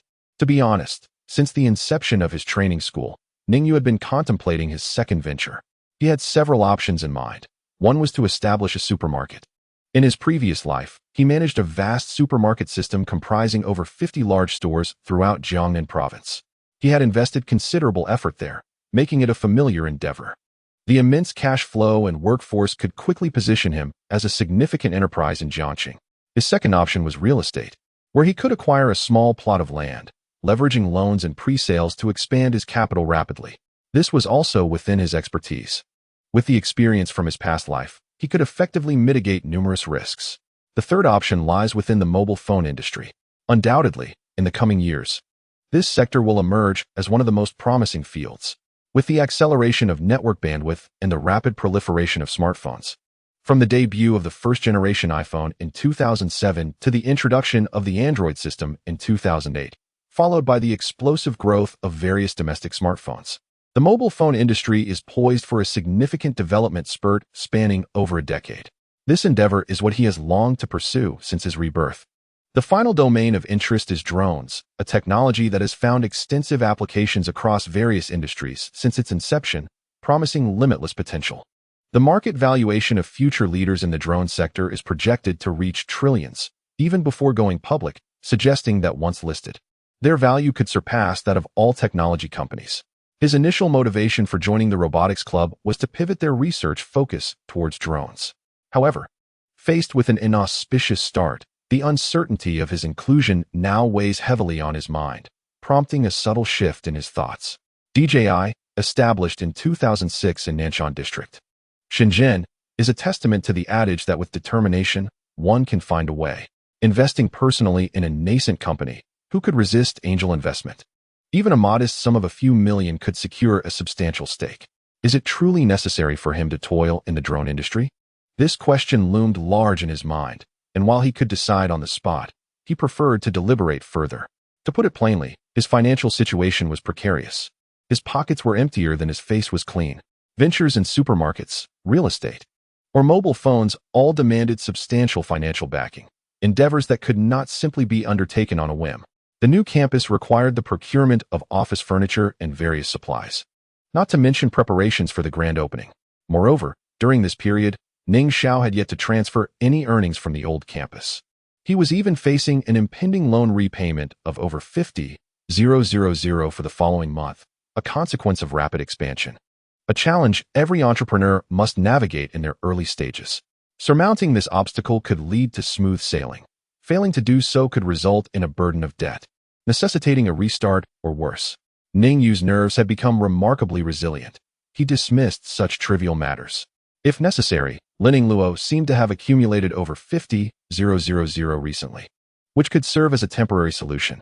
It appeared that this young lady was becoming quite adept at stock trading, having earned 50,000 to 60,000 in just a month, with an initial capital of 500,000 held in her account for a mere 3 days. Reflecting on this, Ning Yu felt a twinge of resentment towards the commercial property he had purchased, which had consumed over 700,000 in cash. What a loss. While that property would undoubtedly appreciate to tens of millions in the future, his immediate need for liquidity was pressing. The future would take care of itself. Walking a few dozen meters at the end of a cluster of clubs, he unexpectedly encountered a uniquely named society, the Entrepreneurial Alliance. Upon reading the introduction, it seemed to be an assembly of entrepreneurs from Jiangda University, regularly hosting events to share wisdom, impart experiences, and foster mentorship. The initiative aimed to consolidate the school's advantageous resources to support entrepreneurs, a slogan reminiscent of a well-crafted educational mission. As Ning Yu paused to observe, a beautifully dressed young woman, exuding a professional demeanor, stood up and cheerfully stated, "Esteemed classmate, I am the Secretary General of the Entrepreneurial Alliance. Should you harbor aspirations for entrepreneurship, we warmly invite you to explore our society. Our organization, aptly named the Entrepreneurial Alliance, is a collective established by all entrepreneurs from Jiangnan University. Within this society, you can acquire knowledge in marketing and enterprise management, listen to the entrepreneurial tales of senior students, and expand your network. We regularly host salons featuring distinguished alumni who share their experiences navigating the tumultuous seas of business. Moreover, if your entrepreneurial endeavors align with those of our alumni's ventures, establishing collaborative opportunities will be exceedingly convenient." How does that sound? Quite enticing, isn't it? Ning Yu smiled and nodded, indeed finding it appealing. How had he been unaware of such an organization in his past life? Perhaps it could have significantly improved the market for his CDs. Noticing Ning Yu's agreement, the attractive senior promptly handed him a registration form. "We welcome you to join us. Having more like-minded companions on the entrepreneurial journey greatly enhances the chances of success." Ning Yu inquired, "Can I join even if I haven't started my own business yet?" "Certainly. As long as you possess an entrepreneurial spirit, you will undoubtedly gain valuable insights from the Entrepreneurial Alliance. Our mission is to serve every student aspiring to entrepreneurship." Ning Yu mused, appreciating the resilience of university students. Recognizing that her words resonated deeply with them, it seemed there were indeed remarkable individuals within this Entrepreneurial Alliance. Motivated by a desire to engage with Jiangnan University's entrepreneurs, he filled out the registration form. The beautiful senior then extended a slender hand, stating, "The membership fee for the alliance is 200 yuan. Taken aback, Ning Yu slowly asked, "How many members does our Entrepreneurial Alliance currently have?" "Our guiding principle is to welcome every student aspiring to entrepreneurship. Our membership has grown quite substantial, currently totaling around 500 individuals. 500 people. That amounts to 100,000 yuan. This is even more exploitative than being a black market intermediary." Ning Yu grimaced and handed over the 200 yuan. "Your activities had better be worth the price. Of course, if the events are held on campus, there are no additional fees. However, for off-campus venues or salon events, costs will be shared according to the number of participants." Ning Yu was exasperated. This isn't an entrepreneur alliance. It's more akin to an entrepreneur classroom, where lessons are imparted to aspiring business people. Chapter 61, Deceived. Observing Ning Yu's displeasure, the beautiful senior perhaps had grown accustomed to such reactions. She patiently reassured him, "Dear classmate, if you wish to embark on an entrepreneurial journey, investment is essential. Exchanging money for resources is the most straightforward shortcut. As the saying goes, if a problem can be solved with money, It is not a problem at all. While our membership fee is 200 yuan, should you secure a collaboration within this circle, the returns will undoubtedly follow. Ning Yu retorted with a cold laugh. You have no entry requirements for recruitment. Soon enough, a bunch of aspiring entrepreneurs will gather. And what sort of collaboration can they possibly discuss? One cannot simply dismiss the matter. With 200 yuan during university years, one could attend training seminars on campus without limit. Knowledge is power, and the gains undoubtedly exceed the expenditure. Observing the other party pocketing the 200 yuan with an expression that signaled a conclusive transaction, Ning Yu felt a wave of frustration wash over him, akin to a lifelong hawk being pecked by another. The woman's demeanor bore a striking resemblance to those private equity fund managers he had encountered in the past. With a mere flick of the wrist, they could amass fortunes.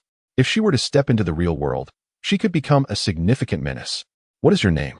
This is my business card, Secretary General's Wasiyu. Ning Yu pondered for a moment. He had never heard of such an impressive figure in his previous life.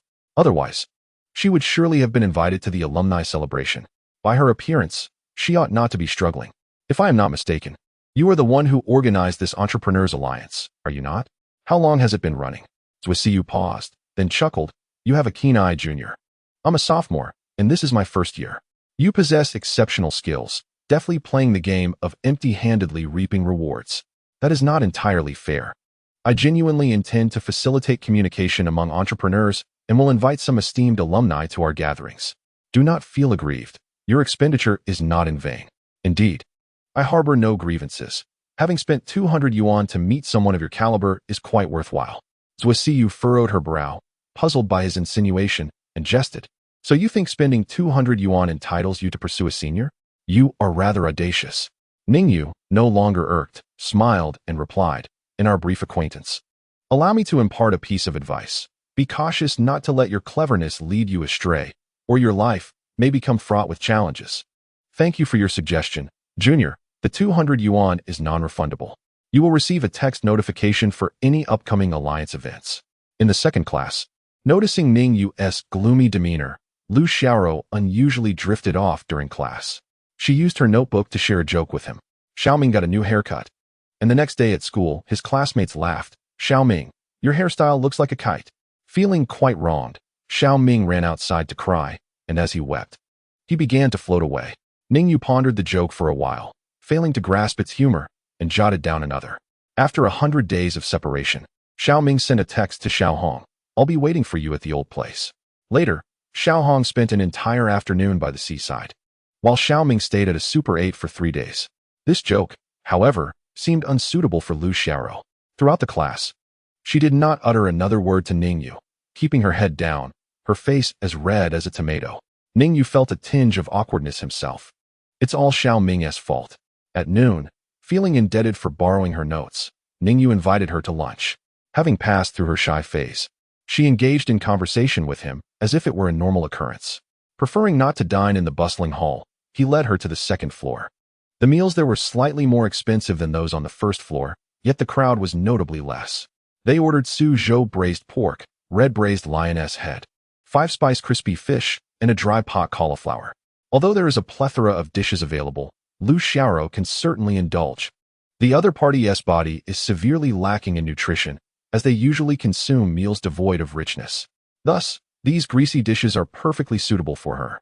Ning Yu hesitated to inquire whether she had finished the fire-baked bread she had brought. You should eat too. Seeing Ning Yu eat sparingly, Lu Xiaoro shyly encouraged him. Well, I just filled my stomach with anger, so my appetite is poor. Your expression during class earlier was off. Who made you angry? Ning Yu recounted how he had been deceived out of 200 yuan. Lu Xiaoro clenched her small fist indignantly and exclaimed, that person is truly wicked. 200 yuan can accomplish so much. I am not angry with her, but rather with myself. I consider myself astute, believing no one could deceive me. Yet a mere girl swindled me out of 200 yuan. Lu Xiaoro chuckled. You are not that wise either. Just look at how you treat my notebook. Treating me to meals every day. You must have spent no less than 200 yuan on me. That is not the same. Treating you to meals is my choice. But that 200 yuan was stolen from my pocket. Why couldn't you just ask for it back on the spot? I am a man. I have my pride. Furthermore, one must accept the consequences of a gamble. I am not one to suffer from loss. Lu Xiaoro blinked thoughtfully and nodded. Let us not dwell on these matters. I will keep a record of that debt. I shall reclaim it from her one day. Raising his glass, he toasted, wishing you a joyous mid-autumn festival. Ning Yu lifted his juice and gestured. Lu Xiaoro promptly set down her chopsticks, clasped her hands around her glass, and clinked it with his. Ning Yu, Lu Xiaoro. A voice startled Lu Xiaoro, causing her to shiver. Ning Yu turned to see Sun Feng standing behind him, holding a plate of shredded potatoes with a steamed bun beside it. Hello, teacher. Lu Xiaoro stood up, greeting weakly. Ning Yu remarked, why can't you find someone to bring you food? Why must you run to the cafeteria yourself? It was no different encountering Sun Feng on the second floor, as most teachers preferred dining there rather than on the first floor. Sit, Xiaoro, you sit. Ning Yu, see how obedient Xiaoro is, unlike you, who shows no respect for your teachers. Ning Yu shook his head in resignation. He felt reluctant to retort against Lu Xiaoro while keeping her company. He turned and placed the plate of shredded potatoes that Sun Feng was holding onto the table. Please, teacher, have a seat. I'll treat you to a cappuccino. I want juice too. Ning Yu stood to fetch juice and noticed Sun Feng whispering to Lu Xiaoro. Upon his return, the two resumed their prior demeanor, as if they wished to keep their conversation hidden. Ning Yu, lacking significant curiosity, chose to remain silent, focusing on his meal instead. In front of Sun Feng lay only a plate of shredded potatoes, bland and unappetizing. Lu Xiaoro nudged several dishes towards the center. You all eat. The teacher is on a diet. I have a tendency to gain weight easily. Just a bit of meat and I put on pounds. Ning Yu glanced up and noted her considerable weight. Sun Feng accurately caught Ning Yu's gaze and shot him a fierce glare. Chapter 62. Wisdom. The meal was excruciatingly uncomfortable. After a considerable effort, they finished the meal, leaving the remaining dishes for El Xiaoro to pack up and take home, ensuring a lavish celebration for the upcoming Mid-Autumn Festival. His close relationship with El Xiaoro was not born from a desire for her post-release beauty or admiration for her future talent, but rather stemmed from the lack of appealing classmates around him. El Xiaoro was barely a suitable companion. This was not a matter of pretentiousness, but rather a consequence of his former status and the perspective cultivated over time. He wished to engage meaningfully with his classmates, yet a wolf among a pack of dogs could never truly blend in. Thus, he felt no obligation to assimilate, nor did he care about how his peers perceived him. From Sun Feng's gait, it was evident that her foot injury had largely healed. However, she still found it challenging to walk long distances. After the afternoon classes concluded, Ning Yu escorted her back to the dormitory before he began his journey home. As he pedaled along, his thoughts wandered to what he might prepare for dinner that evening. The Mid-Autumn Festival was a significant occasion, deserving of some ritualistic flair. He had boiled the hairy crabs given by Old Sun yesterday and planned to purchase a pound of lamb and 2 pounds of lamb chops to simmer gently. A nourishing choice for this season. Ning Yu visited the market, procured the lamb and chops, and immediately set them to stew upon returning home. Cooking them in cold water for an extended period would render the meat tender and flavorful, making it easier to chew and savor. In the old textile factory dormitory of Dongjiang, Xiao Guiqin and Ning Lizzie squeezed side by side in the kitchen, as this year's Mid-Autumn Festival saw only the two of them at home. Gazing at the fresh meat mooncakes and osmanthus sugar lotus, Xiao Guiqin sighed, lamenting. Xiao Yu used to adore these treats. This year, he will miss out on such delights. Ning Lizzie, chopping a fragrant osmanthus duck, looked up and replied, haven't you heard? Ning Xiao has made quite a sum from the training programs. Both of them are in Jiangsheng and surely can take care of themselves. You heartless one. With the children away, why waste money on such luxuries? Rest assured, in a few days, I shall head to Jiangsheng to run a training class, and all the earnings will be spent on you. I refuse to believe that, with my daughter earning, I cannot make a living. Don't be ridiculous. With your erratic work ethic, you and business are fundamentally incompatible. When you ran that convenience store, you claimed the variety of goods was too broad, leading to many items expiring unnoticed. After switching to a stationery store, while you sourced a few essential supplies, how much did you actually earn? Huh. You're still clad in that old Kong e.g. long gown. But my trip to Jiangsheng is for teaching. It's my area of expertise. And I have some confidence in that. You've returned to the starting point of 20 years ago. What confidence do you possess? When you first taught at school, you were later promoted to the Education Bureau, yet your foul temper and loose tongue offended many. You could have remained a principal in peace, but chose to resign. We, as parents, have not bequeathed any inheritance to our children. Instead, they are left to support us. I feel somewhat embarrassed to be going to Jiangsheng. Though Ning Lizzie was scolded, he remained unperturbed, responding with a calm demeanor, "What is meant to be will be, and as for wealth, it suffices as long as it meets our needs. Some matters must align with nature and respect the rhythms of life to discover inner balance and harmony. I cannot comprehend your words. Regardless, we are going. There is one thing you must ensure." "What is it?" "You must not spend the children's money or bring them trouble. Otherwise, I would rather not go. Of course, we have a modest amount of savings. Initially, we intended to purchase a wedding house for Ning Yu and Dongjiang, but it seems it will no longer be necessary." "What? Are you considering touching that money?" "Certainly not. I have no other place to spend money." Xiao Guiqin laughed, saying, "That is your only virtue. No smoking, no drinking, no fishing, and no gambling. You arrive at work on time and leave punctually, primarily ensuring your family is at ease. Ensuring your peace of mind is my greatest responsibility in this lifetime." "Oh, spare me, you shameless one," Xiao Guiqin chuckled coyly. However, her expression soon fell. "Alas, it was my fault for speaking out of turn. While on the phone with her uncle, I casually mentioned moving to the provincial capital. To my surprise, his aunt immediately interjected, wanting Ingzi to transfer to number 1 high school, come to accompany her studies, and stay in our home. If I agree, and we find ourselves unable to remain in Jiangxing, we may not even have a home to return to. This situation is indeed quite tricky once relatives make requests. Whether to agree or not becomes problematic. That is why I sought your opinion. In our family, you make the decisions, and whatever you say goes." Ning Lizzie, lacking initiative, sighed. "I have had a good relationship with his uncle since childhood, but after his uncle married, our families have not interacted much. I am unsure how our relationship cooled. And now that she suddenly brings it up, it presents an excellent opportunity to mend ties. I truly do not know how to refuse." Ning Lizzie nodded, saying, "Let them stay. High school is merely 3 years. After that, our family will remain our family. For these 3 years, we must grit our teeth and live well in the provincial capital, striving not to return. However, Guiqin, when you agree, be prepared for the worst. Lending money among relatives is akin to giving it away. The power of repayment lies in their hands." Upon hearing this, Xiao Guiqin immediately widened her eyes and exclaimed, "Then I won't lend it. How can one lend and not expect repayment? Do not be so agitated. I suggest you call Xiao Xiao first and let her decide. If she agrees to lend, it indicates she is doing well in Jiangxing. If she hesitates, it suggests she is uncertain about her prospects. If she declines, it would imply that life in the provincial capital is not easy, and we should forego the loan altogether." "Ah, that is a splendid idea. We can also gauge Ning Zhao's situation in the provincial capital and see if it aligns with Ning Yu's claim of earning 20,000 over a summer. Xiao Yu may embellish the truth, but Xiao Xiao has never been one to deceive." On a whim, Xiao Guiqin promptly picked up the phone to call Ning Xiao, inquiring about her mid-autumn festival and whether she had enjoyed any delicious food. After some pleasantries, she broached the subject.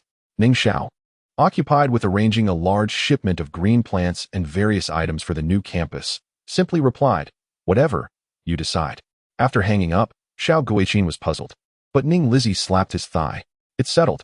Ning Xiao dismissed these trivial matters, considering them inconsequential, which indicated that our family had firmly established itself in the provincial capital. "Is that truly the case?" Xiao Guiqin expressed her skepticism. Analyzing the term casual, does it not convey a tone of disdain, suggesting that she holds this house in slight regard? Indeed, there is a hint of truth in that. Ning Lizzie smiled faintly. "Have you learned something? This is what wisdom entails." Chapter 63. The Mid-Autumn Festival. After Ning Lizzie's thorough analysis, Xiao Guiqin felt completely reassured. Since their daughter could establish herself in the provincial capital, it was only natural for the entire family to relocate there for support. Alas, having such an exceptional daughter is both a blessing and a source of worry. Eventually, she will belong to another family. What do you mean by that? Do you wish for her to remain an old maid at home? After some further conversation, Xiao Guiqin remarked, "We are all heading to the provincial capital. Are you not going to say hello to your elder brother?" Ning Lizzie sighed. "There's no need for that. Let things unfold naturally. He will know when the time is right." Xiao Guiqin, somewhat indignant, replied, "What arrogance does he possess? When he left our hometown, he relied on your connections to gradually find his footing, yet he has forgotten your kindness. Such an ungrateful wretch. Let us consider him no relative." Ning Lizzie chuckled. "I have already come to terms with it. Why are you so vexed? I feel it is unjust for you. Had I known he remained unchanged, I would have let him toil in the countryside for a lifetime. Enough of that. While our parents were alive, I did not allow them to enjoy my fortunes. Once my elder brother earned money, he provided them with a few years of good living. For that alone, I owe him a debt of gratitude for this lifetime. People strive for higher ground, while water flows downward. It is in our nature, and I lack the ambition to ascend. Very well, let us not dwell on them. I cannot spend the festival in a state of anger. That rascal Xiao Yu hasn't even thought to call home during the Mid-Autumn Festival. I wonder if the blankets provided by their school are thick enough to keep warm at night? In the old municipal dormitory of Jiangqing, within the general's building, Ning Yu fiddled with the soup pot, observing that the lamb chops had begun to separate from the bones, indicating that the meat had been tenderly stewed. Yingluo, please bring out the steamer. We shall dine from the pot. Lin Yingluo quickly presented a steaming basket, filled with large hairy crabs from Qingyang Lake, each weighing nearly half a pound. Grandfather Sun's family still possesses some fine delicacies. Crabs of this size are not easily purchased. Of course, these were specially selected. After all, he is a retired provincial cadre. With such status, as long as he is alive, he holds influence. Those who give gifts would never present inferior goods. Ning Yu, this is not like your former self. What was wrong with my former self? Lin Yingluo shook her head and laughed. Never mind the past. I won't provoke you into anger. My cultivation of patience has ascended to a new level. There is a phrase, the depths of the abyss and the heights of the mountains, which you should look up in the dictionary. The crab gift box came with 2 sets of tools, and Lin Yingluo meticulously arranged them in order. Crab crackers, crab picks, crab plates, crab bowls, crab claws, crab tables, crab needles, and crab scrapers, each serving various functions such as patting, striking, splitting, forking, cutting, clamping, picking, and serving.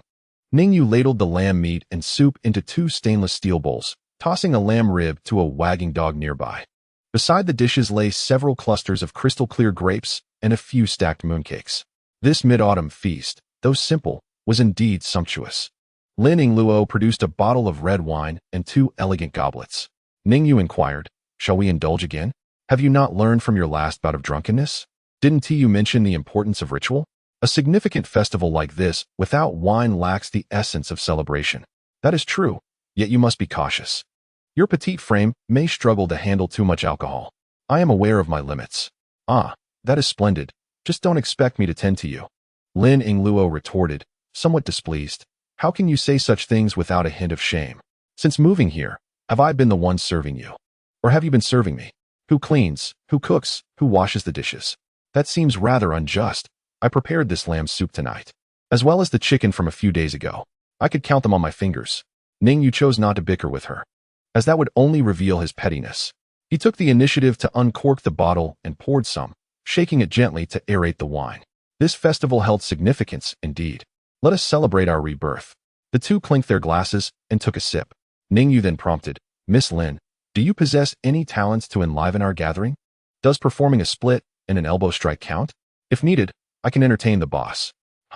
Let us feast on crab. Look, I can even dismember it. Lin Yingluo picked up a small pair of scissors and swiftly removed several legs from the crab. Am I ruining your appetite? Ning Yu, lacking the finesse typically associated with crab consumption, seized one, pried open its shell, and bit down with a loud crunch, sending bits of shell flying across the table. The lamb was tender and flavorful. Devoid of seasoning, it emitted a rich, milky aroma. A hearty bite of lamb, followed by a clove of garlic, sent his taste buds into a frenzy. Lin Yingluo frowned at his manner of eating, slightly leaning away from him. She recognized that he was being deliberately uncouth. He had never eaten like this before.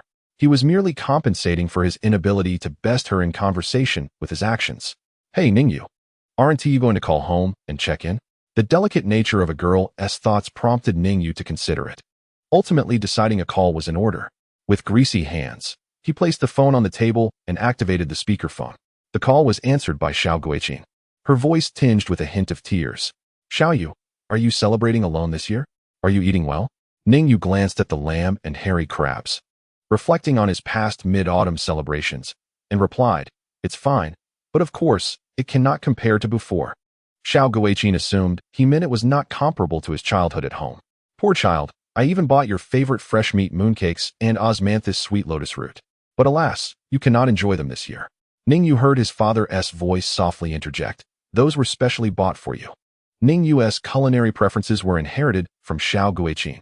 Mom, Dad, you two should not be so lovey-dovey around me. This is your time together. Even if you were to give me a younger sibling, Ning Xiao and I would have no objections. You mischievous child, what words are those? You both have made us toil endlessly. To bring another into this world would cost us our very lives. At the age of 50, one is in the prime of life. Do not speak of life and death so lightly. I asked you both to tidy up and come over promptly. Yet you have delayed for so long. There are countless familial ties to consider. Departing is not so simple. My old friends do not require farewells. And the neighbors? Dining here today and there tomorrow. Do you think that is easy? Why not simply host a grand farewell banquet at a restaurant? But that would deplete our finances. We are frugal and still need to arrange a wedding and purchase a new home for you. Enough of this, if you wish. Initially, there was harmony between mother and son, but after a few words, chaos ensued, revealing true natures. Xiaoyu, you have been in Jiangxing for quite some time. Has your uncle not been in touch? Oh, I almost forgot we have relatives in the provincial capital. He had a falling out with my father. Why inquire about him? You are still part of the Ning family. Does he not care at all? Mother, to speak frankly, given my current situation, I would have to consider whether he is worthy of my concern. Do not fret. In the big city, one gains insight, and your arrogance knows no bounds. You should eat and drink well at school. If you run out of money, just call me, and perhaps I will send you another 500. If you haven't purchased new clothes this autumn, I shall send you an additional 300. Tomorrow, I will transfer 800 to you. Xiao Guiqing, with her sarcasm turning warm, twists and turns her words. After hanging up, Lin Yingluo turned to Ning Yu and asked, "Is your uncle the same Ning Liheng, whom you surrounded with 2 supermarkets and beat down in a price war for 3 months, ultimately leading to his bankruptcy?" Ning Yu glanced at her and nodded. "Indeed. How did you know? This occurred before you graduated from university. As the secretary of the executive office, how could I not familiarize myself with the company's history? Although there are no formal records, many veterans remain within the company. Ning Yu's uncle, Ning Liheng, and his brother, Ning Lizzi, reveal their grandfather's aspirations for his sons. Ning Liheng, however, showed little interest in his studies, dropping out of middle school to become an unemployed youth, mingling with the town's ne'er-do-wells, scheming to make a fortune. This state persisted until Ning Lizzi graduated from university and entered the workforce. Although Ning Lizzi was assigned to the education sector with little authority or influence, he had many classmates in positions of power. Aware of his brother's desire to engage in business, Ning Lizzi, despite his reluctance, sought help from a classmate in the supply and marketing sector to assist his brother. Unexpectedly, Ning Liheng proved to possess some acumen, seizing the opportunity to rise and eventually establish a sizable supermarket around Jiangxing. From then on, as his fortunes grew, he gradually came to disregard Ning Lizzi, and the brothers engaged in a variety of educational exchanges, one educating, the other being educated. Ning Lizzi, by nature, did not wish to argue and simply allowed things to unfold. Eventually, Ning Lizzi chose to resign from the education system, leading to a complete eruption from Ning Liheng, who believed that his brother was utterly disappointing, having squandered a promising opportunity. A fierce argument ensued between the brothers, driving a wedge between them. In due course, Ning Yu came to understand the true reason for their dispute.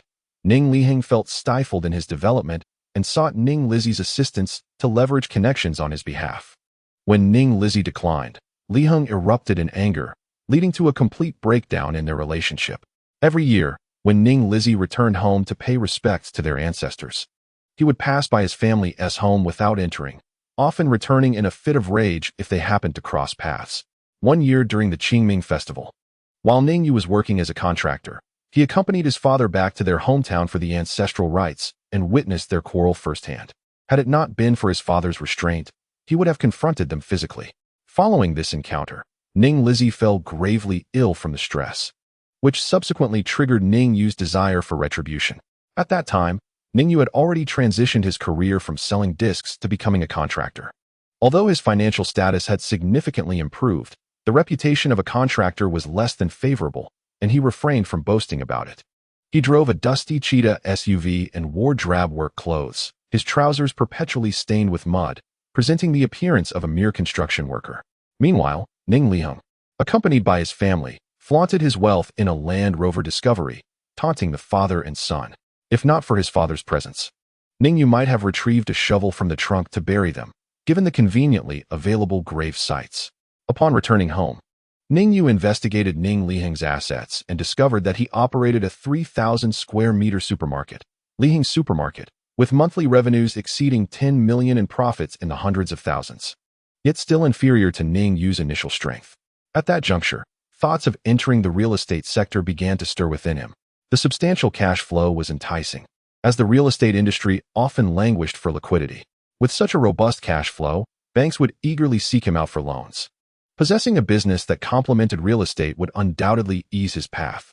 In the subsequent 2 years, Ning Yu's demolition business nearly monopolized the entire Jiangxing area, while his real estate and supermarket ventures gradually found their footing. By the 3rd year, he established medium-sized stores, approximately 1,500 square meters each, on both sides of the main road where Liheng Supermarket was located. After 3 months of grand opening celebrations, he emphasized affordable pricing. His bargaining power was formidable, allowing him to procure goods at lower prices than Liheng Supermarket. Should Liheng attempt to compete, it would necessitate selling at a loss. Ning Yu insisted that his 2 supermarkets must stock all items available at Liheng Supermarket. If suppliers refused to provide goods due to regional protection policies, he demanded they cease operations in Jiangxing altogether. Initially, Ning Liheng considered testing the waters, but at that point, Ning Yu had become a formidable force in Jiangxing, with competitors proving elusive. 3 months later, the once thriving Liheng Supermarket, in operation for over a decade, closed its doors, accumulating substantial debts to suppliers, leading to Ning Liheng's irrevocable decline in business fortunes.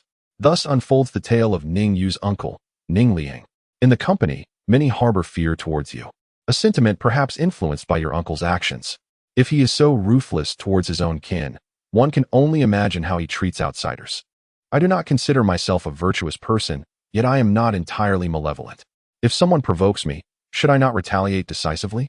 After all, every consequence is preordained. If one is lacking in strength yet chooses to be a provocateur, then they must bear the repercussions of such a temperament. A person who disregards familial bonds, lacks gratitude, and fails to recognize their own worthiness, how can they possibly deserve a fulfilling life? Listening to Ning Yu, Lin Yingluo sensed a lingering resentment within him and inquired, "So, will you continue to deal with him in this lifetime?" "Of course," he replied, perplexed by the question. "Some individuals have already been dealt with in a previous life. If I do not encounter them again in this one, I would prefer to ignore them. However, my uncle will undoubtedly have numerous interactions in this lifetime, and if I do not confront him, my resolve may waver.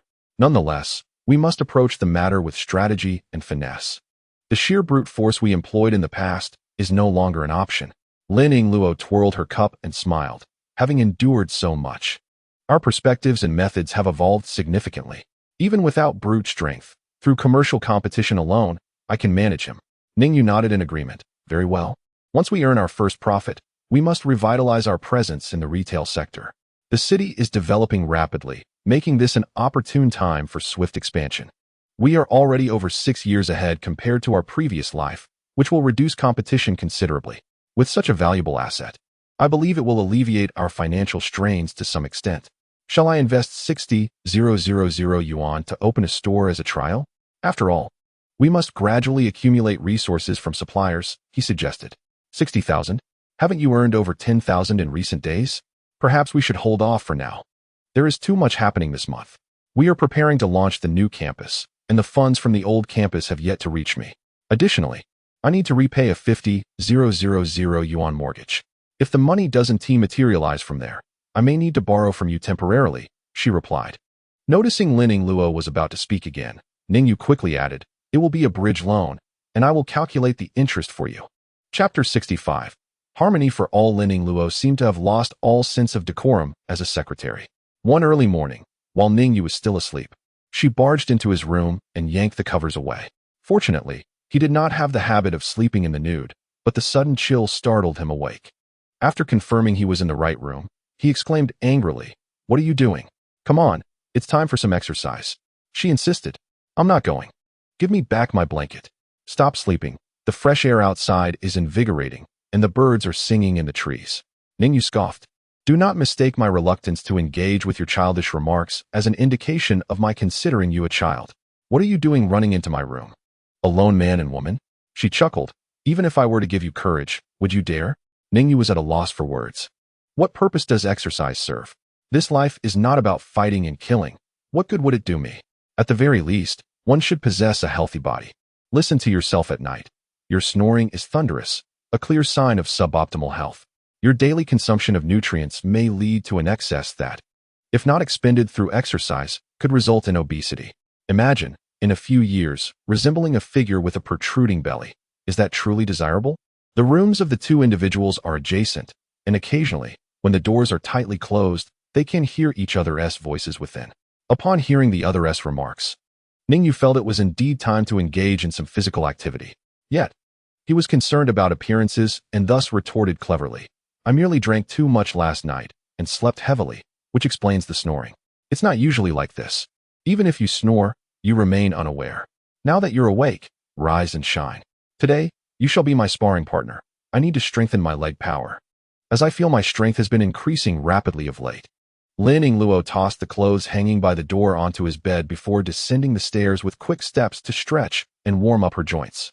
Ning Yu opted not to wear those garments. Instead, he selected a pair of shorts and a tank top, as he intended to shower post-exercise and did not wish to soil clothes that could still be worn, thereby adding to Lin Yingluo's burdens. Bang, bang, bang. Lin Yingluo's legs struck like a tempest, and Ning Yu parried with his arms, carefully assessing the strength of her blows. Indeed, he felt an increase in power, yet it was still insufficient to truly unbalance him.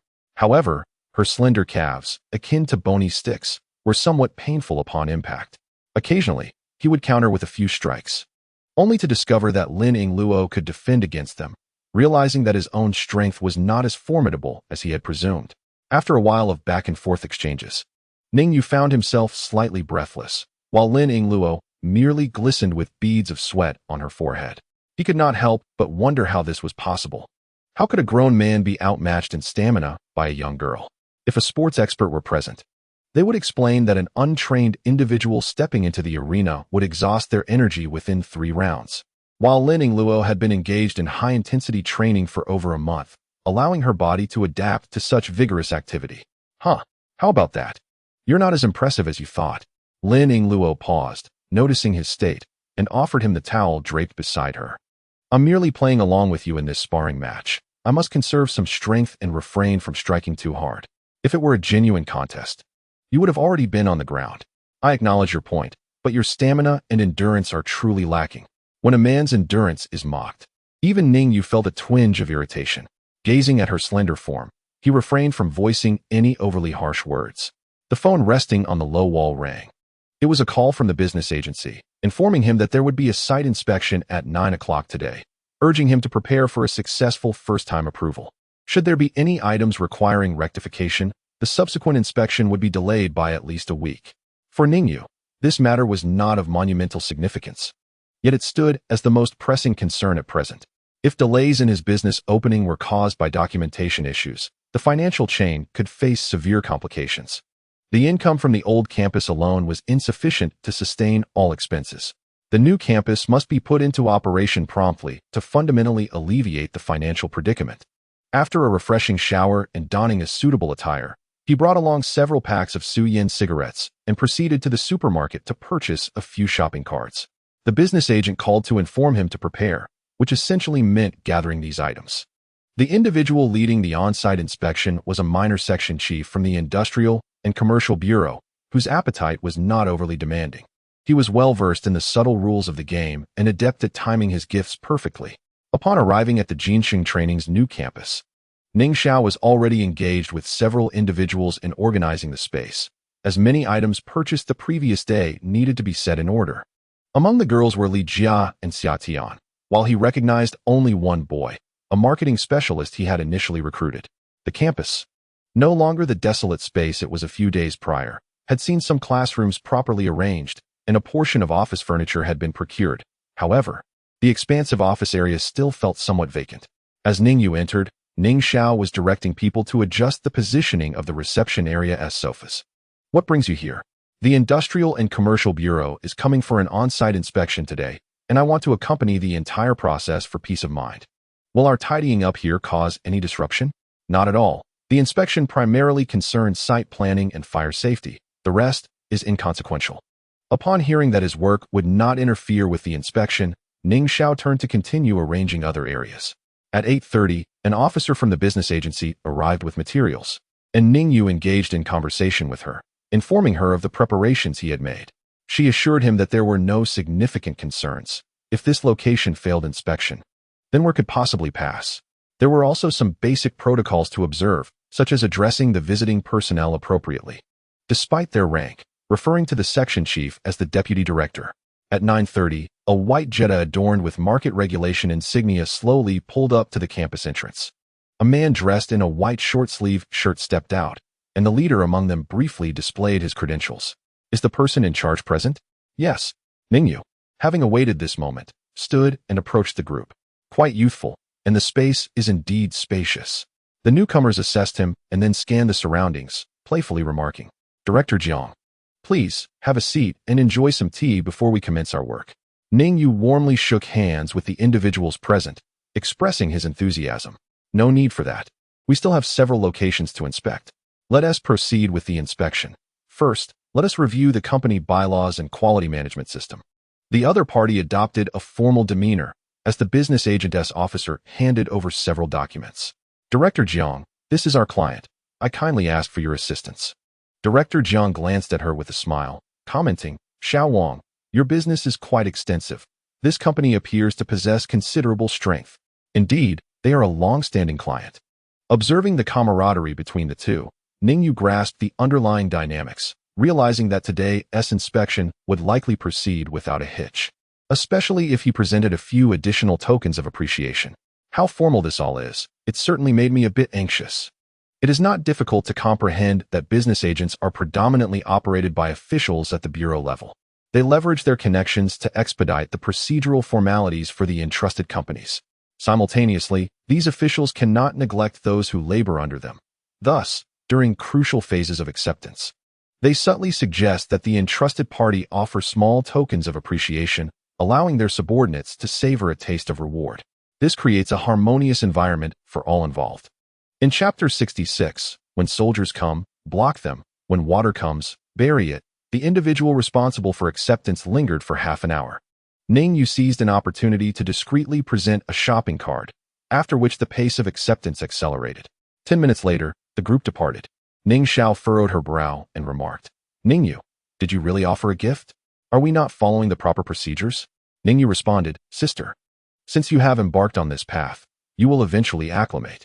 However, keep your offerings within a reasonable scope. Consider it akin to treating someone to a meal, which hardly constitutes a violation." "I simply feel uneasy, as though something is amiss," Ning Xiao confessed. Common mortals, who partake in the grains of life, possess emotions and desires, drawn to what they favor and repelled by what they disdain. A small gift can save us days of time, and for a businessman, time is indeed money. There is no need for us to be at odds with financial matters. Ning Xiao waved her hand, refraining from further discussion. "I will go and clean the floor again." Ning Yu, not wishing to exert effort persuading Ning Xiao, acknowledged that she would encounter such situations frequently in the future and would gradually adapt. University students often embody idealistic tendencies. Without immersing themselves in this vast quagmire, they would never don such substantial armor. In contrast, he had been swimming in this quagmire from the very beginning. Such matters were trivial to him. Just as he contemplated leaving, another call arrived. The central air conditioning unit had arrived in Jiangqing and would be installed within half an hour. Ning Yu mused that perhaps he should simply forego attending today's classes altogether. He remained there, awaiting the installation. Although the original pipes had been pre-installed, the process of installation and adjustment remained quite cumbersome. Checking his bank card balance revealed a mere 5,061 yuan, which was insufficient to cover the final payment for the air conditioning unit. Initially, he had prepaid 30,000 yuan for this unit, yet he still owed over 70,000 yuan. The thought of this burden cast a shadow of worry over him. Who else among reincarnators fretted daily about finances, if not he? Nonetheless, since the air conditioning unit had arrived, it was imperative to have it installed regardless. With his substantial company established, could he truly allow himself to be indebted? It was merely a matter of early payment versus delayed payment. When soldiers come, block them. When water comes, bury it. In business, regardless of the circumstances encountered, There is no need for excessive anxiety. Issues can be resolved gradually. As the logistics truck entered, 5 installation workers disembarked. Ning Yu instructed Li Jia to accompany Xia Tian and first purchased 2 bottles of beverages and a box of Wang cigarettes for each of the craftsmen. This display of warmth left the workers astonished. Having installed numerous central air conditioning units, they had never encountered such a cordial client. Typically, after a long day of work, a mere bottle of water was considered generous. Yet here was an entirely different level of hospitality. The leading master turned around and spoke loudly. Everyone, please be meticulous during the installation and strive to complete the debugging as soon as possible. When entering and exiting the house, wear these shoe covers to avoid dirtying the floor. Understood. Everyone responded cheerfully, for a box of cigarettes costs 25 yuan, and with drinks, it nears 30 yuan. Their basic daily wage hardly exceeds this amount. 2 hours later, all the air conditioning ports in each room were successfully debugged, and the masters were quite pleased with their efficiency. By now, it was noon, and Ning Yu, seeing the crowd approaching, said, "You all have worked hard this morning. I invite you for lunch at Fengzi Garden. Let us enjoy a drink to refresh ourselves." "Oh, how can we accept this? We have regulations against dining at the client's premises." "Ah, regulations are rigid, but people are dynamic. If I were to send you back on an empty stomach, where would my face be?" Except for the driver, everyone indulged in a drink, for they faced a 2-hour journey back. Ample time for them to sober up by the time they reached the factory. These individuals hailed from Shuzhou, known for their drinking capacity and habits. Upon hearing Ning Yu's words, they cast aside their reservations. Indeed, 2 to 3 hours of travel would suffice for them to recover. Ning Yu then instructed the waiter to bring a case of high-proof liquor, opening it all and providing each person with a bottle, encouraging them to drink freely. Typically, those engaged in physical labor can hold their liquor well and are not easily dissuaded. By the time Ning Yu had consumed 2 bottles of beer, the others had nearly finished their bottle of liquor. Noticing that 2 individuals still had some strength left, he opened another bottle for them. As the revelry continued, they called out jovially, promising that when they next visited Shuzhou, they would certainly treat him well. After bidding them farewell, Ning Yu called the sales manager of the factory, informing him that the central air conditioning system had been installed and would require a month of trial operation before payment could be made. The sales manager, of course, disagreed, stating that the company had no such policy and that full payment was mandatory upon installation, with a year of complimentary after-sales service. Ning Yu presented 2 options. Either the air conditioning would be dismantled and his 30,000 yuan deposit refunded, or they could agree to make payment after 1 month of operation, leaving it to them to decide. After a moment, the sales manager relayed that he had consulted the factory director, who agreed to the second option, albeit with interest included as a penalty for breach of contract. Ning Yu graciously accepted this compromise.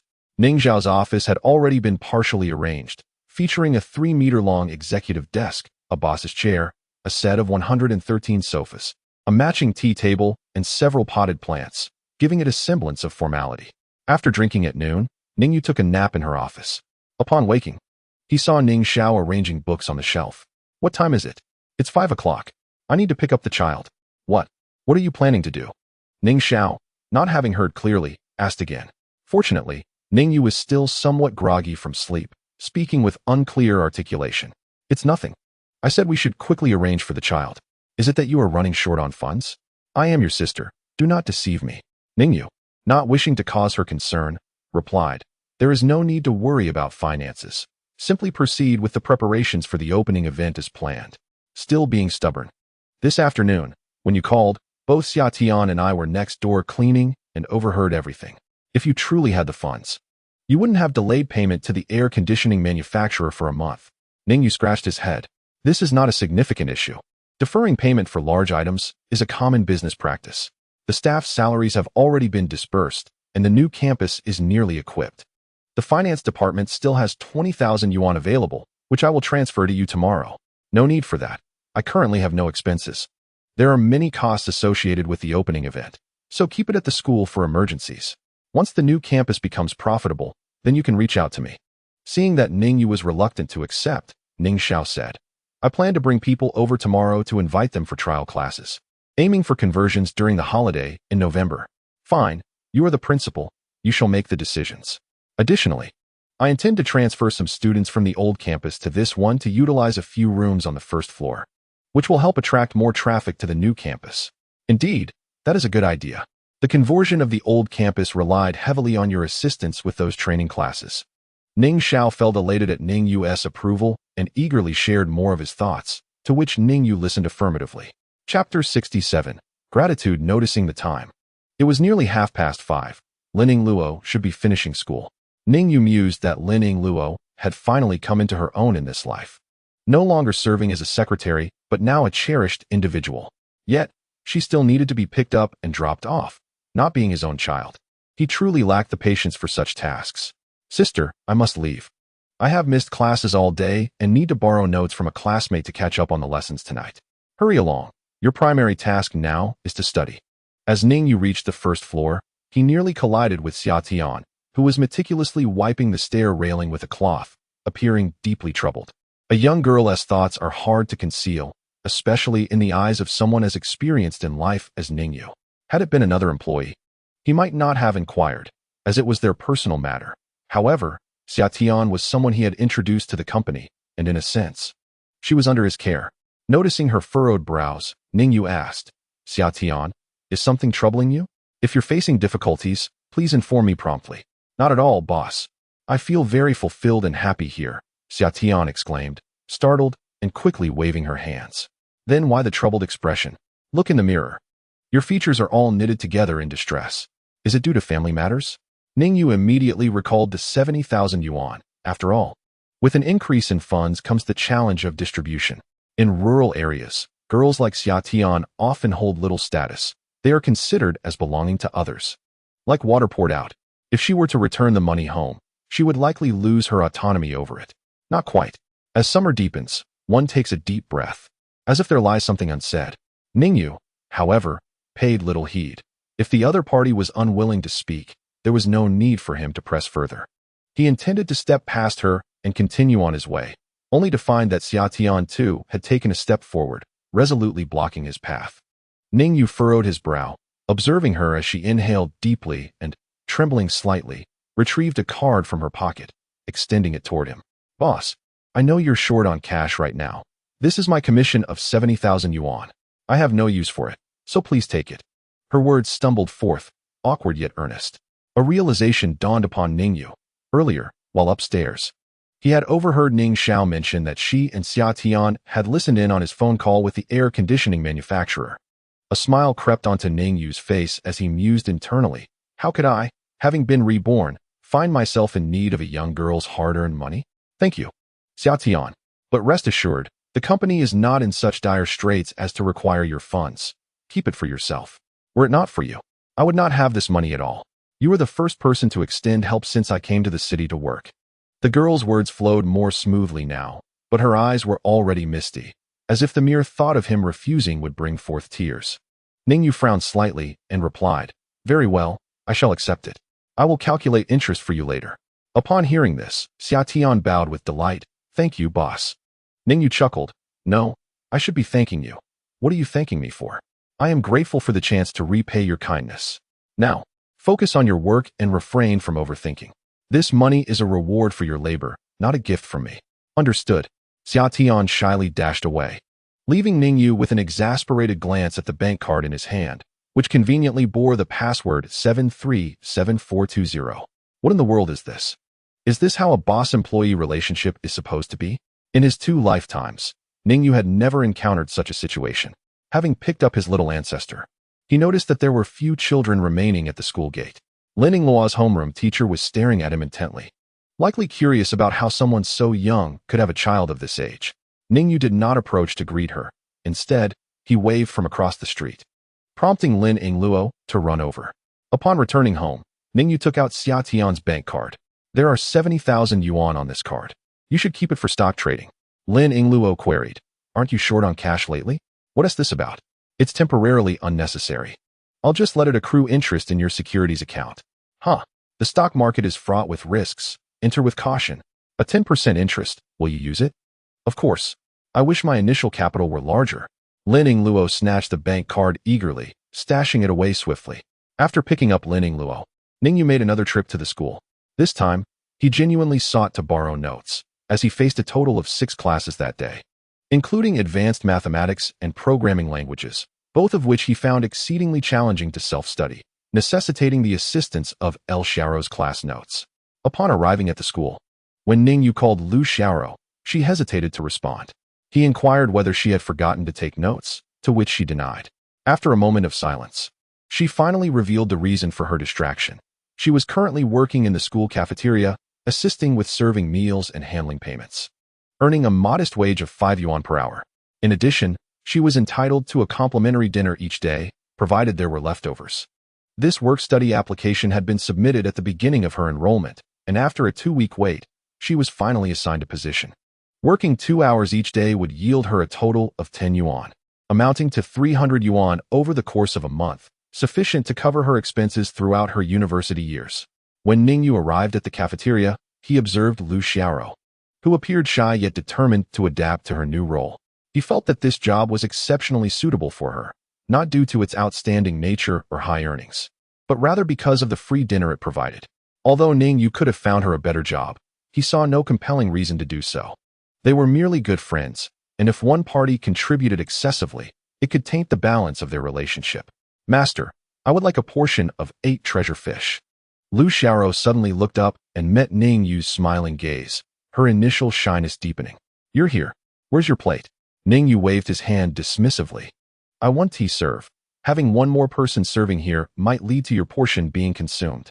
"Not at all. With so many options, there's bound to be some leftovers.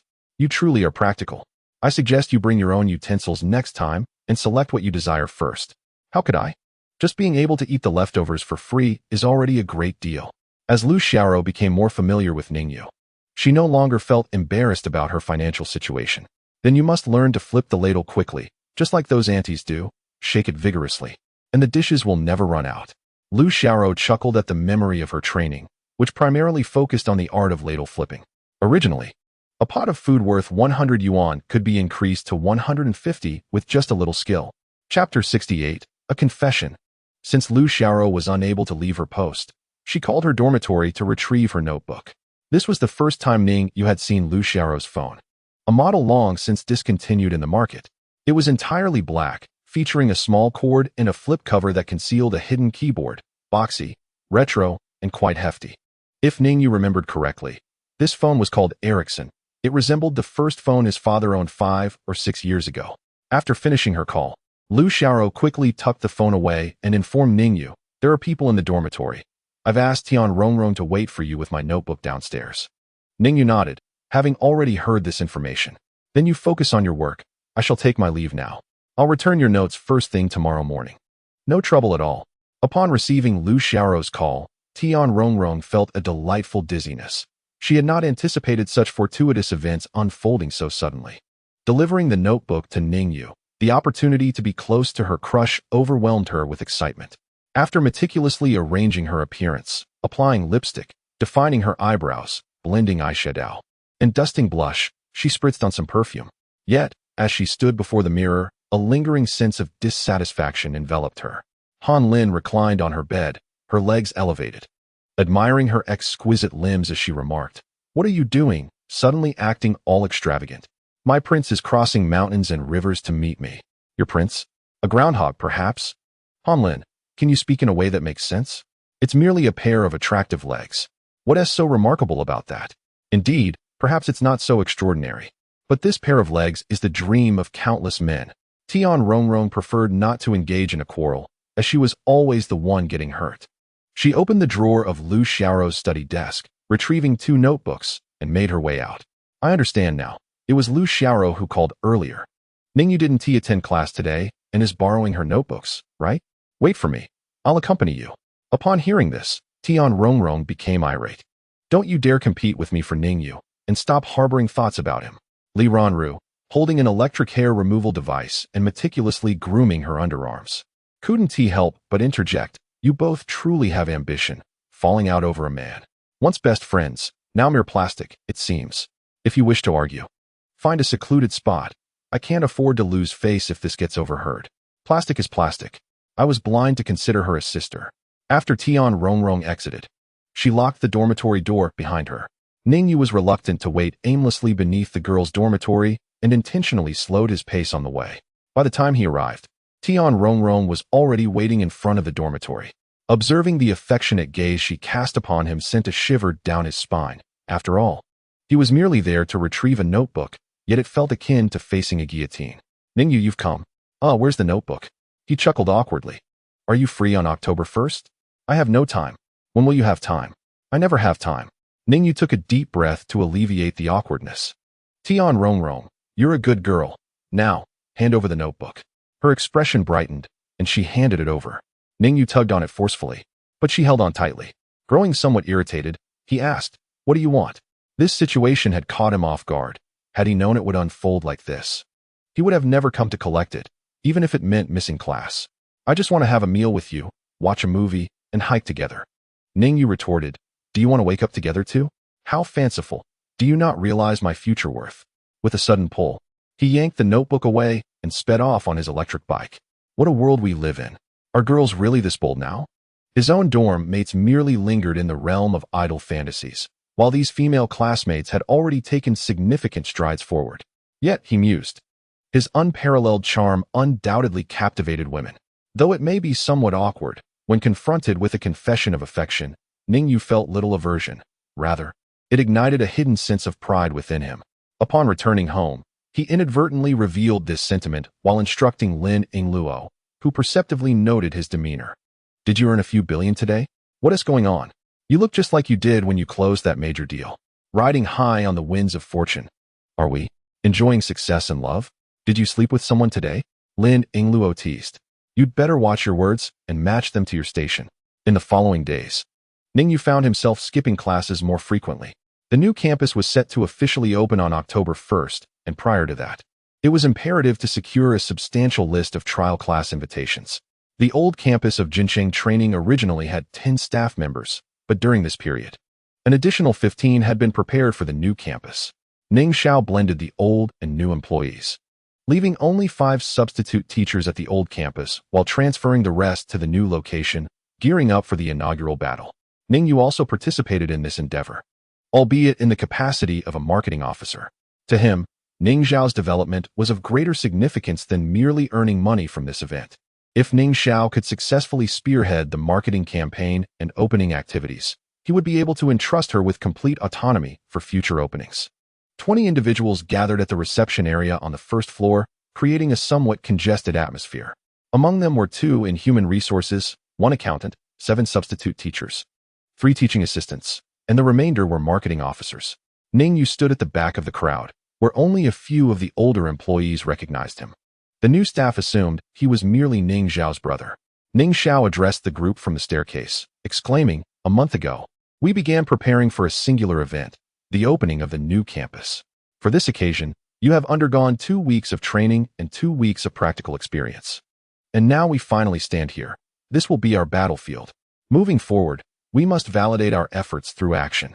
All of you have experience at the old campus, are familiar with our salaries and benefits, and understand the human resources framework we've established, as well as your individual growth prospects. Here, through diligent work, you can earn salaries that are multiples higher than the industry standard. You all know Han Suaping, the acting principal of the old campus. When she first applied, she was merely a teaching assistant, yet within a month, she transformed 36 students, earning a salary of 5,200 yuan, and was exceptionally promoted to acting principal.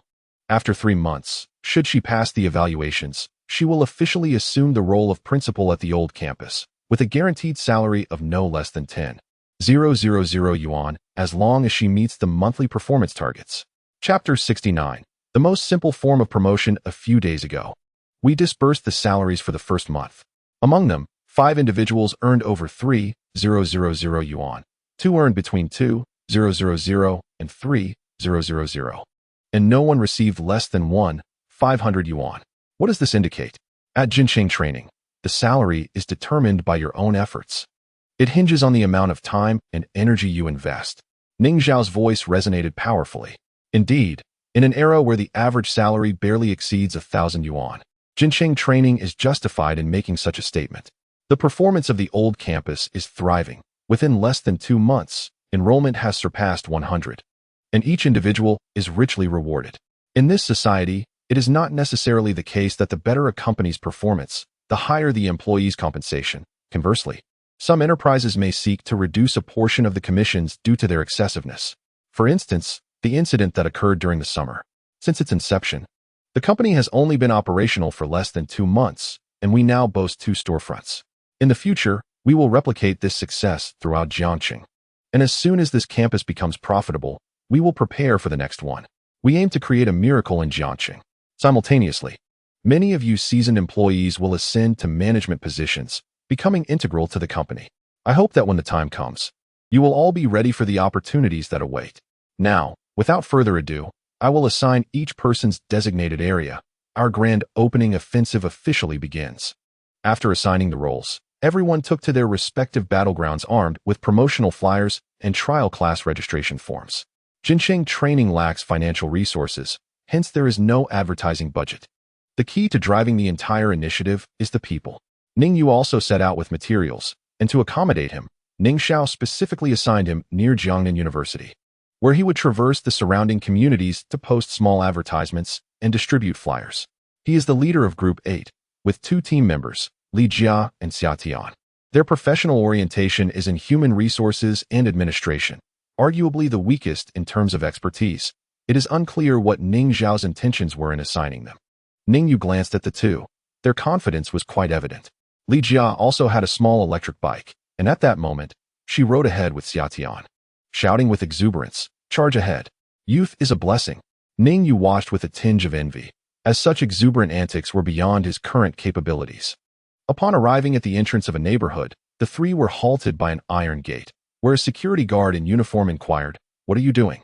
It was at this moment that Ning Yu needed to step forward, with Li Jia and Xia Tian hiding behind him. "What do you think we are doing? Can't you tell? Are you students renting here?" The guard eyed the unfamiliar faces, cautiously probing. "Your eyes are quite sharp. Now that you know, hurry and open the gate," grumbled the guard. A bunch of college students, not studying properly, but pretending to be adults outside. With that, the guard unlocked the gate for the 3. Once inside, Ning Yu retrieved flyers from his backpack and distributed them to the others. This community is relatively upscale, with stringent property management. If we were to post the flyers on the unit doors, they would soon be torn down by the cleaning staff. Therefore, in this neighborhood, we must ascend the building. We will fold these flyers and place them on the door handles of each household. Understood, group leader. We will ensure the task is completed. The enthusiasm of the 2 individuals was palpable. Ning Yu chuckled, "Do not rejoice too soon. You will understand the true essence of this endeavor after climbing the stairs all morning. Now let us commence." With determination, he strode towards the nearest unit. Climbing stairs serves as the most rudimentary yet straightforward method of promotion, and it is one of the most prevalent marketing strategies. By delivering pamphlets to each doorstep, it becomes unlikely that they will be casually discarded. At the very least, they will be glanced at before being tossed aside. Although this method of distribution is the least efficient, its effectiveness can be deemed moderate.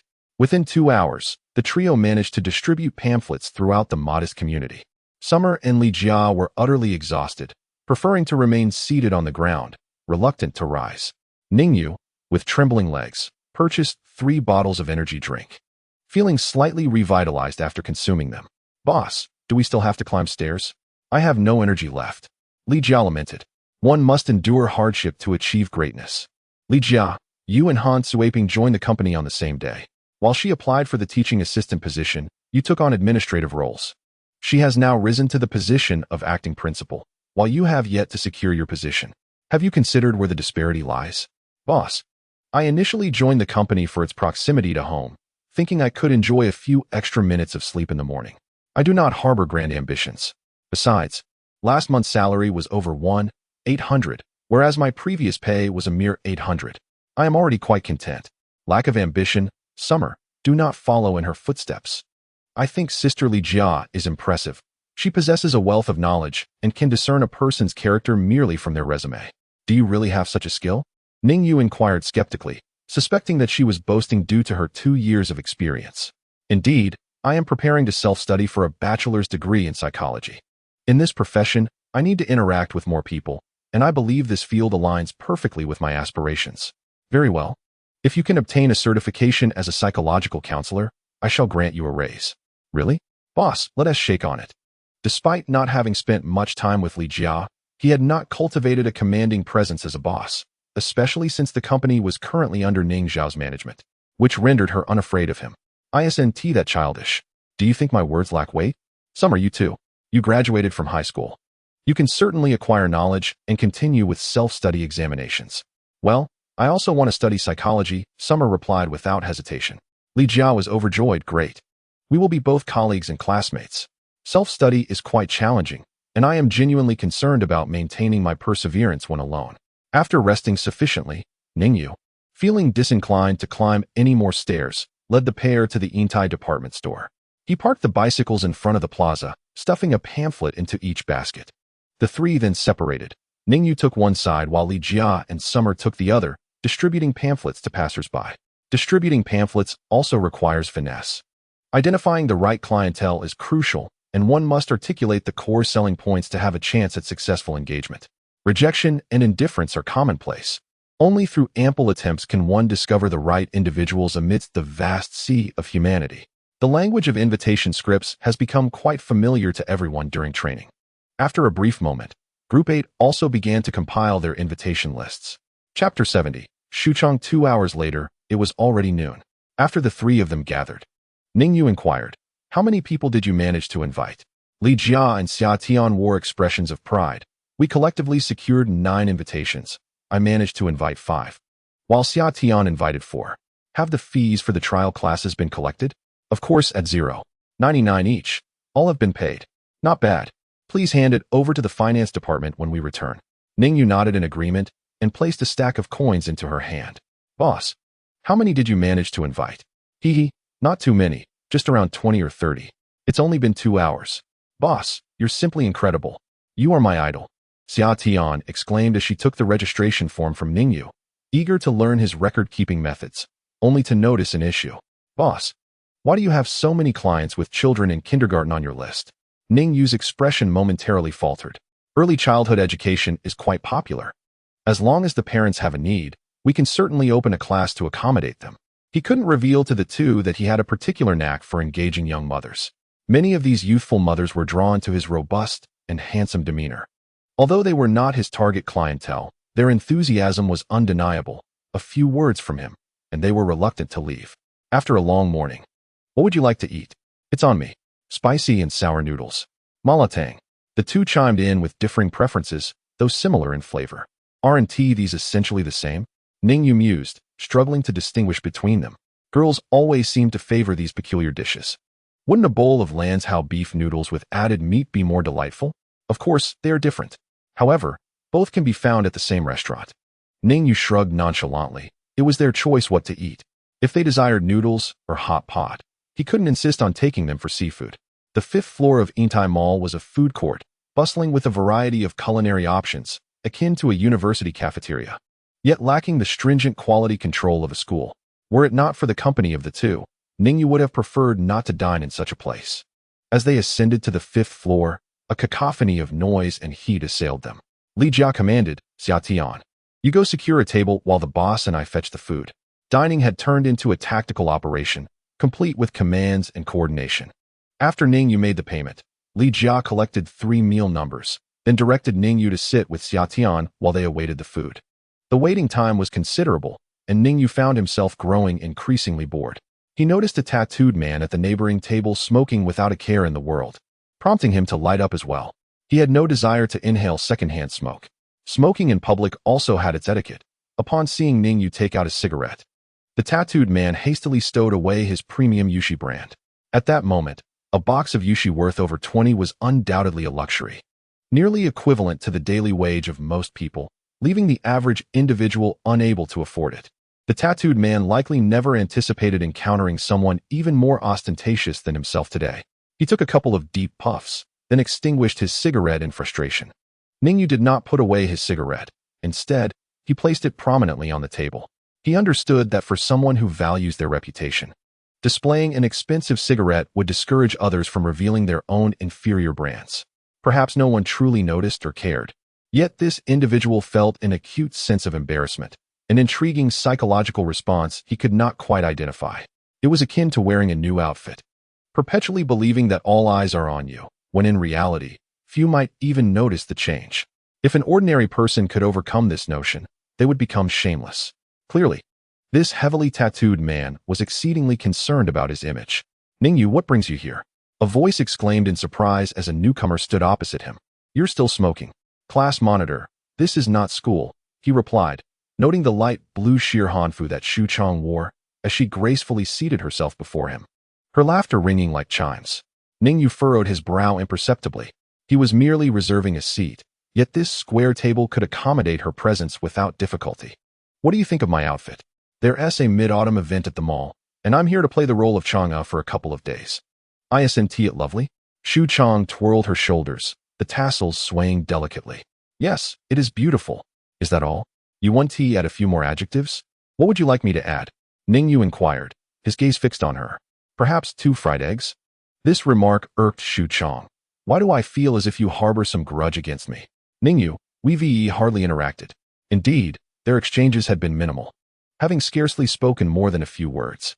However, in a previous life, they had shared over 3 years together, beginning their cohabitation in their sophomore year and only parting ways at graduation. She was the woman who had left him feeling most unsettled, the very catalyst for his relentless pursuit of success in that past existence. His initial motivation for selling discs had been to afford her beautiful clothing, and his altercations over territory were driven by the desire to save money for a designer handbag as a birthday gift. As he became a contractor and his earnings increased, she began to disdain his identity, feeling he was unworthy of being with a woman of her caliber. Ultimately, at graduation, she casually cited her mother's suggestion to find someone with a Beijing household registration as an excuse to sever ties with him. It was a painful blow to Ning Yu, who had toiled to provide her with a better life, only to face such an outcome. From that point onward, he adopted a more radical approach to life, becoming fierce and ruthless, resorting to any means necessary to achieve his goals, as if Xu Chang had sown a seed of resentment deep within him. Yet, one could argue that without her provocations, he may not have attained such heights of success. Ning Yu inhaled deeply from his cigarette, exhaling slowly, as if releasing the tumultuous emotions within him. In this life, he sought to avoid any contact with her, wishing to sever all ties. "What you owe me, I have already reclaimed in my past life. Let this existence be a parallel one, where we each lead our own lives." "Oh dear, how wicked you are, smoking while surrounded by girls," Xu Chang teased, waving her hand in displeasure. Dissatisfied, "One can take a seat elsewhere, as there are many empty spots." Ning Yu casually gestured. The burly man with tattooed arms, listening intently, grinned widely. "Come sit with me. Little sister, there's plenty of space here." The arrival of Xu Chang immediately captivated the attention of most men nearby. She was already the epitome of beauty, and donning a traditional hanfu only heightened her allure. Hearing Ning Yu's treatment of such a beauty, others felt a mix of resentment and schadenfreude. "Look, he must be blind. How could he dislike me so?" The expression on Xu Chang's face darkened. Throughout her life, she had always been the undeniable center of attention, and never had anyone treated her in such a manner. Ning Yu, disinterested, merely nodded. Xu Chang shot him an indignant glare, rose from her seat, and relocated to a diagonal position. She, too, fell silent, focusing intently on her meal, as if Ning Yu were non-existent. Chapter 71. Shamelessness Boss, your clay pot. Li Jia hurriedly approached, carrying a steaming clay pot, glancing curiously at Xu Chang. Following closely was Xia Tian, also balancing a clay pot. "Boss, I think I can't finish this. May I share some with you?" Li Jia was dainty and charming, while Xia Tian exuded a refreshing elegance. Each possessed her unique charm, drawing all eyes around them. Together with the graceful and striking Xu Chang, they incited envy among the men and women alike. Xu Chang looked at the two, her expression one of surprise. Upon examining Xia Tian closely, she found herself feeling a twinge of envy for the girl's beauty. "All right, go ahead and share." Li Jia and Xia Tian set down their pots and rushed off to fetch chopsticks and spoons. Seizing the opportunity, Xu Chang furrowed her brow and asked, "Ning Yu, they called you boss just now. What do you do?" "I run a business." Xu Chang paused, then added, "You seem to have quite beautiful employees." "Indeed. I only hire those who are not lacking in beauty." As Li Jia and Xia Tian returned, Xu Chang fell silent once more, focusing on her meal. "Boss, let me serve you some. I can't finish this." "Great," Ning Yu replied with a smile, nudging his bowl towards Xia Tian. "Xu Chang, glancing at the scene from the corner of her eye, felt her lovely brows instinctively knit together. Boss, who is this beautiful sister? Ah, she is the celestial Chang'e, descended on the 15th of August to celebrate the Mid-Autumn Festival with us. But the Mid-Autumn Festival has already passed. Perhaps she lingers in the mortal realm. For the palace of eternal cold is indeed too desolate. Shu Chang, visibly displeased, retorted, Ning Yu, is that how you introduce people? She then turned to Li Jia and Xia Tian. Hello, I am Shu Chang, his university classmate and also his class monitor. Are you his employees? He runs an educational training company. The boss is quite impressive, having opened 2 branches in just 2 months. Li Jia quickly chimed in while slurping her noodles. Oh, a training school. A place specifically for teaching children to write and paint? Not exactly. It's a 9 education, primarily focused on tutoring cultural subjects to enhance students' academic performance. Isn't that quite lucrative? It goes without saying that our first campus earned over 200,000 in its inaugural month. And this month's earnings are expected to surpass last month's figures. The second campus is likely the largest training institution in the entire Jiangxing, effortlessly multiplying its profits several times over. Ning Yu rapped the table, exclaiming that even indulging in noodles couldn't silence one's ambitions. Li Jia stuck out her tongue, choosing to remain silent. Shu Chang's eyes sparkled, yet her heart was profoundly shaken. She had initially thought that securing a modeling job for commercial performances, earning 200 yuan for a mere 2 to 3 hours of work, was quite impressive. Little did she know that her classmates had escalated their business ventures to such heights, generating tens of thousands monthly. Was this a realm a student could truly inhabit? When she gazed at Ning Yu again, her expression had transformed into one of serene composure. This man, with his chiseled features, pronounced nose, and resolute gaze, was undoubtedly destined to alter his fate. Perhaps his somewhat abrasive temperament was the very reason for his success. Ning Yu, I know you often skip classes, but I didn't expect you to be engaged in business outside. Yesterday, teacher's son even inquired about you. Would you like me to cover for you in the future? Shu Chang said playfully. There's no need. I can explain myself to teacher's son, Ning Yu replied. After being met with a setback, Shu Chang remained undeterred, saying, I have always admired successful business figures. You're still in university, yet have established 2 schools already. Surely, you will become an extraordinary individual in the business world. May I observe you and learn from your methods? In her mind, she had adopted a sufficiently humble stance, employing a charming tone that would make it difficult for him to refuse. However, to her surprise, Ning Yu retorted, What? Do you wish to learn my business secrets and open a training school of your own? Having barely touched her meal, Shu Chang felt a pang of indignation. According to conventional reasoning, one would expect him to be honored to invite her for a visit and regale her with tales of his aspirations and the hardships endured in founding his company. Who would be so blunt as to extinguish the conversation so abruptly? Such a person was destined to remain single for a lifetime. Yet, upon glancing at Xia Tian and Li Jia, both of whom possessed their own charms and regarded Ning Yu with admiration, she felt a wave of defeat wash over her. I'm full. You all enjoy your meal. After Shu Chang departed, Li Jia's eyes darted around before she quietly asked, Boss, do you have a vendetta against her? You noticed that? Ning Yu replied, Indeed, your words were rather hurtful. That sister is quite beautiful, and considering you are both university classmates, she knows you're a diamond bachelor. She will surely cling to you relentlessly. Ning Yu shot her a sidelong glance. Li Jia, you graduated 2 years ago, and she is merely a freshman. Is it appropriate for you to refer to her as sister? Hee hee, I look youthful, and she appears more mature than I do. Yes, not just mature, but excessively so. She treated herself like a cash machine for 3 years, only to be unceremoniously discarded without a hint of remorse, playing the innocent victim. I truly wish I could tie her up, give her a good beating, and then sink her into the ocean. After their meal, the trio did not part ways. Ning Yu invited the 2 to accompany him, intending to teach them the art of communication. Ning Yu's efficiency is remarkably high, as long as he stands at the entrance. There are virtually no individuals who escape his grasp. Almost everyone can be persuaded to pause and listen to him for a few moments. He swiftly discerns whether the person has children at home and if they might be potential clients. If they are indeed prospective clients, he adeptly identifies common interests with the parents and then guides them towards registering for a trial class.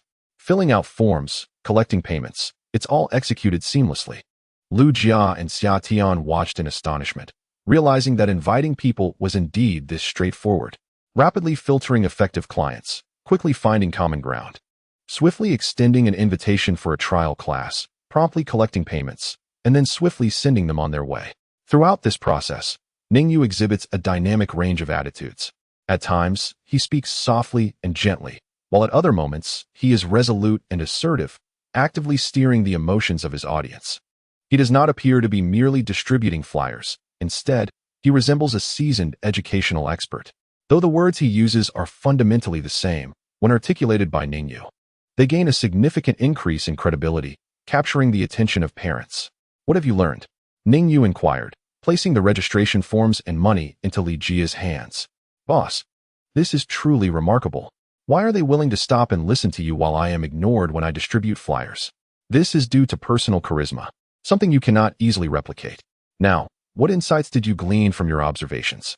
Share your thoughts with me. Boss, I have some. Well, Xiatian, you needn't raise your hand. Just speak up. I noticed that when you address them, you stand in front of them, while we tend to linger behind or stand to the side, hesitant to position ourselves before them.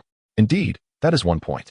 Furthermore, when customers display impatience, we tend to retreat, whereas you assertively articulate the benefits of the course for students and even challenge them, asking if they do not wish for their children to have a bright future. Yes, continue. Additionally, you portray yourself as a highly experienced expert in education, which is why they are inclined to listen to you. Anything else? That is all I could think of. Ning Yu felt somewhat speechless. The girl seemed to lack insight. Have you not discerned the key point? The most crucial aspect is persistence. It requires audacity and a lack of shame. The purpose of our outreach is quite simple: to extract a sum of money from their pockets. This is the essence of our endeavor. If they are willing to part with that amount, whether voluntarily or under pressure, it indicates a high likelihood that they will participate in our trial class. Having made an investment, they will be reluctant to forfeit the value of that sum, as no one wishes to incur a loss. This is human nature. Why do I insist on standing before them? Why do I speak to them loudly? Why do I sometimes grasp their arm to prevent them from leaving? All these actions are aimed at encouraging them to part with that sum. You must adopt the mindset that this mountain is mine to conquer. This tree is mine to cultivate. If they wish to pass through, they must pay the toll, whether they truly engage or find it bothersome. As long as they part with that money, we have achieved our objective. Remember, do not overestimate your own prowess. I intend to secure significant deals here. One cannot achieve greatness in a single bite. Over-explaining to them in this environment is futile, as they are simply unable to absorb it.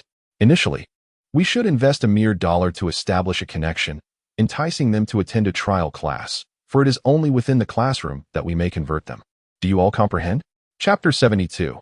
The truth. A phone call from Ning Yu did not invigorate Li Jia and Xiatian. Rather, it left them with a sense of bewilderment, murmuring words such as shameless, entanglement, and scoundrel. It is indeed challenging for them. These two young maidens, at the tender age of innocence, are being asked to cast aside their dignity, which is rather an unreasonable demand. Yet, marketing and sales are inherently such. If you cling to your pride, you shall never excel. As the saying goes, the master leads you to the door, but the cultivation of skills depends upon the individual. The message has been clearly conveyed. What remains is to observe their insight and their willingness to abandon shame. Now, it is your turn to perform. Several dozen meters away, behind a roadside greenbelt, a head adorned with a baseball cap peeked cautiously from behind the foliage, revealing only two watchful eyes. It was Xu Chang.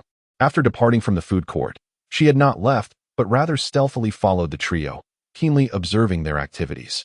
Upon witnessing their engagement in such trivial work, doubts began to surface. Is Ning Yu truly running a company outside? Does the boss personally distribute leaflets? Could it be that Ning Yu is colluding with others to deceive her? Is he attempting to capture her attention and cultivate her affection? How juvenile. While lost in contemplation, a crumpled leaflet was tossed into the greenery.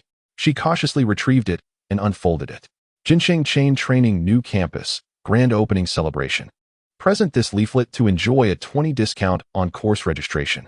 The leaflet was simple, featuring a series of storefront images, with one particularly striking photo showcasing a vast storefront beneath which numerous employees in professional attire stood together.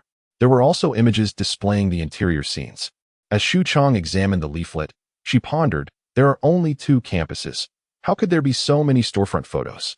Is it possible that this establishment is indeed legitimate? The most conspicuous position bore a bold statement. If your child undergoes our training and shows no improvement in grades, we promise a full refund. Quite a bold claim. Below were the addresses of two locations. Normal University Campus, 300 meters north of the east gate of Jiangxing Normal University, and Jiangnan Impression Store, number 211. Jiangnan Impression Street Shops. She was familiar with Jiangnan Impression, not far from Jiang University, a high-end residential complex. A thought stirred within her. Speculating further would yield little, so it was best to see for herself. Upon arriving at Jiangnan Impression, she immediately spotted the grand storefront, identical to that depicted in the leaflet. Since Ning Yu was not present, and no one recognized her, she confidently walked inside. In the reception area on the first floor, two individuals resembling teachers were attending to several parents.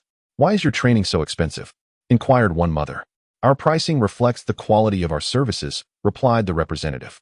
"We are confident in our ability to help children recover their academic performance. Could you perhaps lower the price? Other places charge 30 yuan per lesson, while you are asking for 50. If you could offer me a rate of 40, I would bring all the children from my neighborhood to you." "I'm afraid that is beyond my authority," the representative responded politely.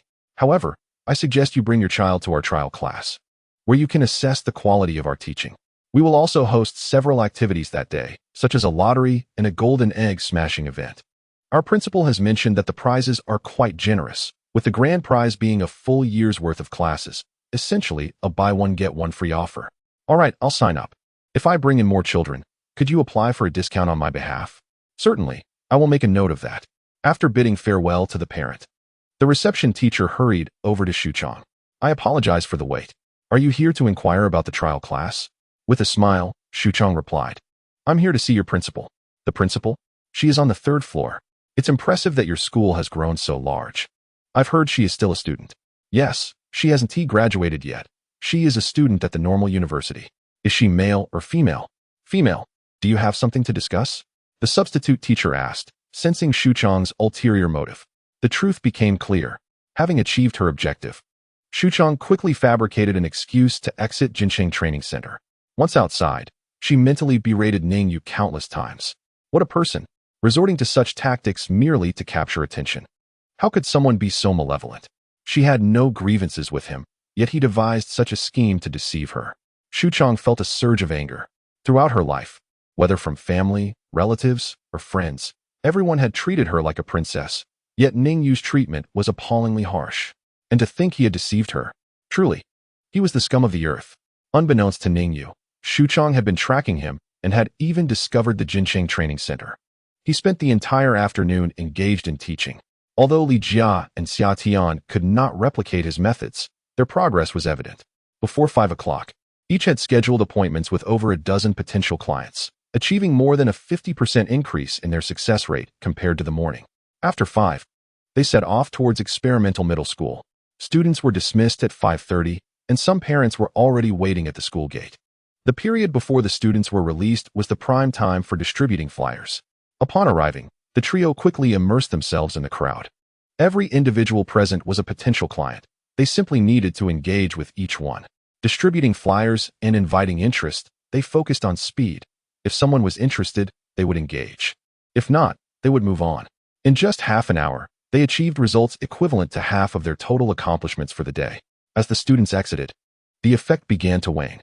It was only when the crowd had nearly dispersed that Ning Yu dispatched 2 individuals to hastily return to Jincheng Training with the registration forms. The 3 of them had managed to invite approximately 50 to 60 clients in a single day, likely placing them among the top groups. Li Jia and Xia Tian felt a profound sense of accomplishment. Seeing a few lingering parents, they wished to continue their engagement. However, they were ultimately compelled by Ning Yu to disperse.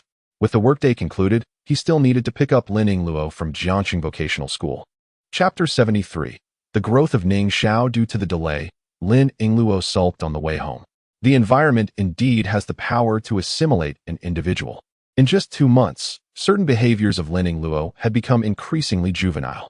Actions such as pouting and anger, which one would not expect from a soul in her 30s, were quite remarkable, and Ning Yu could not help but admire her. On the way, he purchased a box of her favorite osmanthus cake, which alleviated her mood considerably. "Ning Yu, is the new campus preparing to open?" "Indeed, in 5 days, We are set to commence trial classes on October 1st. Does that mean you will soon have money? Ning Yu nodded. After all, this new campus was poised to eclipse the old one. He harbored high hopes for it. Just don't forget, when you do have money, prepare a capital amount for me. If I have sufficient capital, I can guarantee that my earning rate will not fall below that of the school. All right, once I have the means, you will be my priority. He trusted Lin Yingluo's words, as she had indeed made substantial progress during this period. Her short-term trading strategies could, at times, yield a return of 10 to 20% within a day. With increased capital, the potential for profit became formidable. The stock market was undeniably wild at present. After dropping Lin Yingluo off, he rushed back to Jincheng training. The employees, who had spent the day inviting clients, began to return one by one. In the office area, they animatedly discussed the day's work, and their expressions revealed that they had achieved commendable results. Lin Xiao organized a summary meeting, allowing each group to report their accomplishments. Ultimately, his group secured first place by a narrow margin. The second place was claimed by Group 1, composed of 3 key market specialists, who had invited 57 individuals throughout the day. Lin Xiao called the top 3 groups to share their experiences. From Group 8, Li Jia took the stage, and her opening remark was, "The secret to distributing flyers is to be shameless, relentlessly coaxing $1 from the client." This statement stunned everyone momentarily, only to be followed by resounding applause. True salespeople understand the weight of such words. As the meeting concluded, most employees departed, leaving only 2 substitute teachers for evening classes. 20 students had been transferred from the old campus to attend classes here. Lin Xiao and Ning Yu remained in the principal's office, reviewing the names on the lists. They were astonished that on the very first day, they had gathered nearly 300 registration forms, approaching the total collected during the establishment of the first store. Ning Yu chuckled. This was all anticipated. I recall that on the first day of our inaugural store, we gathered 50 responses. Now that our team has expanded and our experience has deepened, I am confident that our results will continue to improve. However, the pressure is immense, as we must convert all these leads. The larger our audience, the more challenging it becomes to maintain meticulousness. I fear this conversion rate may not match our previous achievements. At times, we have been overly earnest, neglecting various strategies that could be employed. For this upcoming trial class, should we attract a substantial crowd, we should discreetly incorporate some plant participants who can pose questions designed to enhance our school's appeal, thereby guiding others towards enrollment. Additionally, we must devise engaging psychological incentives, such as limited time discounts and restricted availability. Moreover, it is crucial to select a few parents from our older campus whose children have shown rapid academic improvement and offer them complimentary lessons, allowing them to share their personal experiences. Such authentic testimonials resonate profoundly with other parents. Ning Xiao diligently recorded Ning Yu's insights with her pen. In her eyes, these suggestions were extraordinarily impressive, particularly the last one, which she considered a potent strategy that could significantly elevate our conversion rates. Indeed, I shall have Han Suiping conduct the selection tomorrow. We must treat this matter with utmost seriousness, she affirmed. In truth, we need not even recruit actors. Simply informing the parents that if they wish to continue their child's education, they should participate in our event, which will provide substantial discounts, could suffice. During this process, we should encourage them to inadvertently share the remarkable advancements their children have made. This could yield even better results than what we might orchestrate. Ning Xiao had matured rapidly, demonstrating her ability to draw connections. The method employed was of little consequence. What mattered was closely monitoring the entire process. Any discrepancies must be addressed promptly, rather than blindly adhering to a singular policy. This tactic is a double-edged sword. We must ensure that no other parents perceive our participants as mere plants. If that notion takes root, the effort required for conversion may increase significantly. After Ning Yu finished speaking, Ning Xiao furrowed her brow and noted his words. She realized her brother was akin to a university, brimming with knowledge. Oh, I recalled something today. Some parents tend to place undue faith in renowned teachers. At appropriate moments, we could reach out to instructors from prestigious schools, inviting them to teach part-time with generous compensation. Of course, if the students are attending master classes, the fees should be adjusted accordingly, but we can manage our costs effectively. Ning Xiao nodded in agreement. This is similar to how many people seek specialist appointments at hospitals. Precisely, Ning Yu replied. We should not overly promote this policy. We should only mention it if we sense such a need from clients. To truly alter a child's learning, we must start from their inner world. If a child harbors resistance, even the finest teacher may prove ineffective. Ning Xiao, studying education, possessed a deeper understanding of this subject than he did. After conversing for a while, Ning Yu received a phone call from his driving school instructor, informing him of a test scheduled for the following morning at 8. Once he hung up, Ning Yu inquired, "Have you enrolled in a driving school yet?" Ning Xiao paused. "Not yet. Behold, this is a matter of execution. After our previous conversation, I happened to notice a driving school on my way home, and, without hesitation, enrolled myself. I can take the exam as early as tomorrow. Within just a few days, have you mastered it so swiftly? I heard from classmates that acquiring a driver's license typically requires at least a month. Where do I find the time? I shall register you tomorrow. And once this initial phase concludes, you can begin your lessons. In fact, dedicating just 2 days to find a coach for concentrated lessons would suffice. I will arrange this for you. You need not worry." "Very well. Please proceed with the arrangements." Ning Yu bought dinner for Ning Xiao and several teachers. Returning home just before it was late, Lin Yingluo was already preparing for bed. To grow tall, one must eat well and sleep soundly. And she was quite attentive to her sleep schedule. "Have you eaten? I've left your meal in the pot. More noodles again. I was uncertain if you'd return for dinner, so I opted for something simple. It's all just noodles anyway. Once it's in the stomach, it makes no difference." Indeed, that makes a valid point. Chapter 74. Returned to school at 8 in the morning, Ning Yu arrived punctually at the driving school examination site. The exam was neither electronically monitored nor location tracked. Instead, it was simply overseen by a human examiner, with a video camera installed in the vehicle for the monitoring center to observe. The examination requirements were straightforward: start the engine, shift from first to fifth gear, and drive for several kilometers to complete the task. Upon finding his instructor, Ning Yu presented a generous tip. The instructor, beaming with joy, patted his shoulder, assuring him, "You drive splendidly. You are sure to pass. The examiner is my good friend, so worry not." Although Ning Yu was confident in his success, he humbly replied, "It is all thanks to your excellent instruction." The official examination commenced at 9 o'clock, with Ning Yu positioned among the first few candidates. 5 minutes later, the examination concluded. There was little left for him to do.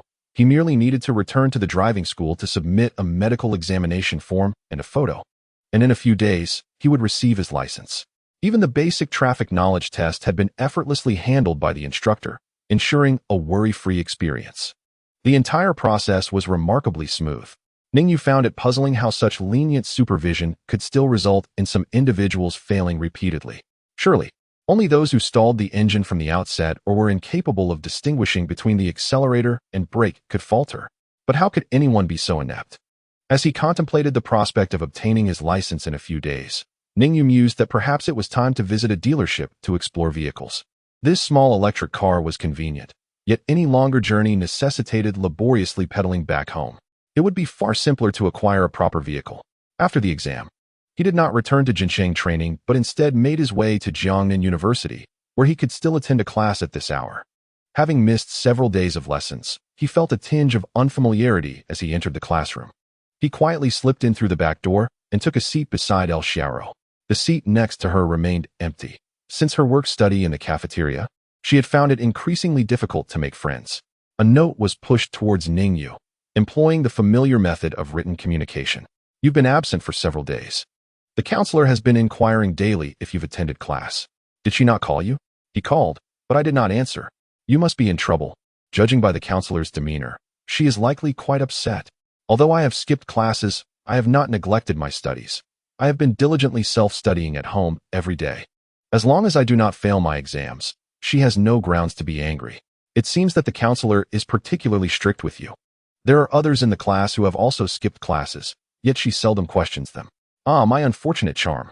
Ning Yu tilted his head for a long moment before realizing that this was a crooked smile, a commonly used symbol in chats. He mused, "We are not even chatting. Could you not draw it straight?" After class, Lu Xiao handed him several notebooks. "I have completed the notes from the past few days. Take them home to review. I must go help out in the cafeteria, so I will be leaving now." With that, she jogged away. Ning Yu casually flipped through the notebooks, finding the points clearly organized, along with some supplementary knowledge that the teacher had discussed beyond the textbook. What an admirable habit. Like Ning Xiao, she also enjoys taking notes. No wonder they achieve such commendable success. The trio from class 305 quickly approached.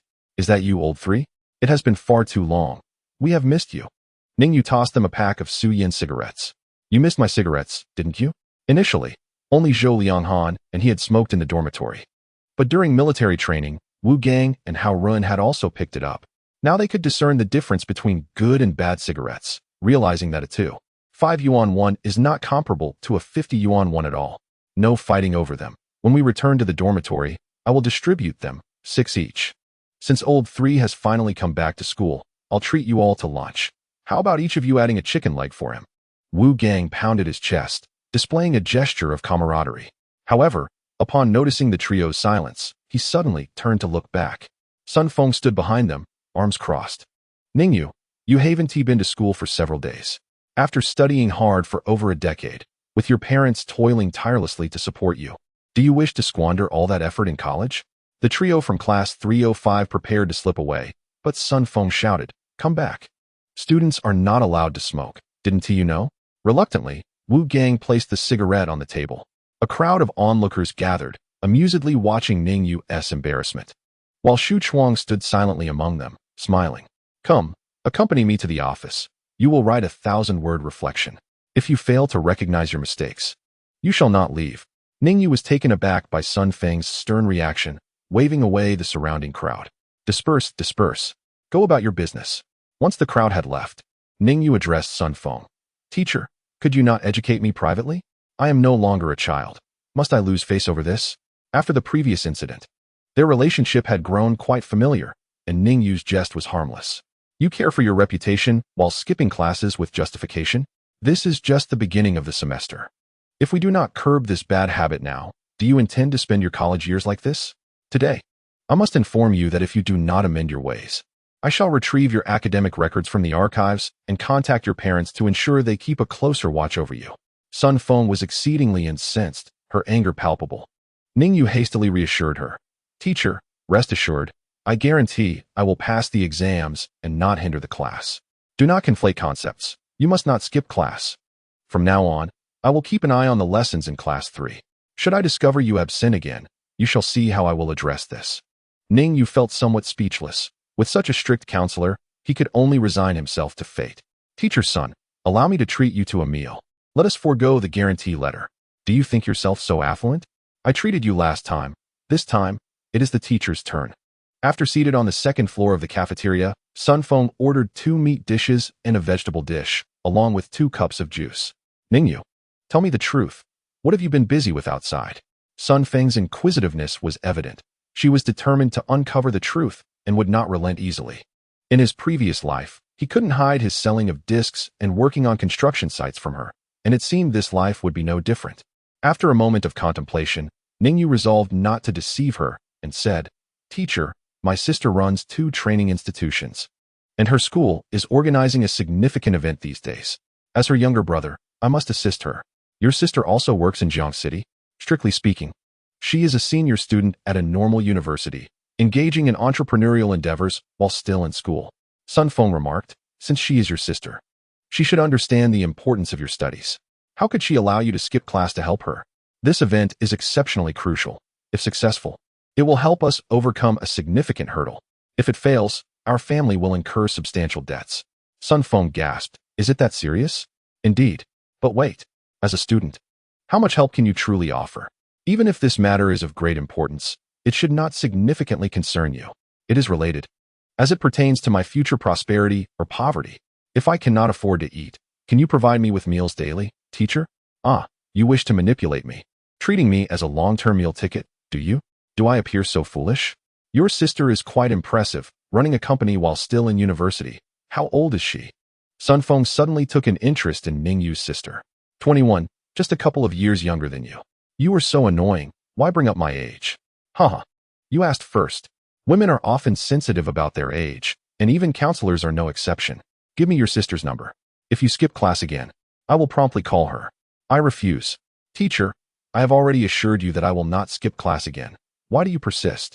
Sun Feng glared at him for 2 minutes, her gaze stern, yet Ning Yu remained unfazed and continued to eat his meal. During the National Day holiday, I wish to organize an outing around Jiang City to deepen the bonds among our classmates. Do not be absent. During the National Day holiday, Many students from nearby areas are returning home. Do you think you can successfully organize a gathering under these circumstances? I have conducted a survey within the class, and it appears that if it involves leisure activities, many students are willing to stay rather than go home. I am planning to venture out during the last 2 days of the holiday. Even those living nearby can spend the first 5 days returning home. The classmates have collectively agreed on this, and I merely wish to inform you. I may not have much time, however. This is my inaugural event as a counselor. And you are not showing me any courtesy? Do you still wish to pass your computer language course? As a teacher, is it appropriate for you to issue threats?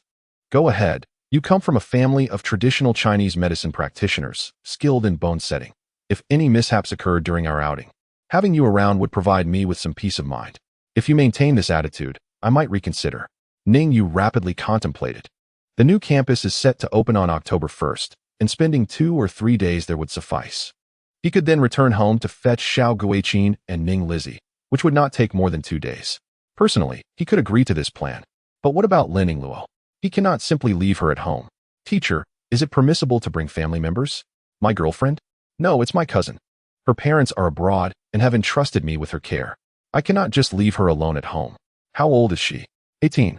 Then it's no problem. You just need to cover her travel and accommodation expenses. If you don't have that, are you sure she requires supervision at 18? Huh. Haven't you heard the saying, with great power comes great responsibility? After dinner, Ning Yu could only return to the dormitory and play poker with his 3 friends for a while. He then attended class diligently in the afternoon. After class, he strolled around Jincheng School once more. It became evident that his presence made little difference. Today's invitation list even surpassed yesterday's. He did not feel disheartened. Individual effort can never rival that of a well-trained collective. He conferred with Ning Xiao about scheduling trial classes. The new campus has 6 classrooms on the first floor, 12 on the second, and a few more could be arranged on the third. In total, there are over 20 classrooms. If they aim to accommodate the trial class list, it wouldn't take many sessions to digest it. However, Jincheng Training currently lacks sufficient staff. If they were to conduct trial classes, they could manage at most 1 or 2 classes at a time, with no more than 15 students in each. This way, a single employee could cater to 2 parents, maximizing conversion rates. After discussing the general strategy, Ning Yu's involvement in this matter diminished. As the holiday approached, Ning Yu indeed kept his promise and did not skip any classes. He attended classes during the day, strolled around the store in the afternoon, and returned home for dinner in the evening. During this period, Lin Yingluo was exceptionally busy. She originally had 60,000 yuan, and with an additional 70,000 from the summer, she possessed substantial funds. Fearing that Ning Yu might request the money again, she took this opportunity to frequently buy and sell, striving to generate additional profits. Initially, she could calmly prepare a couple of dishes, but now she had given that up and settled for noodles at every meal. Recently, Ning Yu has felt a certain softness in his body, suspecting it may be due to an excessive indulgence in noodles. Each morning, he rises early to exercise alongside Lin Yingluo. At dawn, he begins with a moment of standing meditation, followed by a practice of Xingyi Quan. In his previous life, Ning Yu had trained in various martial arts, ultimately discovering that this ancient form of Xingyi Quan possessed the most pragmatic combat capabilities, emphasizing the integration of head, shoulders, elbows, hands, hips, knees, and feet in a harmonious manner. It is a style that engages the entire body as a weapon, delivering strikes with a certain cunning that he greatly appreciates. He refrains from practicing techniques from sanda or boxing, as those skills feel instinctively ingrained within him. Once his strength is cultivated and his physical condition enhanced, they naturally manifest. What he currently requires is the nurturing of strength and endurance, and in this regard, no exercise surpasses the benefits derived from standing meditation and practicing ancient Xingyi Quan. Occasionally, he engages in sparring with Lin Yingluo. Although her slender legs can be quite painful, his combat awareness swiftly awakens within this new body, leading to rapid improvement. Old Man Sun sometimes joins in the camaraderie, claiming that if he were 20 years younger, he would gladly spar with Ning Yu. Having served in the military since 1948 and participating in the Liberation War, he spent 8 years in the army before transitioning to civilian life. When reminiscing about his service, he speaks with enthusiasm, recounting how he could glide several meters across the ground with a flying shovel, having achieved commendable results during military exercises. His prowess in grappling and combat is remarkable. Ning Yu chuckles at his boastfulness. teasing him about the improbability of gliding such distances. Surely he disregards friction or assumes the ground is waxed. Old man's son, indignant, puffs up his cheeks, eager to demonstrate his skills right then and there. While he may embellish his tales, gliding a few meters is certainly within his capability. The military had rigorously trained this maneuver for the battlefield, allowing soldiers to swiftly neutralize a significant portion of the enemy's fighting capability. Ning Yu, not lacking in respect for elders, finds great amusement and satisfaction in their banter, reminiscent of his own days in authority, where he too experienced the frustration of being challenged by an elder. This is his guilty pleasure. With school finally out for the holiday, many students from Jiangnan province and neighboring regions are heading home, leaving the campus eerily quiet. Those who remain are divided, with half flocking to internet cafes, indulging in all-night gaming sessions. Jiang University enforces strict regulations, which has stifled some, but once the holidays commence, they are liberated. The residents of Dorm 305 plan to pull an all-nighter together tonight, insisting that Ning Yu join them. However, he has no time for such frivolities, as tomorrow marks the grand opening of the new campus for Jinsheng training, where he must oversee operations to prevent any unforeseen incidents. His stakes are high, resting entirely on the success of this opening event, leaving no room for error. Chapter 76. The Perfect Transformation. The trial classes have commenced. Each session invites 20 participants, with an additional 5 invited to account for potential absentees. 2 trial classes are conducted simultaneously, while students transitioning from the old campus are also scheduled to attend classes. The classrooms utilized for this session are situated on the ground floor, as the multitude of rooms on the second floor may appear excessively spacious if there are insufficient attendees. Gradually, parents arrive with their children, and after registration, they are attended to by dedicated teaching assistants or substitute instructors.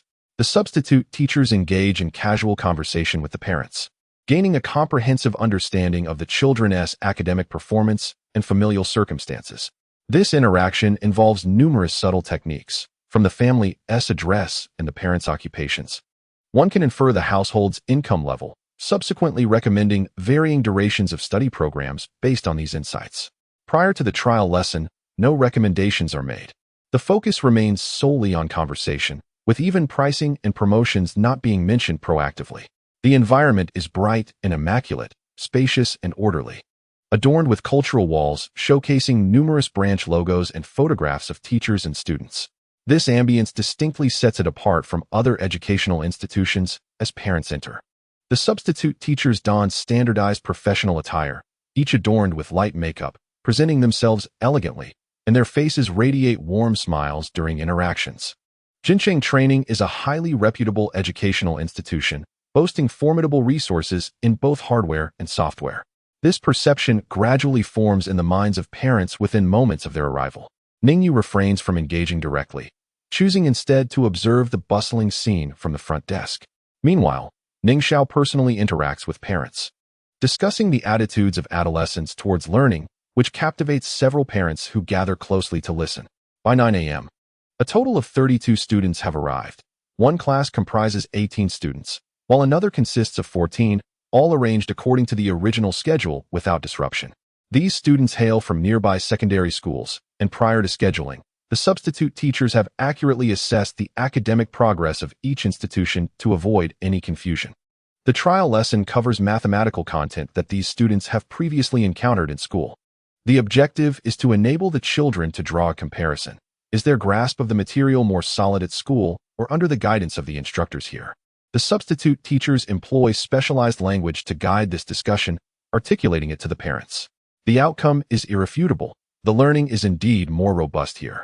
Having already studied these courses, it is akin to revisiting the material, allowing for a thorough reorganization of knowledge points.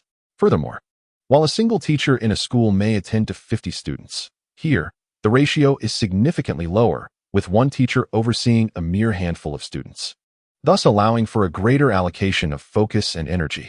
Why are private lessons so costly? It is simply because the instructor's attention can be entirely devoted to one child. As the course commences, parents standing outside can readily observe their child's level of concentration and the teacher's performance.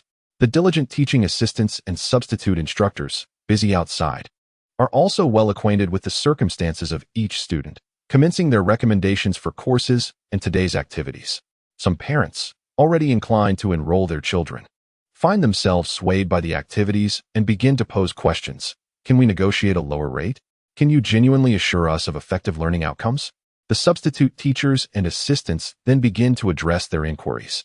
At this moment, Ning Xiao stepped forward to address the parents, elaborating on the significant promotional efforts of the company for this grand opening event, detailing the various courses available and the corresponding discounts. Meanwhile, parents of existing students approached with inquiries. They wondered whether those who had previously enrolled in a 3-month intensive course could also partake in the ongoing discounts for a year-long enhancement program. After much reluctance, Ning Xiao ultimately acquiesced to their requests. This led to a bustling scene of current students' parents eagerly renewing their fees, prompting the new parents to question the effectiveness of the school's training. Could it truly be that the results were this remarkable? With a yearly fee of 3,600 yuan, which was a third more expensive than other institutions, these parents were enrolling without a second thought. Curiosity began to stir within them, and as several seasoned parents paid their deposits or swiped their cards, they were soon drawn into conversations with the newcomers, who inquired about their children's experiences at the school. The seasoned parents began to share their testimonials, recounting how their children had risen in ranks since enrolling in the intensive program, revealing their improved scores in English and how they had aced mathematics for the first time, etc. This encouragement dispelled any hesitation among the new parents, who quickly began registering. In an instant, nearly half of them had signed up, while the majority remained cautious, fearing that these testimonials were mere fabrications. After half an hour, the seasoned parents departed with their children, some of whom were approached by new parents seeking further confirmation of their progress. The children, unable to lie, proudly shared their academic advancements, thereby persuading another wave of parents. Only a small handful remained unconvinced. Once their children emerged, most eagerly relayed to their parents how they understood the lessons, expressing their satisfaction. It is important to note that not every student is inclined towards learning. A few expressed strong resistance, claiming they had not comprehended the material. However, their opinions were dismissed by the parents, who reasoned that it merely indicated a lack of effort on the part of the child, reinforcing the need for enrollment. Gradually, the remaining skeptical parents began to approach the cash register. Of course, there were still a few who chose not to enroll. 5 individuals from this group refrained. Their decisions could stem from various reasons, yet the teachers maintained their cordial demeanor, patiently suggesting that if the children enjoyed the lessons, they should consider attending any public classes in the future. Out of 32 parents, 27 opted to register. Among them, 5 signed up for the year-long enhancement program at 3,600 yuan, while 22 chose the 3-month intensive course at 1,800 yuan. The total fees collected from the 2 classes amounted to 57,600 yuan. This represented a flawless conversion rate, a scenario that would make even the most esteemed business textbooks envious. Once registration concluded, the parents were not dismissed immediately. Teaching assistants and substitute instructors guided them to the activity area, where they could participate in various lottery or egg-smashing events. Both activities were similar in nature, featuring an assortment of prizes, including toys, class hours, mountain bikes, cash, and even refunds of 50 yuan on course fees. There were hardly any empty prizes. Even consolation prizes were delightful toys that children would cherish. As they conducted the lottery event, the second batch of parents arriving for the trial classes began to bring their children in. The lively atmosphere instantly captivated everyone's attention. The parents inquired about enrollment, while the children gazed longingly at the toys. Thus, the cycle commenced. Chapter 77. The blessing not taken is met with retribution on the 1st of October. 5 trial classes were scheduled, 2 in the morning, 2 in the afternoon, and 1 in the evening, each accommodating 2 classes. Although the subsequent conversion rate did not match the initial one, this was anticipated by Ning Yu, as the first batch of appointments comprised the most interested clients. On this day, a total of 255,000 yuan was collected, enrolling 96 students.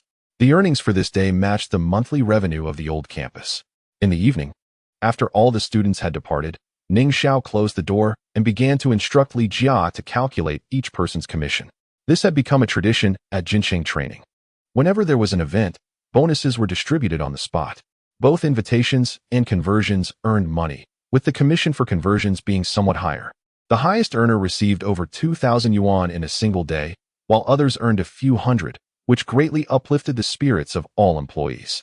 The list of invitees for the trial classes numbered in the thousands, and there would be activities spanning several days, providing ample opportunity for high commissions. After tidying up, the employees gradually left.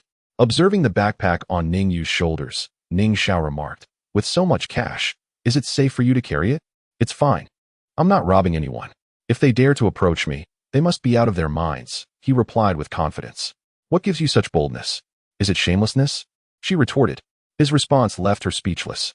Noticing her fatigue and that her clothes were still from her student days, Ning Yu took out 20,000 yuan and said, "When you have the chance, buy a couple of decent outfits. After all, you are a principal now. You shouldn't appear too shabby." "I don't want it. I've yet to spend the money I earned over the summer. As long as my clothes are presentable and fit well, I see no need for branded items. Money should be spent, especially when one is young. Otherwise, you'll find that money never runs out, and you'll lose the joy of spending." Ning Yu forcefully stuffed the money into her bag. "Come on, I'll take you home. You should get to bed early. There's still hard work ahead." Upon returning home, it was nearly 10 o'clock, and the lights in Lin Yingluo's room had long been extinguished. As Ning Yu walked into the yard, he noticed her peering through the curtains. Upon realizing it was him, she turned on the light. Leaning on the window, Lin Yingluo asked, "Have you eaten? Would you like something to eat?" "Thank you, but I'm not hungry," he replied. "You are shameless." Ning Yu was puzzled by her accusation. Moments later, Lin Yingluo, still clad in a pink nightgown, hurried downstairs. "I knew you hadn't eaten. Whenever you get busy, you skip meals, always waiting until you finish before you eat. It seems today's harvest was quite substantial. Just SOSO? Around 200,000 for the day. Certainly, a training school. How much do you wish to earn?" In a short while, Lin Yingluo brought over a bowl of wontons, adorned with finely chopped cilantro and a few drops of fragrant sesame oil. The wontons glistened, revealing the succulent shrimp within, an enticing sight indeed. "Not bad at all. Where did you procure these wontons?" "The ingredients seem quite substantial," Ning Yu remarked after savoring one, his praise unreserved. Lin Yingluo chuckled, covering her mouth. "I made these myself. Haven't you had enough noodles? I prepared a whole freezer full of shrimp wontons today, using 5 pounds of large shrimp." "You can make wontons?" Ning Yu inquired, astonished. "Indeed. I can do much more. Don't forget, I used to be a laborer at my uncle's place, where I mastered making oil cakes, dumplings, steamed buns, flour rolls, and stuffed pastries. How fortunate I am to have stumbled upon such a treasure," Ning Yu exclaimed. "What do you think?" In no time, he devoured the entire bowl of wontons, while Lin Yingluo tidied the table and returned with a cup of black tea. "It's autumn now. We should forego green tea and opt for black tea to warm the stomach." "Sounds good. It costs over 500 a pound. Let us save some for Grandpa-san. We shouldn't let it go to waste." "If Grandpa-san knew your reason for the gift, he would surely be furious," Lin Yingluo teased. "Guess how much I earned today? No wonder you rushed down, eager to flaunt, right? Let me guess, 10,000, 20,000, 30,000, Ning Yu mused, nodding when Lin Yingluo acknowledged the latter. "I've been focusing on the liquor sector lately, and it's been surging fiercely, hitting the limit up for 3 consecutive days. Let me calculate. You currently hold 130,000. Even with a 30% rise, it wouldn't reach 50,000. Huh. 130,000 was my capital from a week ago. Do you think I haven't gained since then?" Ning Yu, puzzled, asked. "How do you manage to trade stocks while attending classes?" "Through delegation, of course. Don't you know? And how much have your funds grown to now?" "About 200,000, I suppose." Ning Yu suddenly felt that the earnings from today's school were rather insignificant in comparison. 7 million in assets indeed seemed to lack value. "By the way, I've noticed you've been spending noticeably less time on stock trading lately. Initially, I had to urge you to sleep by midnight, yet now you retire early and still earn more?" "Huh, that's a secret," Lin Yingluo replied playfully. Ning Yu, somewhat speechless, thought, given your openness before me, what secrets could remain? After a moment, Lin Yingluo could no longer contain her excitement. "I've discovered a super shortcut, a method where effort is minimal, yet funds can grow effortlessly." "Oh, such a boon exists? Do share." Ning Yu feigned interest to flatter her vanity. "Hee, I'm quite clever. You may not be well versed in finance, and your previous assets didn't delve into this realm, so you might not be aware. Many prodigies have emerged in the Huaxia stock market. They are like Huaxia's very own buffet, thriving in the securities market. All I need to do is find them and follow their lead with my eyes closed to reap profits." Ning Yu listened, dumbfounded. Is it really possible to approach it this way? It appears that one can truly capitalize on the advantages of foresight, identifying individuals who can lead to substantial financial gains. This is akin to my intention to invest in DJI Robotics. However, a sense of doubt soon crept in. How do you ascertain which stocks they are investing in? Oh, we possess a forum where these brilliant minds, weary of solitude, occasionally share their investment records and analyze the performance of certain stocks. I merely need to choose the right moment to enter based on their insights. But how can you be certain that their purchases will yield profits rather than losses? This presents a matter of probability. I consolidate the opinions of several geniuses, focusing on a few key stocks where their viewpoints converge, thereby dispersing my capital rather than placing it all on a single stock. Thus, even if one incurs a loss, the overall profit remains unaffected. Your behavior resembles that of a parasite, and not merely clinging to one individual. Yet you are no different, reaping the benefits of foresight. The two properties you purchased are poised to multiply in value. And regarding the training school, would you have established it if you were not aware of Sister Ning Zhao's exceptional capabilities? Therefore, dear brother, do not mock the second brother. What you say indeed holds merit. Earning money is not shameful. Fortune favors the prepared, and we are merely aligning ourselves with destiny. Quite right indeed. In the stillness of the night, their laughter was somewhat unsettling. Chapter 78. Have you completed your business? It is my turn now. Was the night owl calling out nearby last night? Old Sun squatted on the ground, smoking as he observed Ning Yu practicing martial arts. Ning Yu paid him no mind, focusing on his breathing and refraining from speech during his training. The calls were quite eerie, and I wonder if some ancient soul's time has come. After finishing, Ning Yu exhaled a cloud of stale air. You, an old cadre, still holds superstitions. Wait a moment. I shall fetch you a box of tea to sample. In my hometown, there is a certain scientific basis for this. It is said that owls, which are scavengers, can detect the scent of decaying organs in the elderly. As one approaches death, their organs cease to function. Nonsense. Owls eat mice. It is the vultures that consume carrion. Ning Yu retrieved a box of green tea worth $500 per pound and handed it to Old Sunday. I expected something exquisite, but it is merely kei shi shuya. If you possess any fine tea, allow me to taste it. I do indeed have some. Have you ever tried the pu'er from the Republic of China? I still possess half a cake adorned with golden stars. And the mother tree to Hong Pao. I have sampled it twice. It is all mere reputation, nothing extraordinary. The way you speak, one would think you have savored it yourself. Ning Yu cast him a disdainful glance, remaining silent. In the past, he would indeed acquire some each year, reserved solely for gifting to leaders. Ultimately, such tea is consumed for the sake of prestige. Even if it surpasses others in flavor, it does not stand out remarkably. In essence, rarity begets value. After a moment, Old Sun inquired further, Ning Yu, what does your family do? It has been quite some time, yet I have not seen any of your elders. My home is an ordinary worker's residence, unremarkable and akin to the countless laborers that populate this world. Nonsense. How could an ordinary worker's household suddenly produce over 700,000, and with such ease, allow two young children to live independently? Old Mr. Sun clearly does not believe it. Regardless, this is the situation, believe it or not. Are you trying to fool me? Lin Yingluo returned from outside with breakfast, having risen earlier than Ning Yu, completing her morning exercises and showering. Grandpa's son, have you had breakfast yet? Haha, not yet. Yingluo, you were so thoughtful to buy breakfast for some lazybones this early in the morning. Let us eat together, I bought plenty. She placed the tofu pudding and buns on the stone table in the courtyard. Wow, you bought 3 servings of tofu pudding. What a coincidence, I just adore this.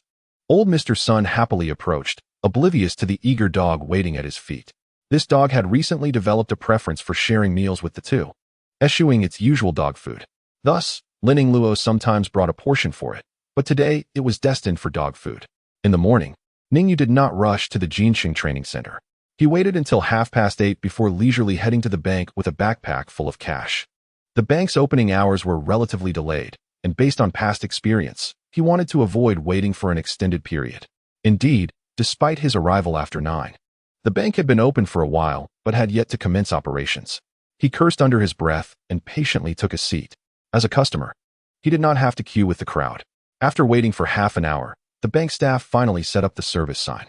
He was the first to approach the counter, preparing to deposit his money. Before he could reach the counter, a person swiftly dashed past him, leaping to the front, and brandished a gun, shouting loudly at the bank's glass counter, "Robbery!" Hand over the money. Ning Yu felt a wave of frustration. He had finally come to the bank, only to encounter such an event. Isn't the regulation of firearms in this country stringent? How could someone come into a bank with a gun to commit robbery? Did they not realize that the bank's glass is bulletproof? At such close range, if a bullet were to bounce back, it could very well cost them their life.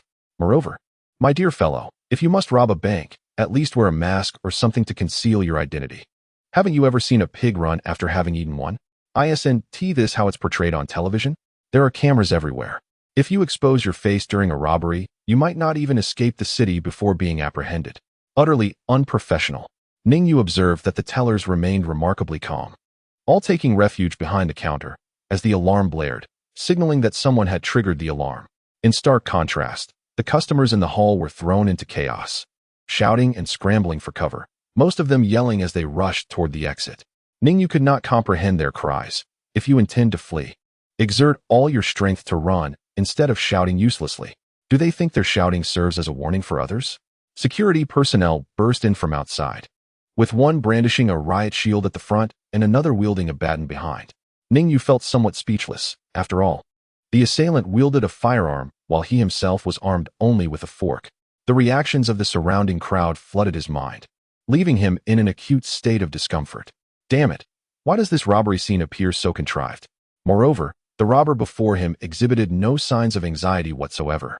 His demeanor clearly suggested that he was a novice. Yet how could a novice remain so composed? In a flash, it dawned on him that this was merely a drill. Hell, I've waited all morning, and just as I'm about to conduct business, you decide to hold a rehearsal. With this thought, he stepped forward and patted the robber on the shoulder. Hey, have you finished your business? It's my turn. The robber paused momentarily, seemingly about to shout something, only to be swiftly incapacitated by Ning Yu's swift strike to the carotid artery. The robber staggered and collapsed, dropping the gun which thudded against the floor, producing a cheap, plastic sound. Ning Yu, indifferent to the authenticity of the weapon, kicked it to a distant corner to avoid raising suspicions about his actions. He then rapped on the counter and declared, "The robber has been subdued. Let us proceed with the business." Everyone appeared bewildered. Was there truly such an inept robber? Armed with a gun, he was subdued in an instant? Those who had been hiding in the bank ceased their actions, and the shouts that had filled the air still echoed faintly. Applause erupted for Ning Yu, a cacophony of sound. Some daring individuals even stepped forward, eager to catch a glimpse of the robber's appearance. The iron door of the bank's office area swung open, revealing a rotund man who Ning Yu recognized as the bank president. President Zhang, upon seeing Ning Yu, was momentarily taken aback. "Mr. Ning, what brings you here?" "Mr. Zhang, I came to conduct some business and happened to encounter a robber whom I subdued effortlessly. Perhaps you should consider reporting this to the higher authorities for a commendation for bravery." President Zhang chuckled awkwardly. "Mr. Ning, we were conducting a drill. What a coincidence. Otherwise, with your courage and actions, you would undoubtedly qualify for a commendation for bravery. The city of Jiangxing might even award you the title of a civic hero." The two were relatively familiar. Ning Yu had previously deposited sums reaching into the millions and had taken out loans of 700,000 and 7 million, making him a valued client of the bank. "Ah, it seems my good intentions have inadvertently disrupted your drill," Ning Yu remarked. "No matter, such activities can be rescheduled. However, today I've had the pleasure of witnessing your true prowess, Mr. Ning. Come, let us go to my office for some tea. I'll arrange for someone to handle your business. Perhaps another time. I have quite a bit to attend to today." President Zhang did not press further but crouched down to check on the robber Ning Yu had knocked out. A quick pinch to the robber's philtrum revealed that he would awaken in a matter of seconds. Ning Yu understood this was merely a drill, so he had only rendered the robber unconscious, for otherwise, the outcome could have been dire. Chapter 79. A bit overwhelming. 250,000 yuan. First, a machine would count it, followed by a manual recount. After that, another individual would verify it, which was indeed quite cumbersome. However, there is a silver lining to the current situation. The sales staff are diligently focused on their tasks, refraining from engaging in idle chatter. After awakening the robber, President Zhang remained in the hall, accompanying Ning Yu. Although Ning Yu's savings were modest, he had substantial loans to his name, primarily from his grandfather, who deserved careful attention. As they parted ways, President Zhang thoughtfully presented Ning Yu with a parting gift. The token, though small, was of considerable significance. It was shaped like a golden rooster heralding the dawn, and upon weighing it, Ning Yu estimated it to be around 10 grams. Given the current price of 120 yuan per gram, its total value exceeded 1,000 yuan. Ning Yu was somewhat taken aback. Despite having deposited considerable amounts at various banks in the past, he had never received a parting gift. Receiving a present early in the morning uplifted his spirits, and on his way to retrieve his driver's license from the driving school, his mood improved even further. While collecting his license, he also enrolled Ning Xiao, much to the delight of the instructor, as such considerate students were a rarity. It was time to contemplate purchasing a vehicle. With funds available, a license in hand, and the perfect opportunity to buy a car presenting itself, he arrived at Jincheng Training, where the first trial class of the day had already commenced. The familiar routine from yesterday was in play, with half of the parents having already made payments. On the second floor, the newly enrolled students were already in class. Although only 2 classrooms were in use, he was confident that full occupancy was merely a matter of time. After wandering around, he stepped outside to smoke beneath the shade of a tree across from the entrance. Now that the business was generating profit, should he begin preparations for a third campus or even a western campus? If he were to open another school, he did not intend to make it too large. He preferred a format similar to the original campus, around 200 to 300 square meters, requiring minimal preparation time and staff, with straightforward management and limited investment of energy. Once the initial investment was recouped, each campus could yield him several 100,000 yuan annually. With this thought in mind, he called Lu Na, inviting her to meet. Lu Na was the real estate agent he had worked with when purchasing the general's building, and he was quite satisfied with her assistance in renting premises for his parents. In the realm of chain enterprises, there is typically a department dedicated to expansion, responsible for site selection and decoration for new stores. However, Ning Yu did not wish to establish such a department. He aimed to enlist real estate agents to assist him in finding ideal locations. As long as he clearly communicated his site selection criteria, he was confident that they could identify the perfect venue. After ending the call and lighting up a second cigarette, Bao Junxian ambled over. "Brother, you've opened your business so soon. There are quite a few people here." Ning Yu offered him a cigarette. "What brings such a busy man like you here? I heard about your opening, so I came to join the festivities. You should have told me earlier. I would have sent a few flower baskets to show my support." "Thank you for your kind gesture, President Bao. I've been so caught up in my work that I truly forgot to reach out. Next time I open a branch, I will be sure to notify you." Bao Junxian attempted to squat, but, fearing his pants might rip, settled on a few cement bricks instead. The two observed the comings and goings within Jincheng Training, and he remarked enviously, "Your opening event is quite impressive.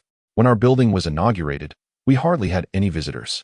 Moreover, the initial investment we made was substantial. We allocated a significant sum to television and newspaper advertisements, as well as acquiring numerous roadside advertising spaces. The nature of our products differs considerably. How much does a single property cost? Our annual course fees are remarkably modest in comparison. Even if we were to gather a few hundred individuals, the results we yield may still pale in comparison to the revenue generated from the sale of just one property. Observing the density of your clientele, my friend, it appears you are reaping considerable daily earnings." Ning Yu was candid, stating, "Although our average transaction value is somewhat lower, the foundation of our work remains solid. Yesterday's revenue was approximately 250,000, and I am uncertain if we can maintain this today." 250,000. Bao Junxian murmured, taken aback. He had initially assumed the other party earned only a few tens of thousands, yet was astonished to discover such a significant figure. In his position at the Jiangxing branch of the City Investment Company, his annual income, excluding implicit earnings, amounted to merely around 300,000. The revenue generated in a single day by Ning Yu nearly matched his annual earnings. Since learning that Ning Yu was involved in training, he had researched the industry and found that it was common for professionals to earn modest sums in the range of tens of thousands annually, with those exceeding hundreds of thousands being rare and reaching 1 million considered extraordinary. He never anticipated that Ning Yu's training institution would achieve such remarkable success in just a few days. My friend, even a modest apartment in Jiangnan Impression costs merely 200,000. Your daily earnings could rival the sale of an entire property, which certainly evokes envy," Ning Yu replied. "However, the industry is distinct. While my earnings may appear substantial, they are predominantly advance payments. The subsequent months, or even a year, will be dedicated to recouping costs. When you distribute this income across each day, it amounts to a mere pittance. Moreover, the limitations imposed by venue size, the number of educators, and management capabilities inherently restrict revenue potential, making such earnings unsustainable on a daily basis. Bao Junxian nodded, feeling a sense of equilibrium return. As their conversation progressed, it veered into more frivolous territory. Bao Junxian expressed a penchant for discussing various venues, which places were entertaining, where training was most effective and diverse, and even locations frequented by foreign visitors. Truth be told, Ning Yu possessed experience that rivaled his own, yet he preferred to remain reticent. He listened attentively, interjecting occasionally with remarks that resonated deeply with Bao Junxian, leading him to believe Ning Yu was well-versed in the field. As their dialogue grew animated, a sudden cough interrupted them, and they turned to find Lu Na standing behind them, her face flushed. "Ahem. Mr. Ning, I've arrived," she announced. Bao Junxian promptly fell silent, feeling only a slight twinge of awkwardness, as though the conversation had been left unresolved. Ning Yu chuckled lightly and addressed Bao Junxian. "I have an appointment with Miss Lu to discuss some matters." To his surprise, the other party was undeterred and inquired, "Is it confidential? May I listen in?" "Feel free. I have merely entrusted her to assist me in locating some storefront properties," Ning Yu replied. Lu Na swiftly transitioned into work mode, producing a notebook and pen as she inquired, "Mr. Ning, what type of property are you seeking? Our industry's database is interconnected, allowing me to prioritize my search from there. If suitable options are unavailable, I can post your requirements in our large group. We traverse the streets daily and are certain to find something that meets your criteria." Ning Yu summarized his thoughts, stating, "As you can see, I am engaged in training. My requirements are as follows. First, there must be primary, secondary, and high schools within a 3-mile radius, alongside densely populated residential areas, preferably located near educational institutions or in areas where education is concentrated. Second, the area should range between 200 to 500 square meters, with a storefront width of no less than 8 meters and an independent entrance that is not shared with others. Ideally, it should be on the first or second floor, and should not exceed 3 stories. Third, it should not be adjacent to restaurants or dining establishments, nor should there be noisy neighbors, such as those manufacturing stainless steel doors and windows. In essence, it must be a tranquil environment. Fourth, there should be parking spaces in front of the storefront, and there must be no visual obstructions between the storefront and the road. Fifth, it is preferable to choose properties that are either bare or simply decorated. Overly complex designs, such as those found in bars, should be avoided. Additionally, if the interior has too many supporting columns, it is also unsuitable. Sixth, the storefront should ideally be level with the road, allowing for 1 or 2 steps, but no more than 5 steps. Lastly, I already have 2 shops and need to select locations at least 3 miles away from them. That is all. Oh, one more thing. The landlord must be willing to sign a contract for at least 5 years. Lu Na patiently noted down the extensive requirements, gazing at the filled page, and inquired, "Mr. Ning, how many locations do you intend to select?" After a moment's contemplation, Ning Yu replied, "For now, let us proceed with 2 locations each month, and I will notify you should there be any changes." Lu Na was taken aback by the number of storefronts he required, a hint of delight appearing on her face. The brokerage fee for each storefront equated to 1 month's rent. For a reasonably comparable storefront, the rent would be 2,000 to 3,000 per month, while prime locations could command rents of 5,000 to 6,000 or even exceed 10,000. With her task limited to selecting merely 2 suitable entrances each month, she could easily earn several thousand. To date, she had already made over 10,000 from Ning Yu. Truly, he was her fortune.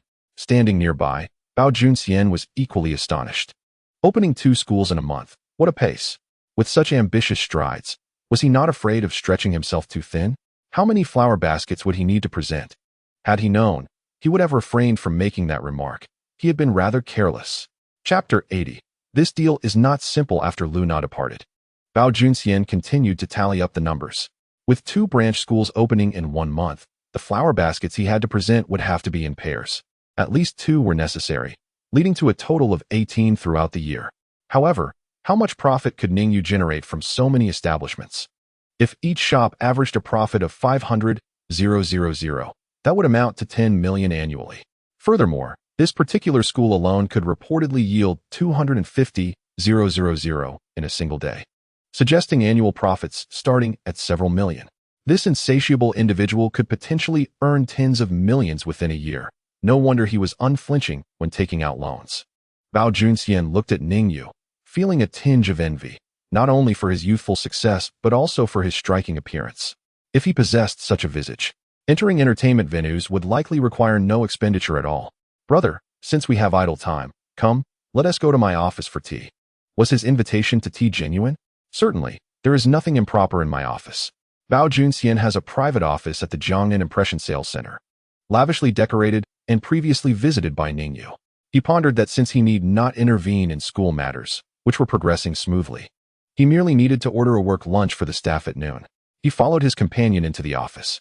Although Bao Junxian frequently spoke of tea, he possessed little expertise in it, as evidenced by his collection. His tea set was exquisite, adorned with gold trim, exuding opulence. When Ning Yu saw him discard a package of tea from Japan with disdain, he thought to himself, it was utterly crushed, leaving a mouthful of dregs. And no filtering could cleanse it. What a travesty to call it tea. Having learned the Song dynasty's tea preparation techniques, he fancied himself an innovator, dubbing it brewing tea and matcha. Yet, when introduced domestically, not even a dog would consume it. It was hardly inexpensive, either, costing 2,000 per pound when brought back by others. Did you find it enjoyable? It had a pronounced aroma, yet was rather bitter. That was because you ingested the broken leaves. How could it not be bitter? Ultimately, Ning Yu selected a type of tea known as Phoenix Dankong. Today, I have partaken in tea with you, so please refrain from mentioning it on future calls. Due to the calls from the other party, Ning Yu had often been the subject of Lin Yingluo's mockery. Haha, brother, keep pretending. From your words, I can tell we are both passionate individuals, well-versed in this art.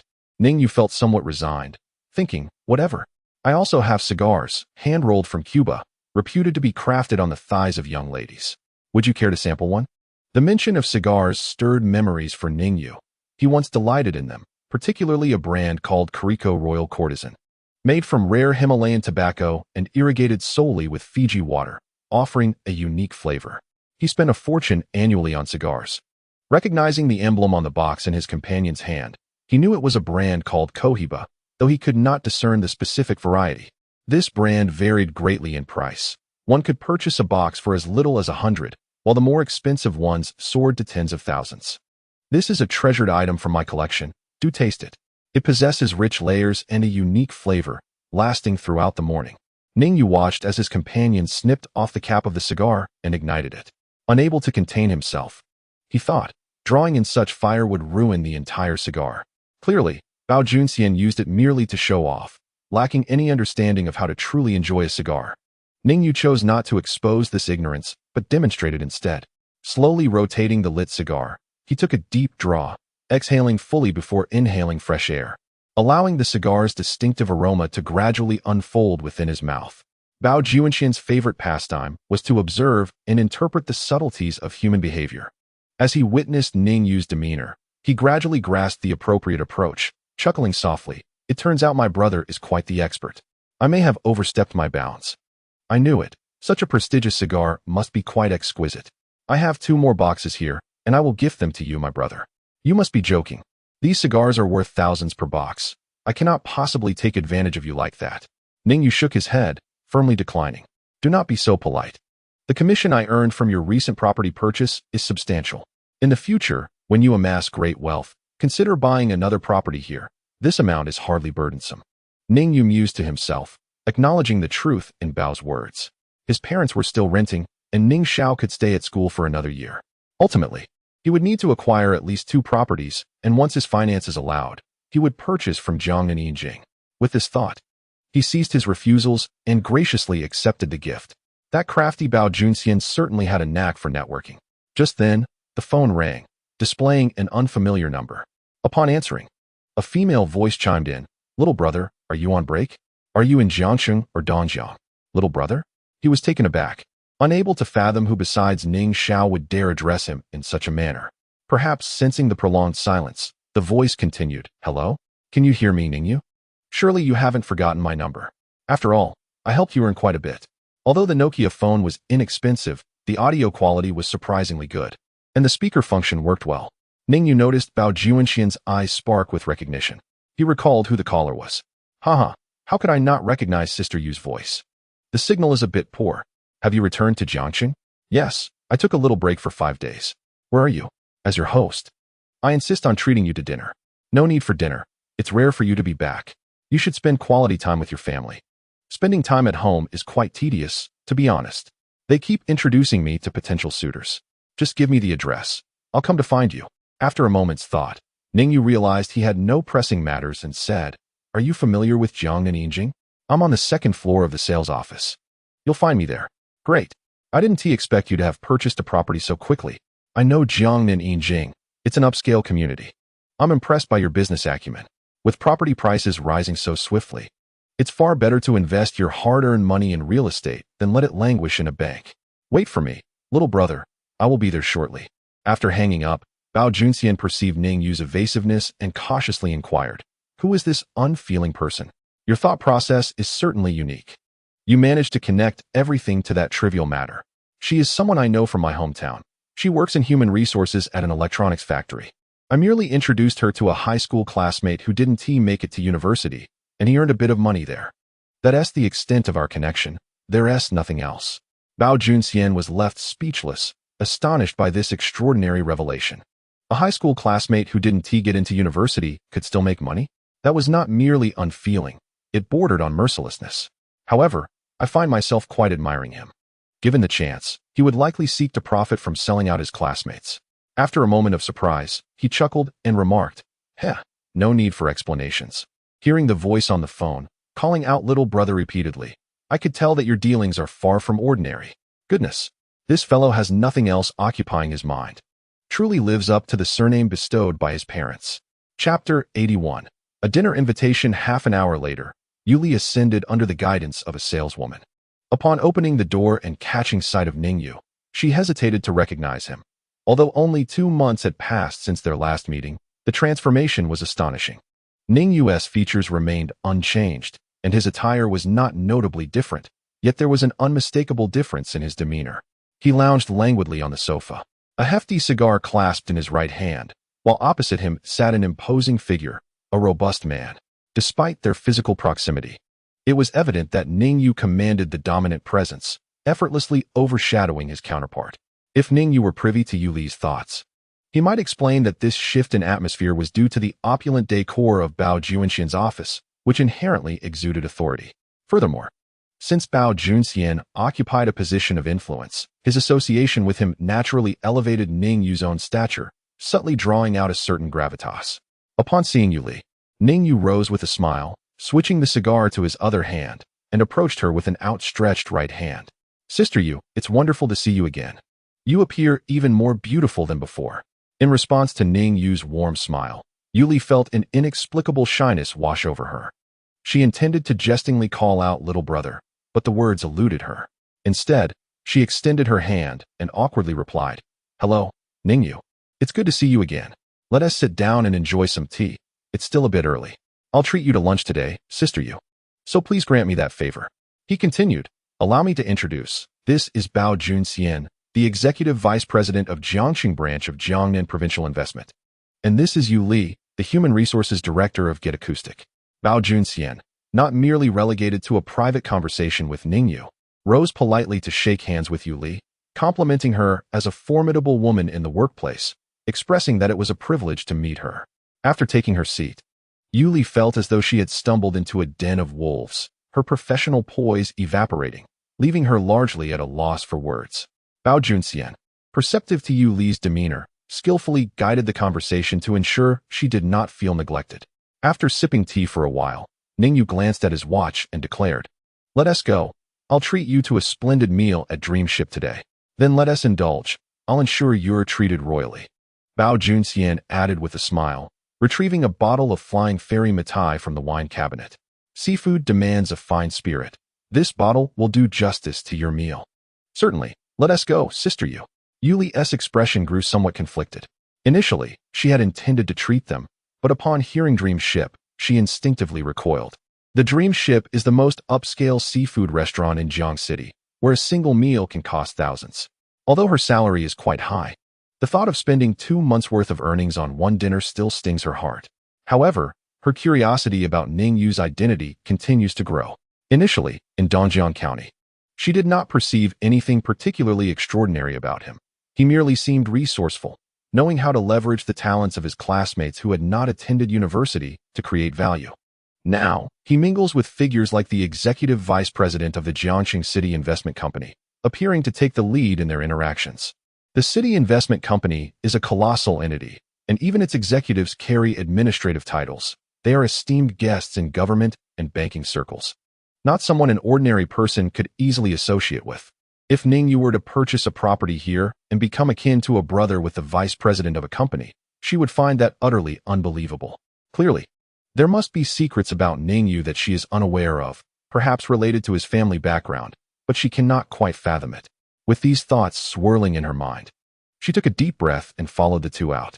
Upon exiting the sales office, Ning Yu instructed, "Mr. Bao, please take Sister Yu ahead. I will join you shortly."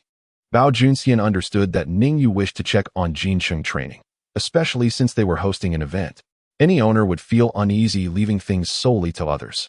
The second trial class at Jincheng training had not yet concluded, and on the first floor, many parents were engaged in a golden egg smashing activity. Accompanied by jubilant cheers, Ning Yu approached the front desk and handed 2 boxes of cigars to Xia Tian, saying, "Please place these in the drawer." "How did today go?"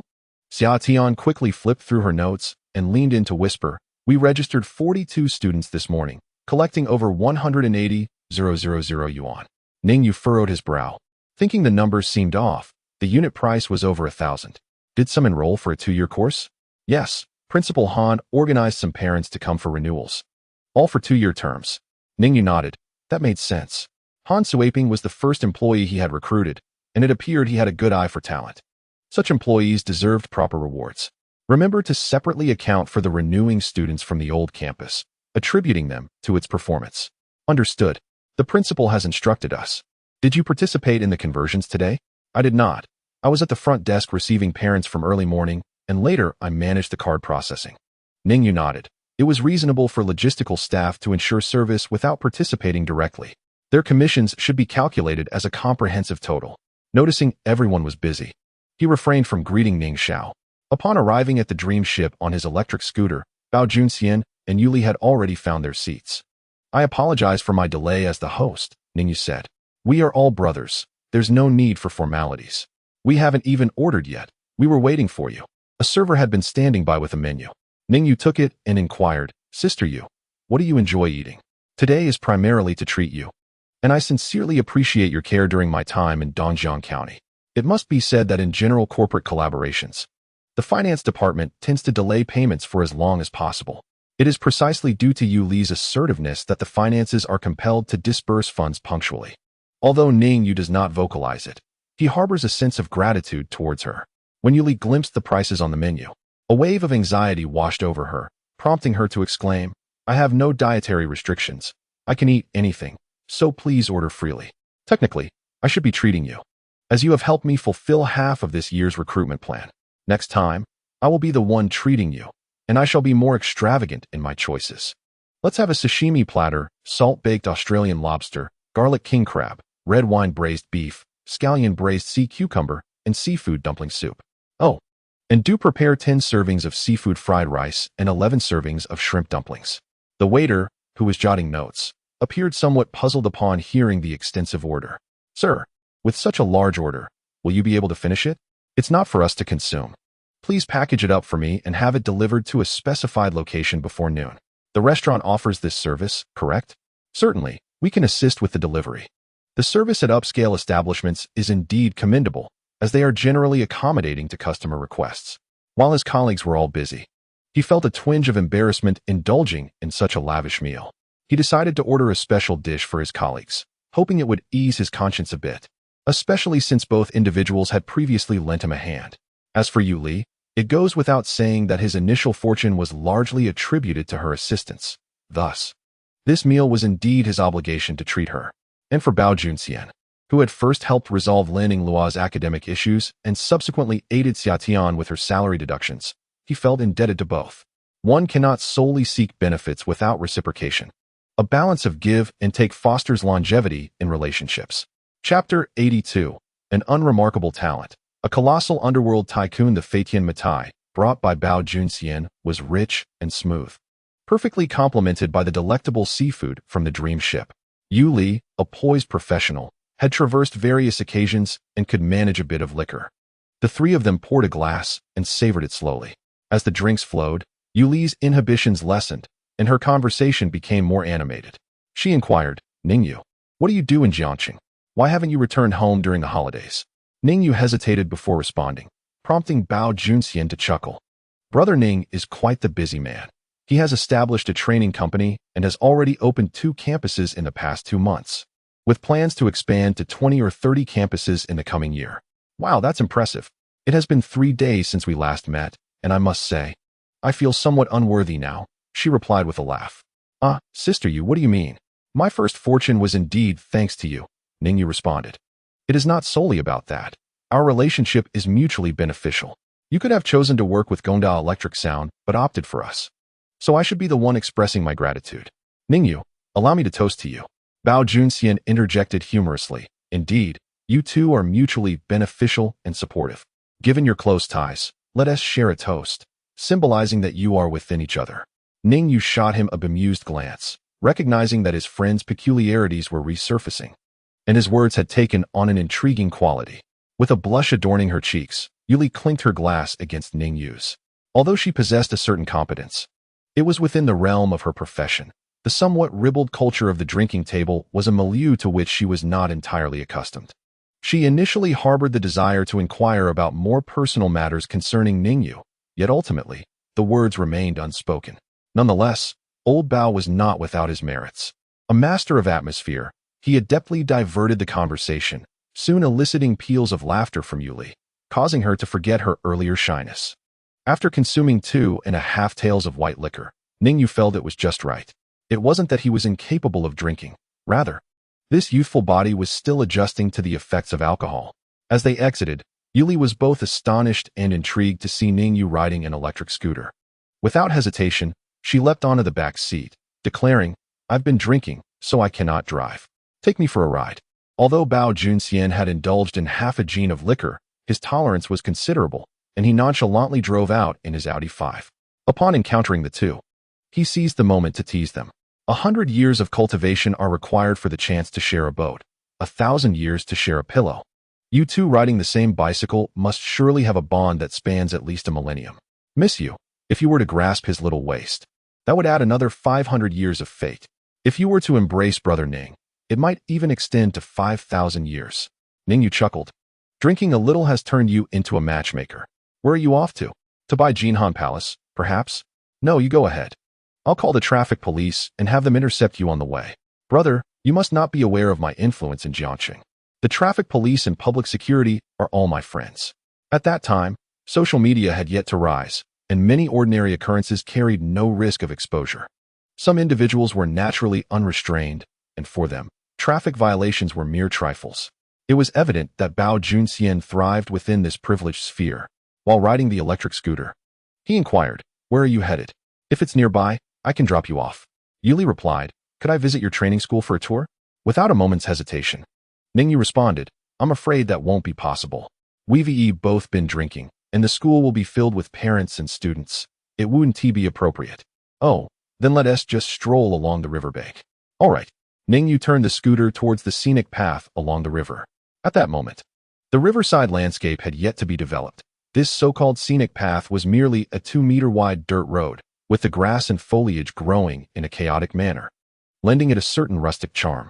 The sky was high and the air crisp as the autumn cicadas chirped. Ning Yu wobbled slightly on the electric scooter, sensing Yu Li's gentle grip on his clothes from behind. He wondered if she truly wished to add 500 years to their fate. This was not a matter of great concern. As long as the other party did not harbor delusions of extending it to 5,000 years, it would suffice.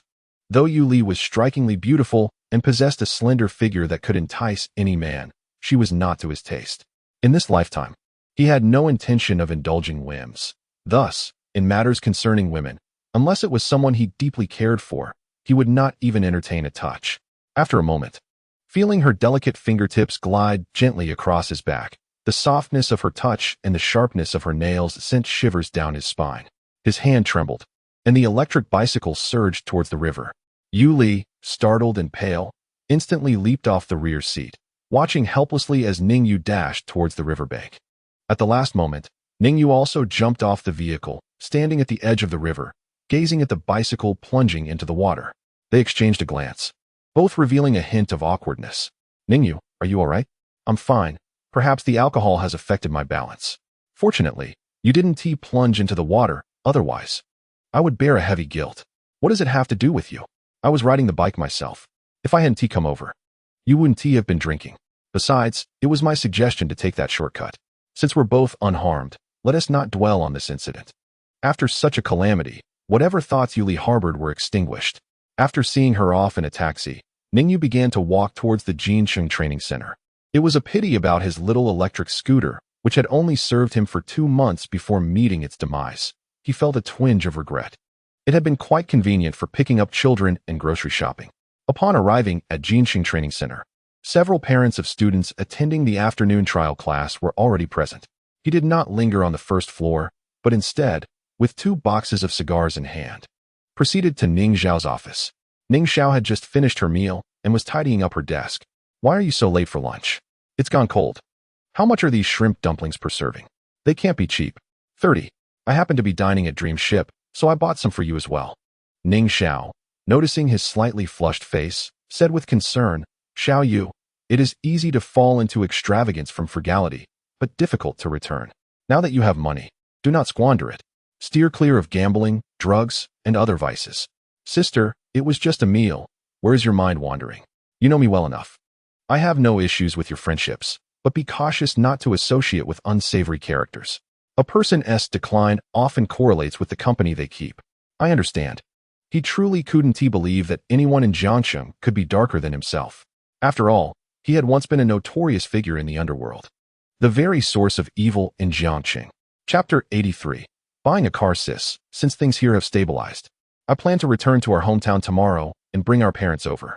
All right, go ahead. There's no need to worry here. I wonder what they're dawdling about at home. You've been renting that place for almost a month now. I even went to clean it twice. And it's probably gathering dust again. A few days ago, they called me asking if they could lend the house to Yingzi, as she seems to want to transfer to the first high school, and Xiao Jinzi intends to accompany her. Had Ning Xiao not mentioned Xiao Jinzi, Ning Yu might have had to ponder who Yingzi was. Xiao Yingzi was his cousin, just a year younger than him. They often played together during their childhood. Under the pressure from his sister, Ning Yu had longed for a sister. Thus he cherished her dearly, taking her to buy sweets whenever he had pocket money. At that time, whenever Xiao Yingzi visited his home, she would invariably return with her pockets filled with a few pieces of candy, be it fruit-flavored hard candies or the iconic white rabbit milk candies. Even when Ning Yu was short on funds, he would secretly place a couple of rock candies, salvaged from the kitchen, into her pocket.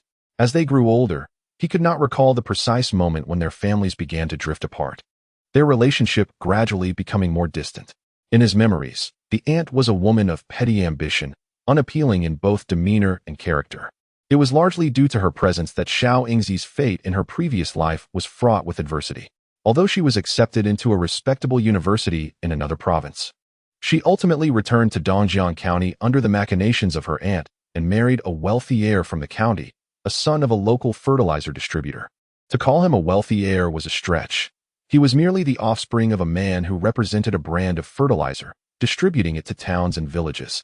Yet he did earn a decent living, residing in a quaint villa and driving a Mercedes.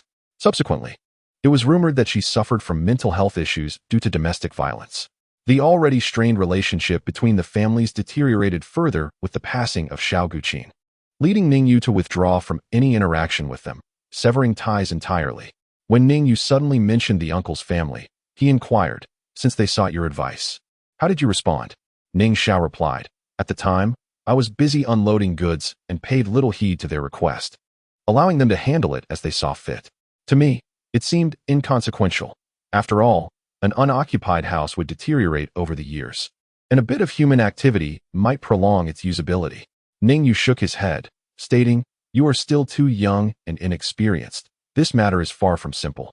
Whether to lend the house is a trivial issue, but our mother has never gotten along with your aunt. If discord arises among relatives, our mother will inevitably suffer some indignation. Therefore, to spare her further distress, it would be best not to lend the house. Upon hearing Ning Yu's remark about her youth and naivety, Ning Xiao initially raised her hand as if to strike him. but gradually lowered it upon hearing the latter part of his statement. Isn't it better to avoid unpleasantness among relatives? What harm is there? The house is ours. We can choose to lend it or not. Besides, our uncle is too subservient to his wife. How many times have they visited our home in recent years? Our familial ties have deteriorated to such an extent that she still dares to ask to borrow the house. If she can ask, we can certainly refuse. What is there to be upset about? If their attitude remains unchanged, we can simply cease all contact. But your relationship with Yingzi is not particularly strong. When you were young, you even hid her away to prevent her from returning home. You used to say you wanted to marry her. Ning Yu's face flushed with embarrassment. After all, he was just a child and did not understand the prohibitions against marrying close relatives. Yingzi is one matter, and her family is another. Those are two separate issues. If Yingzi were still the same spirited child, I wouldn't mind buying her a house. The crux of this matter is to avoid upsetting our mother. The rest is irrelevant. Ning Xiao scratched her head, reflecting, now that you mention it. I also feel my initial response to them was somewhat hasty. Should I perhaps call them back and clarify? Regardless, I am returning tomorrow. I will handle it. You should focus on your studies and not worry about family matters. It was time to leave, and Ning Xiao hastily descended the stairs, ready to immerse herself in work. As she reached the second floor, a sudden realization struck her. Had she just been schooled by her younger brother? This thought left her feeling somewhat indignant. However, the fact that he could articulate such sentiments indicated his growth. Ning Yu had initially intended to take a brief nap, but upon hearing this news, he lost all desire to rest. Xiao Guiqin had always possessed a temperamental disposition, and in a few years, various health issues would inevitably surface. In this lifetime, Ning Yu wished to shield his mother from all unnecessary troubles, desiring nothing more than to see her smile each day. As long as she remained untroubled, illness would find it challenging to take root. Since sleep eluded him, Ning Yu decided to leave Jincheng training and promptly hailed a taxi to a suburban area where cars were sold. With some money in his pocket and having recently suffered the misfortune of losing his sole means of transportation, it was time to acquire a new vehicle. As he passed by numerous automobile manufacturers, Mercedes, Audi, BMW, Porsche, Land Rover, Maserati, he ultimately ventured into the second-hand car market. At this stage of entrepreneurship, every penny held significant value. Leaving hundreds of thousands with Lin Yingluo would double in 2 months, so why squander money on extravagance? Of course, he could afford it. Given the profitability of the new campus, purchasing a luxury car worth millions would be a breeze. Yet, for whom would he flaunt such wealth? His capabilities required no embellishment. After perusing the second-hand market for a while, he set his sights on a Wuling Sunshine, a registered vehicle with complete documentation. Having only traveled 30,000 kilometers over 2 years, its condition was impeccable, priced at a mere 8,500 yuan. After a brief test drive, finding no major faults, he negotiated a reduction of 3,500 yuan and requested the seller to include a tank of fuel, promptly completing the transaction. Given the uncertain origins of such vehicles, they are often the hardest to sell, and Ning Yu was unyielding in his negotiation, striking decisively. With a 1.0-liter engine, it was bold enough to deliver a commendable performance when pushed. As he drove the Wuling Sunshine through the city, it exuded the aura of a sports car, its roar leaving other vehicles in the dust. Upon returning home, he felt that the 5,000 yuan spent was well worth it. Lin Yingluo and her dog, hearing the commotion outside, rushed out to investigate. Upon seeing Ning Yu emerge from the car, she was taken aback and exclaimed, "Is this the car you bought? Does it suit your status?" Her words were somewhat disconcerting, and Ning Yu chuckled, replying, "It's merely a means of transportation. What does it matter whether it suits me or not? Director Ning, if you're short on funds, just let me know. You needn't subject yourself to such restraint," she said, her tone slightly off-putting. "Don't be ridiculous. My new campus generates over 200,000 yuan a day. What car can I afford? I wouldn't need your assistance," he laughed. "Tomorrow, I shall return to my hometown to bring my parents to the city. Don't forget to lock the door while I'm gone. Should we move to the house you rented and let Uncle Ning and Aunt Xiao stay here? It would be more convenient for them not to navigate the stairs." "No, it's just a transition. I plan to purchase an elevator apartment in Jiangnan, an impression for them to reside in. Ning Yu, I also wish to meet them. They treated me quite well in the past, almost like a goddaughter. Times have changed, and I truly cannot conceive of a reason for you two to meet. Let us discuss this matter later." Chapter 84. The overbearing Guopengju. Early the next morning, Ning Yu drove to Jiangxing Institute of Technology. He was there to pick up Guo Pengjiu, who, aware that he had not returned home, insisted on maintaining a high level of alignment with Ning Yu. From their conversations, Ning Yu could roughly infer what had transpired. During the summer, he had helped Guo earn a bit of money, and upon entering university, it had inflated his ego considerably. He boasted excessively in class, portraying himself as a business tycoon and becoming a prominent figure among his peers. He even joined the student council as a member of the External Relations Department, which essentially involved liaising with local businesses for sponsorships and shamelessly soliciting funds for various events. A veritable beggar for the student council. Ning Yu scoffed at this, while Guo took immense pride in his newfound status.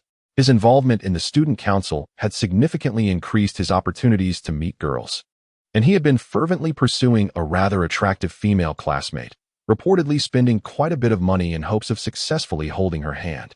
As Ning Yu sat in the van, he observed Guo Pengjiu striding towards him with a swagger reminiscent of the West. Lowering the window, Ning Yu shouted, "You scoundrel! Hurry up! Don't keep me waiting so long." "Father, lower your voice. There are classmates around," Guo Pengjiu exclaimed. Upon noticing Ning Yu with one hand on the steering wheel and the other clutching a hefty cigar, instantly awestruck. This was true charisma, a display of undeniable presence that he still had yet to master. "Father, may I have a cigar?" Guo asked eagerly. "You wouldn't know how to smoke it. It's a waste. Get in the car," Ning Yu replied dismissively. "Then at least let me hold one for a while," Guo insisted. Ning Yu shuddered at the audacity of such demands and promptly tossed him one, eager to end the conversation. Before long, two girls emerged from the campus. "Guo Pengjiu, what are you doing here?" One of them, Qian, asked. "Qian, are you off shopping?"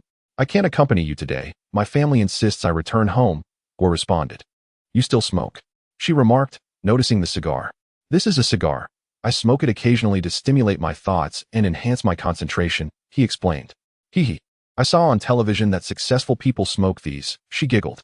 "Indeed, it's more about the ambience than anything else," Guo replied. Feeling he was just shy of igniting it perfectly, a single puff could have elevated his appeal. "You don't need to take a bus. You have a car to pick you up?" she queried. "This isn't specifically for me. My family is busy. So the delivery driver from the city is just giving me a ride back," Guo clarified. Ning Yu, overhearing this, couldn't help but feel a sense of irony. He had become a mere delivery driver. However, he refrained from undermining the moment and took another contemplative puff of his cigar. "Wow, your family's delivery driver smokes cigars? It seems he must earn quite a bit," one of the girls commented. "Not really. I just shared one with him earlier," Guo replied. Hearing increasingly absurd remarks, Ning Yu pressed the accelerator with a sense of urgency. Guo Pengjiu, aware of Ning Yu's rising irritation, hastily leapt into the vehicle, not pausing to bid farewell before the van surged forward with a sudden jolt. "Father, please do not be angry. For the happiness of your child, you must endure," he exclaimed. "Was that Qian earlier the one you were so infatuated with?" "No, this Li Qian is merely the roommate of the one I am enamored with." "Ahem. Your choice of words is somewhat misplaced. We share a mutual affection, akin to a harmonious romantic connection." Ning Yu, puffing on a cigar with disdain, retorted. "What stage have you reached? Have you kissed, or perhaps rented a room?" Guo Pengjiu, awkwardly shuffling, replied. How could it progress so swiftly? A romantic relationship, much like cooking seafood, requires a gentle simmer to develop flavor. If she acquiesces too readily, I would find it rather unappetizing. "Huh, you are inherently unfortunate. Romance should be akin to a fiery trial, a courageous endeavor, not some culinary affair as if managing a grand nation. Have you ever experienced the absence of excitement?" Guo Pengjiu, unyielding, countered. "How long has it been since we began school? There must be a process. You are far more handsome than I. Have you pursued anyone at school? Do I even need to pursue? Are you joking? Just days ago, a girl confessed her feelings to me, only to be ruthlessly rejected. Today, another girl circled around me, hinting at her interest, but she too was met with my indifference. Alas, being handsome is a curse in its own right. It is quite bothersome. Ning Yu, I notice you are becoming more and more like Han Chuncheng. Do you think I am pretending? Let me assure you, even without pretense, I could still frighten you." Guo Pengjiu, clearly perplexed by Ning Yu's words, scanned the interior of the vehicle upon entering, adjusting the seat one moment, reclining the next, and then sitting upright. "What is it? Does this vehicle not match your status? Should I leave you by the roadside to take a bus home?" Guo Pengjiu hastily waved his hands. "Of course not. Having a car is splendid. Otherwise, we would be forced onto that wretched bus again, where they charge us an extra 5 yuan each time. I can hardly tolerate that. I intended to teach them a lesson this time, but since you purchased a car, they have been spared from a well-deserved beating. Ning Yu, speechless, remarked, Old Gua, you are becoming addicted to pretentiousness. You should adjust this habit. Be careful not to slip up at home and have your father reprimand you. The tin engine, while adequate for city driving, lacks the capability for long distances. Pressing the accelerator to the floor, the maximum speed barely reaches 110 kilometers per hour, and at that velocity, the engine and cabin produce such a cacophony that it feels as though the vehicle might explode at any moment. Ning Yu was thus compelled to reduce speed. Only at 90 kilometers per hour did the engine's noise return to a semblance of normalcy. After 3 hours, the Wuling sunshine finally arrived in Dongjiang County. Bang, bang, bang. How many times must I remind you to take the keys when you leave? You forget every single time. Xiao Guiqin opened the door to find Ning Yu standing there, momentarily taken aback before saying, How could you bear to return? Did you not say you would be very busy on October 1st? Despite professing her affection over the phone, referring to him as her precious son and expressing her longing, she immediately adopted a different demeanor upon seeing him. Women truly are capricious. My sister and I waited in the provincial capital, but you never showed up. I had to return personally to fetch you. As for my father, he went fishing. Ever since he transferred that shop, he has had plenty of free time. I don't know who he learned it from, but he has become enamored with fishing. He rides his bicycle, brings a stool, and sits by the river all day long, indifferent to the bites of mosquitoes that leave his body covered in welts. Ning Yu was taken aback. Has my father really turned into a fishing enthusiast? This is quite absurd. What is this, now that he sees his children thriving? He has no intention of striving himself at a young age. But at least this habit keeps him from engaging in frivolous activities. To engage in such activities one must possess the means. The family finances are firmly in my hands, so he has no funds for such pursuits. You little rascal. Returning and immediately criticizing your father. Xiao Guiqin raised her hand but did not strike him. Instead, she patted him playfully and said, Not bad. You haven't lost weight. I was worried you might struggle with the food there. We are still in Jiangnan province, less than 200 kilometers apart. How could there be any issues with the local cuisine? What would you like to eat? I'll buy it for you. I'll just stay with you. Chapter 85. I want to be in charge. By the time Xiao Guiqin finished preparing 2 dishes, Ning Lizzie had returned. Wearing a tattered straw hat, his skin tanned to a deep shade, he carried a bag filled with his catch. Little Yu is back. Why didn't you call me earlier? You still care to come back, huh? Why not take your fish along? Dad, how have you become so infatuated with fishing again? Now that I'm over 50, I've discovered the immense joy of fishing. During the waiting period, you never know what kind of fish will bite, or how big it will be. My heart is always filled with anticipation. Ning Yu glanced at the catch and remarked, Is this what you anticipated all day? Hey, I just enjoy the thrill of the bite. Whether they take the bait is secondary. You have quite a few professional terms. Among the fish were a 2-tailed Christian carp, several small mixed fish, and about 10 yellow catfish. Ning Lizzie cleaned them up and stewed them in a pot. During dinner, Ning Yu said, I heard from my sister that Ingzi plans to come stay at our house, and my little aunt is coming along too? Yes. I told them to come by and pick up the keys when we leave. Since we won't be living there anymore, they might as well stay for a couple of years. Ning Yu felt uneasy upon hearing this. He had anticipated that Xiao Guiqin had already agreed. If she were to retract her promise, it might leave his mother without dignity. Mom, are you being foolish? Don't you know what kind of person my little aunt is? How can you be so careless as to lend her the house? Upon hearing this, Xiao Guiqin immediately replied, It was your father who said it. He asked me to call your sister, and she said it was fine.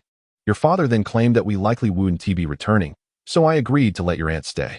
Ning Lizzie hadn't expected his wife to sell him out so quickly and added, Our family is under your mother's authority. Mom. Why don't you invite Uncle Xiao's family over tomorrow? I'll take charge. Are we not lending the house to them anymore? Since you have spoken, I shall not let you lose face. The house may be offered to them, but in a different form. You need not concern yourself with this matter, for I have now reached adulthood and can take charge of my family. You little rascal, look at you, attempting a coup. Xiao Guiqin chided with a smile, feeling quite gratified by her son's behavior. Prepare yourselves. After my uncle's family departs tomorrow, we shall promptly head to the provincial capital. I have a collective activity at school the day after tomorrow and cannot linger here any longer.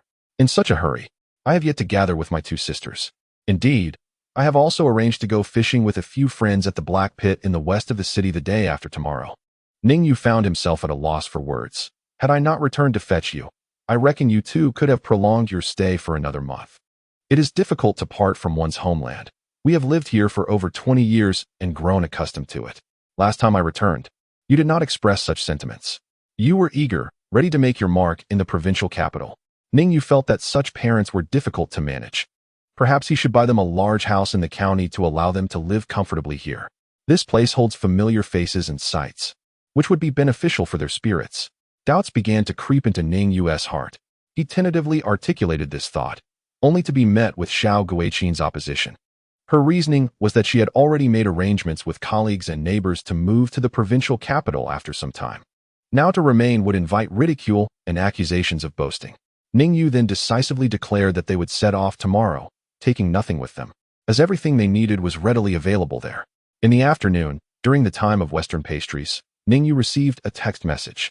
It was from Ning Xiao, informing him that today's earnings had been transferred to his bank account, 280,000 yuan. This was comparable to yesterday's revenue, which was 288 million.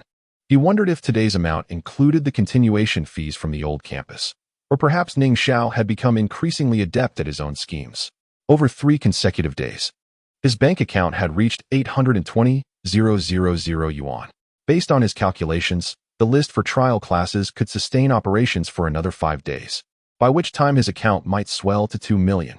At that juncture, Jinsheng Training could boast around 600 students, marking a remarkable achievement in the educational training sector. Subsequently, Jinsheng Training would focus on teaching, striving to elevate the first batch of students' performance over the next 3 months. Only in this manner could Jinsheng Training's reputation flourish. Otherwise, no matter how many students were recruited, without a solid reputation, it would merely be a one-time endeavor. Conversely, if results were lacking, the initial students would spread unfavorable opinions about the school, making future recruitment exceedingly difficult. Additionally, it was crucial that Jinsheng's current reserve of substitute teachers was grossly insufficient.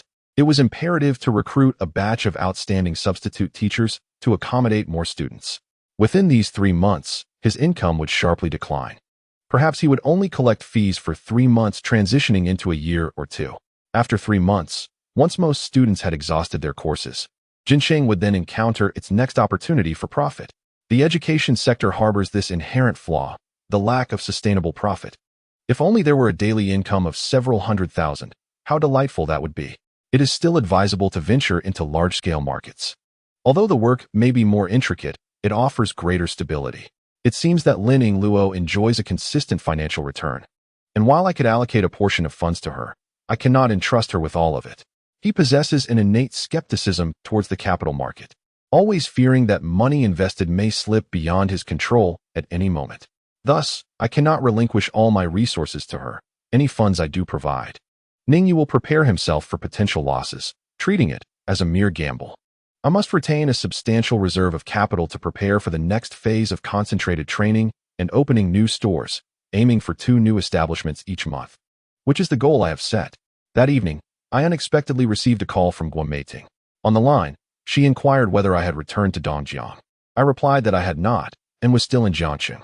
Guo Meiting accused me of lying, claiming she had seen Guo Ping's posts. She asked if we could meet to discuss things, expressing that our breakup felt rather inexplicable. Ning Yu firmly replied, no, a good horse does not turn back to graze. After hanging up, I made a point to visit an internet CAF, seeking a glimpse of Guo Ping's social media. There, I found a somewhat blurred side profile picture of him, one hand gripping the steering wheel, a large cigar clamped between his lips, and his piercing gaze fixed ahead, exuding an undeniable charisma. Wow, he looks so dashing in that photo. It's no wonder Guo Meiting is feeling nostalgic. Yet, this is not entirely Guo Ping's fault. After all, he is inherently handsome. What piqued my curiosity was the recollection that Guo Meiting had, shortly after starting university, entangled herself with a wealthy boyfriend. Why then? Was she seeking to rekindle our relationship? Was it because I was the one who initiated our breakup, leaving her with unresolved feelings, thus triggering a butterfly effect? Perhaps that is indeed the case. Nevertheless, I remain indifferent. As I left the internet CAF, Lu Hanqing was as usual, puffing on a cigarette and gazing at the computer at a 15-degree angle. Leaving so soon? You've finally come. Why not play a couple of games before you go? Ning Yu inquired. How is that website I asked you to create? Oh, I downloaded a template online. You just need to fill in the details. Apply for a domain name, and I'll upload it for you later. Are you really not planning to head to the provincial capital? Oh, thinking about it feels like such a hassle. I can access the internet anywhere. In the county, I can return home to someone cooking for me. I eat, sleep, and then come online. How pleasant. I'm not very industrious, and I can't tell grains apart. If I went to the provincial capital, I'd probably starve. Ning Yu chuckled. At least you have some self-awareness. I'm doing quite well in the provincial capital. I even bought a car. If you decide to come, give me a call, and I'll show you around. Aren't you supposed to be studying? How did you manage to buy a car? Lu Hanxing dropped the cigarette he was holding. Haha, the provincial capital is vast, and there are more opportunities to earn money. Well then, enjoy your games and flirt with virtual girls. I'll go have fun with real ones. Wait, don't go. Sit down, brother. Is the provincial capital really that wonderful? Come, let us smoke and discuss. Lu Hanxing hurriedly pulled out a cigarette and lit one for Ning Yu. Ning Yu casually tossed aside a pack of Suyin cigarettes, opting for them due to their smooth and mild flavor. In our small county town, the population barely reaches a few 100,000, while the provincial capital's population is nearing 10 million. With a larger populace comes greater demand. What venture could possibly yield no profit? So, apart from running an internet CAF, what else do you think I could pursue? Old Lu, do not underestimate yourself. Recall the last time I suggested you create a website. You had no prior knowledge of web development, yet you managed to construct the framework simply by researching online. I believe you possess some talent in computing. Therefore, you could focus on learning programming languages, particularly those that are currently in vogue. Once you acquire a foundational understanding of these skills, I can assist you in finding employment. Within 3 to 5 years, I assure you, you could earn a monthly income of 10,000 yuan. 10,000 yuan. How many instant noodles could one buy with that? How many packs of Baisha cigarettes? Lu Hanxing asked in astonishment. Presently, he earns a monthly salary of 700 yuan from the internet CAF, supplemented by selling game equipment, totaling over 1,000 yuan a month. He sometimes takes pride in the notion that he is surpassing most people while playing games alongside his work. However, hearing the figure Ning Yu mentioned left him genuinely astounded.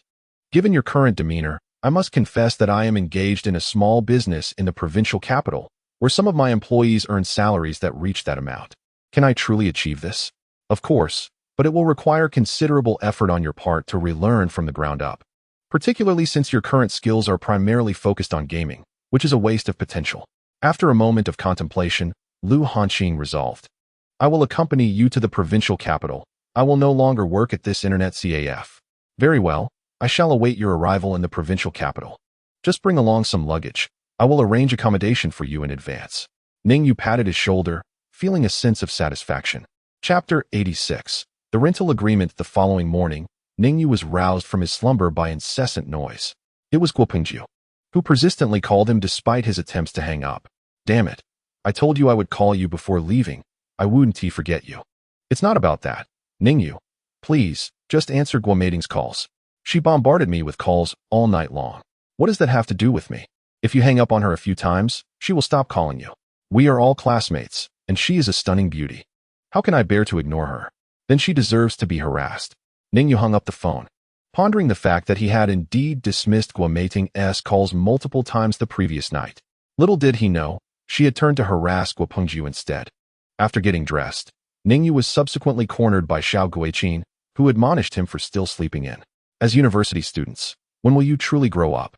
Now that you are home, is there nothing to do but sleep in? Other families' children return home, and their parents do not concern themselves with them at all. Aren't you planning to take charge?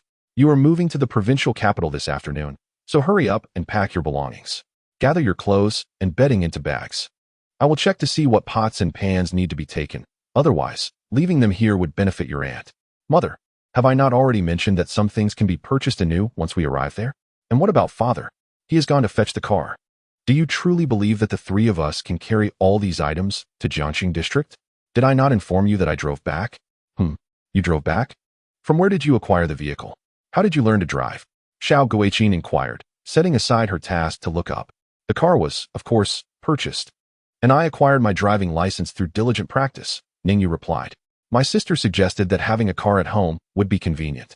To silence his mother, Ning Yu had to invoke his sister's name. This was necessary because Ning Xiao had always been mature for her age. By middle school, she was already contributing ideas for the family's welfare, and by high school, she was capable of making decisions for the household. Indeed, upon hearing Ning Yu's words, Xiao Guiqin's attention swiftly shifted from the rationale behind buying a car to considering the rituals she ought to perform after the purchase. Little Yu, should we not buy a couple of firecrackers to set off and prepare a feast to pay homage to the god of cars and the Western Lord? Our community has a tradition that when someone buys a car, a celebratory feast must be hosted. Ning Yu waved his hand dismissively. Mother, it's merely a second-hand car. There's no need for such formalities. When we purchase a new vehicle, you may follow this entire process then. A second-hand car still travels on the road, she retorted. Wait for me to call your father back to write a safety blessing for you, and then we shall burn incense and bow a few times. Half an hour later, under Xiao Guiqin's insistence, Ning Yu dutifully bowed 3 times before the Wuling Sunshine van, as a sign of respect to the god of cars. He then performed a full 360-degree bow, offering 12 bows in the western direction to honor the Western Lord. Moreover, a freshly inked safety blessing was affixed to the rear window of the vehicle. Although he verbally declined, Ning Yu felt no strong aversion towards these traditions. In his past life, he had experienced similar rituals, but they had all occurred while Xiao Guiqin was still alive. Each vehicle purchase necessitated this ceremonial process. During the new year, all the cars were displayed, and the ritual was performed collectively. At that time, his row of luxury cars bore a safety blessing, creating a picturesque scene wherever they were parked. After Xiao Guiqin's passing, there had been no one to oversee these customs, and he had ceased to pay homage thereafter. Reflecting on these memories now, Ning Yu felt an overwhelming sense of joy welling up within him, and his eyes grew misty. Xiao Guiqin, while burning paper offerings, stirred the flames with a stick, murmuring prayers for divine protection over her son, wishing for his safety and success. The rising heat lifted the bangs from her forehead, reddening her face slightly. The smoke caused her to squint, revealing deep crow's feet at the corners of her eyes. Her expression was one of intense focus, as if she truly believed in the existence of deities. Once the paper had burned completely, she repeated the bowing sequence as per Ning Yu's instructions. There, with the offerings made to the god of cars and the Western Lord, they will surely bless you with safety and prosperity. This was a resolute affirmation. She then turned to Ning Lizzie, saying, quickly find a place to bury the ashes from the fire pit. There are still embers smoldering. What are you staring at regarding your son's car? If you are interested, earn some money to buy one yourself. Ning Lizzie, undeterred, cheerfully carried a brazier towards the nearby flower bed. What belongs to the son is also owned by the father. As noon approached, my uncle's family finally arrived just in time for the meal.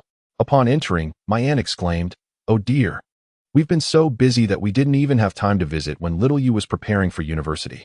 This time, I've brought him a backpack as a belated gift." Ning Yu thought to himself, I hope you don't bring any gifts that might make me feel awkward later. However, upon seeing the branded backpack, he reassured himself, well, that's acceptable. Let us adhere to the customs. Adidas. Thankfully, my English is excellent. Ning Lizzie was the type of person who could make friends even with adversaries. As soon as my uncle walked in, he greeted him warmly, inquiring about traffic conditions and making small talk about the poor road conditions in the old district. Xiao Guiqin, on the other hand, remained seated and simply said, "You've arrived." Xiaoingzi was the last to enter, and upon doing so, she shyly greeted everyone in turn. In his previous life, Ning Yu had not seen his cousin for several years. Such an adorable girl, whose spirit had ultimately faltered, evoked a sense of nostalgia within him. It must be said that the Xiao family's genes are indeed remarkable. Xiao Guiqin was the belle of the textile factory in her youth, and my uncle was also quite handsome, resembling Ning Yu closely. Xiaoingzi inherited her uncle's traits, undoubtedly making her no less impressive. If Ning Yu, Ning Xiao, and Xiaoingzi were to stand together, most people would likely assume they were true siblings. Haha, little Ingzi has arrived. Let me see how much you've grown. Such a greeting, however, was certainly inappropriate. After some contemplation, Ning Yu said, haha, little Ingzi is here. Uncle, aunt, please come and sit. There's no need to arrive empty-handed, nor to bring gifts. Little Yu has indeed grown. This year, he is significantly taller than last, and he speaks like a young adult. To put it simply, my uncle is not inherently bad-natured, but he lacks decisiveness, likely due to the pressures from Xiao Guiqin during his youth. Unlike myself, who, regardless of Ning Zhao's severity, could always break through adversity. Siblings and brothers are often of the same ilk. As long as one is strong, the other must be weak. A brood cannot produce two kings. Uncle, I'm already 18. In the old society, children would be running around at this age. Upon hearing this, everyone in the room was momentarily taken aback. It sounded rather peculiar coming from a university student like Ning Yu. Ning Lizzie had washed the grapes and placed them on the table, warmly inviting everyone to taste them. These grapes were picked from the vine in the courtyard of the general's residence, and if not harvested soon, the birds would devour them all. Xiaoingzi felt a bit shy, so Ning Yu selected a fine bunch for her. Since entering the house, my aunt had been scrutinizing the interior, clearly having prepared for a potential move. After some pleasantries, the conversation finally turned to the house. At this point, Ning Yu took out a contract and placed it on the table. Dear cousin, this is the rental agreement I have drafted for the house. Although we are relatives, it is essential to maintain clarity in our dealings, as even close brothers must keep accounts clear. By addressing these matters up front, we can ensure that, should any disputes arise in the future, we can adhere to the contract without causing discord between our families. The cousin furrowed her brow, her voice rising in protest. Xiaoyu, you still remember we are relatives? Is it not distasteful to impose such terms upon family? Ning Yu raised his hand to calm her, adopting a more formal tone. Cousin, you must understand one crucial point. This matter arises from your request to borrow our property, not the other way around. Do not presume that borrowing from us is merely a favor because of our kinship. Please listen carefully. If you lack the patience for this conversation or feel that I am being unreasonable, then you should return home, for I shall not lend you the house. Chapter 87. Brother, I want some candy. Upon hearing Ning Yu's words, although the cousin's expression soured, she refrained from further argument. Though she was indignant, she recognized the truth in Ning Yu's assertion. The current situation was one where she sought assistance from the Ning family, not the reverse. Seeing his wife sulking, the uncle attempted to mediate. Xiuqin, just listen to what Xiaoyu has to say. Having some guidelines is beneficial. Even brothers must keep clear accounts. Ning Yu nodded towards his uncle and continued. After we move to the provincial capital, this house will become vacant. Since we are relatives, I have no intention of profiting from your family. Whether it is my parents or myself, we are quite willing for Yingzi to stay here.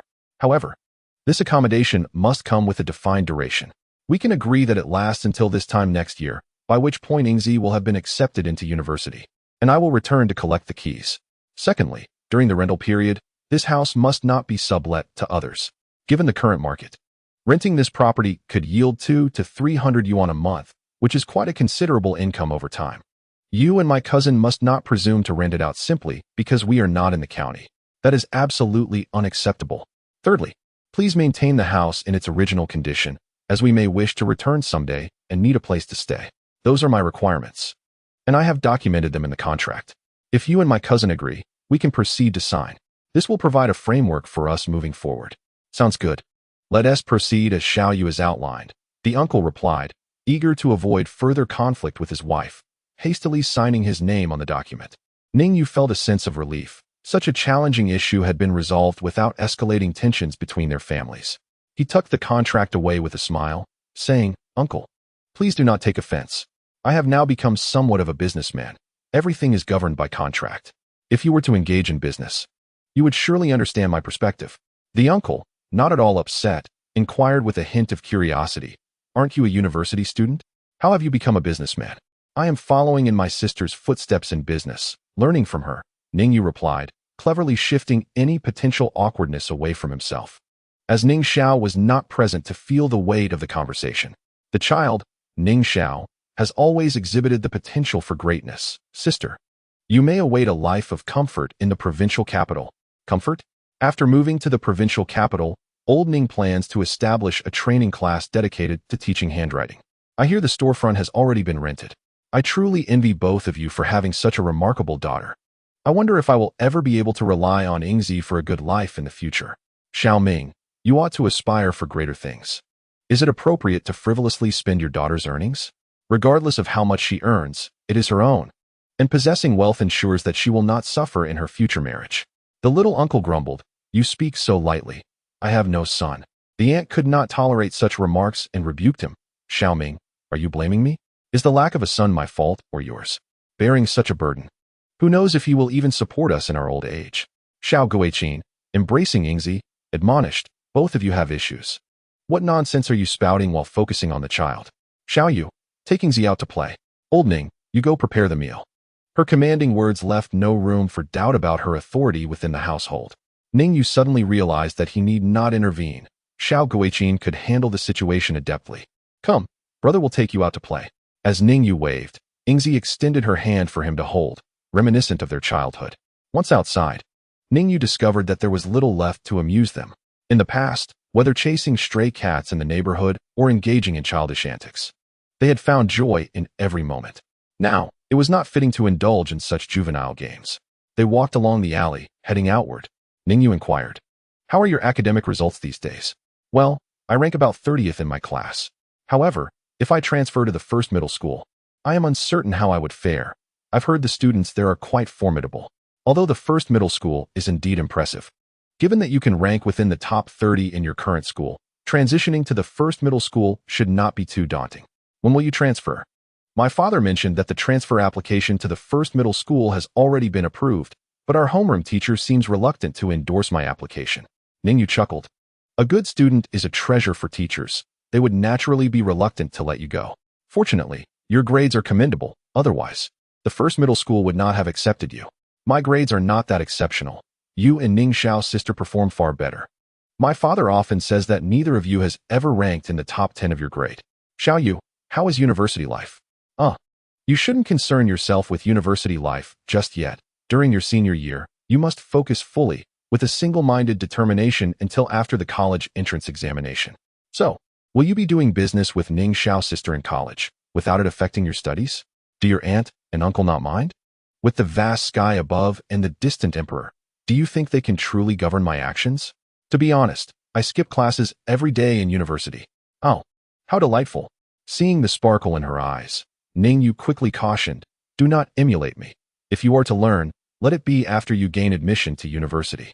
I wish to attend a school far away, perhaps in the northeast, Xinjiang, or Hainan, where I can live freely, without anyone's oversight. What is the matter? Is the pressure at home so overwhelming that it makes you yearn for escape? From a young age, I have envied you and sister Ning Xiao. Your aunt and uncle have never forced you to partake in activities you dislike. Regardless of your missteps, they always listen to your explanations before imparting wisdom. During my childhood, I often wished to linger in your home. Ning Yu chuckled, stating that while his guardians may have overlooked him, Ning Xiao certainly did not. Have you forgotten how she used to bully me? If I failed to memorize a passage, I would be made to stand. If I didn't finish my workbook, sleep was off the table. Defying her will meant a beating was in store. You too, in your youth, faced her wrath, did you not? Xiao Yingzi laughed in response. That is not quite the same. Sister Ning Xiao's punishments were directed at specific actions, unlike my mother, who could meander from one subject to another, endlessly intertwining them. A torment both mental and physical. Upon hearing this, Ning Yu halted, turning to meet Xiao Yingzi's gaze. Little Yingzi, remember my words today. When you inevitably confront a choice that your heart vehemently rejects, recall that you have a brother. I solemnly assure you, regardless of the troubles you may encounter, as long as you confide in me, I will resolve them for you. Ning Yu did not wish for his only sister to tread the same path he had, thus making a promise. Of course, this was contingent upon her genuine trust in him, should she choose not to seek his assistance. It would be as if the matter had never occurred. As they passed a corner store, Xiao Yingzi suddenly stopped, squinting her eyes. Brother, I want some candy. Chapter 88. I want the boy to grow old according to his memory. Ning Yu purchased those fruit-hard candies wrapped in colorful paper, as well as by 2 milk candies, filling both of Xiao Yingzi's pockets. Much like in their childhood, she first unwrapped a piece and placed it in his mouth before treating herself to one. Brother Xiao Yu, what business are you pursuing in Jiangxing with sister Ning Xiao? I am involved in educational training, teaching students their cultural subjects. Do you teach as well? Your studies are so impressive. I do not teach. I manage enrollment for Ning Xiao while she conducts the teaching. That is still quite impressive. How do you attract students? You cannot simply pull them in. Hee. This matter cannot be unraveled in a moment. It entails an entire suite of psychological games. If you ever have the chance to visit Jiangxing, I shall take you to experience it. Really? Of course. The dormitory of the textile factory was modest, and soon they arrived at the entrance. At that moment, a voice called out from the roadside, "Ning Yu." A girl approached him, Guomating. She wore a white, fitted dress, her arms and calves as fair as snow, almost blinding to behold. "Brother, someone is calling you." Ning Yu frowned and replied, "That is a classmate of mine. You should head home. She is truly beautiful." "I do not wish to go home. May I not stay and listen?" "I promise not to disturb you." "Ning Yu, why do you keep hanging up on me?" "Guomating, we have already clarified everything that needed to be said. What more do you want?" "You scoundrel." Guomating suddenly raised her hand to slap him. Ning Yu swiftly caught her wrist, exclaiming in anger, "Have you lost your mind?" Xiaoingzi covered her mouth in disbelief as she witnessed the unfolding scene. Could this be a case of love turning into hatred? "I questioned your silence, only to discover that you had another woman in your life. What nonsense are you spouting?" "This is my sister," he retorted. "You only have one elder sister. Where did this sister come from?" "She is from my maternal uncle's family," he insisted. "Is it any of your business?" Ning Yu released Guomating's wrist, his impatience evident. "This sister is indeed my brother Xiaoyu's sibling. If you don't believe me, look at our resemblance." Xiaoingzi stepped forward to stand beside Ning Yu, inviting Guomating to scrutinize them. Guomating's face instantly transformed from pale to crimson, akin to a shrimp being boiled.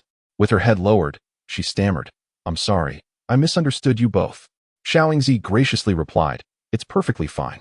With a brother as handsome as mine, it's only natural for misunderstandings to arise." "What kind of statement is that?" Guomating found it hard to accept. Just because he was attractive, should he have an abundance of women around him? She felt she was not lacking in beauty herself. Initially, Guomating had come to seek clarity with Ning Yu, determined to initiate a breakup and sever ties with him for good.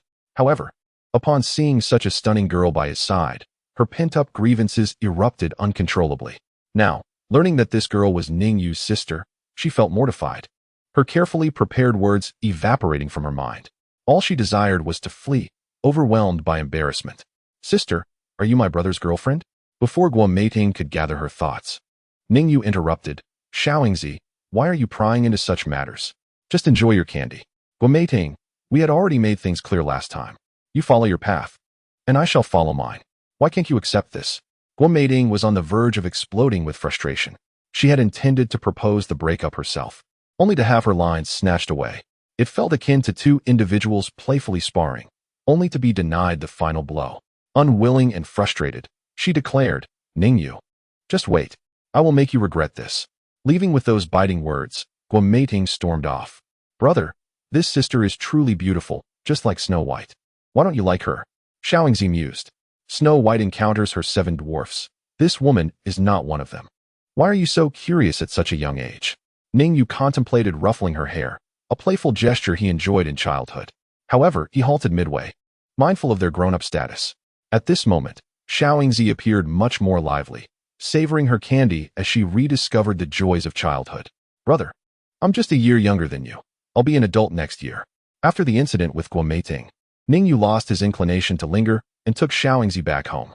By now, Ning Lizzie had already prepared 2 dishes, with his younger uncle and aunt helping to wash the vegetables, creating a scene of familial warmth.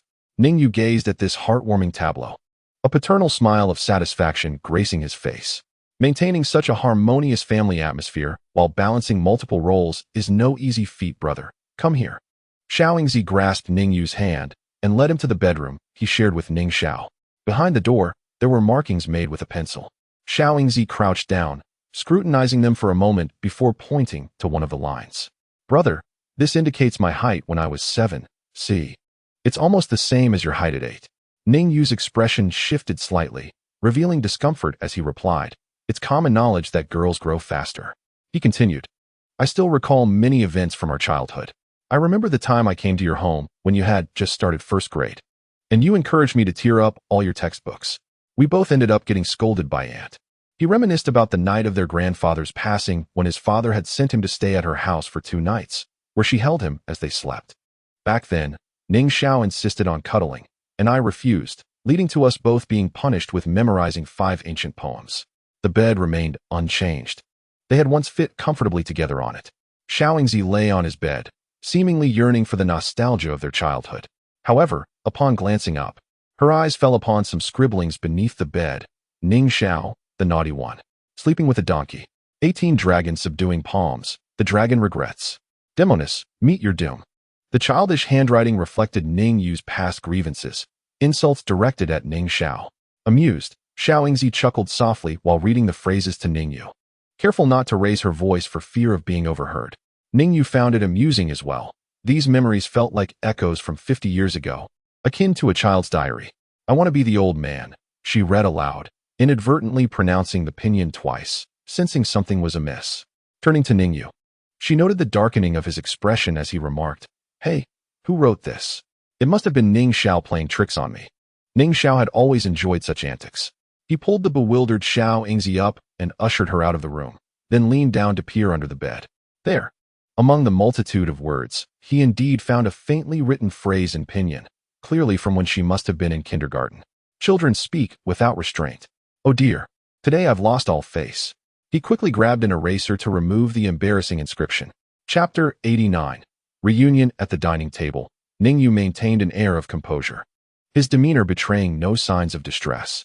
Although he refrained from drinking alcohol, he assumed the role of a host, continuously encouraging everyone to eat and drink. His speech flowed thickly, which in itself felt rather unusual. Xiao Guiqing questioned, "Xiao Yu, do you truly consider yourself the head of this household?"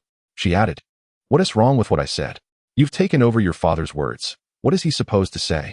Ning Yu, somewhat exasperated, replied, "Is speaking at the dinner table a crime now? I notice you're rather spirited today." Xiao Yingzi, seated beside him, covered her mouth and stifled a laugh. "This is so incredibly awkward. I feel like I've brought children home, embarrassed to the point of reaching grandma's house." Ning Yu buried his face in his food, feeling somewhat at a loss for words. After lunch, while her uncle's family had not yet departed, Xiao Guiqing instructed everyone to load the items packed in the morning into the minivan. Despite Ning Yu's insistence that nothing needed to be taken, they ultimately filled the vehicle to capacity with blankets, clothes, pots, pans, and a myriad of other essentials. Her uncle, patting the Wuling van, marveled at its spaciousness, exclaiming what a splendid vehicle it was for accommodating so much.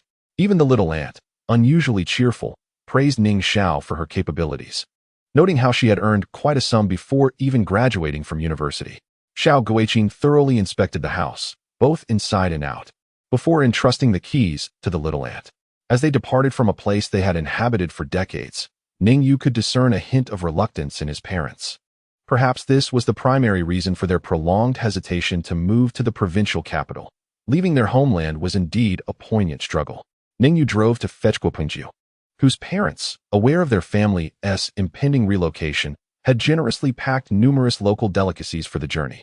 The two women wept for an extended period. "Xiao Yu, drive slowly. Where did you learn to drive? You handle the car like a bandit." Ning Lizzie, seated in the passenger seat, gripped the armrest tightly, his nerves evident. "Is a kin mountain a driving school? That seems rather unreliable if they failed to teach you properly." "Dad, let us not boast, even with my driving skills. Some may never reach this level in their lifetime." In truth, Ning Yu's driving prowess was quite remarkable. He had engaged a professional stunt driver to teach him techniques such as serpentine maneuvering, drifting, sharp turns, and side-slipping parking. Previously, he often took his sports car to professional tracks for a few laps. While he couldn't rival professional racers, his lap times were commendably competitive. However, in terms of driving skill, Lin Yingluo surpassed him. Her calm demeanor allowed her to achieve the level of a professional driver, and she even learned to fly a plane in just a few days. Upon returning to Jiangqing, Ning Yu first settled his parents before calling Ning Xiao. It was already past 5 in the afternoon, with only 2 hours remaining before the evening's trial class. Ning Xiao hurriedly took a taxi to join them. The entire family from Shiko finally gathered harmoniously in Jiangqing. Xiao Guiqing and Ning Lizzie had not seen their daughter in quite some time and eagerly pulled her into conversation, which made Ning Yu feel somewhat like an outsider. The apartment boasted 3 bedrooms and a living room, spanning 110 square meters, with 2 facing the sun and 1 facing north. Xiao Guiqing and Ning Lizzie unabashedly claimed one of the sunlit master bedrooms for themselves, assigning another sunlit room to Ning Xiao, leaving the north-facing room for Ning Yu. He pondered why he was allocated the smallest and least desirable room. Did they not realize that he was the one renting the place? Fortunately, he wouldn't be returning often, otherwise, it would surely frustrate him. "What as for dinner? Xiao Yu, go buy groceries. I'll cook for you all. Your sister hasn't had my cooking in ages. Why should I be the one to go?" I'm exhausted after a day of driving. If you don't go, are you going to let your dad handle it? Aren't you worried he'll get lost? He can find even the most hidden spots. Can he possibly lose his way? Feeling a bit restless, is he? Shall we go? Indeed. Ning Yu, albeit with a sense of humiliation, made his way to the market. When it comes to selecting produce, he possesses a fair degree of expertise. The freshness of beef and lamb is discernible to him with a mere sniff.